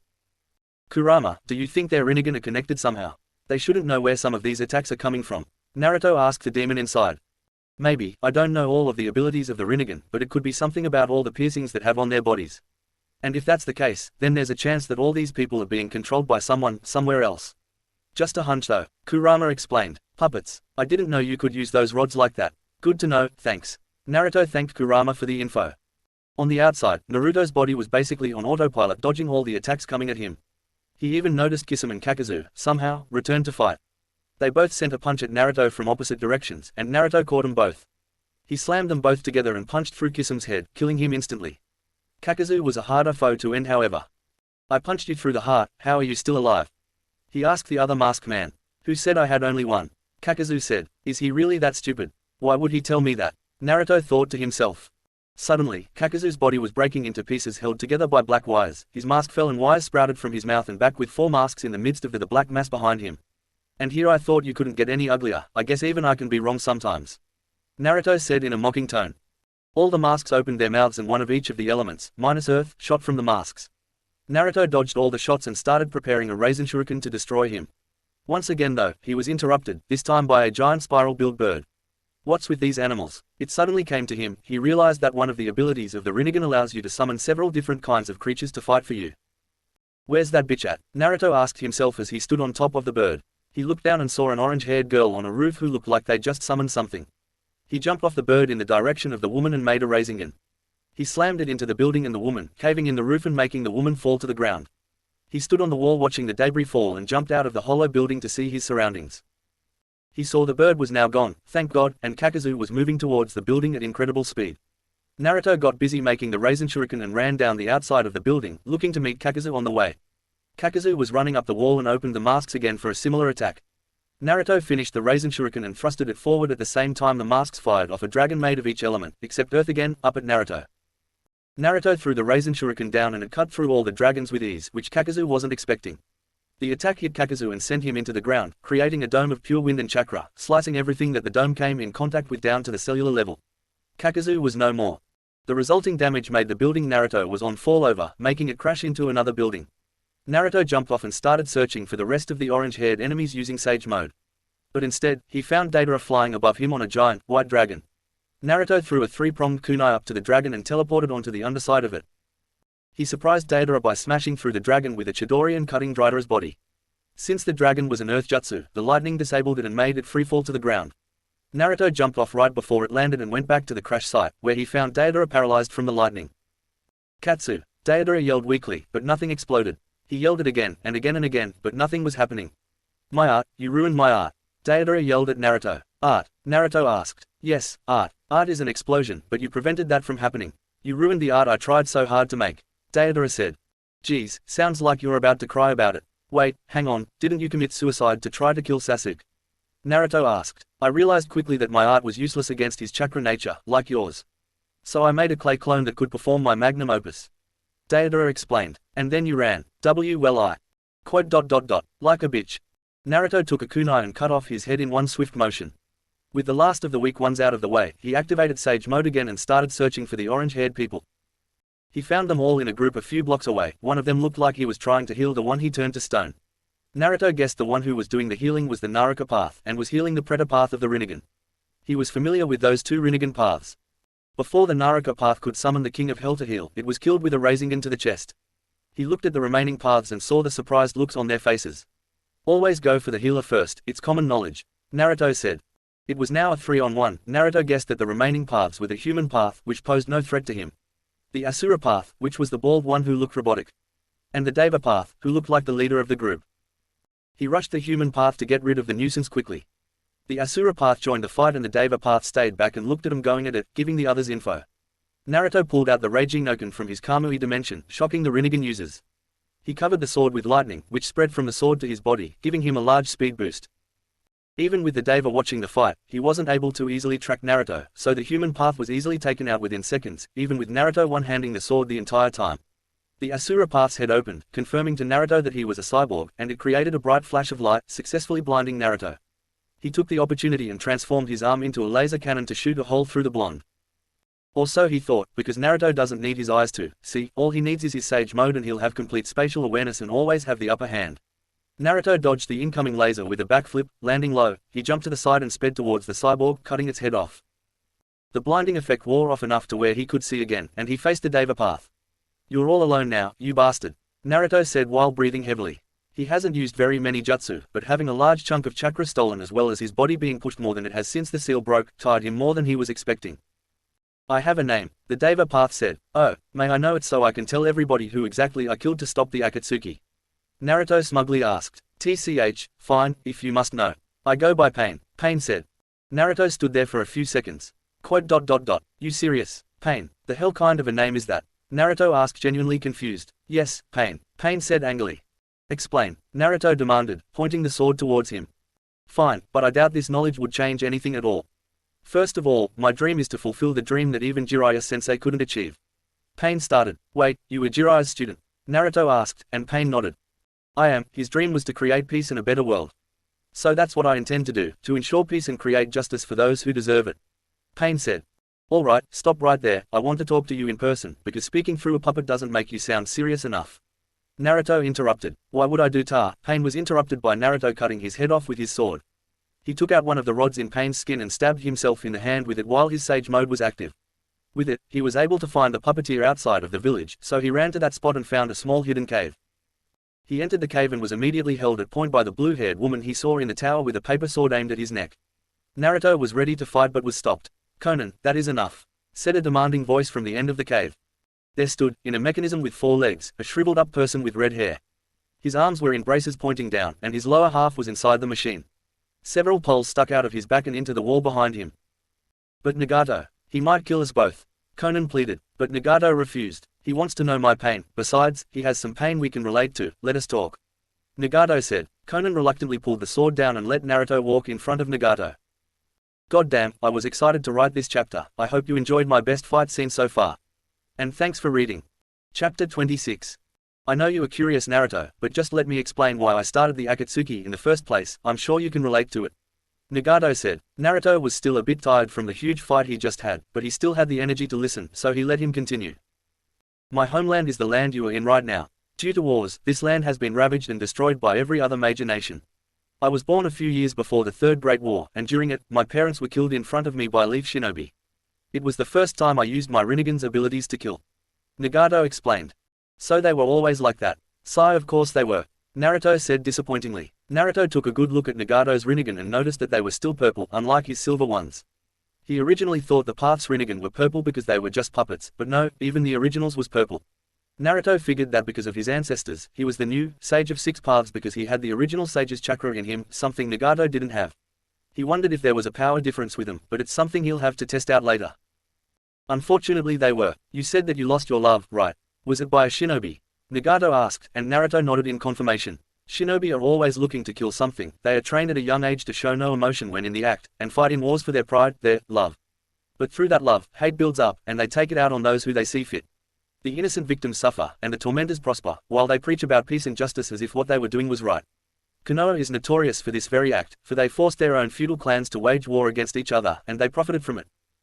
My little village became a battlefield, and my parents died because of it. I wandered the land of rain for weeks, months, searching for food. That was when I met Conan and Yahiko, they took me in, and we became a family. We found Jiraiya, before he became a Sannin, and he decided to train us, making us strong, and sharing his dream with us. We carried that dream on and reformed the Megakure from the ground up. This action alone created enemies. Hanzo the Salamander went to war with our nation, and it took the life of Yahiko, who jumped on the blade I had in my hand, killing him. I was furious, and killed every single enemy there, crippling myself in the process. I vowed then and there that I would change this world, that I would show this world pain. That is why I am called Pain, because through pain, will this world learn the true meaning of peace. We have the same views, the same desires, we are the same. We both feel the same pain after losing the ones we loved. I want to show the world justice, just as you are doing now. Your justice is no different from mine, even if we have different methods of obtaining that same justice, the outcomes are the same. We are both normal men who have been driven to vengeance in the name of justice. Vengeance isn't the same as justice, even I know that. Naruto interrupted. If you call vengeance justice, you only cause more vengeance, creating a vicious cycle of hatred. Correct. Nagato continued. We both live in that very cycle as we speak. I know the past and can see our future, it is the same as our history.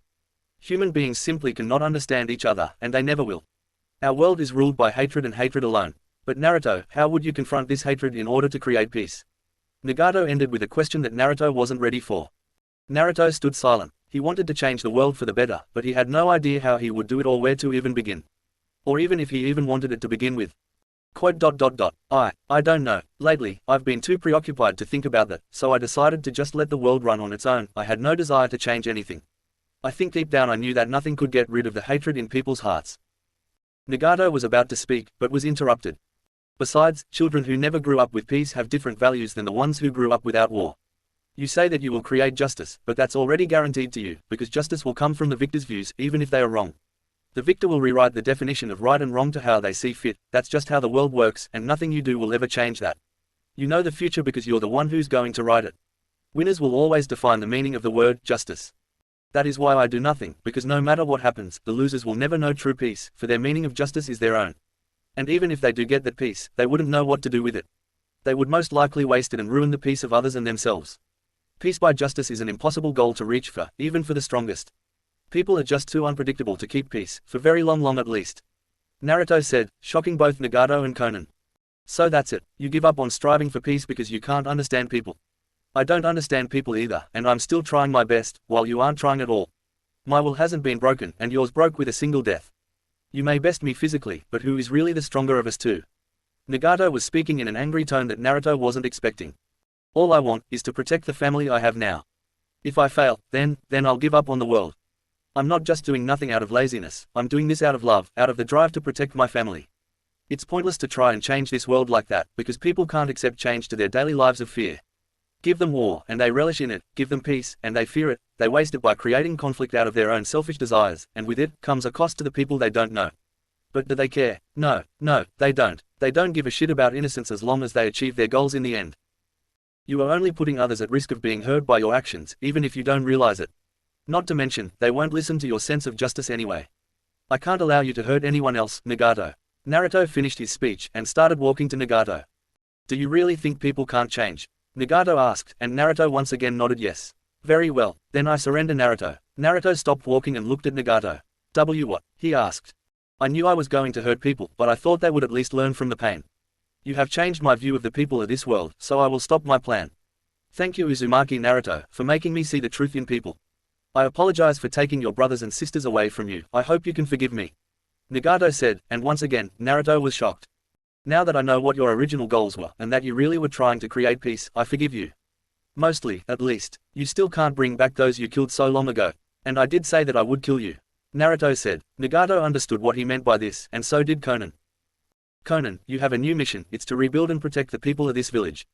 I'm sorry that I couldn't achieve the peace we dreamed of for so long. But just live for me, for Yahiko, and become someone the people can look up to. Please. Nagato let a few tears flow out, and Conan did the same. I will, don't worry about this village. She replied. Naruto walked up to Nagato and placed his finger on Nagato's heart. Thank you for understanding, Nagato. He smiled softly. Don't worry, this world will know peace one day, I'm sure of it. He said as he sent lightning through his heart, piercing it, and killing Nagato. He looked at Conan with pity in his eyes. She spoke. I'm once again sorry for everything we did to you and your kin. I'll raise this village back up and create a place where people can live in peace, and you and your family are welcome anytime. She said. It's okay, I know you can. By the way, what happened to all the people that were here? Naruto asked. He remembered that the village was completely empty when he entered. We knew that some places would be destroyed in the fight, so we placed them under genjutsu and moved them out of the city. They'll be confused why the buildings are damaged, but we'll rebuild, we always do. She said, relieving Naruto. Good, I wish you the best of luck in the future. He turned to leave but remembered something. Oh, before I forget, I want you to do something for me. He pointed to Nagato. Destroy his Rinnegan. I doubt he got them naturally, and I doubt the original wielder will let a dead body keep them. They cannot fall into the wrong hands. Conan was shocked. She and Nagato always thought he was born with them. If he was right, then that changes everything she knew about Tobi, the one who told them to form the Akatsuki in the first place. Will do. And, thank you, Uzumaki Naruto. She said while bowing in thanks towards him. Naruto smiled and waved goodbye. Don't mention it, he said before disappearing in a yellow flash. 2 days later. Thanks to the death of Nagato, the rain that kept tabs on everyone in its range was gone, and replaced by clear blue and sunny skies for miles. Conan had woken up the villagers and transported them back to their home. Just like she had thought, they were furious that their home was destroyed and their leader dead, but thanks to Conan, they learned that their former leader wished they not get mad at his death. But to rebuild one last time, and to create the land of peace he always wanted for them. They eagerly took that challenge and got busy building a mechanical paradise that will accept all who enter. And thanks to the new village leader, Conan, peace didn't seem like a distant and unreachable dream to them anymore. A funeral was held for both Nagato and Yahiko, and the entire village attended. Nagato may have been strict, and used the rain to know their location at all times, but in the end, they knew it was all to protect them from incoming danger by sensing it before it happened. They're eager to live in peace after going so long without it. Soon, this village will be a haven. I hope you are seeing this, Nagato, Yahiko. Your dreams are finally coming true. And I'll make sure that our shinobi protect instead of attack. Conan said to herself as she looked out onto her village from the tallest tower. I really hope you enjoyed this chapter. I've been thinking about this talk between these two for a while now, thinking about what they should say, when, and what they believe in. I was excited to write this, as you can probably tell. Anyway, thanks for reading this far. Chapter 27. Naruto was in a good mood while walking home. He had changed that village for the better, and had gained an ally in Am and Conan, the former co-leader of the notorious group, now village leader. He had also gotten vengeance on the group for his brothers and sisters, with a good fight along with it. He stopped at a small village along the way in order to get some food and new clothes, since he was going around topless and it was cold outside. He even caught some of the girls checking him out, and some guys looking jealous. He got a new short-sleeved blue shirt, and a custom-made black harry with red flames on the edges instead of the former blue flames. The same color scheme as the Akatsuki cloak. He wore it in honor of Nagato and his dream of a new, peaceful world. He left the village, and made his way back home. When he entered the village, he saw the peaceful nature of the ones around him and in the village in general. He felt calm, hearing all the people around him talking about normal, everyday things. This was what he always wanted. He didn't want them to worry about the dangerous future, about possible incoming threats. He thought about what Pain had said, about how he lived in fear for his early life, and didn't want anyone else to live like he did. He understood him, he wanted the same thing, but he didn't know how he would get to that point. He thought about it since the talk, thought about ways to reach peace in ways where everyone can have it. His house came into his view, and his mind instantly thought of something. He entered his house and instantly, Fu came up to him and started bombarding him with questions. Whoa, calm down, calm down. Everything's fine, the Akatsuki is gone, and our brothers and sisters have been avenged, but listen, I need to talk to you and Yui about something. Naruto said. They gathered in the living room, and Naruto talked about what he and Nagato talked about. He talked about his dream of peace, and his efforts to try to reach it. He talked about how Nagato was going about creating peace the wrong way, and how he himself was now looking to create peace in secret. Yui, I'm no longer training you to become a shinobi. Naruto said, surprising the almost 9-year-old. I'm now training you so you can achieve world peace, something I am now unable to do. What? But why can't you do it? Yui asked. Because as far as the world is concerned, I'm dead. If I were to suddenly show up and tell everyone to stop fighting, then questions will be raised. And not about why I want them to stop, especially from Konoha. The world won't accept a ghost's wishes. But, they might accept yours. Naruto explained. Yui didn't know what to say. Could she really bring the entire world into peace? She didn't know if she could. But she'll try her hardest to achieve this seemingly impossible goal. I'll try. I don't know if I can do it, but I'll at least try. She said, still nervous. Naruto smiled softly. That's all I ask. Thank you for accepting this massive role. I'm sorry if this seems like a lot all of a sudden, but I'll train you the best I can. Just tell me if you can't keep up, because this training will be completely different from before, because now you have a major purpose. He warned. Yui was now scared for her safety. 1 week later. Naruto wasn't kidding when he said this training will be much harder than before. The weights Yui wore doubled, and she now has to keep up with him when they go on runs together. The training got much more strict and Yui almost gave up a few times already. But with Naruto and Fu's support, she bounced back every time, ready for more. She had to spar with both of them as well, and even though she has improved, she still had a very hard time against Fu, and it wasn't even fair against Naruto. But even through all of this, all the failed spars, all the failed attempts at trying high-ranking jutsu, she never gave up, and Naruto couldn't be prouder. You did good today, Yui, go get some sleep, tomorrow's gonna be tough. Naruto said to the tired girl. She didn't respond, and just slowly walked up the stairs. You think you're pushing her too far? Fu asked Naruto after she heard a door upstairs close. I mean, even I find these exercises kinda difficult. Do you even realize or do you not even feel it? She asked. She didn't have to join them, but she didn't want to be left behind. And now, most of her body is sore from the amount of weights she had to carry around along with doing hundreds of each exercise. Honestly no, I don't feel these, but I do know that do you too, these are difficult to keep up. And I know that with her age, she shouldn't be putting her body through this kind of hell, for it could damage it. But she hasn't given up on anything yet. In fact, she has said that she is excited to soon, finally be on my level. If that's what's motivating her to keep going, then I don't want to stop her. I don't want to end that dream and make her focus on another that she didn't originally have. I understand your concern, but her motivation motivates me to train her to the absolute limits that her body can handle. She knows this, as well. Naruto concludes. Fu was mostly relieved, but still couldn't feel that he still might be going a bit too hard on her. But Naruto knows what he's doing, he knows how much she can and can't take right now, so she trusted him. Fine, just be careful with her, she said. Of course, I'm gonna kill her with this. I'll know when I'm going too far and stop it right there, I promise. He said. Naruto got up and made his way to the kitchen to get a snack, but was stopped when he heard someone knock on the front door. Fu went to answer, and saw Shibuki standing there with a letter in his hand. Fu let him in and Shibuki took a seat in the living room. Naruto entered the room with a bottle of water in hand. I'm glad both of you are here, I have news that both of you need to hear. Shibuki said. Both Jinchuriki were now listening. I have a letter from the Tsuchikage requesting Fu's appearance. I wanted to know if you agree to this. Naruto almost laughed at the boldness of the old man. He's desperate. I can tell without reading the letter. Naruto said. Yeah, I'm gonna have to refuse that. I'm not falling for that trap. Fu said. What do you think will happen if he gets that message? Shibuki asked worryingly. I don't know that old man very well, but I do know that he'll do anything to get what he wants. If worse comes to worse, I'll go over with you and you can tell him yourself, since you represent the village and all. Naruto said. Shibuki became worried. If he had to tell Onoki what they wanted, then their village might be in trouble. I'm sure it won't have to come to that, hopefully. Shibuki said. Well, that's all I came to tell you. Be ready for anything regarding them. I don't know what that old man has going through his head nowadays. Stay safe you two, he said before leaving. That old son of a bitch needs to be replaced already. He'll run Iwa into the ground at this rate. Can't believe he's getting so bold about it though. Naruto said in annoyance. Old man syndrome is getting to him. Now he thinks everything belongs to him because he's old and gets cranky when he doesn't get it. Fu joked, making Naruto laugh out loud. You're right about that. I hope I don't get like that when I'm old. Naruto said. Fu was the one that laughed this time. Don't lie to yourself, you're definitely gonna be like that, she said, barely holding her laughter in. Hey, I'm humble, he said, making her laugh even more. I'm sure that's what Onoki also said when he was your age. You don't know how you'll act when you're old. Fu's laughter died down a little. Anyway, I don't want to accidentally wake up Yui laughing at you, so I'll be at my house if you need me. See ya tomorrow old man, she said opening the front door and leaving. We're the same age, damn it. Naruto yelled to deaf ears. He sighed and leaned back into his chair, laughing to himself. He thought back to his siblings, and how only 4 remained, the 6, 7, 8, and himself. Gaara was one of them, but when Shukaku was extracted, Konoha had saved him along with his pseudo-grandmother, Shio, giving her life to save him. Ever since then, Konoha, at least the Konoha 11, their senseis, and his grandma, Tsunade, had gained a new respect from him. And he knows they care for him, why else would they go so far to get him back? His view on them changed for the better. He was happy that they had become somewhat heroes to the land around them. He couldn't be prouder that the former hell he lived in has become an actual home. He couldn't be prouder that they're learning from their mistakes. Chapter 28.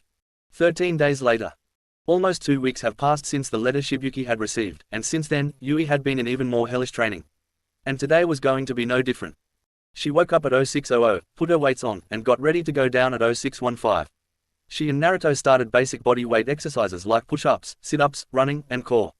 At 0730, they stopped so they could eat breakfast. After they finished, they packed some strong backpacks with as much weight they could fit in them. For Yui, it was about 40 pounds, and for Naruto, nearly 300 pounds. Neither of them are using any chakra at all for it. They walked with that weight for 1.5 miles to not tire Yui that much. At 11:30, they ate lunch and talked about her progress, which has already drastically improved from when they started 3 weeks ago. But after lunch, it was sparing time. Yui's goal was to land a single hit on him, while his hands were tied behind his back. Even with this handicap, he dodged every attack coming his way easily. At the end of the day 1800, or 6 p.m., she wasn't able to get a hit in. But that didn't matter to her. All she knows is that she is getting faster and more cunning with every passing day. She knows that if she keeps this pace, she could land a hit on his base form in no time. Naruto knows this too, and is excited to see just how far she will go to achieve this challenging goal. He couldn't wait for the future of his little girl. I almost had you, Daddy. I'll get you tomorrow, Yui said confidently. I'll admit, you're getting better, but you still have a long way to go before you can even get close to me. Besides, this is only the first step. Next, you have to hit me while my Sharingan is active, so good luck with that. But I'm sure you'll get to that point in no time at all. No, I know you will, Naruto said to try and motivate her, which worked. Of course I will, you're training me after all. She tried to get up, but fell back down because her legs were too tired. She did push herself to her limits after all. You tired? Do you need me to carry you? Naruto asked. No, I'm good, I can do this, Yui said. She tried to get up again, standing up for only a second before falling on her butt again. Alright, I'm carrying you, he said and picked her up bridal style. Yui pouted and crossed her arms, but allowed it anyway. He started walking to his house, and felt Yui lay her head on his chest.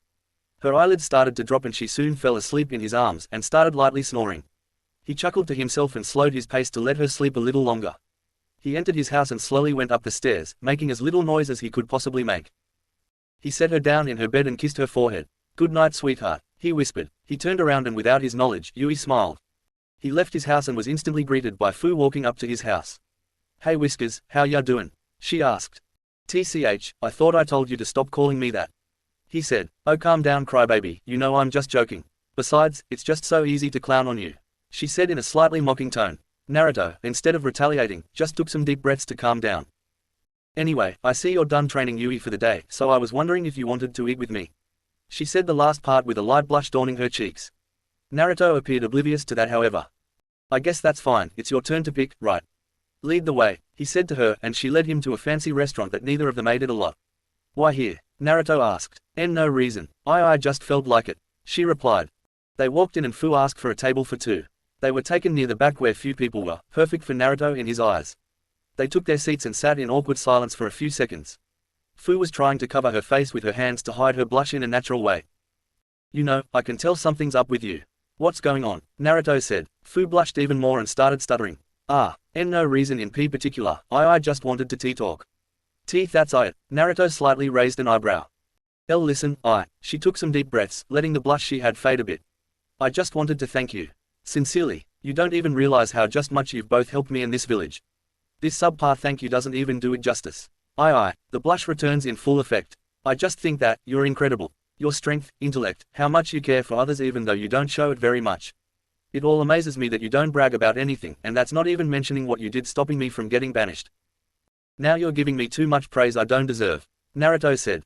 You do deserve it, Fu yelled. You deserve every good thing in this world. Even when the world is against you, you stand strong and change it for the better in the end. After all you've done for us, for me, I can't hold back, I can't be afraid anymore. Naruto, I love you. I know you might love me like that back, but I don't care. I need you to at least know that I love you with all my heart. You don't have to love me back, but why would I not love you like that back? Naruto cut her off. She stuttered. You don't have to worry about that. I've actually been waiting for you to say something for a while now. I could tell you've had these feelings kinds of pent up for a while now. Naruto said. Why you mean you? She covered her mouth with her hands and tears started forming in her eyes. Honestly, I guess I thought that Hinata was the only person who saw me for who I was instead of what I was like everyone else, so I held on to her, even after her death. I think it's about time I moved on from Hinata and finally met someone else. And that someone else will undoubtedly be you. There's no one else in my eyes worthy for that to me. Fu was crying tears of joy at this point. I love you too, Fu. Naruto chuckled a bit. Can you believe that it took me this long to finally get another girlfriend? And it's pretty handy that Yui already sees you as her mum anyway, so it works out for all of us. Fu almost jumped over the table to hug Naruto, but knowing where they're at, she held herself back.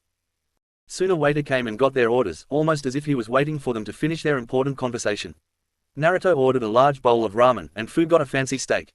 They talked a bit more about future plans and eventually finished their food. The bill came not long after, and Naruto was shocked.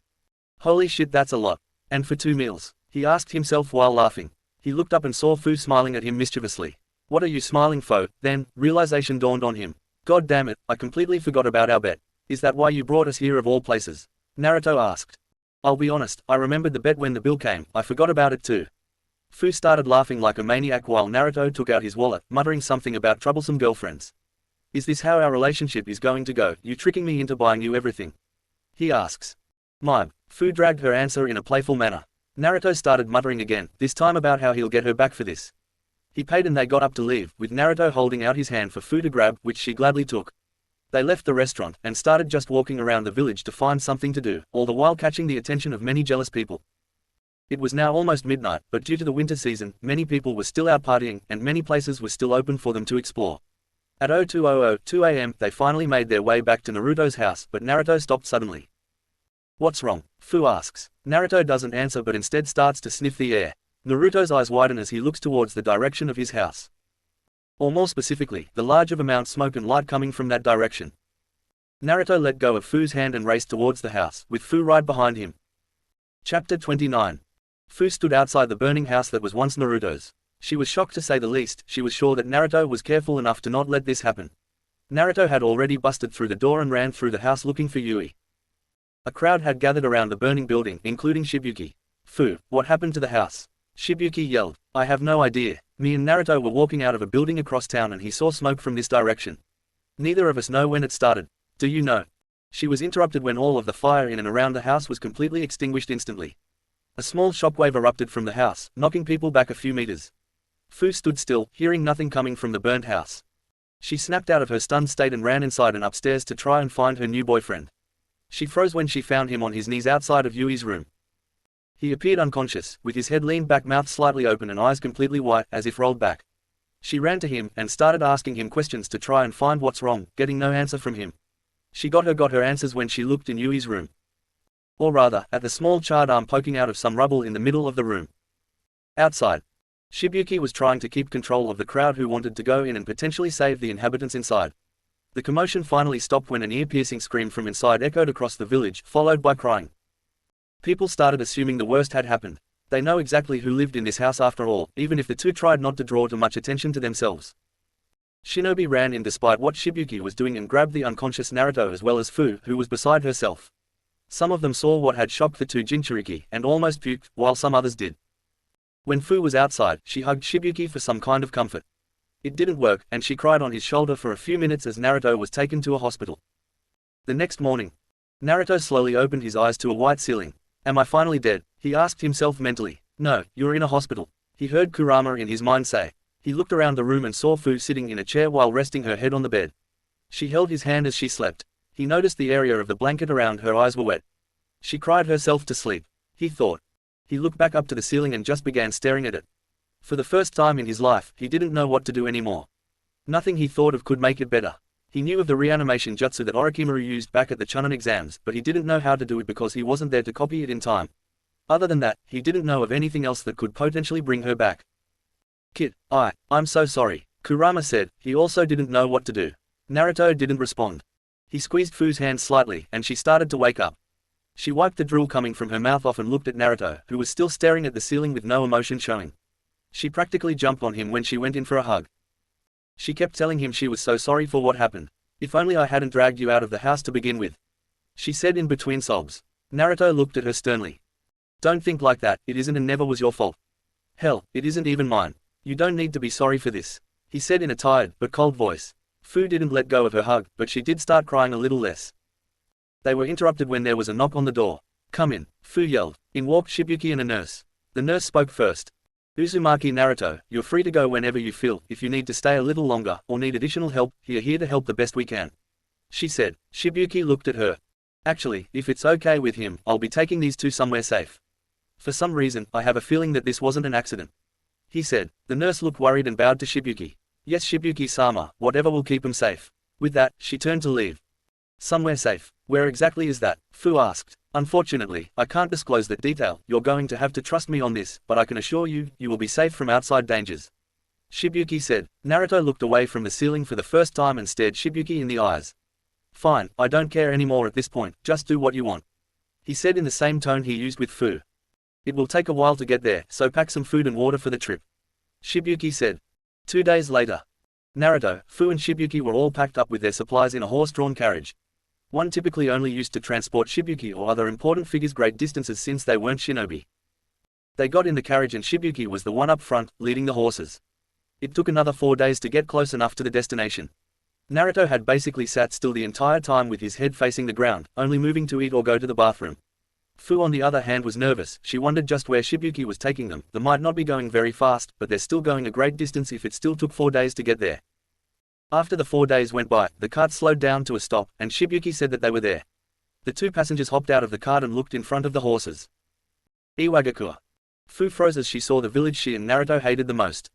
Come on, let's let the Tsuchikage know we are here, Shibuki said as he started making his way into the village. Wait, Fu called. Shibuki stopped and turned around. Why are we here? I thought we agreed to not come here. I'm sorry, but the Tsuchikage sent a letter telling us that that was just a warning. I don't want him to destroy the village, Shibuki said as he looked down in shame. Fu was about to speak up again, but Naruto walked past her with his head down and hands in his pockets.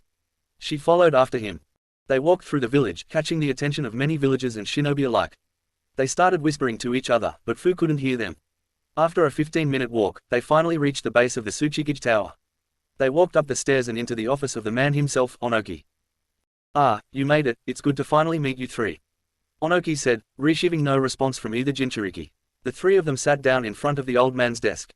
Just tell us what you want, Shibuki said with little fear in his voice.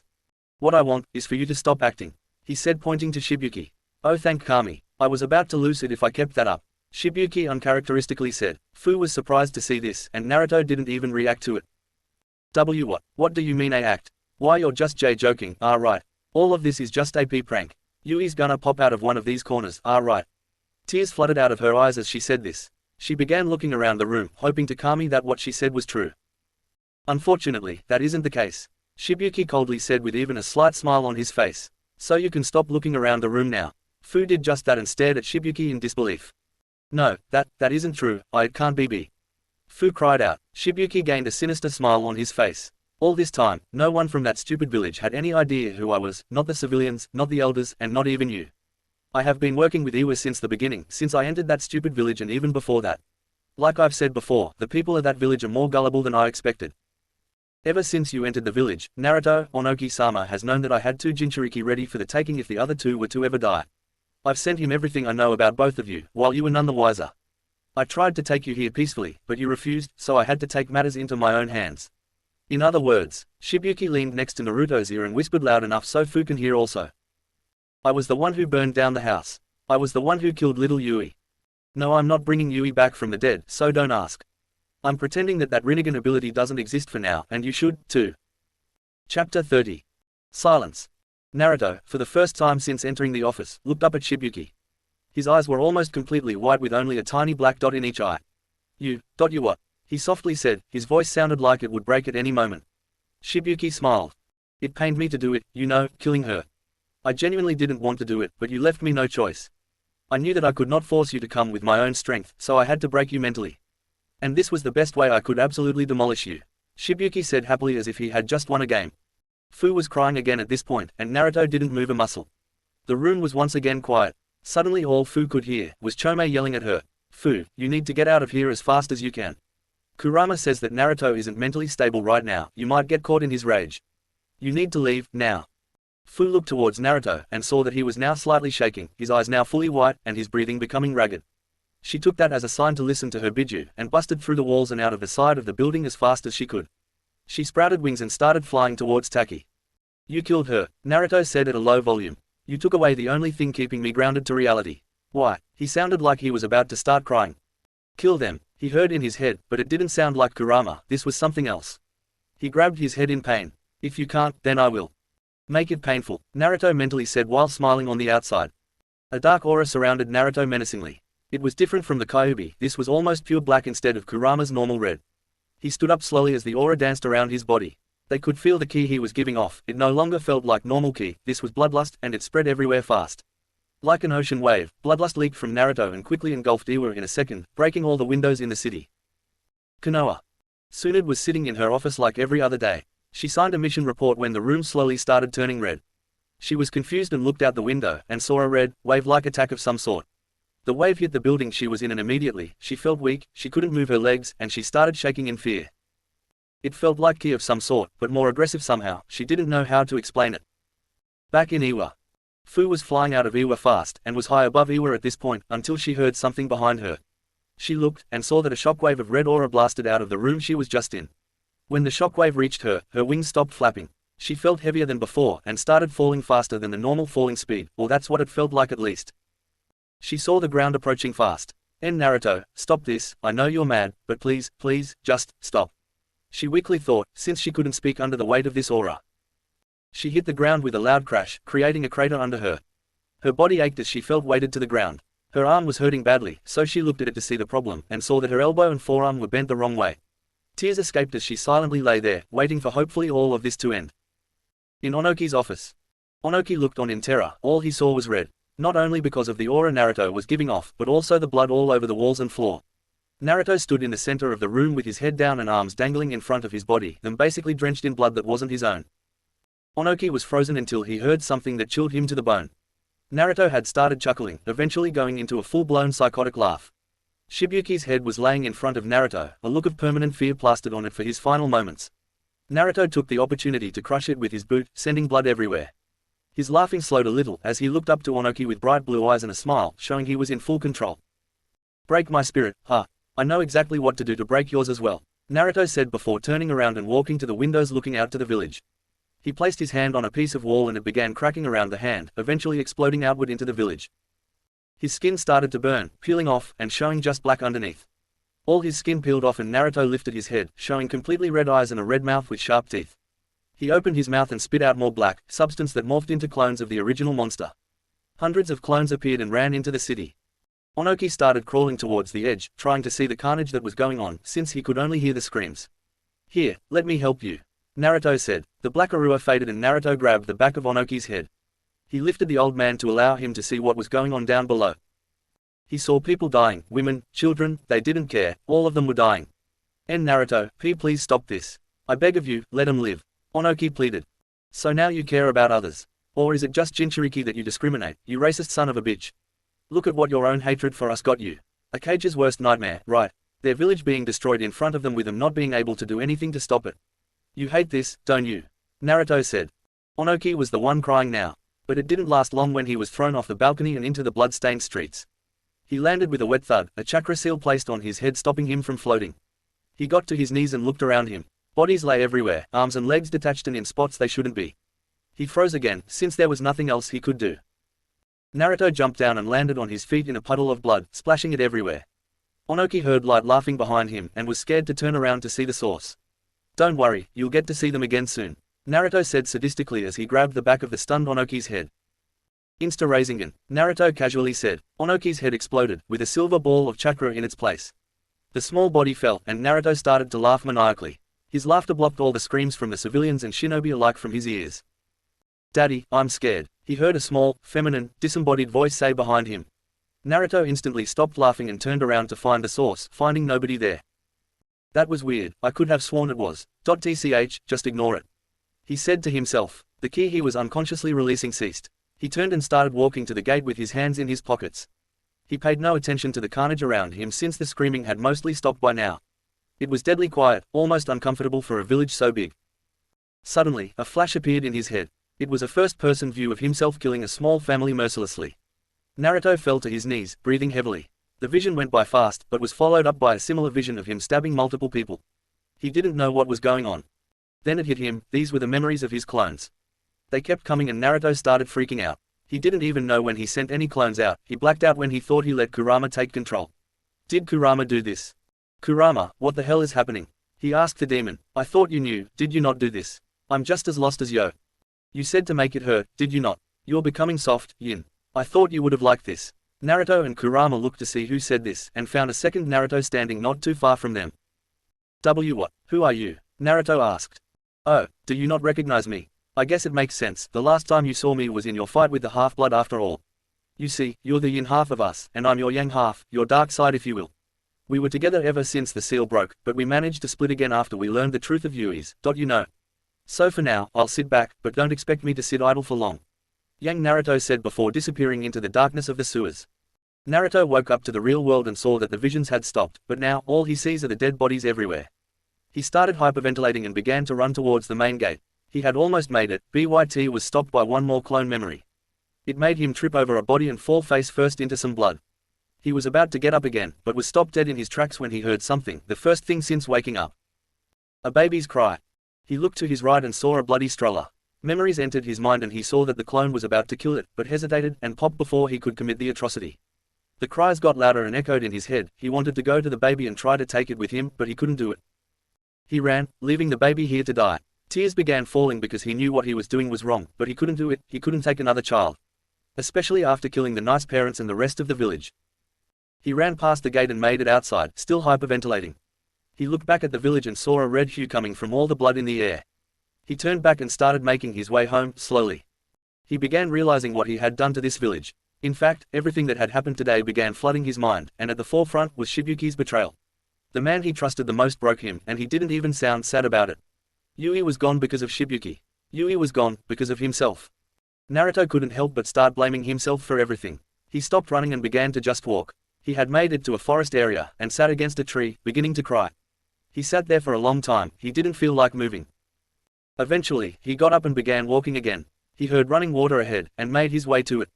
He found a small river with a current. He looked at his reflection in the water, and saw his eyes were red from the crying, tear stains on his cheeks, and the blue in his eyes faded in color. He also noticed that blood covered most of his face and he didn't even notice. He took off his blood-covered clothes and got in the water to clean himself off. It took about 3 hours to completely get all the blood off of him, but even still, he still felt like there was blood on his hands he couldn't get off no matter how much he tried.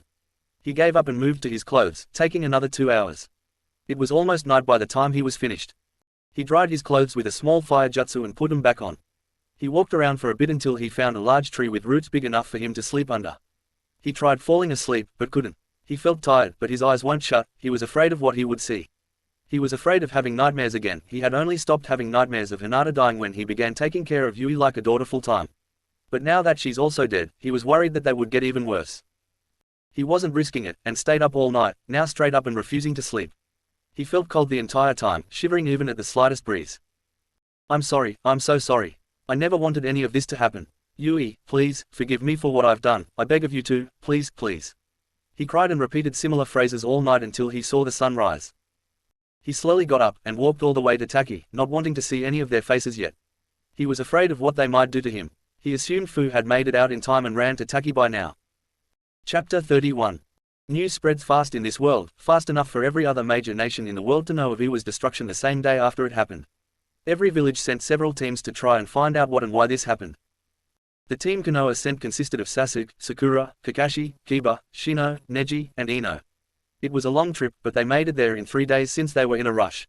They made it about a mile away from the village when they saw a camp meant for shinobi not far from them. In the camp, teams from every village, including Am, have set up a waiting point.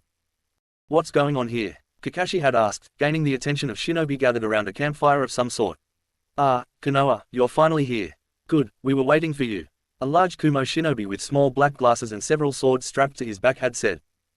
Waiting for us? What for? Sasuke asked. We wanted to see who did this, so we set up a camp and waited for villagers to respond to this. If they didn't show up, then they would be a major suspect in this massacre. But now that you're here, your chances of being a suspect are reduced for now. Now come on, let's go see the damage. Asuna Shinobi said. The Konoha shinobi understood the meaning for this and were impressed with this plan. But since every nation was here, that possibly eliminated every village and only left rogue shinobi to be the culprits. Sasuke brought this up to all the other teams. You're right, we have noticed. But he did say that you were, possibly, not a culprit. So we've got our eyes on all of you just in case. We'll judge based on your reactions to this.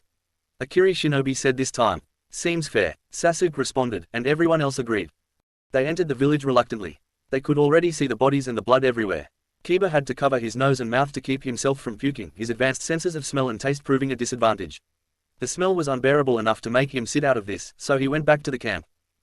Everyone else couldn't believe what they saw. Everyone that had lived in the once thriving village was slaughtered, seemingly without remorse. Limbs and heads were ripped off violently, some of the heads being crushed. Claw marks on bodies and surrounding buildings. What are these claw marks everywhere? Sakura asked worryingly. None of the shinobi present knew of anyone who used claw-like weapons. They kept examining bodies for more clues, when a bone-chilling sound pierced the silent area. Wah, wah, they heard a baby's screams off in the distance. Everyone froze at once, no one wanting to move or investigate.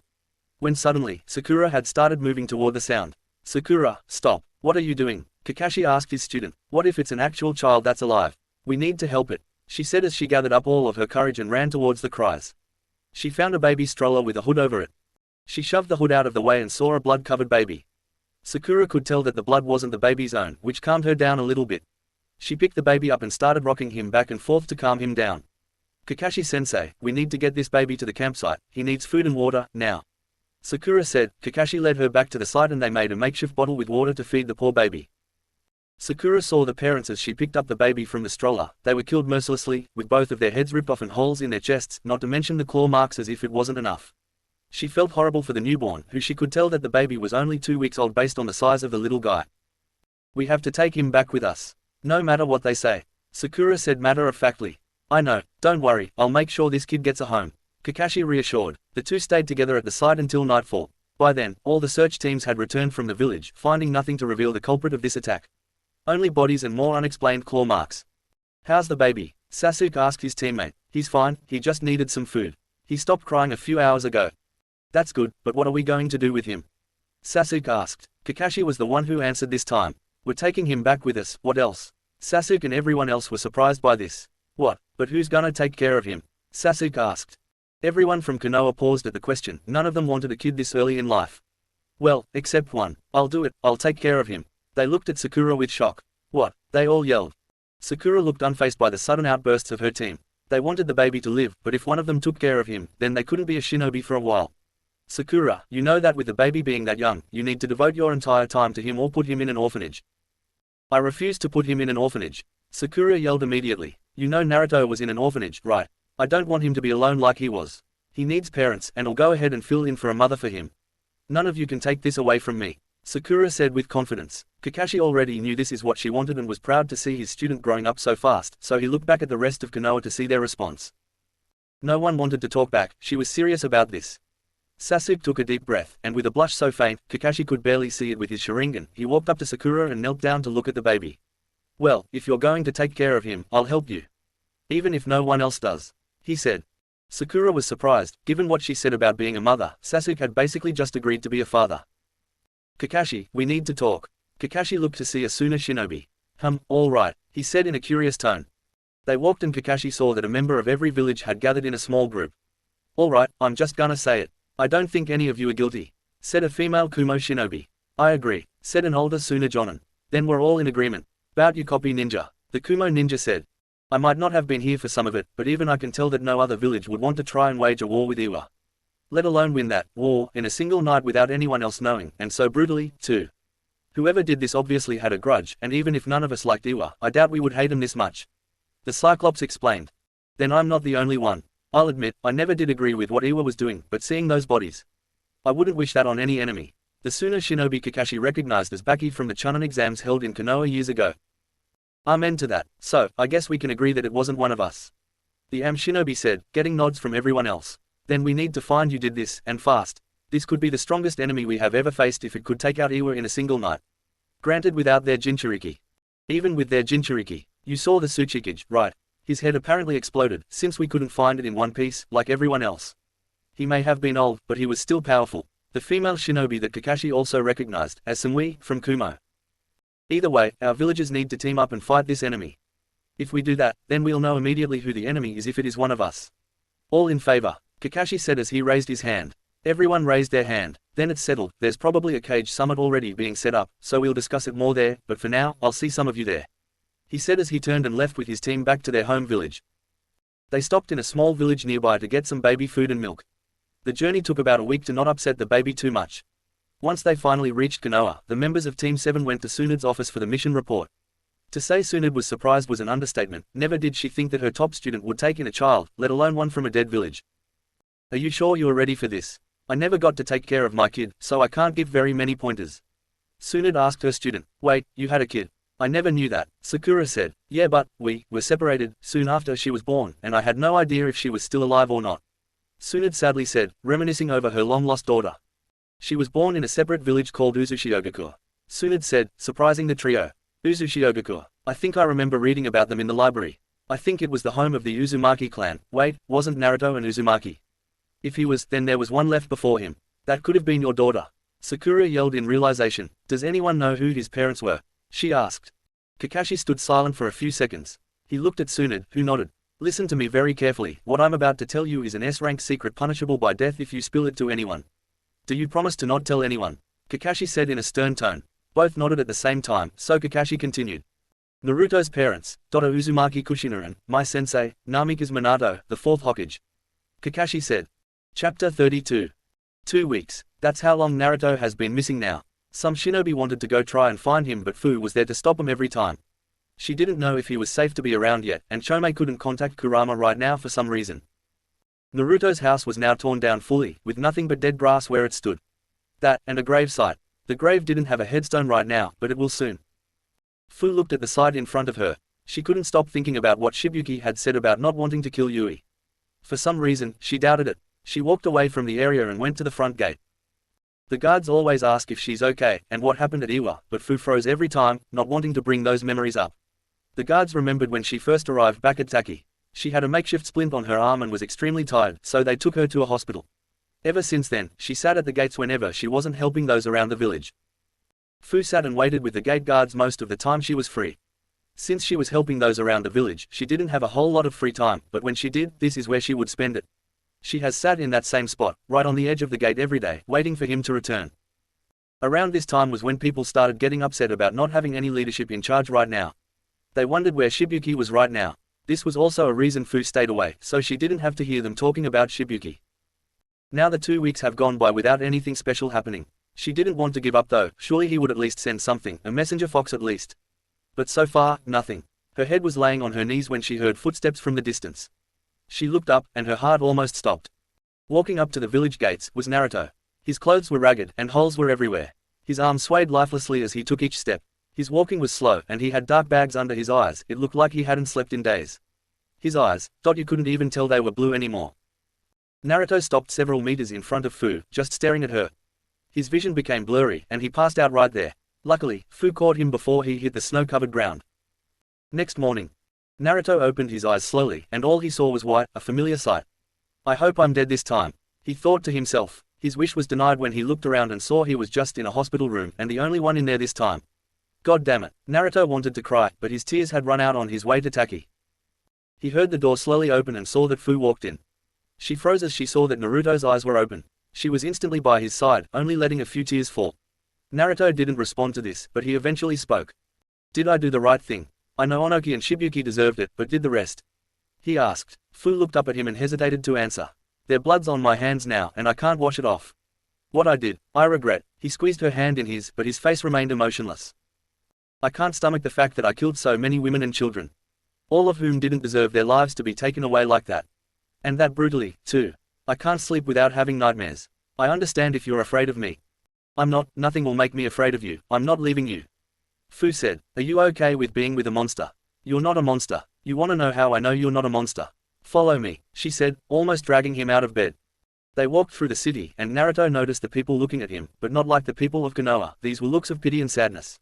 These people admire you, you know, Fu commented as they walked. Naruto recognized the path they were on. They stopped in front of where Naruto's house used to be. Naruto's eyes slightly widened when he saw that the house was gone and replaced with a headstone-less grave. They knew how important she was to you. You might not realize it, but you two helped this village so much. Would a monster do anything like that? You're not a monster, you're just a father, a victim of loss. She turned away from him to look at the grave. No one blames you for doing what you did, most of them don't even know what happened. But the ones who do don't feel bad for them, but they do for you, for her. The fact you even had a daughter that loved you more than anyone. She turned back to him. You're not a monster, so stop thinking you are one, I won't allow that. Naruto stood silent at Fu's words. She walked up to him and sprouted wings to kiss him on the cheek. She backed away a few feet. Just think about why this grave was built by the people, she said before taking off to the center of the village to try and reduce chaos. Naruto slowly took a few steps forward and fell to his knees in front of the grave. He placed his hands on the ground with his head over them in apology. He said nothing though. He lifted his head and sat there for the rest of the day. Next morning, Fu was excited for this day because today was the day that the next leader will be inaugurated. Fu had already met this man and tested him to see if he was also a traitor or a spy from somewhere else. Tons of security and safety measures were taken to ensure of this. Luckily, the relatively young man passed and was chosen by the elders and Fu. She couldn't wait for the ceremony, so she went to the hospital to tell Naruto, but found that he wasn't there. She asked the staff and they said he had come in and told him he didn't need to be treated anymore and thanked him for their help. She was surprised to hear Naruto was already moving around. She thanked him as well and left to find him, and the first place she looked was his house. She walked down the path and saw that Naruto was sitting in front of the grave just staring at it. She walked up behind him and tapped him on the shoulder, making him jump. Don't touch me, he said aggressively. He turned around and saw that it was Fu. He looked back in shame. She took a seat next to him and looked at him, noticing the bags under his eyes. Naruto, have you been here all night? She asked. I can't sleep, I'll have nightmares. They'll be even worse than the ones I had before I met her, I can't handle that. He replied. I know you. I know that you can handle this. You're the strongest person in the world, so of course you can. Fu said, trying to make him feel better. But hey, with the new leader, we'll be in a better lane for the future. New leader? Naruto asked curiously. Yep, his name is Kuma Senji, and yes, he's already been proven to be for the village, so you don't need to worry. Senji, he was the one the elders had chosen, right? Glad to see he actually made it. Actually, if it's alright with you, I want to go see him myself. Naruto said. Fu was curious, but was fine with it. Okay, he should be in the main office right now. With that, Naruto got up and made his way to the leader's office with Fu right behind him. He entered the building and the secretary greeted them. Naruto walked right past her and Fu had to tell her he was here to see Senji. The secretary let him pass. In the office, Senji was getting used to his new position in a chair he was barely used to. He had been in minor leadership positions before, but nothing this big, so he was nervous, but it was nervous excitement. Suddenly, he heard a knock at his door. He wasn't expecting anyone, so he was surprised to have a visitor. Come in, he yelled. The door opened to reveal Naruto. Oh, Naruto, what can I do for you? Naruto didn't answer right away, instead stopping right in front of his desk with a serious look in his eyes. Fu followed after him and saw the scene. Naruto without warning lifted his hand and placed it on Senji's head, and gripped somewhat tight. Senji was scared because he's one of the few that know that Shibuki was a traitor for Iwa. He was scared at what Naruto was planning to do. They stayed in that position for a few seconds, until Naruto let go of his head. He turned around towards the door. "He's good, he can be trusted," he said as he walked past Fu. Senji sat in his chair shocked at what just happened. What did he do?" he asked. "I believe he read your memories to see if you were a potential traitor that got past us." She answered. "I did. I thought I could trust Shibuki, so I never did this to him. I'm not making that mistake again. I hope you understand," Naruto said while leaning on the door frame. "Oh, of course I understand. I promise to lead this village the best I can," Senji said. Naruto didn't respond, he just turned and left Senji and Fu in the room. The two stood in silence for a few moments, until Senji broke the quiet. "He can read minds." Fu giggled at his reaction. She'd known Naruto for a long time, so she almost forgot that most people don't know how powerful he is. Doing things that most shonen would assume impossible for even them to do. "Yep, he has so many abilities, it's not even funny. Most of them I don't even know about. Anyway, sorry if he scared you, I'll see you later," she said, running out the door to find Naruto again. She ran outside, but Naruto was already nowhere in sight. She figured he was back at the grave, so she went there. She wasn't shocked when he was. She sat down next to him and noticed a gravestone maker, don't know what they're called, placing a stone slab at the end of the grave. They both got up to look at the words on the stone. Uzumaki Yui. XX13XX22. The loving daughter of Uzumaki Naruto, who was betrayed by our former leader, Shibuki, and his ally, Iwa. A shy ball of sunlight that brought happiness even to the darkest of nights. Naruto looked at the man who placed the stone. "Do you really believe that?" he asked. The man looked back at Naruto and smiled. "Of course, I hate writing lies on these stones," the man said. He turned to leave the two Jinchuriki alone. "Writer's block hit me hard with this chapter and I don't know why." Chapter 33. Another 3 days have passed since the gravestone was placed, and since then, Naruto had not left his spot. People all around the village come to pay their respects to him and Yui, trying to thank him or apologize. But they got no response from him. Fu landed behind him and saw he hadn't moved since she last saw him. She could even see some snow starting to build up on him. She walked to him and brushed the snow off of him and his clothes and wrapped a blanket around him to keep him somewhat warm. She noticed that he was getting skinnier, meaning he wasn't eating properly. "You know, even if you're a Jinchuriki, it's not good for you to stay here all day, right?" Fu asked. Naruto didn't look at her. "I know, but I don't care," he replied. Fu looked disappointed as she backed away and flew off somewhere. Naruto still hadn't gotten much sleep in the last few days, so bags were still as prominent as ever. Soon he felt his eyelids start to get heavy. He tried desperately to try and keep them up, but failed. His eyes closed, and he started to sleep. When Naruto opened his eyes, he found himself in a sewer-like system. "My mindscape. Kurama, you there?" Naruto called out. He was confused when he didn't get a response back from the demon, meaning something was up. He usually answered if he entered his mindscape unwillingly. Naruto started to walk around to find Kurama, but instead found an empty room with someone else in it. The old man opened his eyes to reveal a pair of silver rinnegan, much like his own. "Who the hell are you?" Naruto called out. "My name is Otsutsuki Hagoromo, but you may know me as the Sage of Six Paths." Naruto was surprised to see the legendary figure in his mind. "Well, what the hell do you want? Why are you in my head?" Naruto asked impatiently and aggressively. "I am here because you are my reincarnation, my successor, the next Sage of Six Paths.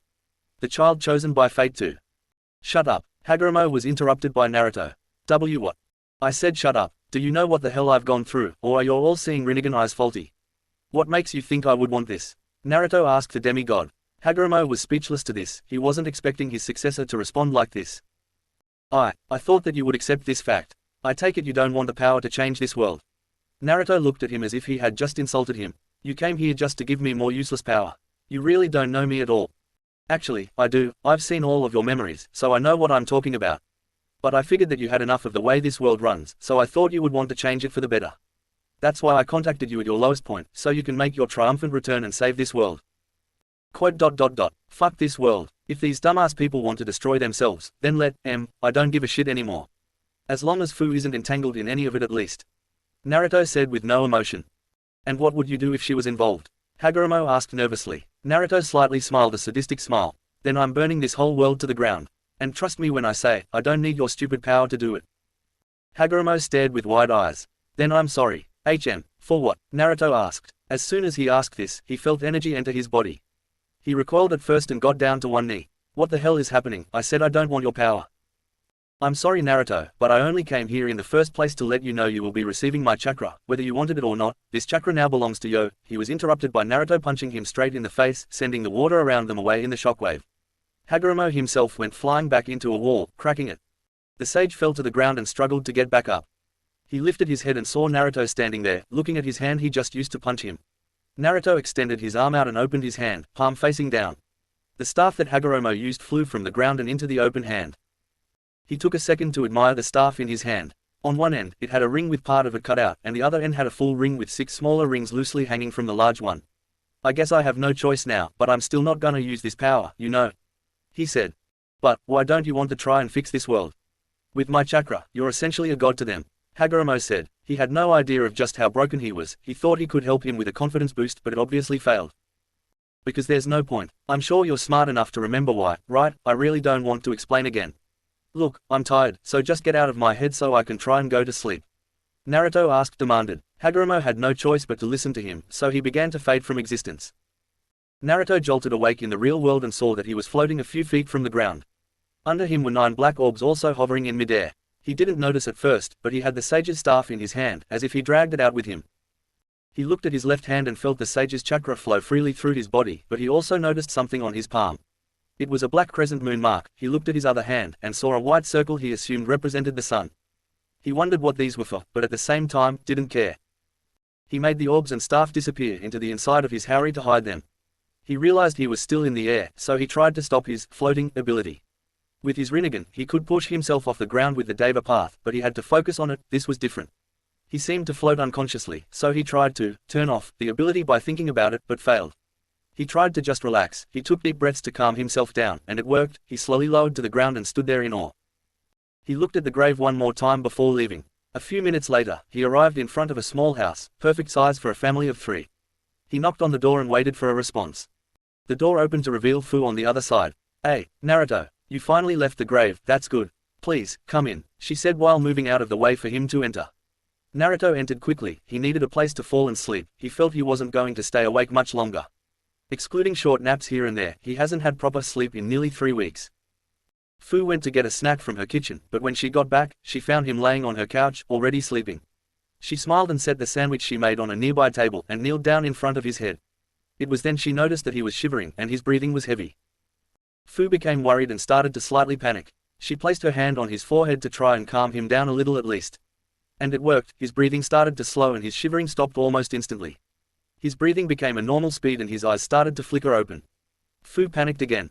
"Naruto, I'm sorry if I woke you," she said. Naruto sat up and looked at her. "It's fine, I'm actually relieved I'm awake, damn nightmares." He muttered the last part, but Fu still heard it. "What's in these nightmares, if you don't mind me asking?" Naruto took a second to answer. Again, you don't have to answer if you don't want to," Fu said since he wasn't answering. "At first, I saw people around me dying, and I couldn't do anything to stop them. But then, it just became fire, everywhere. I could hear screams, and begging to be set free, her cries." He was on the verge of tears now, so Fu stopped him. "You don't have to explain further, don't worry." She sat on the couch with him and hugged him. "I understand why you don't want to sleep, but at least try tonight, okay?" Fu asked. Naruto's head was leaning on her shoulder, and his arms wrapped around her body protectively. He didn't answer. Instead, Fu heard light snoring. She chuckled to herself and lifted him up to place him on her bed. She left to clean her house up a bit and change clothes to sleep in. She opened her bedroom door and found Naruto was sitting up with his head in his hands and breathing hard. She rushed to his side to calm him down. She got on the bed and hugged him again. His breathing stabilized, but he was still shaking. Fu whispered to him that everything was okay, and slowly, his shaking stopped. "You can't sleep without me, can you?" Fu asked. She lifted his face in front of hers, her hands cupping his whiskered cheeks. "Don't worry, I'm not leaving you tonight." They stared into each other's eyes, their faces getting closer and closer. Before either of them knew it, they were kissing. Naruto shoved Fu onto her back and began kissing her again. Both of them could agree that tonight was the best night of their lives. "I'm not comfortable with riding a lemon, sorry pervs." Chapter 34. The next day. Gaara took a seat next to the other remaining cage since he was the last one to arrive to the cage meeting. "Sorry I'm late, but can we begin now?" Gaara said. He was accompanied by his siblings, Kankuro and Temari. "Don't sweat it, and yes we can," I said. He was joined with Darui and Samui. "Does anyone have any news about who or what destroyed Iwa?" he asked. "We've got nothing so far, and we've even searched Iwa again for any clues, but we still couldn't find anything," Mei said. Her guards were Ao and Chojuro. "Same here, due to the fires, everything that was in the Tsuchikage's tower was destroyed. So we can't even know if he knew the person involved." Tsunade added. With her, was Kakashi and Sasuke. "Damn it," I shouted, clearly infuriated. "Calm down Raikage Dono. I understand, but please just keep listening," the samurai in front of the cage named Mifune said.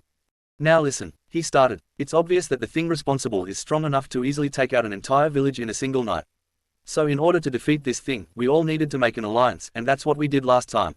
Now, the Shinobi Alliance is official, with a new headband to represent the new faction we have created. Mifune said as he held up a headband with the kanji for Shinobi carved out.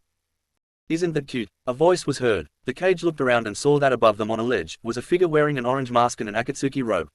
The Akatsuki. They went quiet, so I thought they were wiped out. I guess not. I said. You would be right to think that, actually. They are all dead, all at the hands of one man. The masked man said. All of the cage except for Mei had a feeling who wiped them out, but they all hoped that he wouldn't say. One man. And who are you anyway? Mei asked, shocked.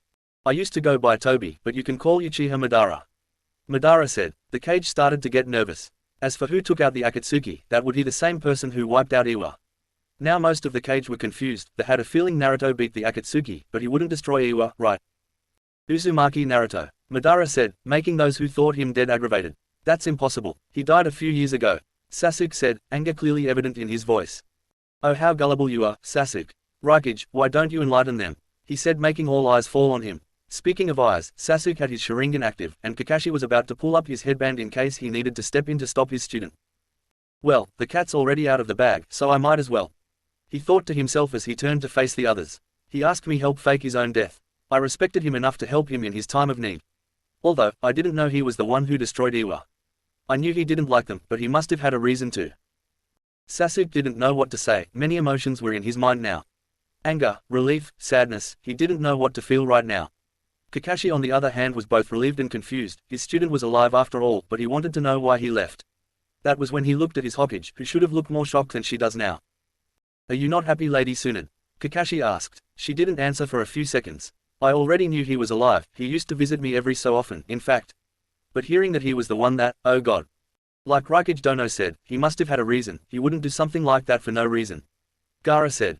Whatever that reason was, he left your little alliance severely crippled, leaving you wide open for me to declare that the Fourth Shinobi World War begins now. Gather up all of your forces. I don't care, they're all going to be dead by the end of this anyway. But for now, you have something important to talk about, right? Madara said before he was absorbed into his own eye, disappearing from the area. The Fourth Shinobi War, Kakashi said in disbelief. Don't let his declaration deter you. We have an alliance now, we have to make a plan. You can learn more of your comrade later. Mifune said, trying to calm everyone down. Sasuke knew he was right. Tsunade said she knew he was alive, so he'll ask her when they got back home. After the planning session. Does everyone understand their roles? Mifune asked. Everyone nodded their heads. Good, then that concludes this 5-cage summit. You can stay and discuss with each other the Naruto situation, why without anyone knowing why he destroyed Iwa, I have no reason to be here. Mifune said, standing up, gathering his things, and leaving the cage. I just want to know why did he leave, why did he destroy Iwa, why? Sasuke said, he didn't know what to think anymore. Tsunade looked at him. Would you all like to know at least why he left? She asked. Sasuke looked at her in shock. You know. Before he and Jiraiya left on the training trip, Jiraiya had a talk with me. He explained that the day of Naruto's 10th birthday, his girlfriend at the time, one Hyuga Hinata, had died in his arms due to some drunk villagers. He lashed out and even killed some villagers, but he and the Hokage stopped him. They sealed half of his chakra and memories away, but the seal broke halfway through their trip.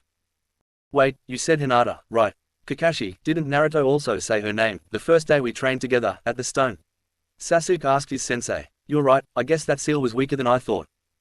No, the seal my sensei used was the Yang Lock, which is S rank. Naruto's mind was just strong enough for some memories to slip through.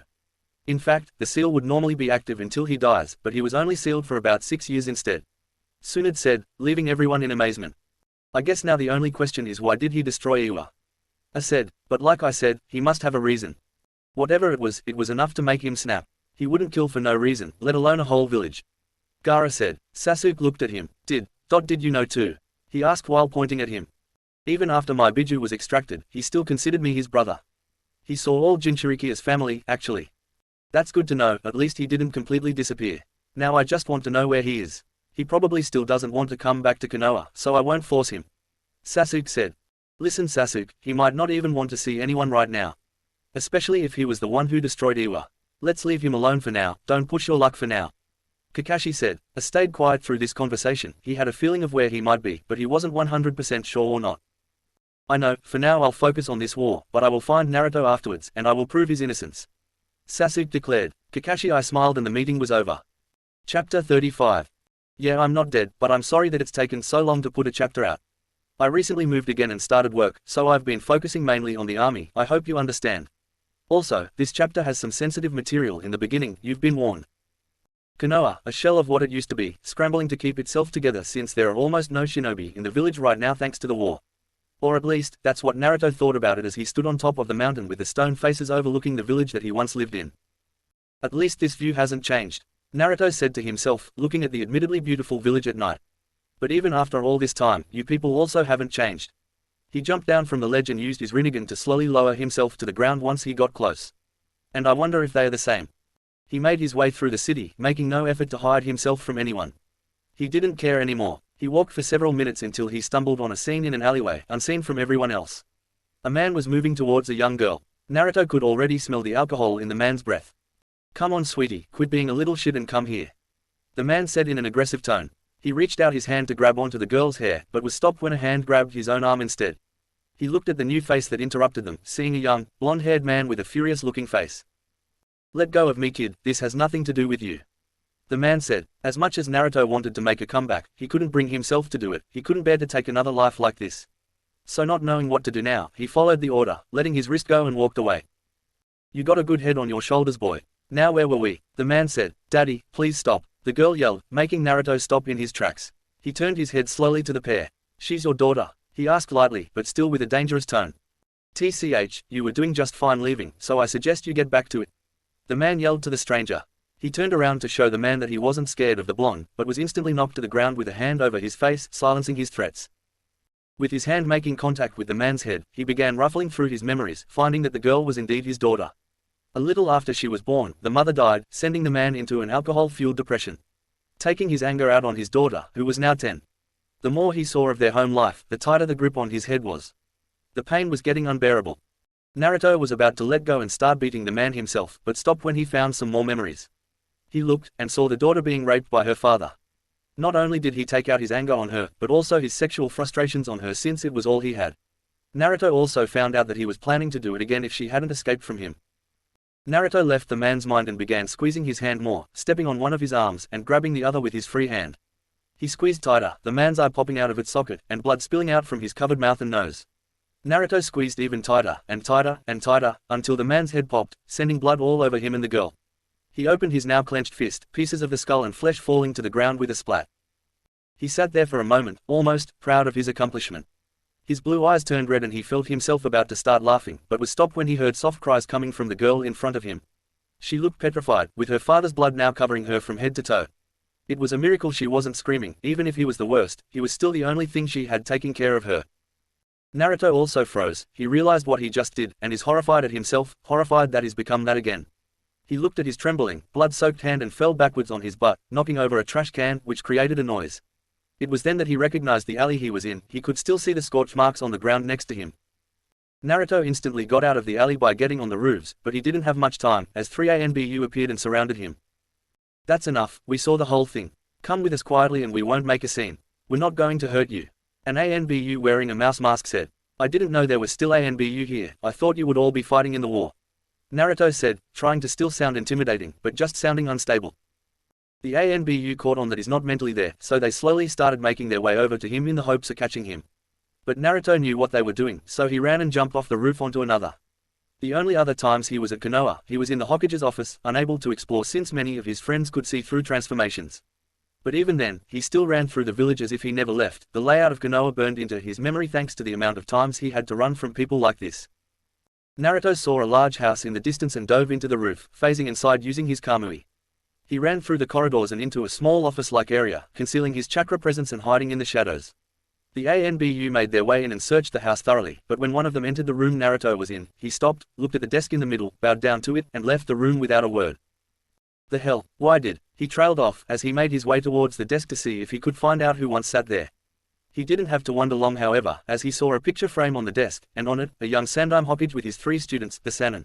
So this is his office, great, he said, clenching his teeth. So well, at least I don't have to talk to him. He was about to turn and leave via the window, but a book in the middle of the desk caught his attention. It was large, but looked as if most of the pages hadn't been touched at all. Curiosity got the best of him and he picked up the book to begin reading. The contents contained what the Cage was going through and thinking about before and during the events of the Chunin exams that took his life, and a large portion of it was about him. Back when the exam finals were delayed, and Naruto was missing, the Cage was silently freaking out while all of this was going on. He saw the display of power Naruto used against Orochimaru and was scared he would use it against him or worse, the other competitors. The final entry was more of the same worrying, but the last sentence of the book caught his attention again. I need to find a way to stop that little bastard. Little bastard. Hiruzen, what the fuck, I know I wanted to kill you, but still, you didn't have to call me that. You didn't even call Orochi that. Now Naruto was even more curious, so he set the book down, and saw that it was titled number 115, so he went to the bookshelf and saw rows and rows of similar books, all with number titles under 115.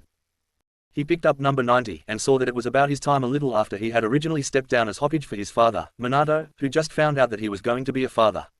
He skipped to the end, but it was just about him relaxing and being happy for his successor. He skipped to number 93 and the beginning was about how he was preparing a place for Kushina to give birth to her son. He skipped ahead to the night of Kurama's forced attack. He read about his parents' death and the promise he made to take care of Naruto for them. Lie of the century, huh? Naruto thought, with Kurama humming in agreement. He flipped the page and read about how he was now forced to take care of a kid he didn't want. Naruto was already mad, so this comment just made him even more pissed. He put the book down and picked number 96, skipping to the middle, figuring this would be around the point of time where he got him his own little shitty apartment with minimum pay. I finally got that little bastard out of my hair, not permanently, but this will do. I just wish I wasn't putting my own money into him. He doesn't deserve it, but that doesn't matter now, all that does is that I only have to see him once a week now. His face, he already looks so much like the both of them, I can't stand it anymore, he looks more and more like him every day, all I see now is my failure to protect them. Naruto skipped a few pages ahead. This is bad, the little bastard just told me he's the great-grandson of Uchiha fucking Madara. What the hell am I supposed to do now? At least he's not dumb enough to boast about it to everyone. Still though, he knows everything about his family. I can only hope that he doesn't go down the route Madara did. Little bastard got a girlfriend overnight, Hyuga Hinata, poor thing. Her father came in earlier and said that he disowned his eldest daughter, but I never imagined she would get with him of all people. The little demon's on a roll right now and I can't stop him without exposing myself first. I have no choice but to wait it out for now. I swear, this act is gonna kill me someday. Did he just? Kurama started to talk, but stopped once he found the state Naruto was in. He was slightly shivering earlier, but now his hands were completely shaking, making it hard to read further if he hadn't had the Sharingan to compensate. He nearly dropped the book but caught it just in time before it slammed on the desk. He grabbed number 97 and skimmed over it to a specific date, but it wasn't in it. Instead, it was about the Uchiha massacre. Makes sense, but he didn't care about that. He got number 98, and found the date. October 10th XX13. Today turned out worse than I could have ever imagined. I fucked up, now he's after me. Hinata is dead, and the village is either confused or knocked out from his bloodlust. I got news that he would go out, but I had no idea that things would go this way. The council was angry but me and Shikaku managed to convince them that all is under control. Thank God, not to mention the fact that the seal worked and Naruto is none the wiser right now. I just wish that the shinobi I sent killed the actual target and not Hinata. Silence. Neither Naruto nor Kurama made a sound as they read the last sentence for the 11th. Naruto's shaking completely stopped and Kurama was fearful of his host. Naruto calmly set all the books back in their original places and left through the window. He was acting calm right now, but Kurama knew that he was holding himself back at all costs, and any little thing will set him off in a heartbeat, so he kept quiet. Naruto put up his usual hench, brown hair, green eyes, no whiskers, in the hopes of sneaking past everyone and hiding all the blood covering still him. Luckily the ANBU weren't anywhere near him anymore, he could see them wandering the village and staying alert while still using sage mode. He made his way back into the main section of the village full of shops and restaurants alike. He was looking for a specific place, one that he could once always come to for comfort. Ichiraku Ramen. He knew the path he was on very well, more than any other path in the world, the path to his happy place. That was when he saw the familiar box-shaped restaurant. He could see his younger self run in with Hinata right behind him. The vision made him smile wobbly. He looked up, expecting to find Chuki and Ayame working behind the counter making ramen. But instead, found the entrance closed off with a metal barrier. In the middle of it, a sign that said, "Closed indefinitely," hung loosely. He could tell it hadn't been hung for very long. He stared at the sign with wide eyes, refusing to believe that today was happening. "Excuse me," a female voice said, ending his trance. He looked over to the girl, and found an older Ayame looking at him confused while holding a box. "Are you lost? I'm sorry, but we closed down last week, sorry for the inconvenience," she said. Naruto stayed silent as he stared into Ayame's eyes, kinda creeping the girl out a bit. Naruto realized he was staring and snapped himself out of it. Sorry, I haven't been here in so long I almost didn't recognize you," Naruto said, looking back to the closed stand. "I guess it has been a while since I don't recognize you, and I'm pretty good at remembering faces." Ayame said, "What happened here anyway? I know I wasn't gone for that long. Konoha hasn't even changed a bit since the last time I was here." Naruto said in a slightly joking tone. "What do you mean? This place has changed a lot over the years." Ayame tried to retort. "No, it hasn't, you and everyone around us just can't see it, it's been that well hidden. I never really liked Konoha, and even now, this place is still rotten to the core, and it's all under your noses, always has been. I'm not saying you should give up on Konoha like I did, but just look underneath the facade it's showing you. Anyway, sorry that got so grim all of a sudden, I tend to go on rants and can't stop myself. So, where's the old man at? I want to talk to him," Naruto said. Ayame's face grew grim. Well, she couldn't finish the sentence, but Naruto knew where it was going. "He's not." Naruto couldn't finish his sentence either. Quote. "There was once a boy that came in nearly every day." Ayame started. "He was an orphan, but he was hated by everyone for what he was, a Jinchuriki. Specifically of the one that nearly destroyed the village, and made the Yondaime Hokage sacrifice himself. He was all alone for years, but one day stumbled into our little shop. We knew what he was, too, but didn't care. To us, he was just a starving boy. After that, he came by regularly, eventually bringing a girl with him who would eventually become his girlfriend. But, one day, he came in without her, we asked where she was, but he acted like she didn't even exist. Like she just disappeared from the face of the planet, but we know what we saw, she was real, she made him happy, truly happy. We never found out what happened to her, but we still believed she was real, I still believe it now. The boy became a ninja not long after, and a year later, after his friend left the village, he went on a training trip for 2 years, he never came back." Ayame was crying, and Naruto was on the verge. "My dad didn't take the news lightly, he saw him as his surrogate grandson. So hearing of his death from the boys' team, he had a heart attack that night." Ayame fell to her knees, dropping the box that had cooking utensils inside. Naruto was instantly by her side, crying with her. "I tried to run the place by myself for a while, but I couldn't take the stress, I had to close shop. I'm sorry," she said as she stood up and ran home as fast as she could. Leaving Naruto on his knees by himself, staring in the direction she ran with wide eyes, the tears falling freely with no stopping them. He looked at the box she dropped and picked it back up, tears still falling. He discreetly used Sage Mode to find out where Ayame went and found her entering her house nearby, so he went there as well, tears still falling. He stepped in front of the door and left the box on her porch, he left a note on top hoping she would find it, and left, tears still falling. He took the long way to the front gate of the village, not caring of the expression he was making, tears still falling. He was long past the gates now, so he fell to his knees again, and began crying. Loudly. He couldn't hold it back any longer, he let it all out, tears still falling. Everything he had learned tonight came crashing into his mind all at once, making him feel everything also at once, tears still falling. He didn't think it would happen because he simply wanted to explore Konoha for the hell of it, he didn't need to, he wanted to, he found out things he shouldn't have learned, tears still falling. He remembered his original goal, to stop this war, and save the villagers, so he made his way forward slowly, but surely, tears not falling. Not gonna lie, I cried writing Ayame's story, and I don't usually cry. This is by far my favorite chapter I've written thus far, so don't hate me too much. Please. Chapter 36. Fu. A laugh could be heard from inside a cave somewhere in the land of fire. The source was from a man in a dark red cloak covering his entire body. He looked at the woman laying beside him, she had purple hair, and a revealing jacket, showing her mesh-covered body. This was Mutarashi Anko, a Kunoichi from Konoha. It shouldn't take much longer now, at the rate things are going, anyway. This is going surprisingly smooth, boom. A loud explosion behind him stopped him mid-sentence. The man looked back at the barrier he put up, now with a large hole in it. He heard steps coming from the hole, and soon, a figure could be seen stumbling his way towards him. "Who the hell are you?" the man asked the stranger. The stranger refused to answer and continued to make his way to the cloaked man. The smoke cleared, and a man with short and messy blonde hair, with bangs covering his eyes could be seen. Dried blood covered his arms and body. "Wait, he seems familiar. I think I remember Master talking about a blonde being the reason I had to reanimate him in the first place. Is this him? And what's with the blood?" the cloaked man thought as the blonde man stopped walking towards him. "Are you Kabuto?" he asked in a voice that almost sounded unhinged. "I am, but who are you?" "Naruto perhaps," Kabuto said. Naruto smiled and Kabuto could hear his breathing getting sporadic. "Good, I want to end this war and you're at the source of it all," Naruto said, ignoring his question and started walking towards him again, with ill intentions going through his head. "Interesting, but sadly you're misinformed. Killing me won't undo the reanimation jutsu. It can only deactivate on my own command," Kabuto said. "Is that so? Then tell me, can you heal?" Naruto asked. Kabuto got confused. What kind of question is that? I'm a trained doctor, of course I can heal myself, but you're not going to do anything to make me come to that."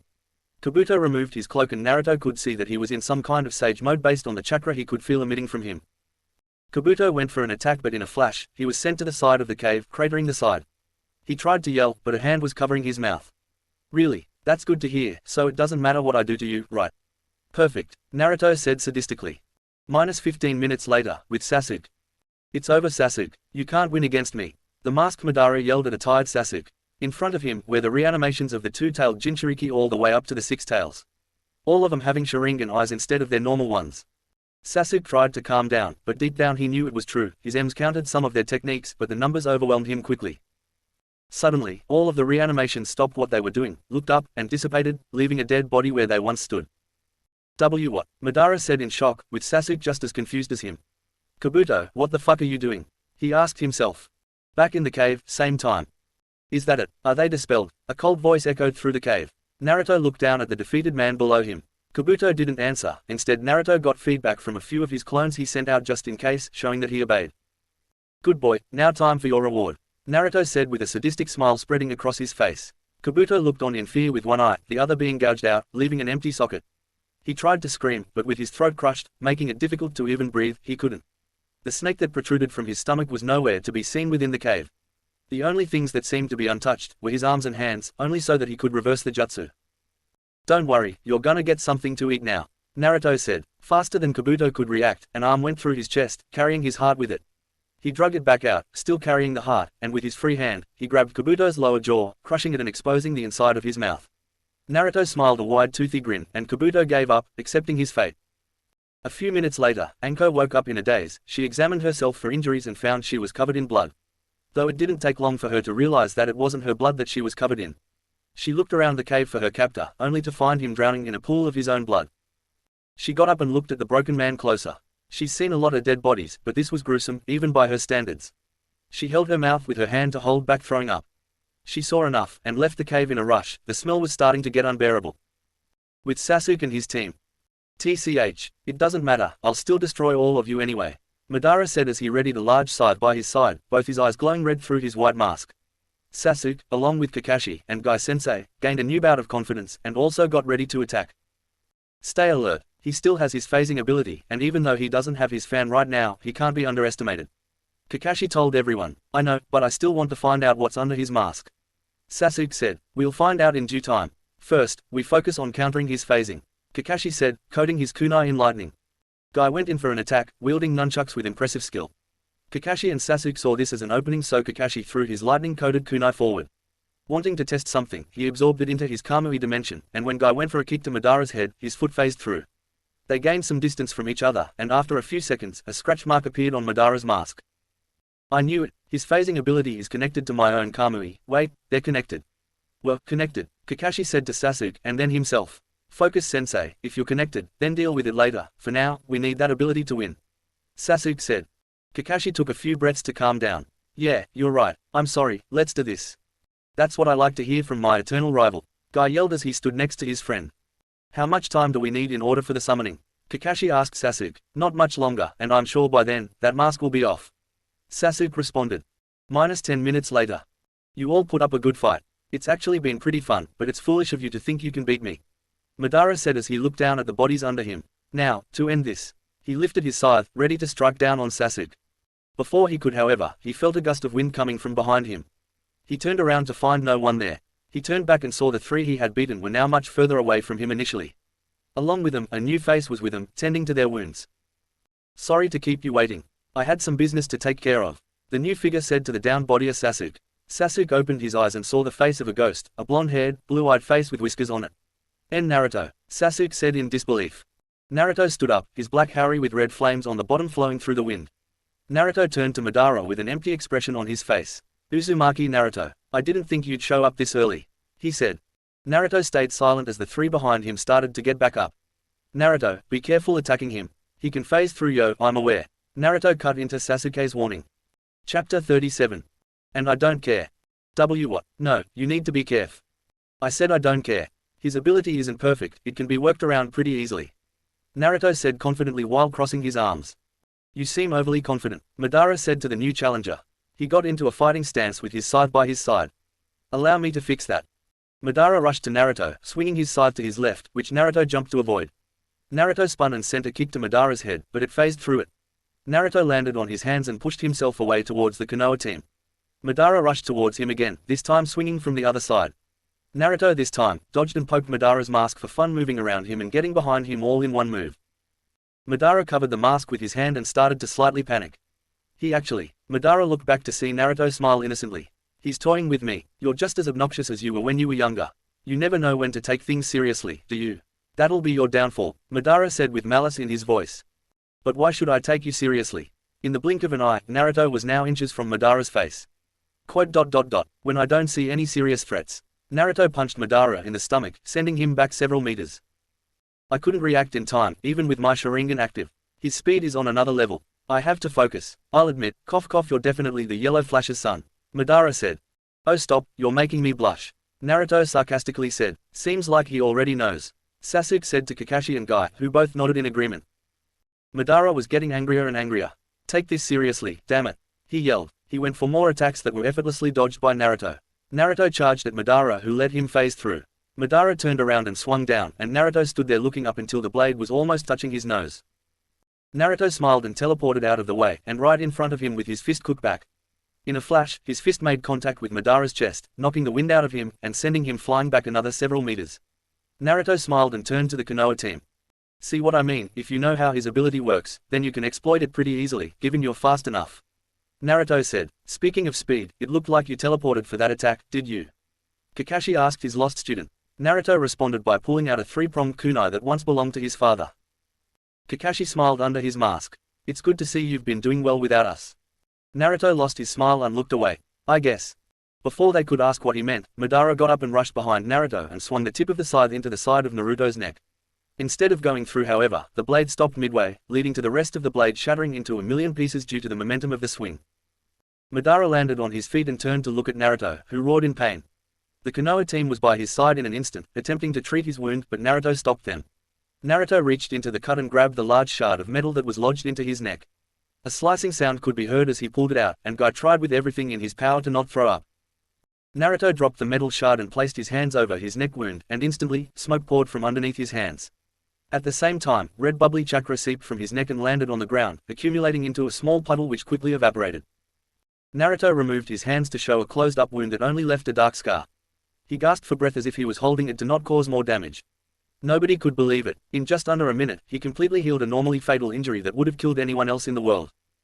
Naruto put his hands on his knees and tried to stabilize his breathing, but when he did, he noticed his hands were now almost completely covered in blood. He stared at the palm of his right hand for what seemed like hours to him, and all he could see in the background were the bodies of the Iwa citizens he murdered in cold blood.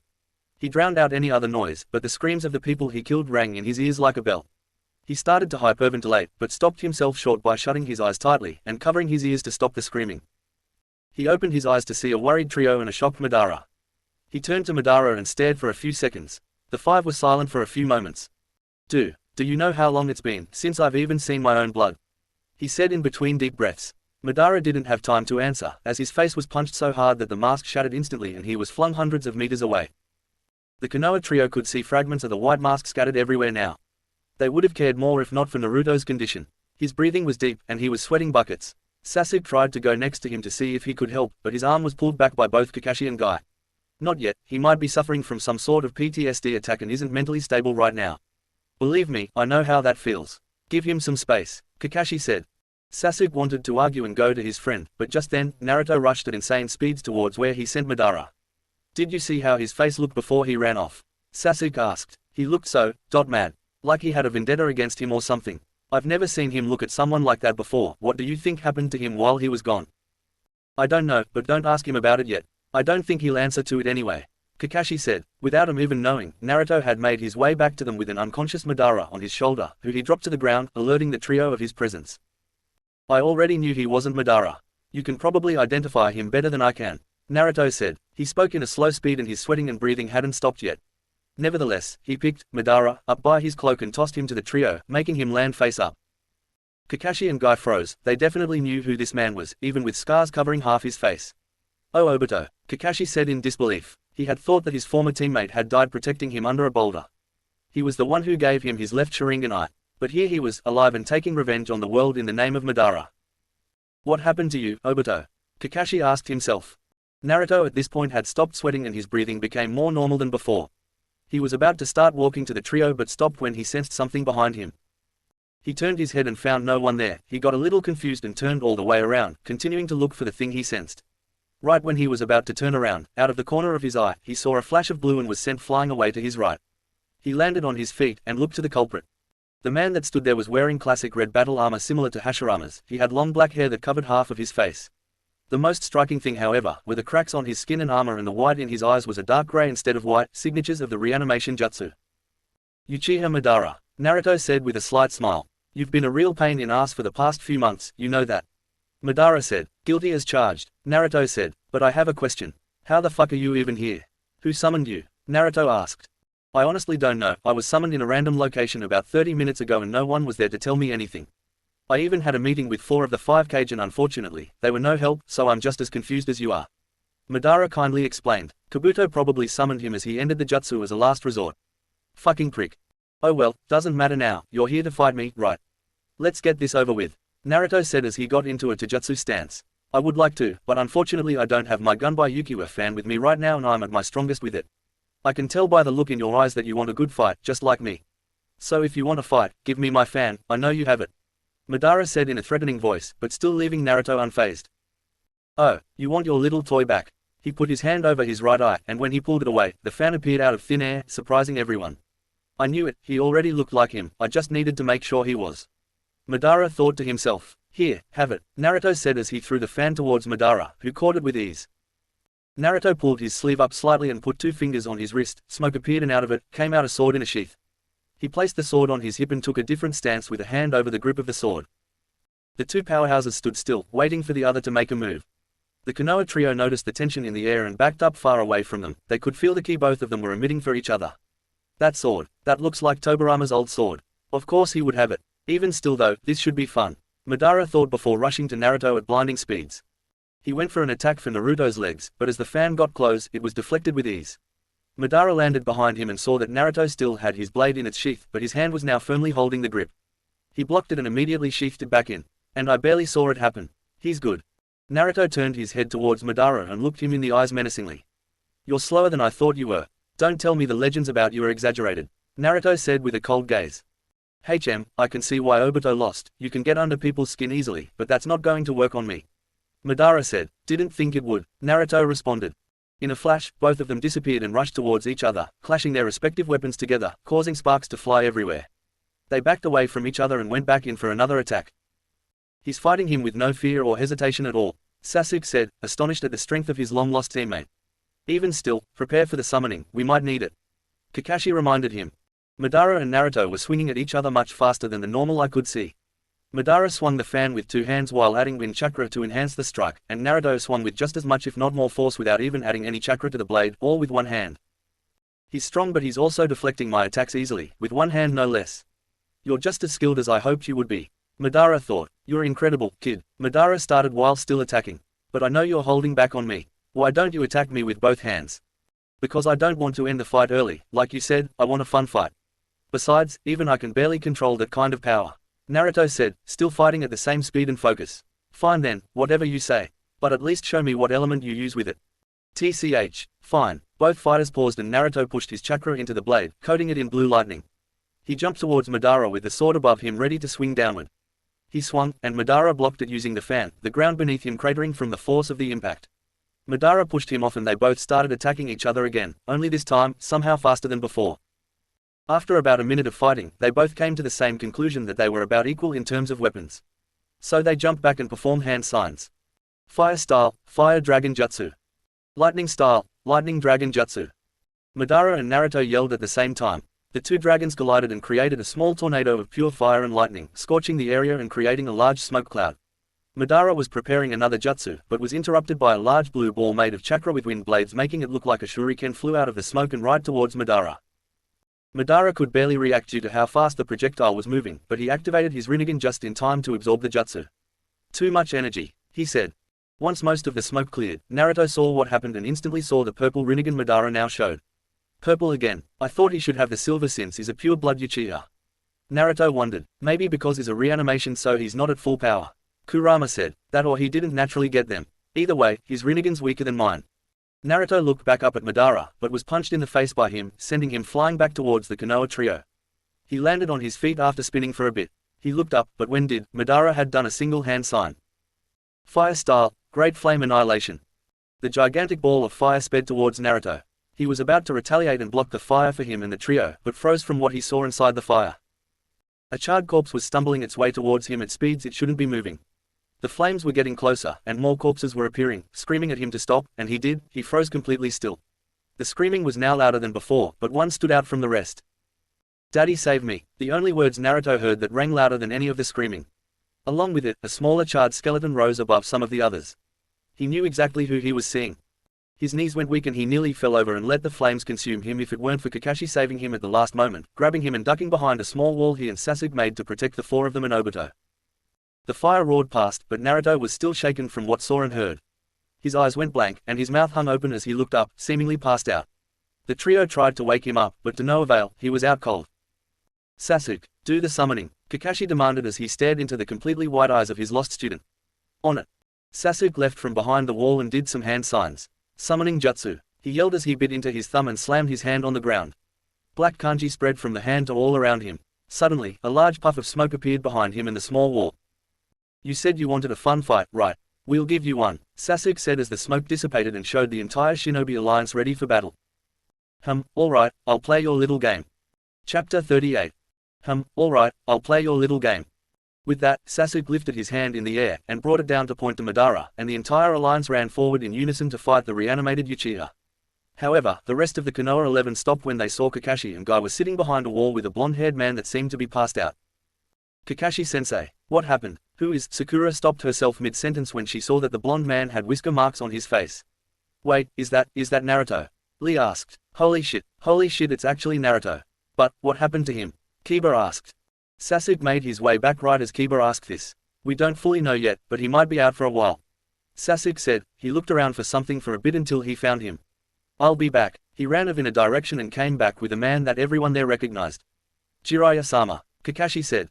"I need you to do me a favor," Sasuke said. He pointed to Naruto. "This is Naruto." Jiraiya looked at the white eyes of the blonde. "So this is the guy you've been searching for. You said I would know who he is once I saw him, but I'm sorry, I don't. Though he does have a striking resemblance to the Yondaime, but I don't remember him having a son." Sasuke shared a look with Kakashi and Sakura. "Look, it doesn't matter, I just need you to take him back to Konoha." Wait, what? No, I need to be here to fight," Jiraiya said. Sasuke walked up to him and put a hand on his shoulder. "I am asking you to do this, because you are the only one I can trust with this.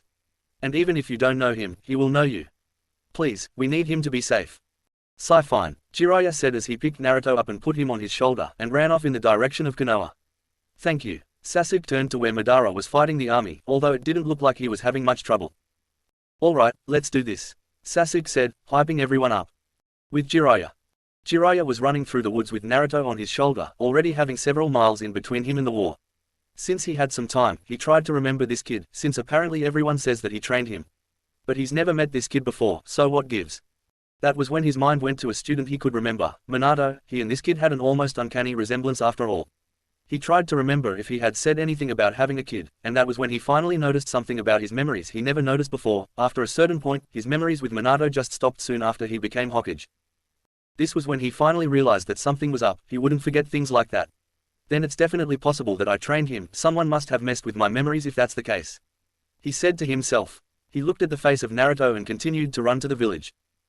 As Jiraiya looked away, Naruto started to stir. Jiraiya noticed this, stopped, and leaned Naruto against a tree. Naruto's eyes fully opened up, and he saw Jiraiya looking at him with concern. "TCH, of course it's you. Kid, you alright?" Jiraiya asked, kneeling down in front of him. Naruto didn't answer. "You were out for a while, you know. But you don't have any damage on ya, so I'm wondering, why were you acting like that?"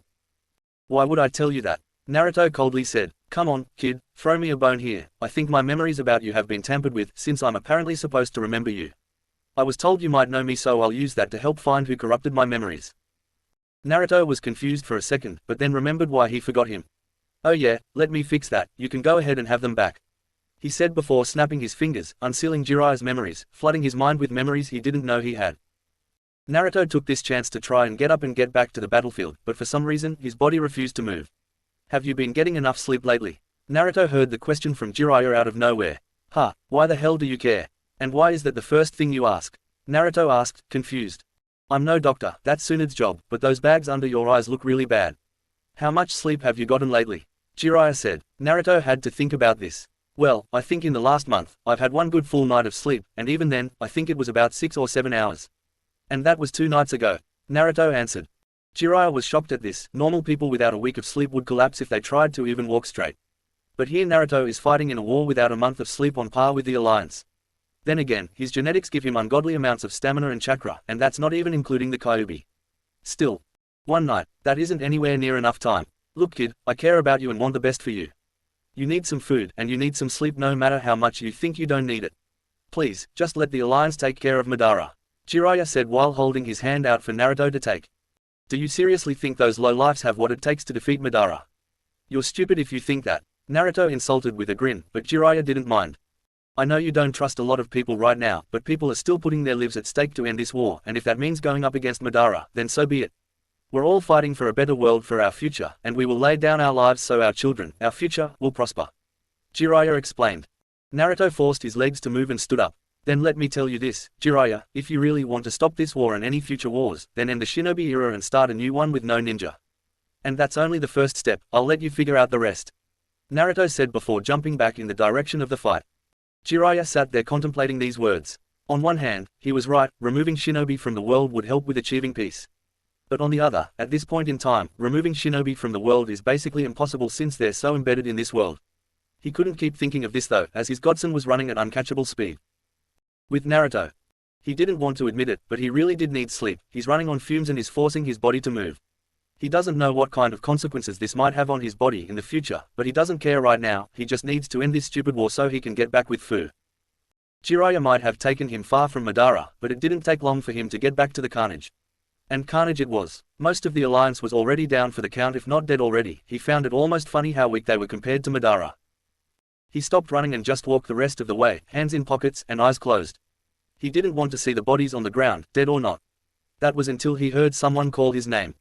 Naruto, what the hell are you doing here, and where's Jiraiya? Naruto opened his eyes and saw Shikamaru looking at him with concern.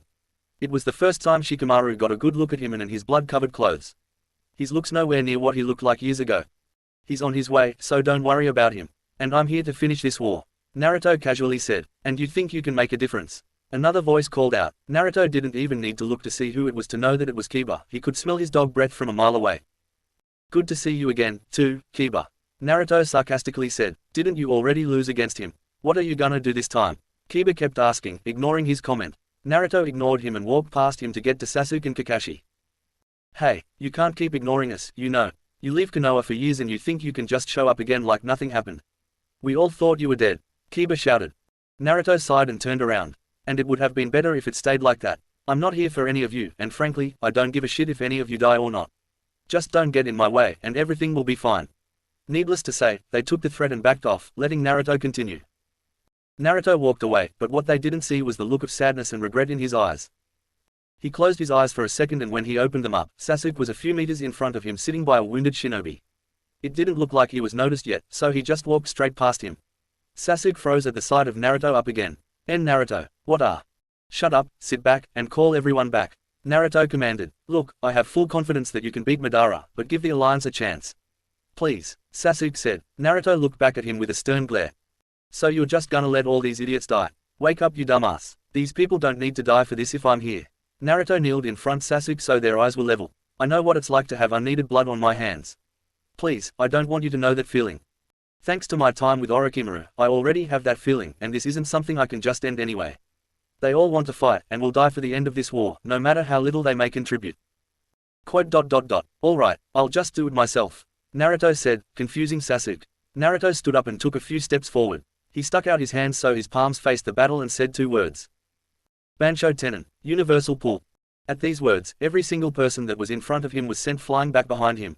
Except for one person, Madara, who was also caught in the pool, but was sent directly towards Naruto, who caught him by the neck. Sasuke couldn't do anything but stare in disbelief at the power he just saw. As well as most of the Alliance who stood back up to see what the hell just happened. Only to see the man they were having so much trouble with being held off the ground by the neck by someone most of them didn't recognize. Though the ones who did, recognized him immediately. Naruto, Kakashi said. Naruto didn't respond, but Madara was surprised to see Naruto was up again. Not only that, but he was staring right into the silver Rinnegan eyes of the young blonde. He was about to speak, but didn't get the chance when Naruto threw him hundreds of meters away, making him land in a cloud of smoke. Naruto looked to his right and saw the raging Noken sticking out of the ground a few meters away. He went to grab it but flinched when it burned his hand.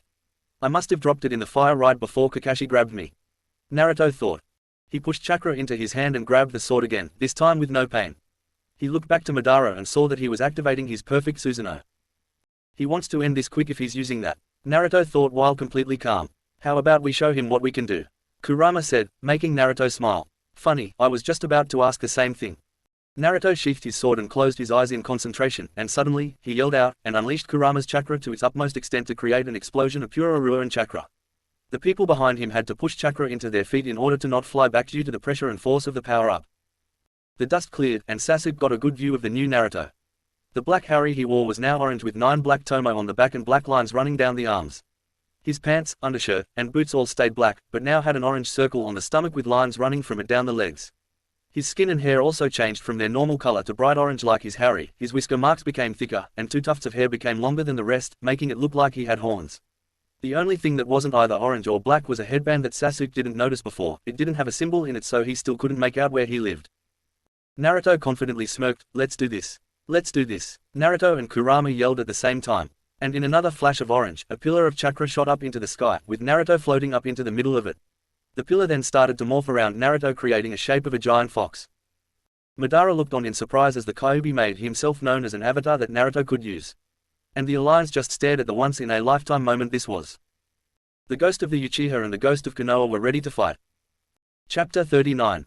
Madara in his Susanoo and Naruto in his Kurama avatar rushed towards each other at insane speeds for things being so big.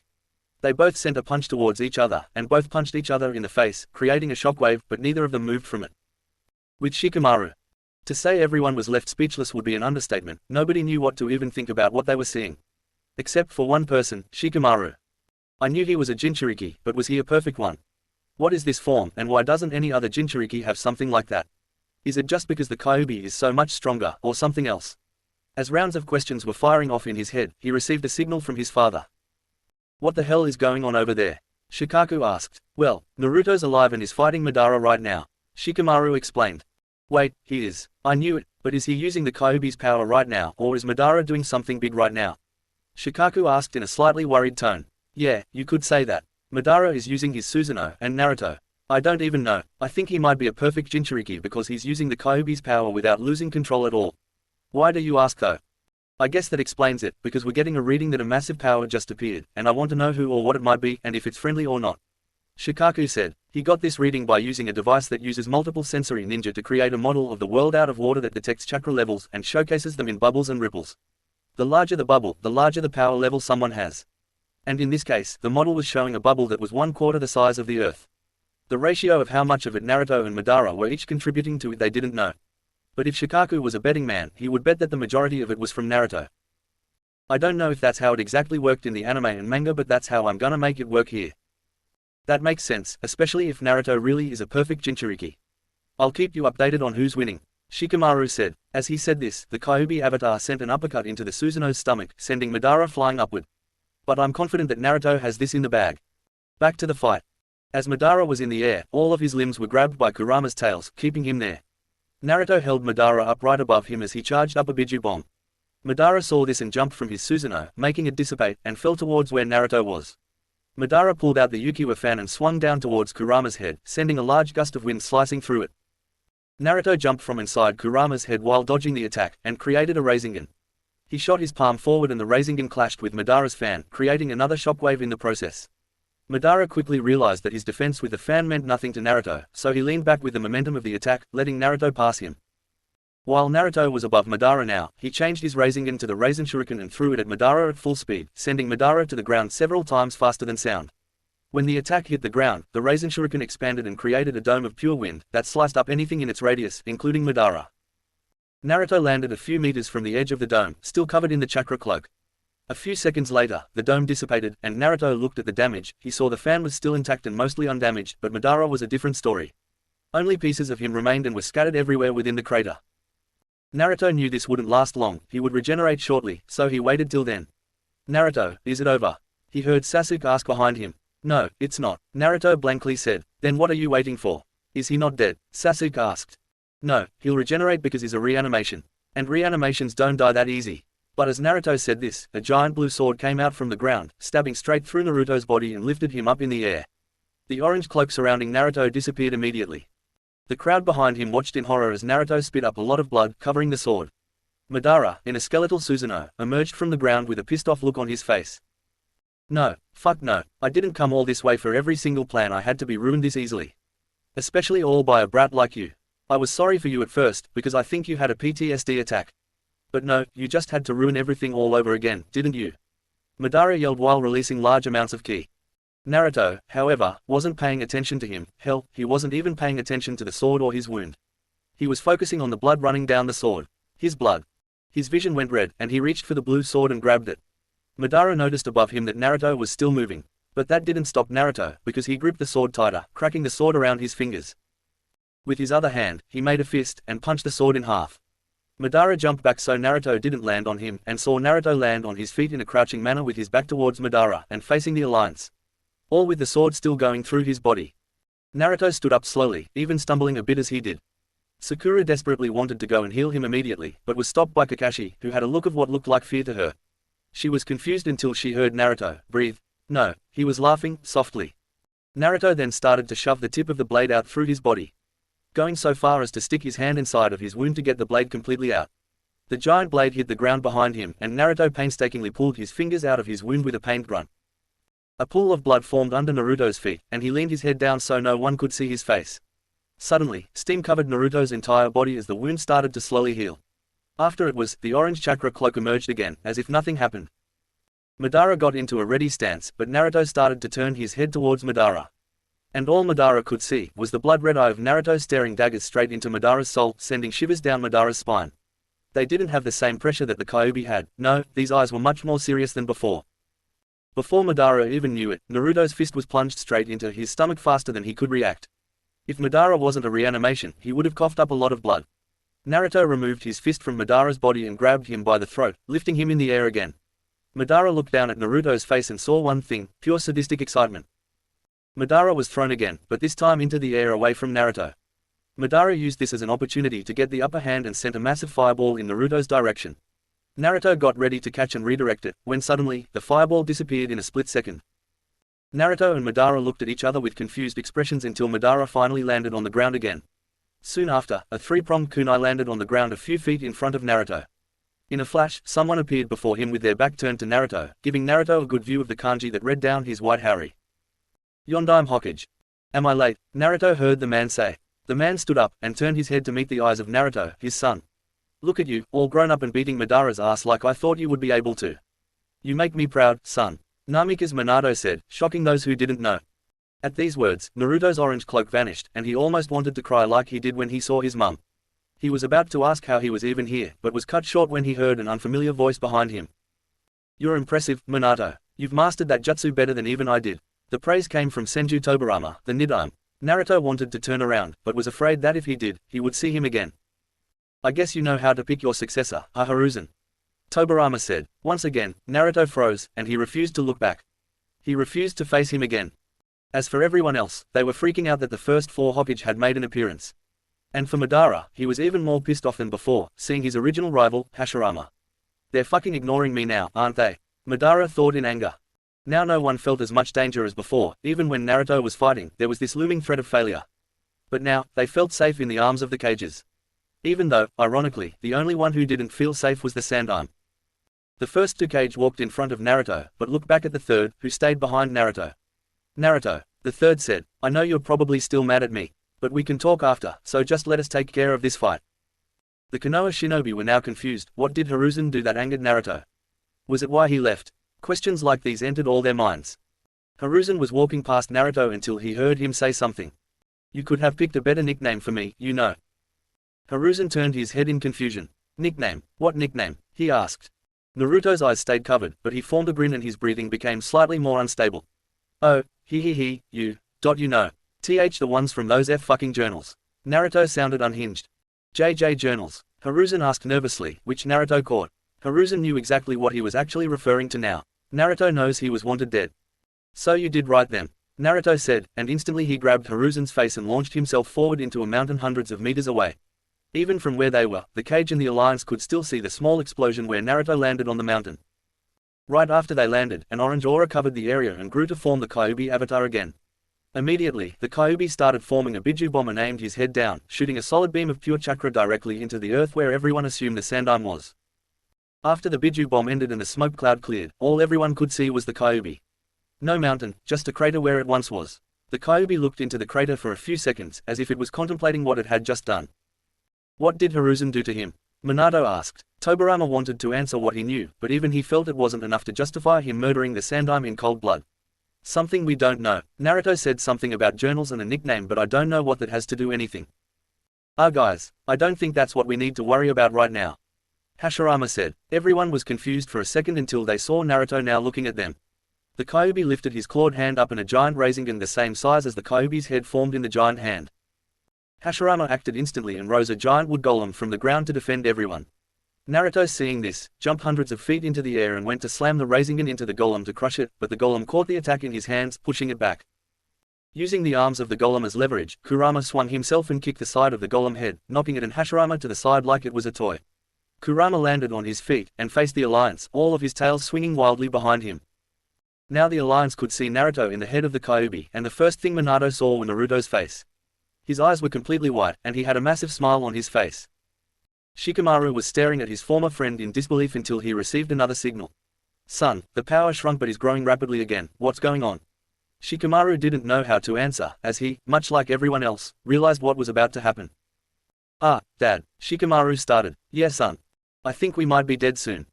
Chapter 40. Naruto stared at the crater he had just formed by shooting a Biju bomb into the ground towards the third Hokage. He did it, the revenge he didn't know he was ever going to get was now somewhat fulfilled. Why stop there? A dark voice in his head called out that wasn't Kurama. You again, Naruto said as he entered his mindscape. He opened his eyes and saw Kurama in front of him, so he turned around and saw the other him from when he destroyed Iwa.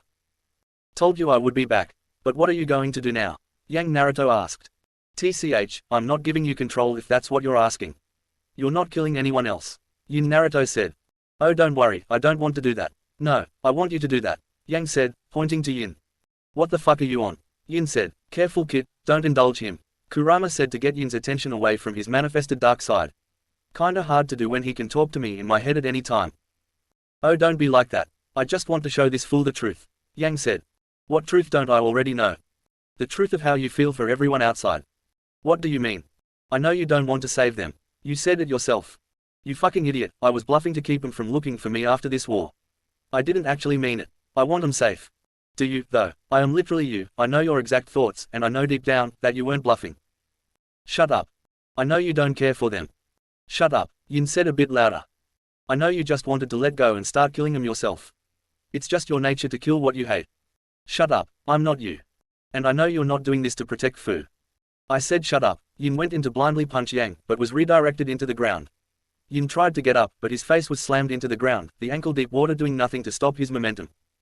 Kurama tried to go after Yang with his tails, but because it was Yang's mindscape too, he had full control. He raised his hand in the air, and red deity gates fell from the endless black sky and held all of Kurama's limbs and tails in place. Kurama was about to yell something, but one more gate fell over his snout and kept his mouth shut. I don't need you to stop this, so stay out of it. Yang said calmly. Before Kurama could do anything, not like he could anyway, Yang took Yin to another room in these endless sewers. Yang, who had held Yin's face down this entire time, let go and let him get to his knees. Luckily for Yin, he can't drown in his own mind, he just couldn't speak. Once Naruto was sitting upright, Yang grabbed the back of Yin's hair and made him look at his blood-red eyes. You're holding yourself back and you know it. Yang threw Yin's head back forward, but Yin caught himself before he hit the ground. If you truly want to end this war, then you need to give up your humanity and let go of everything. Yin coldly said. No, I'm not you. I'm not a heartless monster. All these people care about me. But do you care about them? When have you ever cared about them? If you did care, you would have at least let them know that you're alive, but you didn't, you faked your death to keep them away. And think about it, before you broke that fucking seal, did you care about them then? Did they do anything to make you care for them? Yin had a point, even before he was sealed away, he never really liked any of them and even found some of them annoying. But right now, they risk their lives searching the world for him, so they obviously care for him. But still. I mean for fuck's sake, Sasuke tried to kill your dumbass, and do you know why? It's because he wanted to get the Mangekyo, and he didn't even get that. He didn't even see you as a close friend. If it wasn't for me, then you would be dead. And if it wasn't for me, you would be in the hands of Iwa right now. I've always helped you when you were in danger, and done the things you wanted to do but couldn't because you were scared. That's why I'm here, to help you get over your fear. You don't need to be scared of anything, of any consequence. Again, all you need to do is to let go, and do what you really want to do. A few seconds passed and Yin finally spoke. What I want, Yin looked up at Yang, is to fight. Yang gained a big smile on his face. He, that's the spirit. Outside. Naruto opened his eyes again to see that not much time had passed. He was still looking down into the crater that Hiruzen was once in. He looked over to where the alliance was and gained a huge smile on his face. He formed a rasengan in the palm of the Kurama avatar's hand, and jumped hundreds of feet into the air. His attack collided with Hashirama's wood golem, so he swung himself using his own momentum and the golem's arms as leverage, kicking the golem away. Naruto landed on his feet and faced towards the alliance with a wide, sinister smile that everyone could see. Naruto ready to punch to send down, but right before he threw it forward, Madara in his armored Susanoo put Naruto in a chokehold and dragged him backwards. Naruto struggled against Madara's grip, but then started to slam his head backwards into Madara's, stunning him after a few hits. Naruto reached behind him and grabbed the Susanoo's head, lifting it over him and slamming him into the ground in front of him.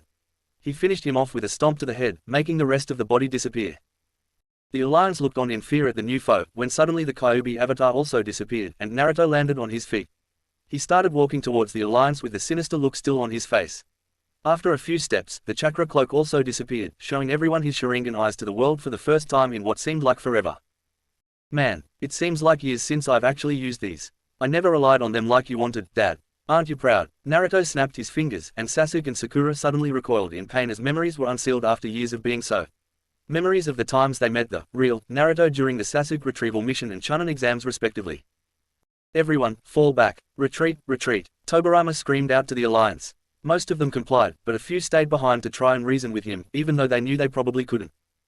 The hell are you doing? I said fall back. Tobirama yelled again at the Konoha 11. No, we're going to stop him. Sasuke yelled. This isn't something you can just stop.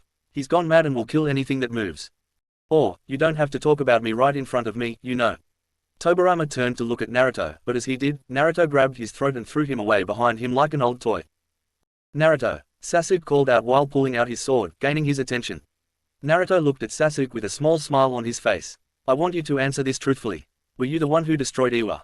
Sasuke said, pointing the sword at Naruto, who didn't answer right away, instead just looking slightly disappointed. What would you even do if I was the one? Would you start attacking? Start fighting a fight you know you can't win? Naruto asked. Sasuke didn't answer. He didn't know what he could do, since he's already proved himself to be leagues above him and Madara. I just want to know why. Sasuke said, slightly defeated. Whoa there, why are you automatically assuming I did do it? I mean, I did, but still, what if I didn't? How do you think that would have made me feel? Everyone froze at the statement. Not only did he confirm that it was him, but he's joking about it as if he didn't murder thousands. Kiba and Neji got infuriated by this, and both tried to attack from either side. Naruto didn't even bother to try and dodge, he just caught both attacks with ease and slammed the two boys together like ragdolls. I mean, come on, I know it may not seem like I even have feelings, but I do. Naruto said, acting like nothing happened. And you know what, Sasuke? This isn't the first time you hurt my feelings. Do you remember? What do you mean? Sasuke said. Oh, well here, let me jog your memory real quick, Chidori. He raised his hand next to his head and lightning suddenly appeared to surround it.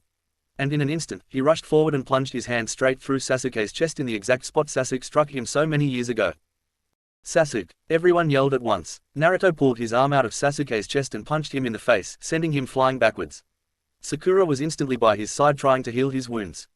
Naruto turned away to fight some real enemies, but stopped in his tracks. He turned his head slowly back, and saw Shikamaru in a crouched position with their shadows connected. Choji then used his expansion jutsu on his hands to grab and hold him in place, and Shika used his shadow strangle jutsu to restrain him even further. Kakashi and Guy went to either side of Naruto and aimed weapons at his neck, much to the dismay of Kakashi. Ino took this chance to enter Naruto's mind and try to knock him out or let the others do it. Naruto's head leaned back and his eyes turned white, a sign her jutsu was successful. In Naruto's mindscape, Ino stood in ankle-deep water and looked around the dark sewer-like structure around her. She then heard noises down the long hallway and saw a room off to the left. She looked in, and saw Naruto on his knees in the middle of the room facing away from her. She was creeped out at first, but got over it and started making her way over to him. Naruto's head rose slightly, and Ino stopped walking to him. You know this was a very bad idea, right? He asked. I figured, but I'm here to try and learn anything from you, like why are you doing this?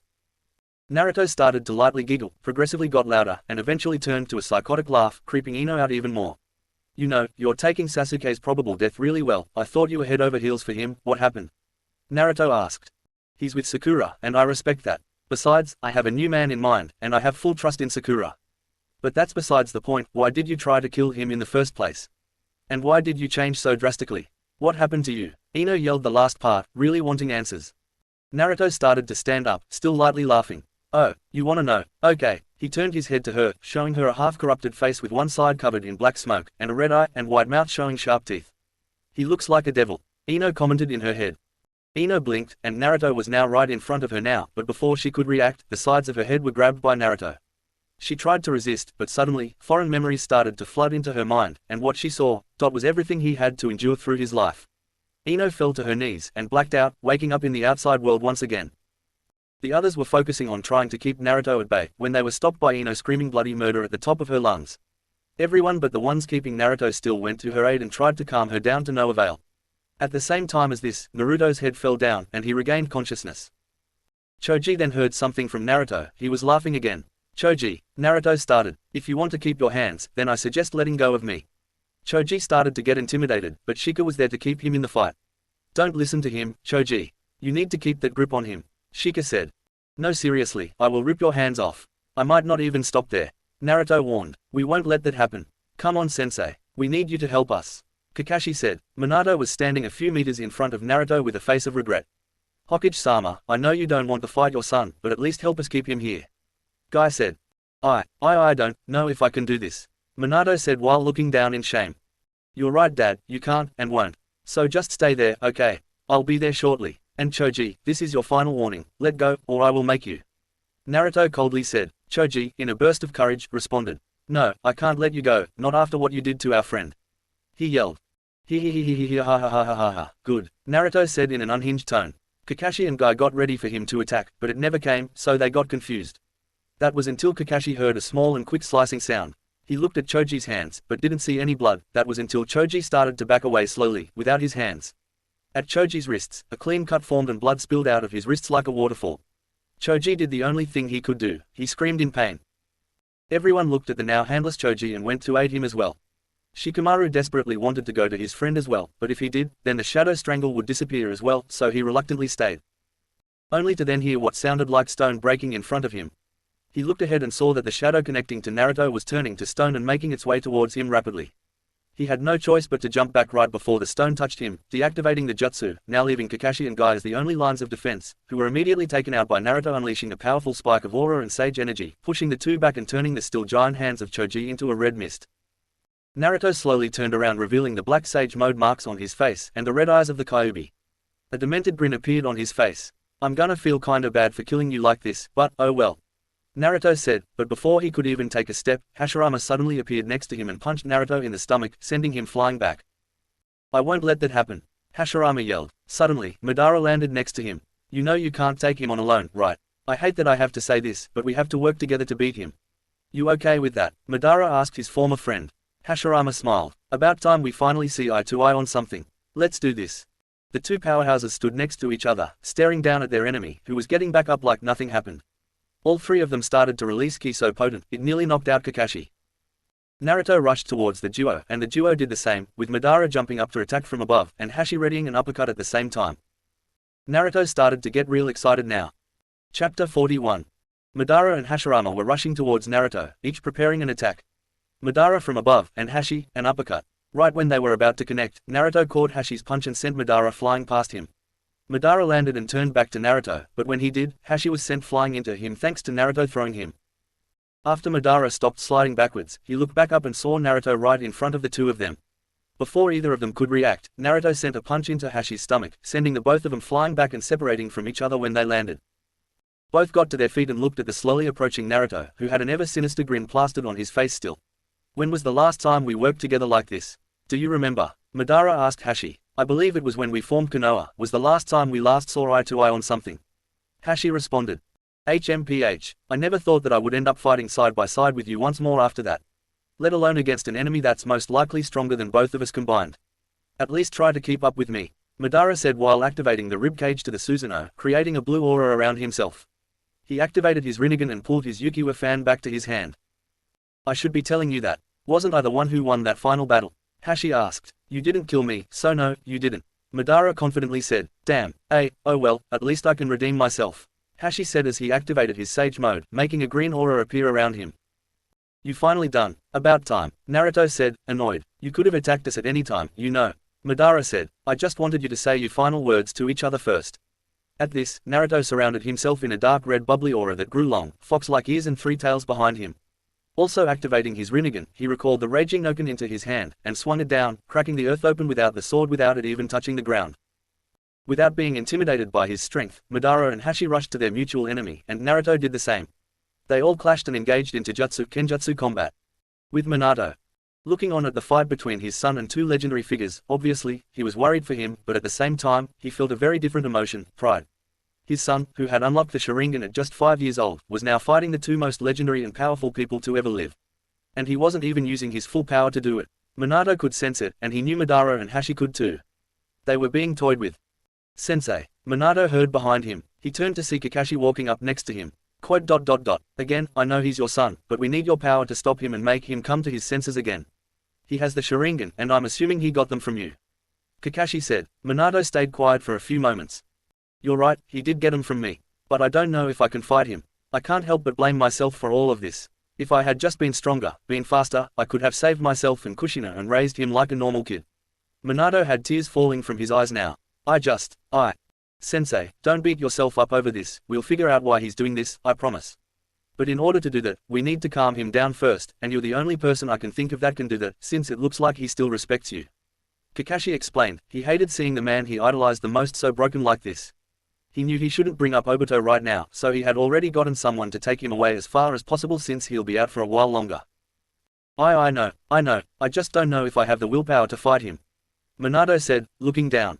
Hokage-sama, if you don't help us stop him, then the entire world will be in danger. He's lost his mind and isn't thinking straight. I don't think he'll stop on his own until everyone is dead. Minato looked up to see Naruto was kicking Hashi away and clashing his sword against Madara's fan, creating small visible shockwaves with each impact. You see he's not slowing down, so can you fight with us or not?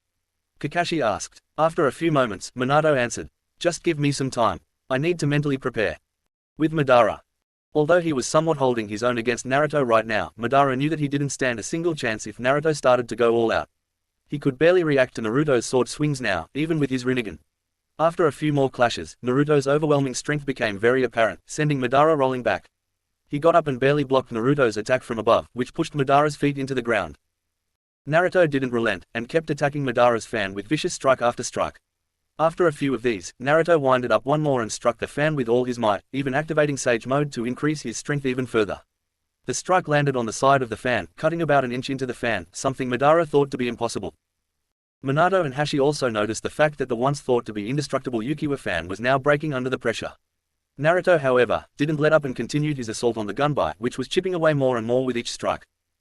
Naruto slashed his sword upwards and sent Madara flying up due to the momentum, and when he landed, Naruto rushed to him in an instant and slashed one more time, finally breaking the gunbai in half, leaving only the small lower section of the fan. Madara was completely awestruck at Naruto's strength, and started to back away slowly.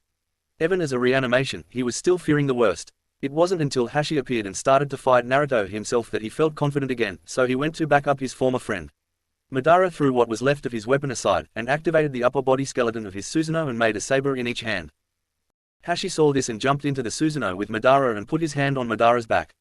Madara looked back at Hashi in confusion at first. I have your back, keep going. Hashi yelled. Suddenly, Madara felt Hashi give him some of his sage energy, powering up the Susanoo even more. The Susanoo swung its blade down to Naruto, who blocked it, but not without getting his feet dug into the ground. Naruto used all his strength to push the sword upwards, using the small window of time he now has to rush towards the duo.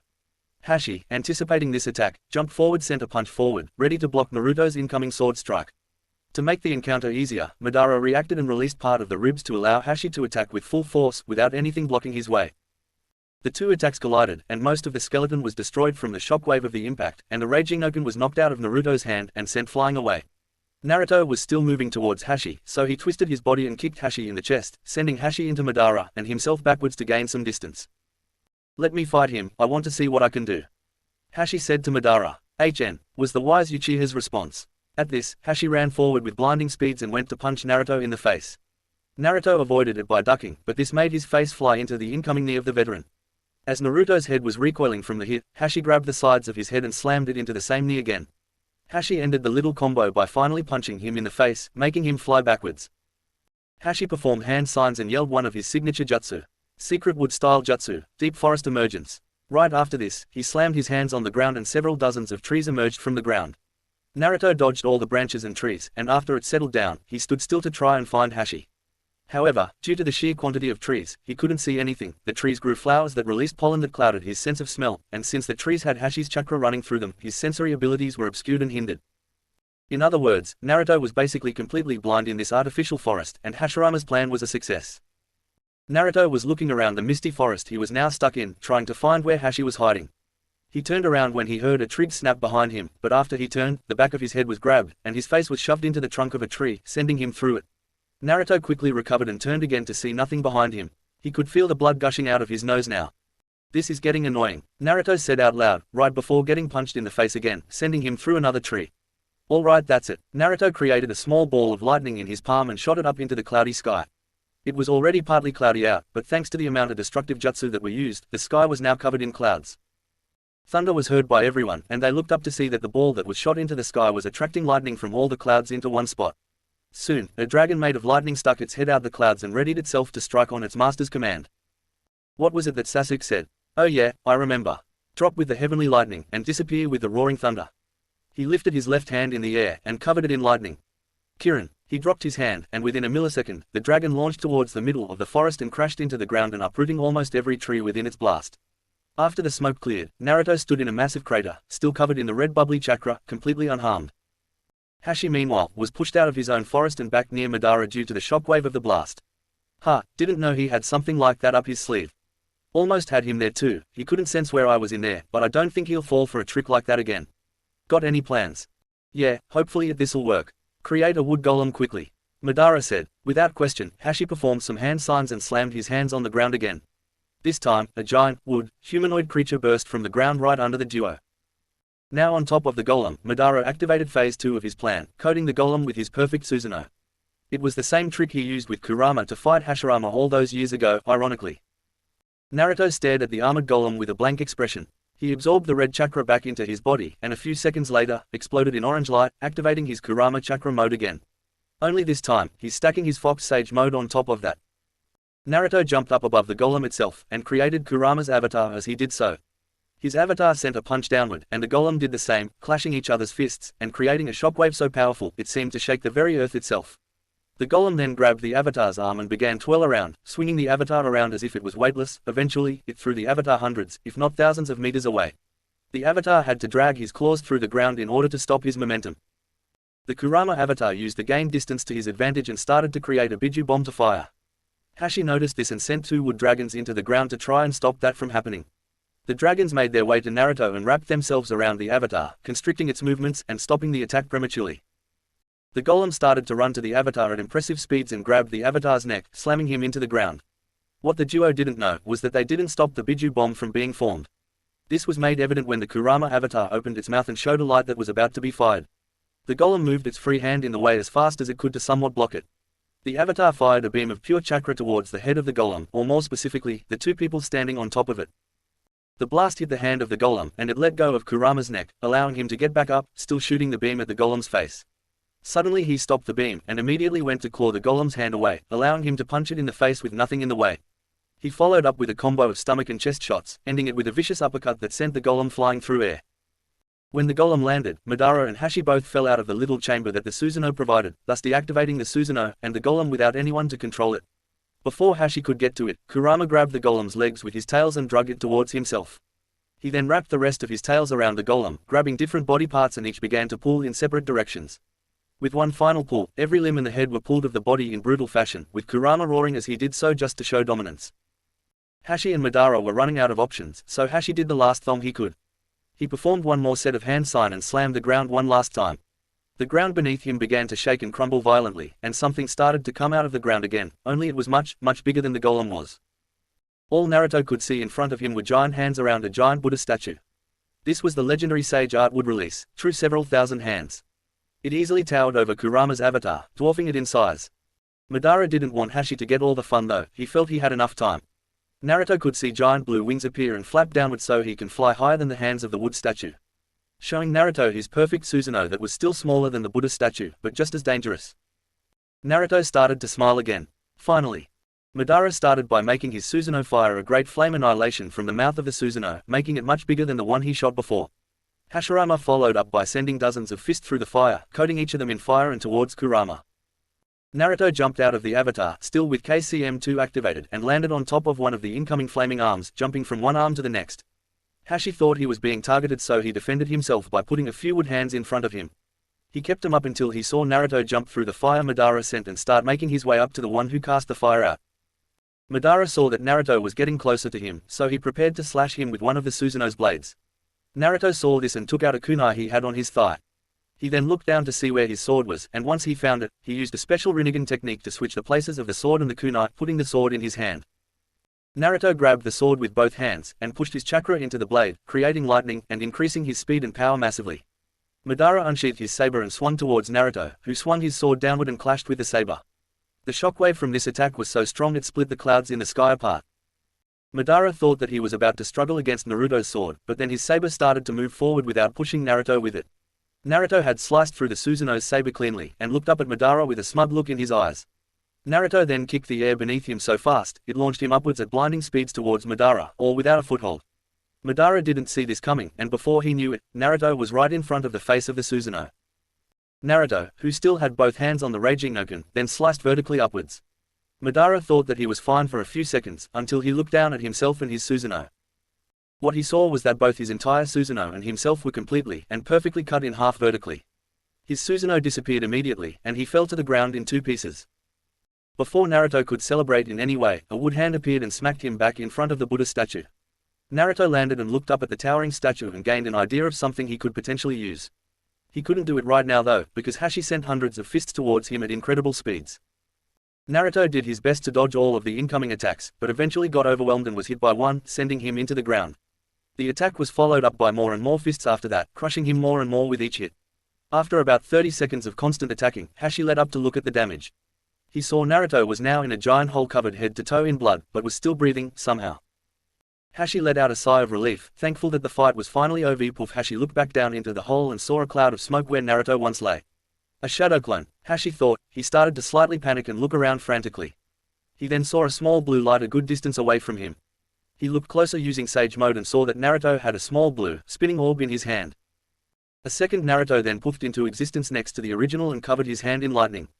They then clashed their attacks together, creating a massive shockwave made of lightning.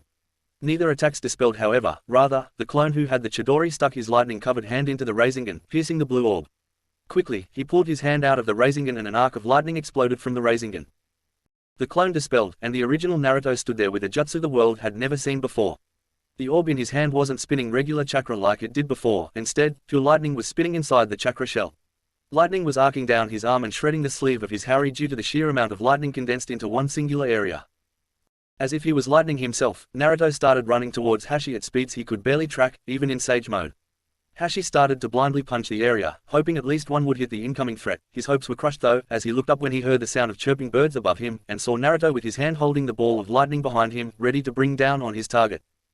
Naruto, in a blue flash, brought the attack down on the head of the actual Buddha part of the statue, leaving a trail of lightning behind him as he traveled down, all in front of a helpless Hashirama.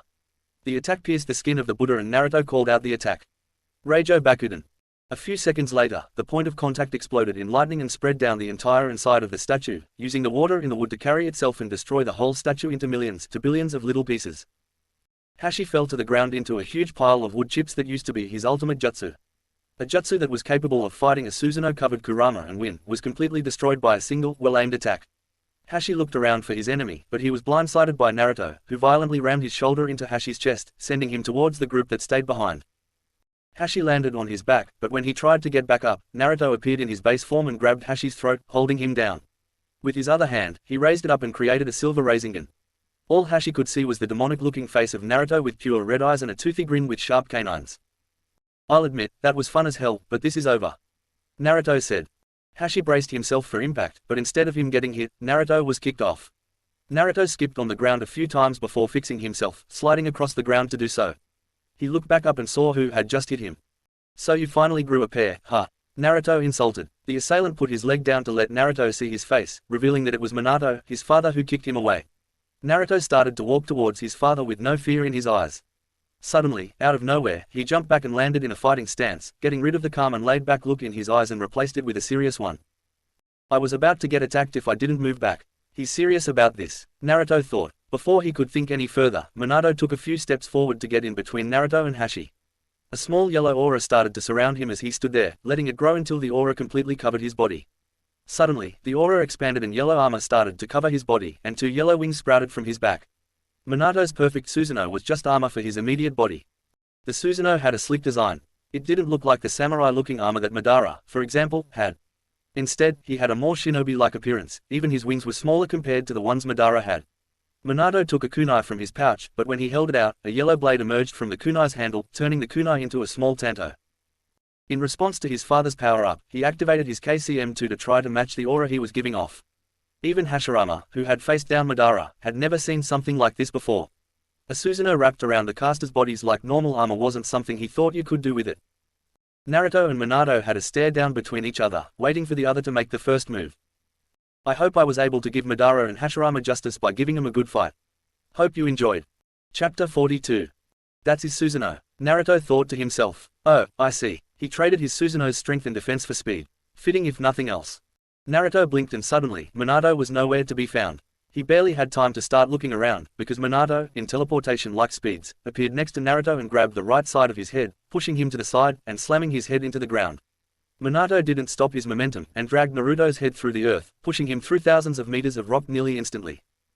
Minato suddenly stopped in his tracks, but Naruto's body flung forward thanks to his own momentum, but his head was still being gripped, so he was suspended in the air right in front of Minato facing upwards. Naruto then felt his stomach area cave inward as he just then noticed that Minato had gotten above him and kicked him back to the ground. Naruto bounced off the ground enough for Minato to kick the back of Naruto's legs upwards, putting him perpendicular to the ground with his head downward. With Naruto like this, Minato spin kicked Naruto right in the spine, sending him back towards the small crowd.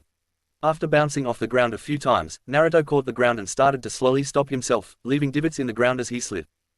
Naruto focused most of his energy into healing his injured spine. He could feel his entire body starting to go numb from his spine, possibly getting dislocated from that kick. He forcibly pulled his spine back into place with his chakra. He knew it was temporary, but he had no choice right now. He's done that for most of his injuries by now anyway. He looked up to see his father still in the same spot he had been kicked from. Using the distance advantage, he tried to quickly think up a plan to get around the insane speed. His thinking was cut short however, as Minato spent no time at all to appear in front of him and send an uppercut straight into Naruto's chin, sending him flying upwards and back. Naruto landed on his feet, but stumbled and fell backwards. He lifted his head off the ground, pushing with his elbows to try and look forward. But as he did so, Minato appeared and pointed the tip of his yellow chakra blade in between Naruto's eyes, giving him a good look at Minato's own eyes.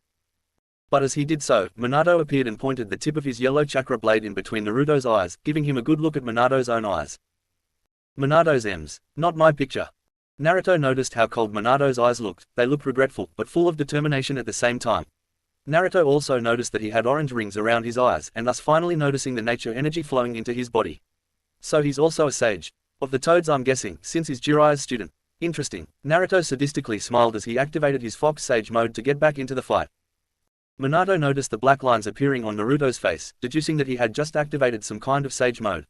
Just stand down, please. Minato begged his son, and throw away my chance to have the fight of my life. No thanks. Naruto seemingly teleported off the ground and behind Minato with his own sword ready to cut down Minato. Minato, being the yellow flash, disappeared and teleported away from Naruto, who followed suit by teleporting next to his father. They started teleporting around so fast, neither of them were even attacking each other, just trying to find an opening or catch the other off guard. The bystanders at this point couldn't even tell what was happening, none of them could see either of them, and for a second, they thought they had actually disappeared. They even contemplated leaving the area to regroup and think of a plan if Minato failed. They were cut short however by Naruto appearing out of nowhere. Naruto had enough, and readied his blade by his side, ready to swing. Minato noticed that Naruto wanted to go for an area attack to keep Minato away, evident by the lightning starting to seemingly dance around Naruto's body. Minato wanted to stop the incoming attack and went to strike the back of Naruto's neck to knock him out. Naruto, planning for this, sent all of the lightning around his body into the blade of his sword, surprising Minato.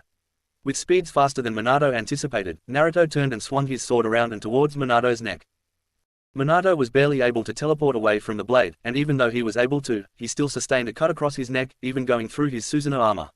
The wound would normally be fatal for a normal person, but thanks to being a reanimation, it healed up quickly. I knew it. Your teleportation and reaction times are incredible, but I can still get you if I'm fast enough. Naruto said. You think I'm still using my Harasen? That's just my normal movement speed, no jutsu needed besides the Susanoo. Minato innocently said. Oh, errors have been made. Naruto said as he readied his sword in front of him, with Minato doing the same. Within a nanosecond, both fighters dashed forward to attack each other, and clashed blades, sending sparks flying. Both then disappeared and reappeared a few meters away doing the same thing. And then again, and again, and again. From the bystander's perspective, all they could see were several shockwaves in different places over a large area. The two then stopped and stayed in one spot and clashed their blades together and got into a stalemate. Naruto thought that they would stay in this situation for a little bit longer, but Minato moved behind him in a blur and kicked him forward. Naruto landed and turned to face him, but he saw a large shadow forming under him. He turned his head around just in time to see Madara in his perfect Susanoo sending a giant fist rocketing towards him. Being caught off guard, Naruto wasn't able to dodge in time and was struck down into the earth, with Madara's arm being almost elbow deep into the earth. Madara's Susanoo disappeared and he landed on the ground right outside the crater he created. Minato appeared next to him and looked down into the crater at his nearly knocked out son. Sorry about that, that was just for cutting me in half. I needed to get back at him. Madara said. Did you have to punch him into the ground? Minato asked, still worried about Naruto. You've seen just how strong he is now and you're concerned if he's okay or not. Madara asked. We're still in the middle of a fight. He's still my son. And he's still dangerous. Madara grabbed Minato's Susanoo and pulled him closer to make sure they were eye to eye. Right now, your son is one of the biggest threats, if not the biggest threat the world has ever seen. You need to keep focusing on trying to stop him. We don't need to kill him, and I'm not. Just keep focusing. In Naruto's mindscape, Naruto lay in the water staring up into the void above him. Dad sure is strong, huh? He heard next to him. He didn't turn to him or respond, but he knew it was his other half. You're getting your ass kicked out there, and you're getting tired. But you still have an ace up your sleeve. Do you want me to unlock it for you? Yang asked. Yin didn't answer. He knew what Yang was referring to, and wanted to refuse. But he knew that he wouldn't last much longer in the state he was currently in. Quote. Fine. I never wanted to use that power, but fine. Yang smiled and performed a few hand signs. After finishing, both Yin and Yang's eyes started to glow a bright silver. Back outside the mindscape. I am focusing. Minato uncharacteristically yelled. I just want him to stop. Trust me, even if you cut off his head, I'm sure he'll reattach it somehow. He's just that powerful, Madara said. Oh, you don't need to flatter me like that. Madara and Minato looked into the crater and saw that Naruto was still laying down, slightly covered in rubble, but was smiling, and his eyes were shadowed. Suddenly, an orange aura surrounded his body, and a bright light emitted from him, blinding the two looking down at him, making him back away a few feet. Suddenly, the light turned into an orange pillar emerging from the hole, cracking the sides due to the pressure of it. Minato and Madara recovered and saw the pillar reaching into the sky. After a few seconds, something appeared to be rising up through the middle of the pillar.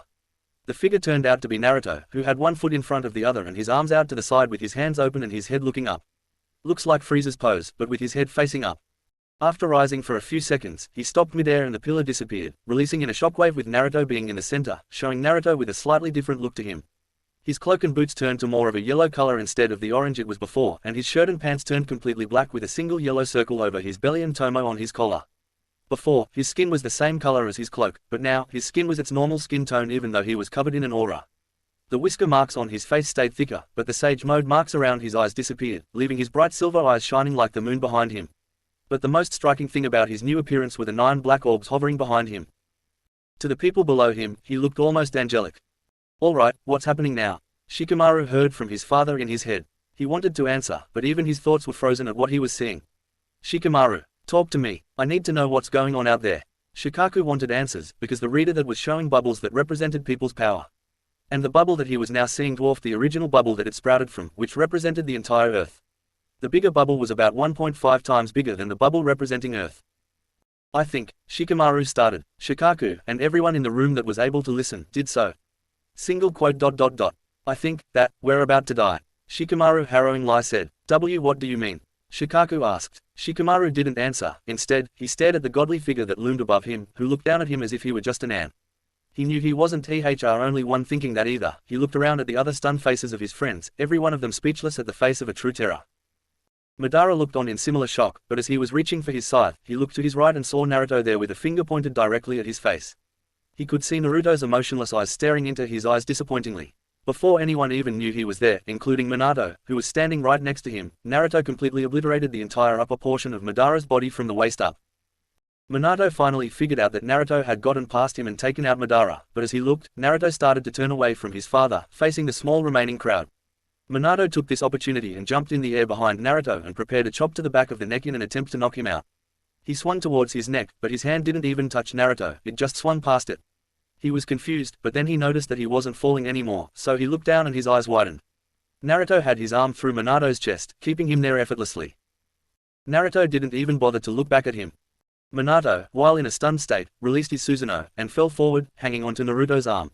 Naruto, who didn't even pay attention to him, instead started focusing on the hand he used to destroy Madara, looking down at it almost dejectedly. You know, I tried so hard not to use this fucking power. Naruto started, surprising everyone who didn't even know he had moved.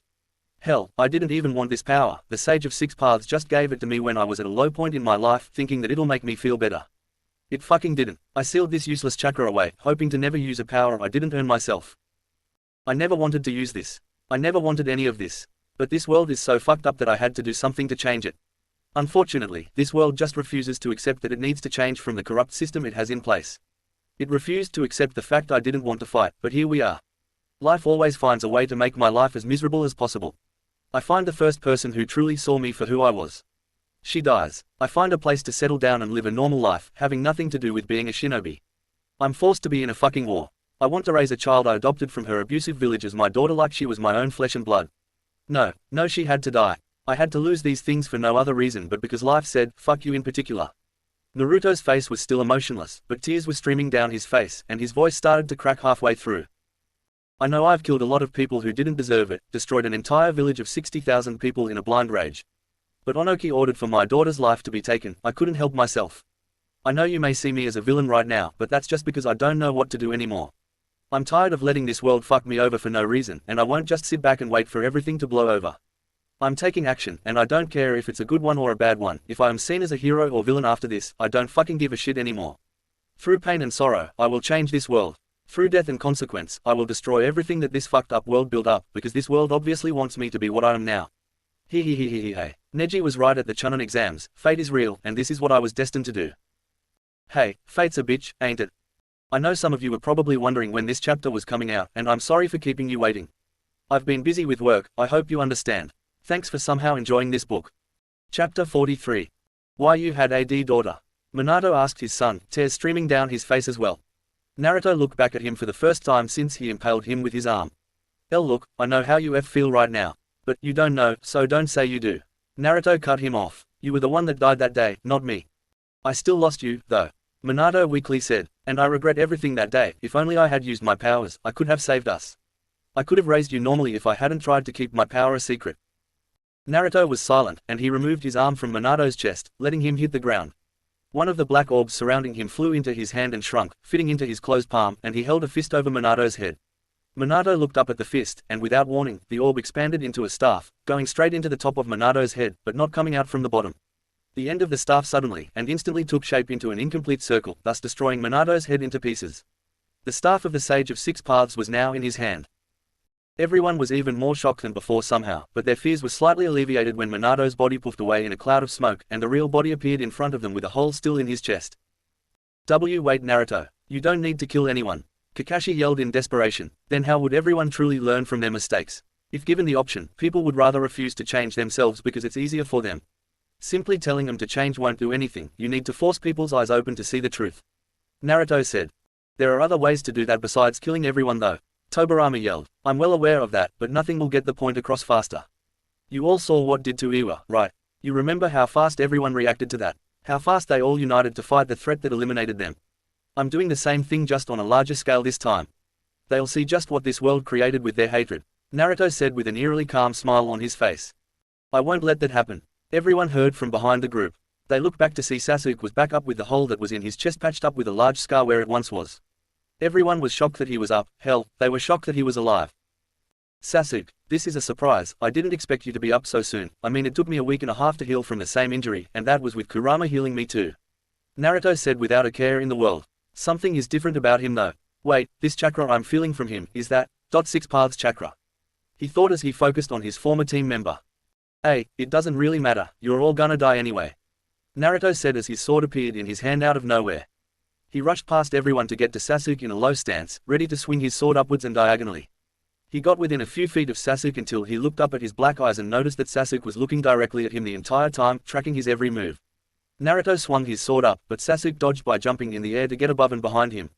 Sasuke then took his own sword and swung it towards the back of Naruto's head. Naruto was able to dodge in time, moving a few more feet ahead to get some space.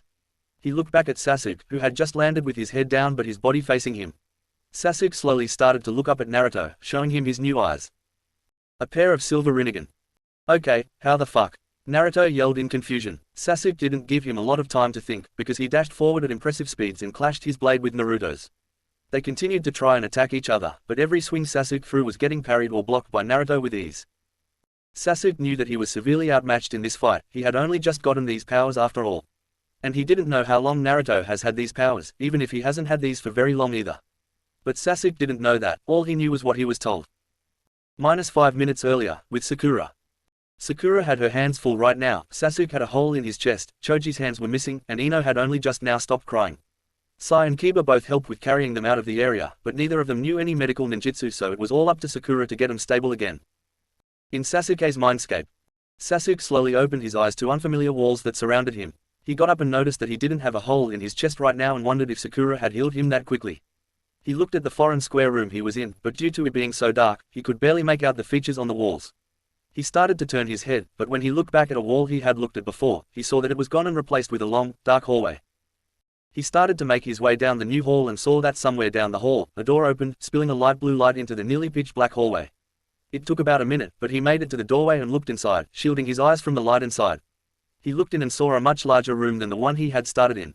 He stepped in and immediately realized that he couldn't see the ceiling, and the walls were far apart from each other.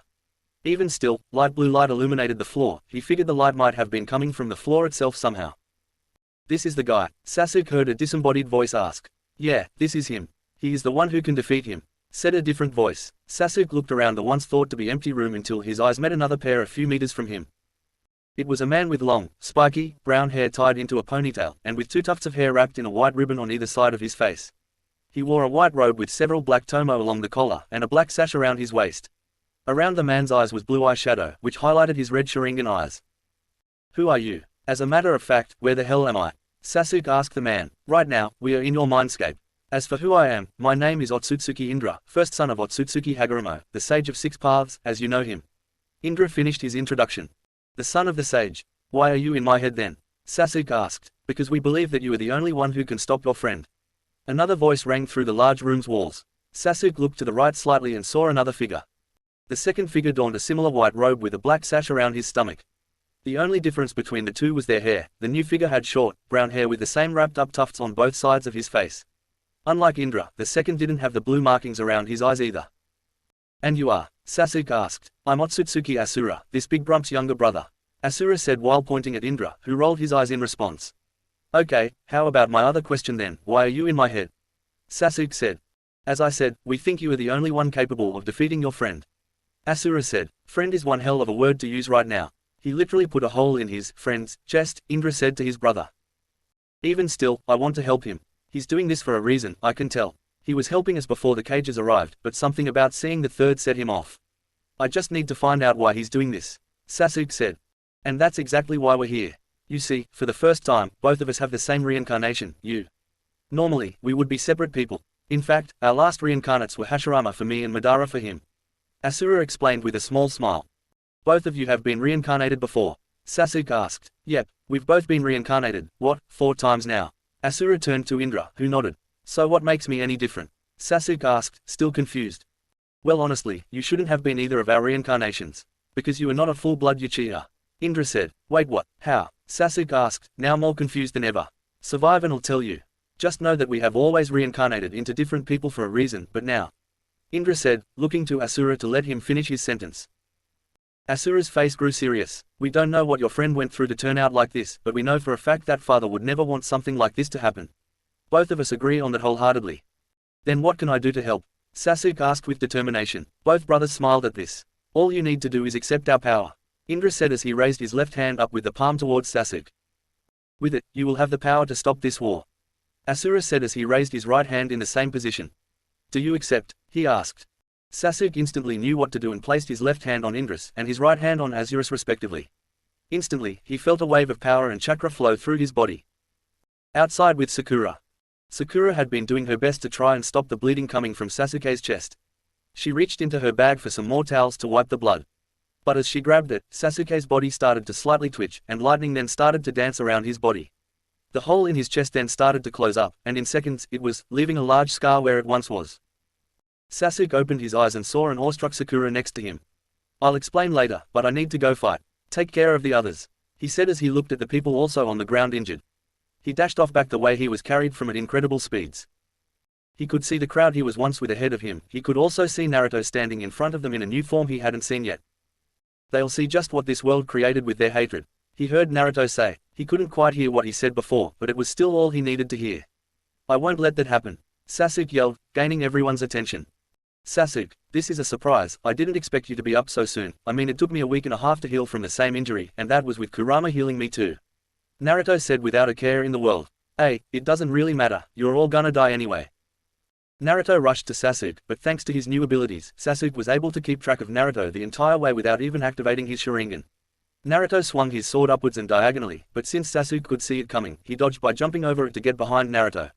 He took the sword on his back and swung towards Naruto's neck, making him teleport forward to dodge. Naruto turned around. "Okay, how the fuck?" Naruto yelled in confusion. Sasuke took this opportunity to rush in for a strike. But Naruto was prepared and ready to parry in an instant. And parry he did, using his blade to slightly shift Sasuke's blade away from him with ease. Sasuke noticed how easy it was for Naruto to parry his attack, so he started to swing his sword as fast as he could to hopefully catch him off guard, well, tried to at least. Although he sped up, Naruto had no problem keeping up with his ever-increasing speed. Sasuke went for one more swing, but when Naruto casually blocked it, he didn't just move it to the side, he threw Sasuke's sword out of his own hands. With Sasuke disarmed, Naruto went for a strike, but as he swung, Sasuke jumped over it again and threw a punch at Naruto's face. Naruto caught the punch with ease with his free hand, suspending Sasuke in the air for a moment. Using the moment he was given, Sasuke activated his Susanoo and sent a skeletal arm under him to punch a defenseless Naruto. Seeing the punch coming, Naruto jumped into the air to get both his knees up to protect his body, making the fist push him away. Sasuke landed on his feet and activated the rest of the skeleton with a wrist-mounted crossbow ready to fire. Naruto landed on the ground and stuck the sword into the earth to stop his backward momentum. He looked up to see a giant purple arrow flying toward him. Naruto dodged the arrow right into another one and then dodged that one as well. Arrows kept coming and Naruto kept dodging one by one, until he got bored and struck one with his sword, sending it flipping straight into the air. Naruto jumped to reach the height the deflected arrow reached and kicked it while it was pointed towards Sasuke, sending it back to him with equal force. Sasuke caught the incoming arrow with a third arm that sprouted from his left elbow. Suddenly, the original arm disappeared, and the arrow was replaced with a sword. The Susanoo then began to grow the lower part of his body, as well as skin and armor for even more protection. Naruto saw the upgrade the Susanoo got and smiled. "Are we finally getting serious now?" "Good," he said with his smile growing sinister. A black aura started to flare around Naruto's body, and soon, a black ribcage grew around his body. Sasuke didn't want his Susanoo to grow, so he swung his sword down onto Naruto, who used his own Susanoo blade to block the strike. Naruto could feel the ground beneath him crater from the impact. Naruto pushed the blade back and prepared for another slash with Sasuke's blade. They clashed blades a few times, but neither could get the upper hand for the moment. That was until Sasuke took a page from Naruto's book and parried Naruto's strike, catching him off guard, and allowing him to move in for a good hit. Sasuke, not wanting to strike with his sword, opted to punch him instead, and punch him he did. The punch he sent not only created a large shockwave on impact, but sent Naruto flying backward several hundred meters into the side of a mountain, creating a small explosion on impact. Sasuke knew this wasn't enough to stop him, but he did secretly hope that Naruto was knocked out. His hopes were crushed however, when an aura of pure bloodlust emanated from the mountain Naruto landed in. Soon coming from the mountain was a black aura that took shape into an arm. Said arm then bent down and used a nearby slightly smaller mountain as leverage for the rest of the body to stand up. And when it fully stood up, he spread his giant black wings on his back and opened his completely blood-red eyes. Sasuke wasn't looking at the eyes of this thing, however, instead, he was looking at the sheer size of the being. It dwarfed the mountain it was standing on, which was already much taller than the statues of Madara and Hashirama. The Susanoo's face wasn't the traditional Oni-like mask all the others wear, it was a normal face but with a mask like Kakashi's and had short hair. His Susanoo resembled Minato's with a large katana on his hip. Sasuke couldn't believe what he was seeing anymore, he didn't know if he could compete with him anymore. His hands started to shake from the pressure of Naruto's bloodlust. His Susanoo. I can't fight that, I can't stop him, Sasuke thought to himself. Even if he were to use his perfect Susanoo, it wouldn't even be a third of the size of Naruto's. His defense would be too strong for Sasuke's strongest attack. He was about to fall under the pressure. Until he felt a hand on his shoulder. Sasuke looked back to see that Minato had regenerated and was ready to fight. "Don't be intimidated, you don't have to punch this burden on your back. We'll help you carry this," Minato said. "We?" Sasuke asked. As if on cue, both Hashirama and most of Madara jumped into the incomplete Susanoo with them. Sasuke felt relief for the first time in a while, and after taking a few deep breaths to calm himself down, he turned to face Naruto again, and began to pour chakra into his Susanoo. Minato and Madara both stood behind Sasuke and Hashirama behind them, allowing Hashirama to feed his chakra into the two Uchihas, and them to give their now enhanced chakra to Sasuke. Sasuke could feel the rush of adrenaline and energy enter his body, and using it, activated his perfect Susanoo, pushing it further than it had ever gone before. Bigger, stronger, Sasuke's new Susanoo was now white in color and several times larger than it would have been before, now only a little shorter than Naruto's. "That's one hell of an upgrade," Naruto said to himself. It didn't really matter to him anyway, he still had a couple of tricks up his sleeve. Naruto's Susanoo unsheathed the sword on his hip and readied into a fighting stance with the sword by his head pointed towards Sasuke's Susanoo. A light blue aura of lightning then surrounded the blade, letting Sasuke know he was ready to attack. Sasuke responded by manifesting a sword of his own and readied it behind him. Both titans waited for the other to make the first move. Chapter 44. Naruto and Sasuke stood each other down, each of them in their Susanoos with swords drawn. Naruto got impatient and rushed to Sasuke, jumped in the air, and brought the sword down with so much force. When Sasuke blocked it, the entire earth beneath him shook. Shikaku and everyone in the room with him thought that there was an earthquake happening at that moment, even though they were very far away from the fighting. Naruto, I'm referring to both their Susanoo when I say either of their names for simplicity, jumped back and tried to send a straight kick to Sasuke's chest. Sasuke used a free arm to create a shield, the Yatamira, to block the kick. Naruto jumped off the shield and hovered in the air above Sasuke, who traded his sword for the crossbow he had earlier, and began shooting volleys of arrows at Naruto. Naruto fell backward to dodge the arrows and began flying parallel to the ground towards Sasuke, readying a fist to be thrown forward. Sasuke knew the arrows weren't going to be enough to stop him, so he put his shield in front of him. Naruto slammed his fist into the shield with enough force to push Sasuke back. Sasuke then flew upwards and let Naruto fly past under him, unable to stop his own momentum. He moved the shield out of the way and focused on using his crossbow, sending one large arrow straight for Naruto's chest. Naruto turned around and saw the arrow right in front of him. He could have just dodged the arrow, but Sasuke would just keep shooting since he was already prepping another one anyway. So the moment before the initial arrow hit Naruto, he looked up and saw that Sasuke was still holding the Yatamira, so using his Rinnegan, he switched places with the shield, making him now right in front of Sasuke. Naruto grabbed Sasuke's face and flew straight to the ground. He then started to fly forward at insanely fast speeds, dragging Sasuke's head through the ground as he did so. Everyone in the chamber of Sasuke's Susanoo pushed every ounce of chakra they had into protecting themselves. After a few seconds, Naruto flew straight to the coast and began dragging Sasuke's head through the surface of the water. Naruto abruptly stopped while still holding onto Sasuke, making him shoot upwards with Naruto still holding onto his face. Naruto then turned in midair and threw Sasuke into the water, creating massive waves in the water. Since Sasuke's Susanoo was so big, he hit the bottom of the ocean incredibly fast, and now thanks to him glowing white, the usual pitch black darkness saw light. Luckily, all of the occupants were safe from the water pressure thanks to the Susanoo's defenses. But it didn't help as much with the giant fist barreling towards his face and digging him deeper into the earth. Naruto had followed them to the bottom, and the ground beneath them crumbled and quaked as if an earthquake was happening. On the surface, the water reacted just as violently as the ground. The waves became bigger and ran in all directions, including toward the coast in what can only be described as a tsunami. Suddenly, an enormous splash of water erupted from where Sasuke was thrown. Naruto was flying upward and back with Sasuke flying towards him with a punch ready to be thrown. And thrown it was, right toward Naruto's face, but he saw it coming and caught the arm by the wrist. Sasuke used his free hand and created another sword to use. He swung it at Naruto's side with much force and embedded it into his side, but not all the way through. Naruto grabbed the blade and clutched it so it wouldn't move, keeping them both there. Sasuke knew Naruto was about to attack, so he attacked first by bringing his knees up to his chest and kicking Naruto's chest to gain distance again, and as he did so, the sword was pulled out, cutting deeper into the Susanoo as it went. Naruto had to back up to reform his Susanoo, but as he was healing it, a sword was thrown into the left side of his chest. He looked up and Sasuke appeared in front of him, grabbed the sword, twisted it so it was pointing upward, and slashed it upward, cutting out his shoulder. Sasuke then adjusted his grip on the sword and brought it down upon the same slash, cutting Naruto's Susanoo in two. Naruto didn't bother to reform the Susanoo at this point, so he let the Susanoo dissipate, and he landed on the water. Naruto then had an idea. He remembered that Madara had combined Hashirama's wood golem with his Susanoo, and he had also armored Kurama in it at one point as well. So right as he hit the ground he summoned Kurama's avatar again, only this time, he covered it in the black armor of his Susanoo, creating the majestic attire that Madara had used in the past. The avatar flew upwards to reach Sasuke's level, and although not the same height he once was, Naruto and everyone inside Sasuke's Susanoo could feel that his power had risen nonetheless. Madara, despite having to fight it, couldn't help but feel a little proud. Naruto wasted almost no time and rushed in for a shoulder bash, and as Sasuke flew back, Naruto grabbed his ankle and threw him down to the water. He raised his hand up and created a giant rasengan much bigger than himself. Sasuke saw the giant silver ball above him and reacted by pulling the shield that was still on land back to his hand and caught it just in time before the rasengan hit him. Although it was blocking and slowly absorbing the attack, it was still pushing him back into the water.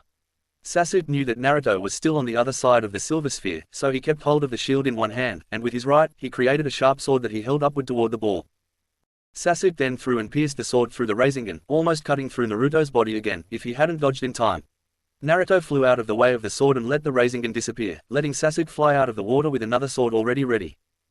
Naruto created a sword of his own and rushed in to attack and clashed his sword with Sasuke's. Naruto didn't waste any time with this and flipped up to kick Sasuke in the side of the head. As Sasuke tried to regain balance, Naruto cut off the hand holding the sword as well as most of the wing behind the arm. Naruto then kicked Sasuke in the chest. Sasuke finally regained his balance and looked up to see Naruto a good distance away with his hand raised above him, palm facing up. Suddenly, a small orb appeared and hovered over his palm. The orb grew bigger and bigger, and eventually took the form of a giant, silver Rasen shuriken. He knew this was his final attack, so he loaded everything he had into it while shrinking it down to being just bigger than his avatar's palm, making it incredibly dense.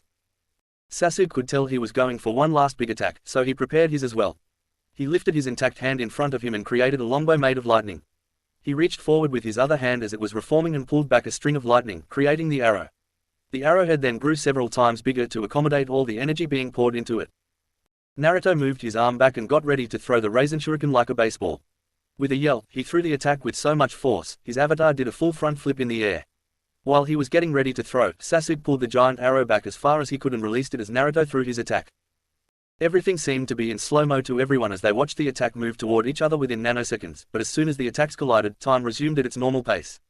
Only, the attacks didn't create a giant explosion like they were expecting, instead, they swirled together and created a small white ball. Everyone was now confused at the sight in front of them, but then the ball started to shake, eventually shaking violently. Suddenly without warning the white bomb detonated in a white light brighter than the sun itself. The light engulfed both Susanos, and everyone inside could feel their ultimate defense starting to burn and break easily. Sasuke put up his shield and everyone with him poured their chakra into the wall in front of them, but they could still feel the wall start to crumble in front of their eyes. A small crack appeared in the middle of the shield, but the crack quickly spread and the shield took no time to break. Most of the Susanoo was burned away instantly, but the head where everyone was stood strong for at least a few moments. Naruto wasn't as lucky, however. He had preemptively begun to block right before the burning light engulfed him, but it mattered little, as the light began eating away at his already fleeting chakra reserves. Kurama! Naruto yelled out loud. I'm sorry kid, but I'm almost out as well. Kurama responded. Oh, Naruto was forced to watch helplessly as his greatest defense began to break in front of his eyes. Shit, he said right before the wall broke down and he could feel the incredible light burning his skin. All of a sudden, he felt nothing, no light, no burning sensation, only the cold wind across his bare skin. His eyes took a few seconds to adjust to the natural light, but when they did, he could see the sun starting to rise up the completely cloudless sky and paint it beautiful yellows and oranges. It would have been peaceful if he didn't start falling. He leaned back and started falling backwards, and did nothing to slow down his descent. I'm out of chakra, aren't I? Naruto casually asked out loud. He didn't get a response. Hey, took a while for that to happen, he said while still falling. He looked down at his burned and bare body, only part of his pants remained, to see the wounds he had been holding together with chakra had been reopened, but less blood poured out than he expected. He was about to comment on it, but was stopped when he slammed into the surface of the ocean, creating a decent-sized splash. Finally, he thought, he could barely feel the burning and stinging sensation on his back, hell, he could barely feel anything now, even the water flowing into his body through his mouth and wounds. He didn't care though, he just waited for the inevitable as he floated down into the dark depths with his eyes closed. Suddenly, there was a flash of yellow above him, and Minato teleported a few feet above him. He looked around and saw his son floating down without any movements. He instantly swam down to grab him and teleport away. Luckily, Minato activated his Susanoo last second before the light hit him and was able to fly him, what remained of the other reanimated, and a badly burned Sasuke to the shore. Madara and Hashi were already slowly reforming, and were whole again by the time Minato returned with Naruto. Minato set Naruto down on his back and began looking at the wounds he was able to treat and began treating Naruto's neck wound first, the one he got from Obito. But he noticed a few things as well, like his hair had turned white instead of yellow, and his right arm in particular looked a little more pale than everything else. But those weren't the priorities, he was bleeding from basically everywhere at this point. Hashi then joined him in trying to heal Naruto, but even he wasn't sure if he would survive this. This was when Sasuke started to stir, and opened his eyes to see Madara sitting next to him as the two cages were leaning over Naruto trying to get the salt water out of his system. Madara helped Sasuke sit upright in time to see a sword fly out of the water and pierce Hashi's forehead and into the ground, pinning him there. Minato was in shock at this and looked down only to feel an invisible force push him away from Naruto. Naruto, to much of everyone's horror, started to slowly stand up, but stumbled a bit as he did. He walked over to his sword, and grabbed the hilt with his right hand, but as soon as he touched it, all feeling left his arm from the middle of the bicep down to his fingers. He looked at a wound he hasn't looked at in a long time, the cut that Orochimaru did that chopped off his arm, the line where he reattached it started bleeding. He reached with his left hand and grabbed his limp arm, stumbling backward and struggling to stand straight up. Naruto's mindscape. You don't need to keep fighting, you know. You lost, accept it. Yang Naruto said to Yin. No, Yin replied. What the hell do you mean, no? Yin asked angrily. It means I'm still going to fight. I can still move, can't I? Yin said. That doesn't mean you have to keep fighting. I can tell we're injured badly, stop fighting. Yang yelled in frustration. No. What the fuck are you thinking? Yang yelled. Instead of getting an answer this time, Yin just chuckled. I knew it, Yin said, confusing Yang. You were lying when you said you knew what I was thinking. You let me do this because you didn't know. Now let me do what you told me to do, and fight. Outside world. Only milliseconds had passed outside, and Naruto was still struggling to stand straight. Once he had regained his bearings, he walked up to the hilt of his sword, placed his foot on Hashi's chest, and grabbed the sword with his left hand, pulling it out with ease. With his foot still on Hashi's chest, he turned his head to face Sasuke and Madara, the former being terrified at the sight in front of him. Why do you keep getting up to fight? It doesn't need to be this way, you told me that yourself when I lost myself. We can help you, there's no reason to fight anymore. I don't want you to die like this. Sasuke yelled desperately to try and calm and stop Naruto. Well, too bad, either you kill me now or I kill you and die later after, it doesn't matter to me. I have nothing left to live for anyway. So stand up, and fight. Naruto yelled the last part, but Sasuke could hear a little desperation in his voice, but a different kind of desperation. Nothing left. No, I know you have something, anything. Please, just tell me the truth, please. Sasuke argued. Naruto stood in silence for a moment, contemplating whether he should say the truth. Truth? You want the truth? Fine, I'll give you the truth. The truth is that I can't keep living like this. Everyone I know and love is dead, except for one. And if she dies before me, I don't know. I mean, you know what I did to Iwa, but I don't know if I'll even continue where I started with that. With each break in between his words, his voice broke and it sounded like he was crying with no tears falling. I know that you know what loss is. Naruto continued, but you had people you could count on around you. I lost my trust and faith in people because of one person that ruined my fucking life. Then we had a similar experience, why did you turn out so different? Sasuke asked. Because, you could still hunt down Itachi. I killed my culprit immediately after finding out he betrayed me, leading to the rest of Iwa. You had a chance at redemption after Itachi died, something that I never got. I have nothing left for me and there's nothing I can do now. I can already feel my body going completely numb, Naruto explained. And no, I won't let you go now, not after I spent so much time and energy trying to find and save you before. I'll keep you alive, Sasuke said while trying to stand up. And deny my request, Naruto said instantly, stopping Sasuke in his tracks. I've been trying to die this entire time. I told you I have nothing left to live for, why I need to die. You don't need to die at all, Sasuke yelled while standing up. We can give you a new reason to live. Please, just listen. No, Naruto simply said, you can't save these wounds anyway. So just forget it. I can't just forget about this or you. Tears started to fall as he realized the inevitable was getting close and he couldn't stop it, he knew that but couldn't accept it, so he put his head down. The one you said you still loved. Who is she? Sasuke asked, catching Naruto off guard. You. Her name is Fu. The Seven Tails Jinchuriki. Naruto answered. Why? You want to die, I know that now. But I know you don't want it for her. I promise, I will protect her from meeting the same fate as you, I'll help give her a better life. Sasuke said with new conviction. You promise, Naruto said with hope he hasn't felt in a long time. With everything I live for, I will make sure no one else has to go through this. Sasuke lifted his hand in a fist and pointed it at Naruto for a fist bump. Naruto stared at the fist for a second and dropped the sword after taking in what he had said. He shakily lifted his arm and reached to fist bump Sasuke as a sign of acceptance of his offer, even smiling a bit as their fist bump connected. I promise, Sasuke stopped when he noticed with his advanced eyes that the small flame of chakra in Naruto was gone, leaving a broken and empty husk.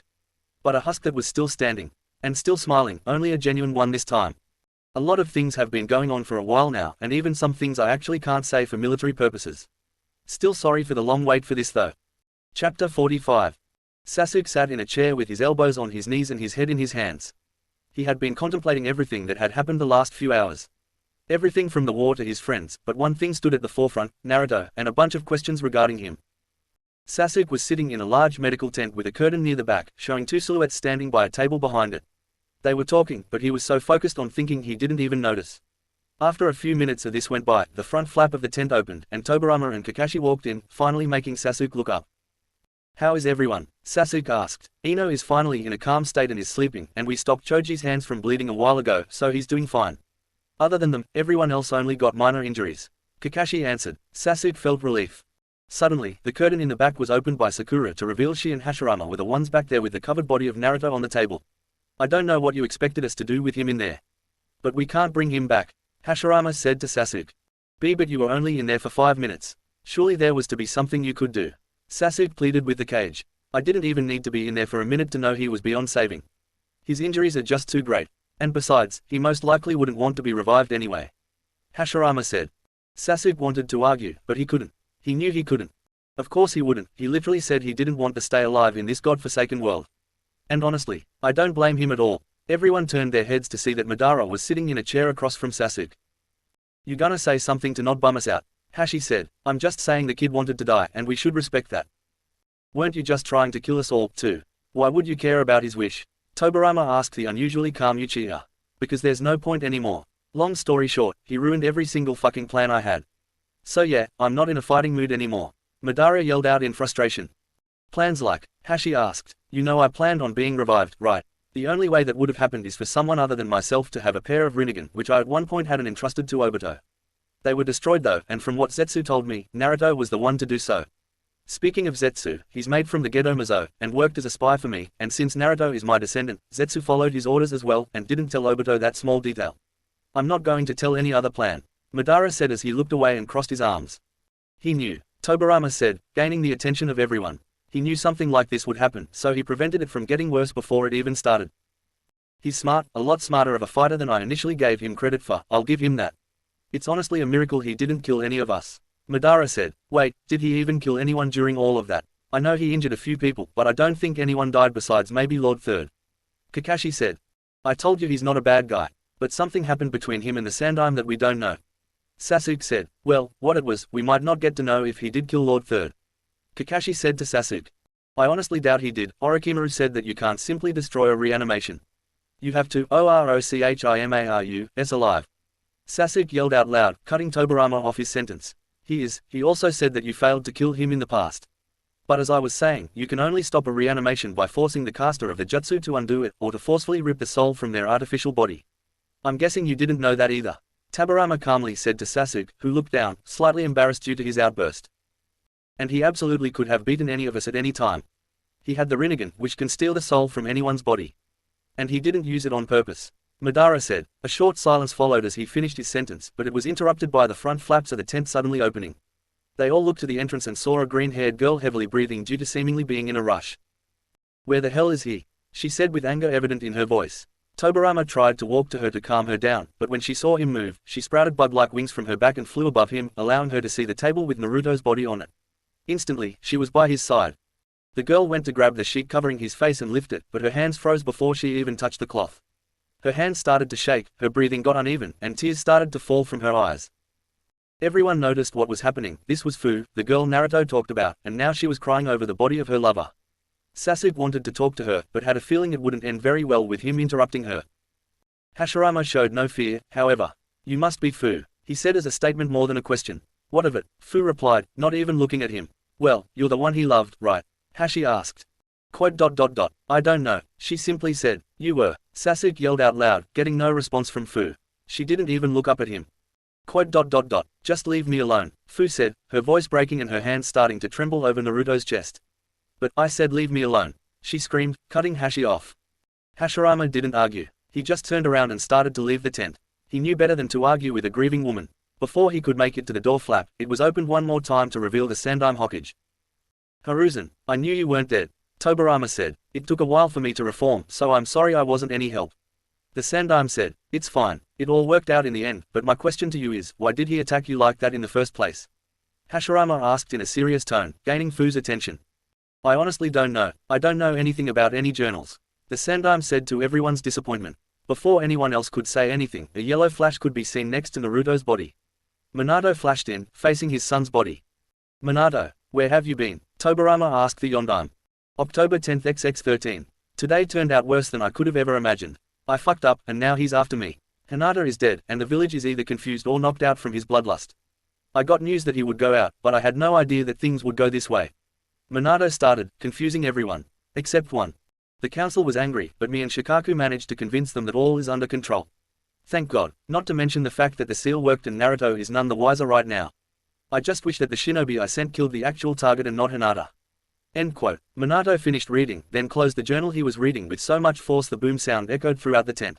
He then set the book down on the table next to Naruto, letting everyone see he was reading. What was that? Hashirama asked. Quote. The journal, one of the ones he was talking about. They were in the Sandaime's office. Minato said, seemingly not knowing that he was now in the tent. That was the day of his 10th birthday. The day his girlfriend died in front of him. She wasn't even meant to die that day. He was. From an assassin he sent for him. Fu was looking at Minato as he read, and when he set the book down, she reached over and grabbed it to read it for herself, confirming it was what it said.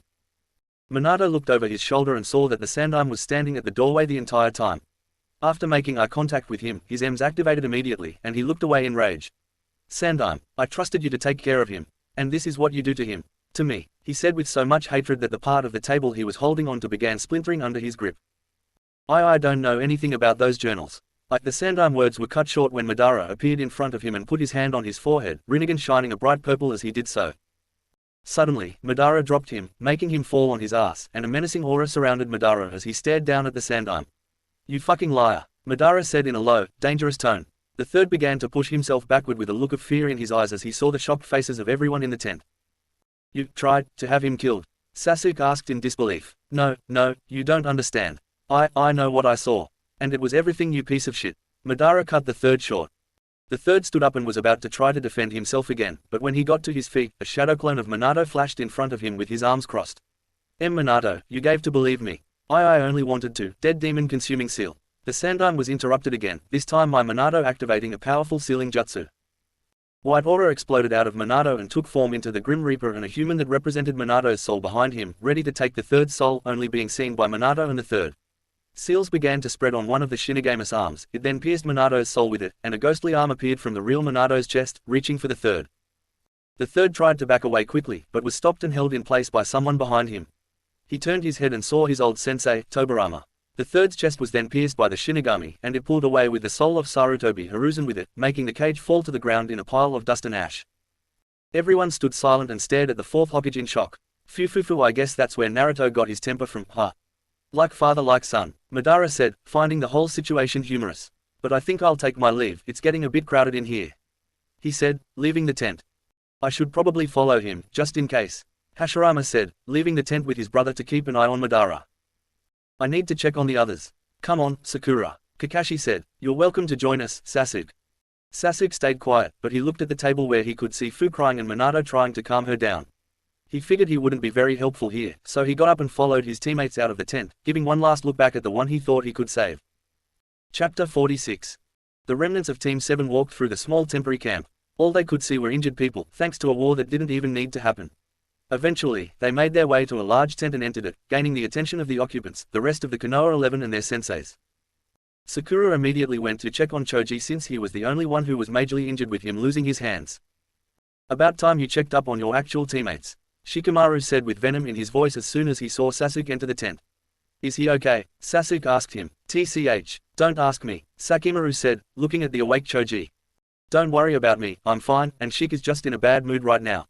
Choji said to Sasuke with a smile on his face. You're not fine, Shikamaru said. You lost your hands and may never be a shinobi again, and you're fine with that. Quit lying to Sasuke. He doesn't deserve it, Shikamaru said while crossing his arms in annoyance. Shika, stop, Choji yelled to calm his friend down, but it fell on deaf ears as Kiba began to speak. No, Shika's right, Choji. Sasuke would have rather tried to bring the one who tried to kill us all back to life than come help the people who he hurt. Kiba walked up to Sasuke and put his finger on his chest. To me, you're no better than him, so get out of our tent. Kiba spat at Sasuke. Kiba, that's enough, Kakashi yelled, pulling Kiba's attention away from Sasuke. I agree he should have come here first, but arguing about this and splitting us up over this isn't something we should be doing right now. What's done is done, and we should move past it. Well, it's obvious you would take his side, isn't it? Kiba said. I'm not taking his side, I said he was wrong, I'm just saying, Naruto was our friend and he suffered greatly after leaving us, we should at least respect him. Kakashi said. And that justifies him trying to kill us. Kiba yelled. I'm not arguing with you anymore, I just said we should move past this. Kakashi said. Like how we moved past you leaving, right? Kiba said towards Sasuke. Yeah, you came back, but you left because you wanted power, right? Power you could have gotten here with us. Kiba, I think you should stop. Shino said stoically to his teammate. No, he's right, Sasuke said while looking down in shame. I don't know why I went there first. Maybe I wanted him to see if he was okay. Maybe I just wanted to make sure he was dead. I honestly don't know what I wanted, it's obvious you don't want me here, so I'll go ahead and leave you alone. Sasuke said while using as much willpower as he could to keep the tears from falling, completing his look with a small fake smile. Sasuke turned around and left the tent, with Sakura and Kakashi both trying to get him to stop. Sakura desperately wanted to go and help him, but she knew she would get chewed out like him if she did. So she changed Choji's bandages and left the tent saying she was going to heal the other injured. After leaving the tent, she looked around to see if she saw him, but she couldn't. She did see the trio of Madara, Hashirama, and Tobirama walking into the small tent Obito was being kept in. She went up to a walking shinobi and asked if he had seen where Sasuke went. I barely saw him, but he ran over towards the coast. The shinobi said while pointing in the direction of the sea. Sakura looked in that direction and saw the shoreline out in the distance, now being able to see a person was standing near the water. They thanked the shinobi and ran over to Sasuke. Sakura ran up to Sasuke and stood behind him, staring at him as he looked out to the open waters. I really did want him alive, you know, Sasuke said, already knowing Sakura was behind him. That's why I went to him first. I knew full well what I was doing, he said. Then why did you lie? Sakura asked. Because I don't think they would have liked my reason, Sasuke said. I left Konoha myself because I want to get stronger to kill my brother. That was my main goal. But I had another one I kept to myself. It was to reach Naruto's level. He was so much stronger than me, faster, smarter, better.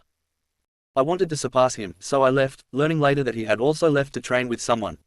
I was excited to see that he left because of me. It let me know that he was also going to be ready. But then he unsealed my memories from our battle at the Valley of the End. And I learned that he didn't see it that way at all. The one I looked up to as a true rival and wanted to fight as one, sometimes more my brother, didn't even see me as anyone. I wasn't even important enough to him to kill when he easily could have that day. He said it would be fun to watch me from the shadows, and I think he did. He saw me as nothing more than entertainment at best and nothing at worst. The power I worked so tirelessly to gain was for nothing. Even now, with the power I now possess, I needed help from Tsukage and Madara to defeat him, and even then, he let us win. He just used us as pawns for his ultimate goal. I wanted him alive so I could see if he could change.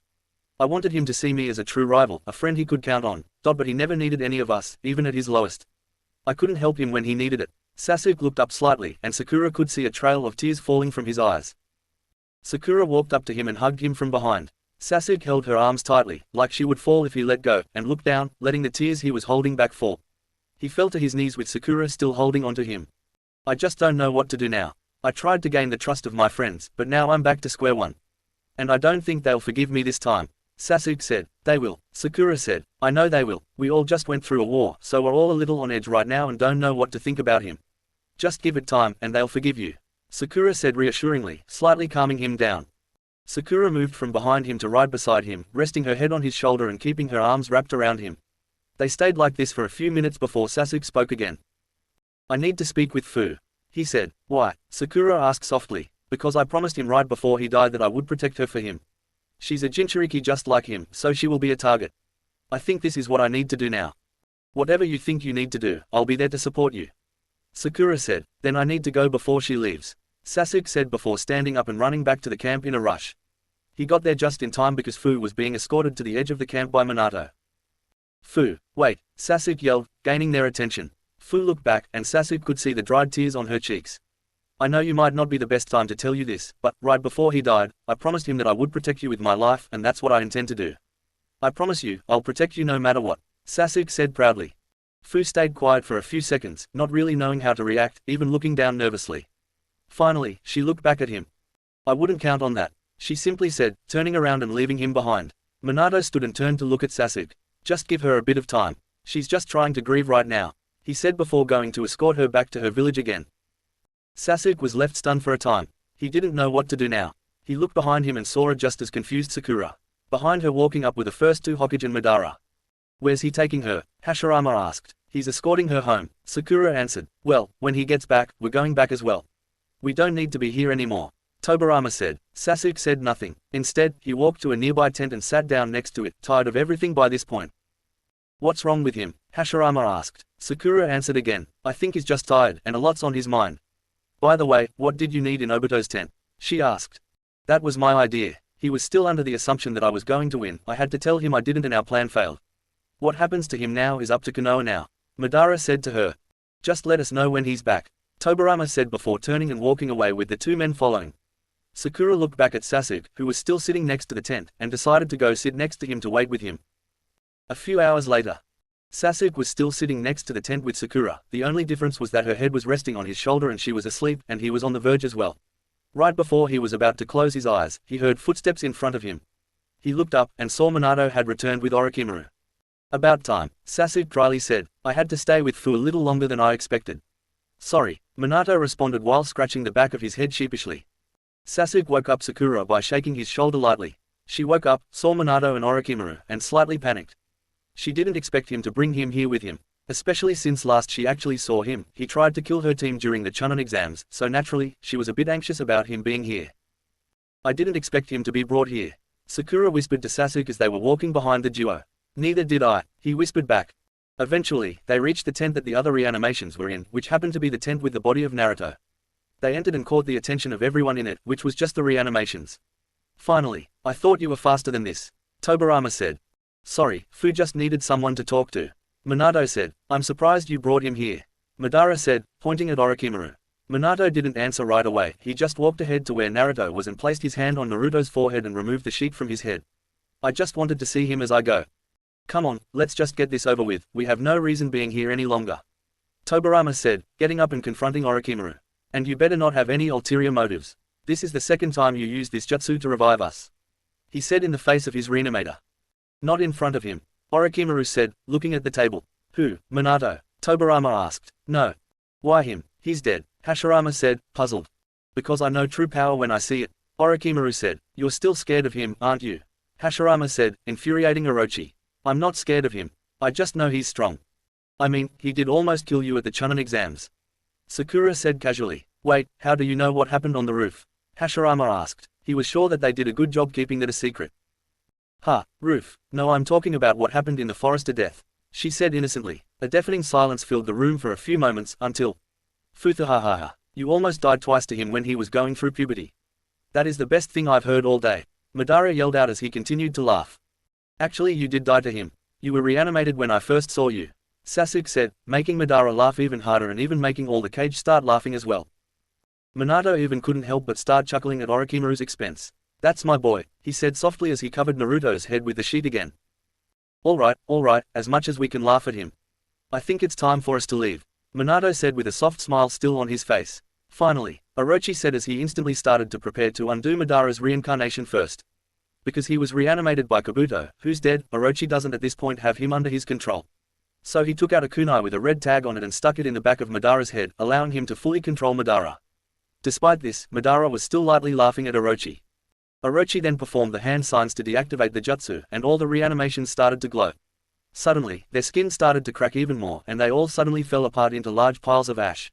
Their souls remained standing where they were, and soon started to rise up into the light above them. Minato gave one last look over his shoulder to his son before he passed the roof of the tent, and soon, he and all four souls returned to the afterlife.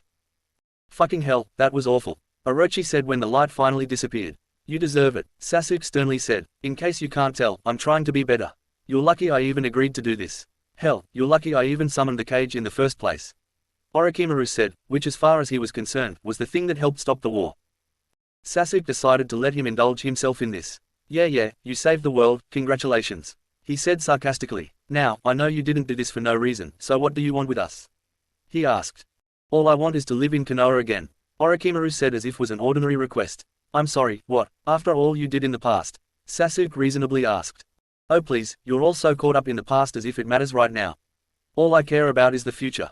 That's all I ever cared about, you should know this. And you should also know that I can help Konoha, Orochimaru said. It's not my place to say, and even if it was, I still wouldn't let you in, Sasuke said, annoying his old master.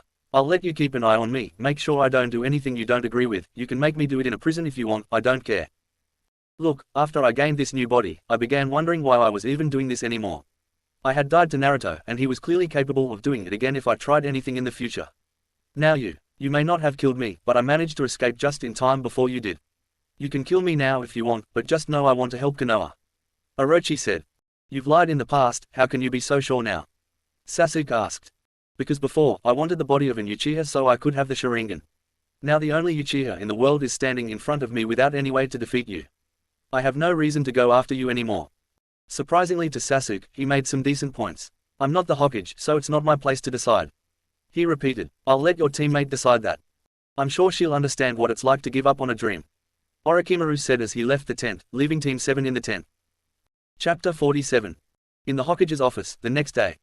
It was early in the morning, and the camp that the shinobi used to rest was already packed up, and everyone went back to their respective village to celebrate.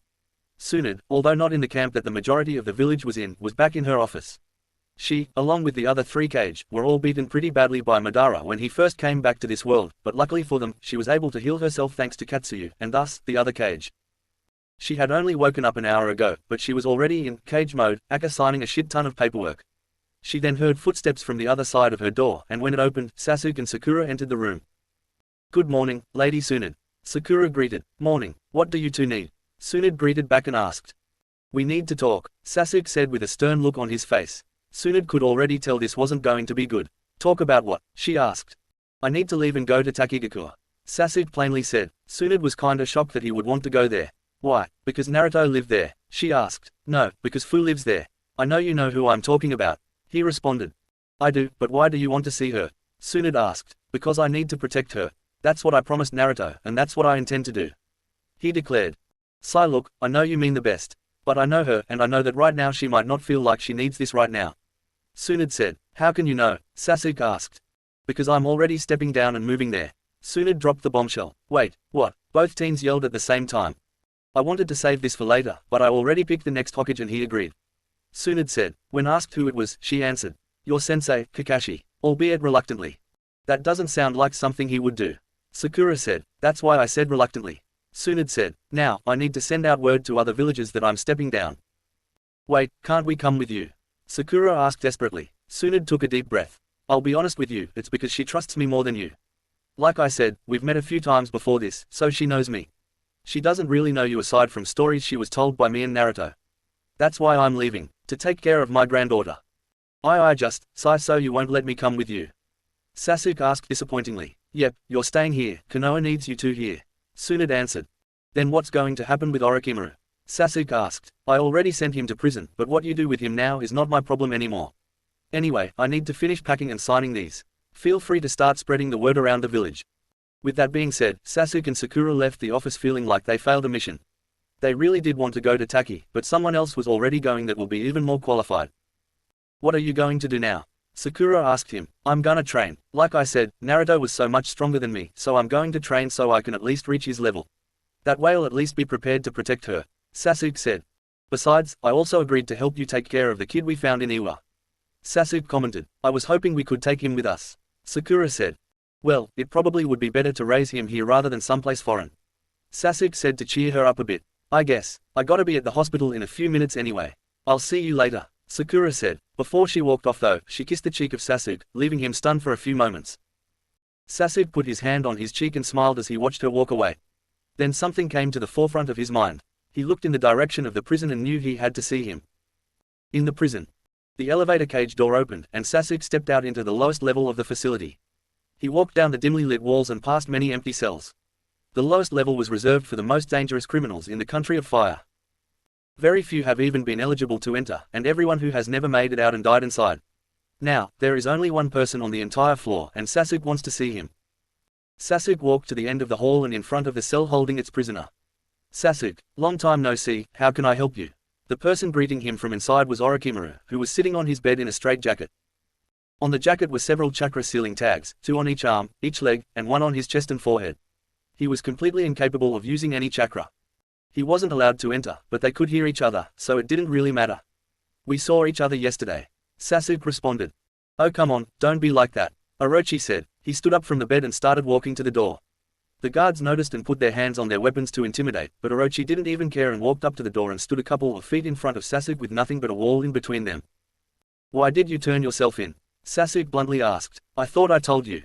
I want to live in Konoha again. I want to help this place," Orochimaru repeated. "No, the real reason why. Tell me or you're never leaving this cell," Sasuke threatened. "Look, I know I tried to kill you. I know I did some awful things in the past.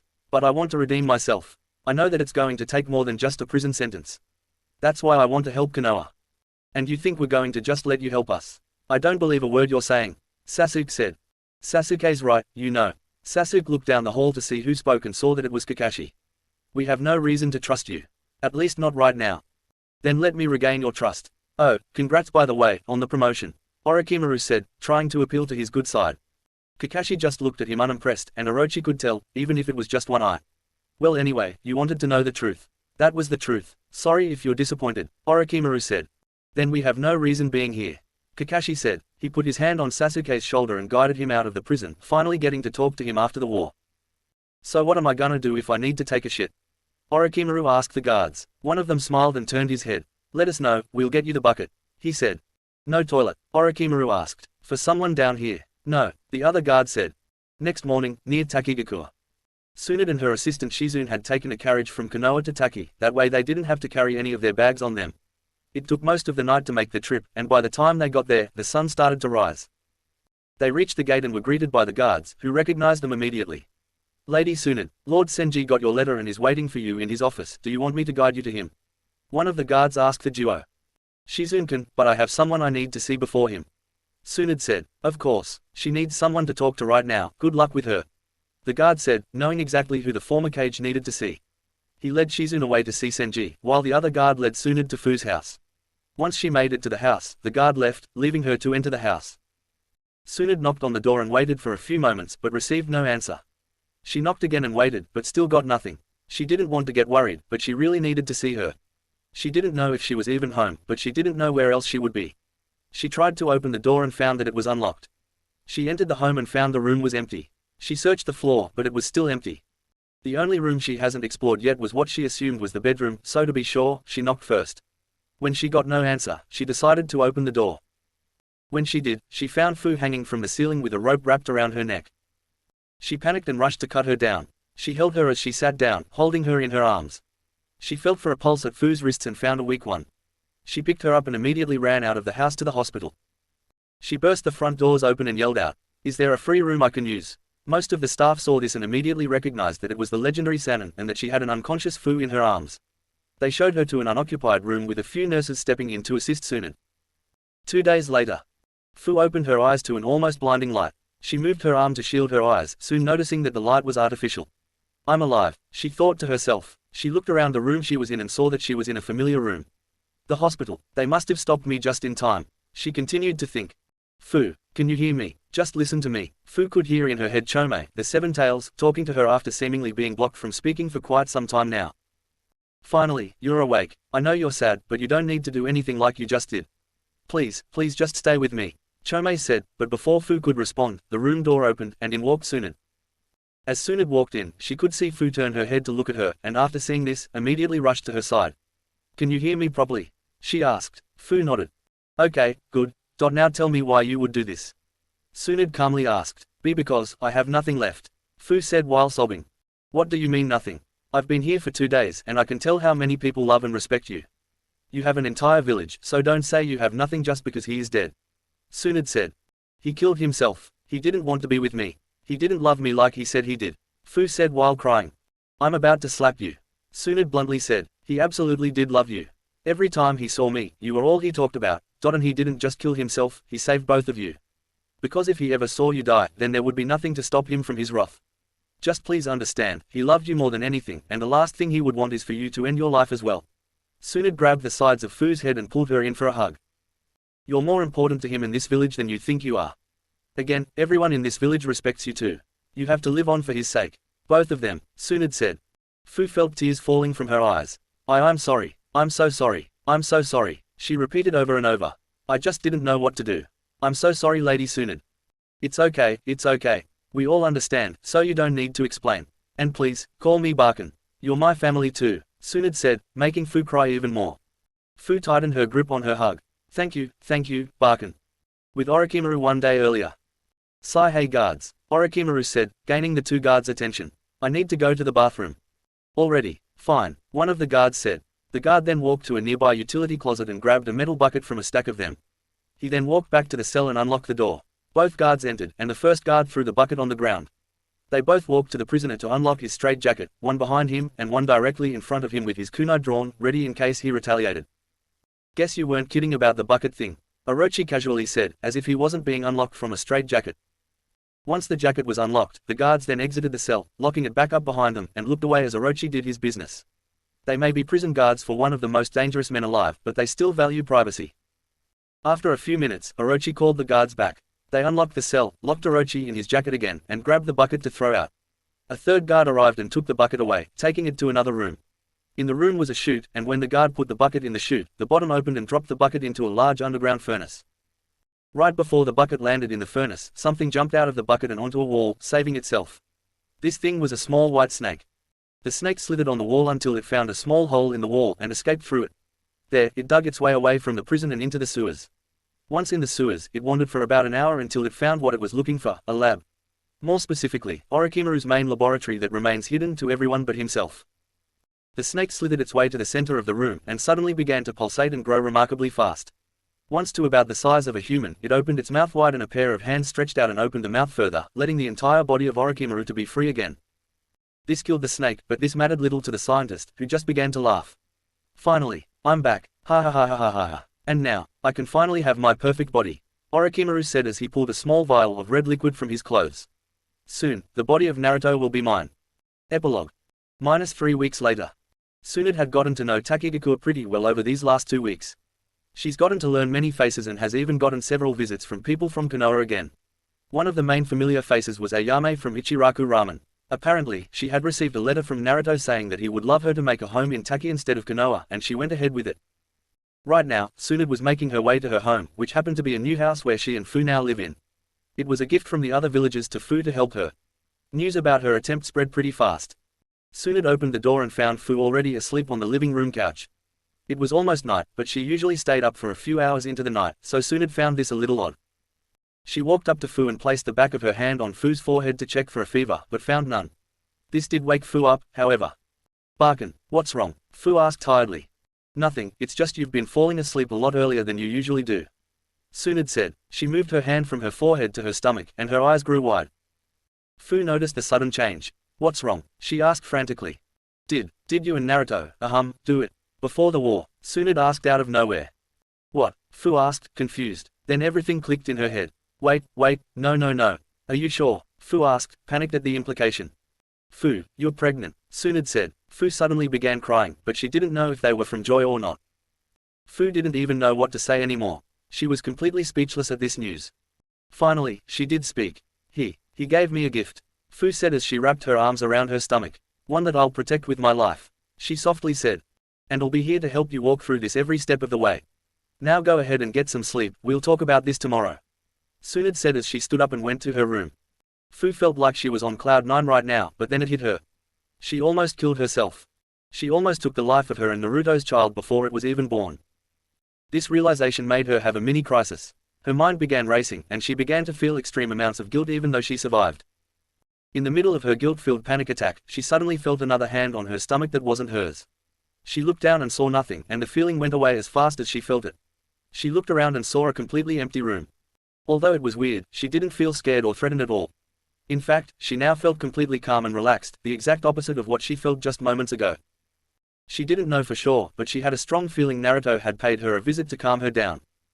The end.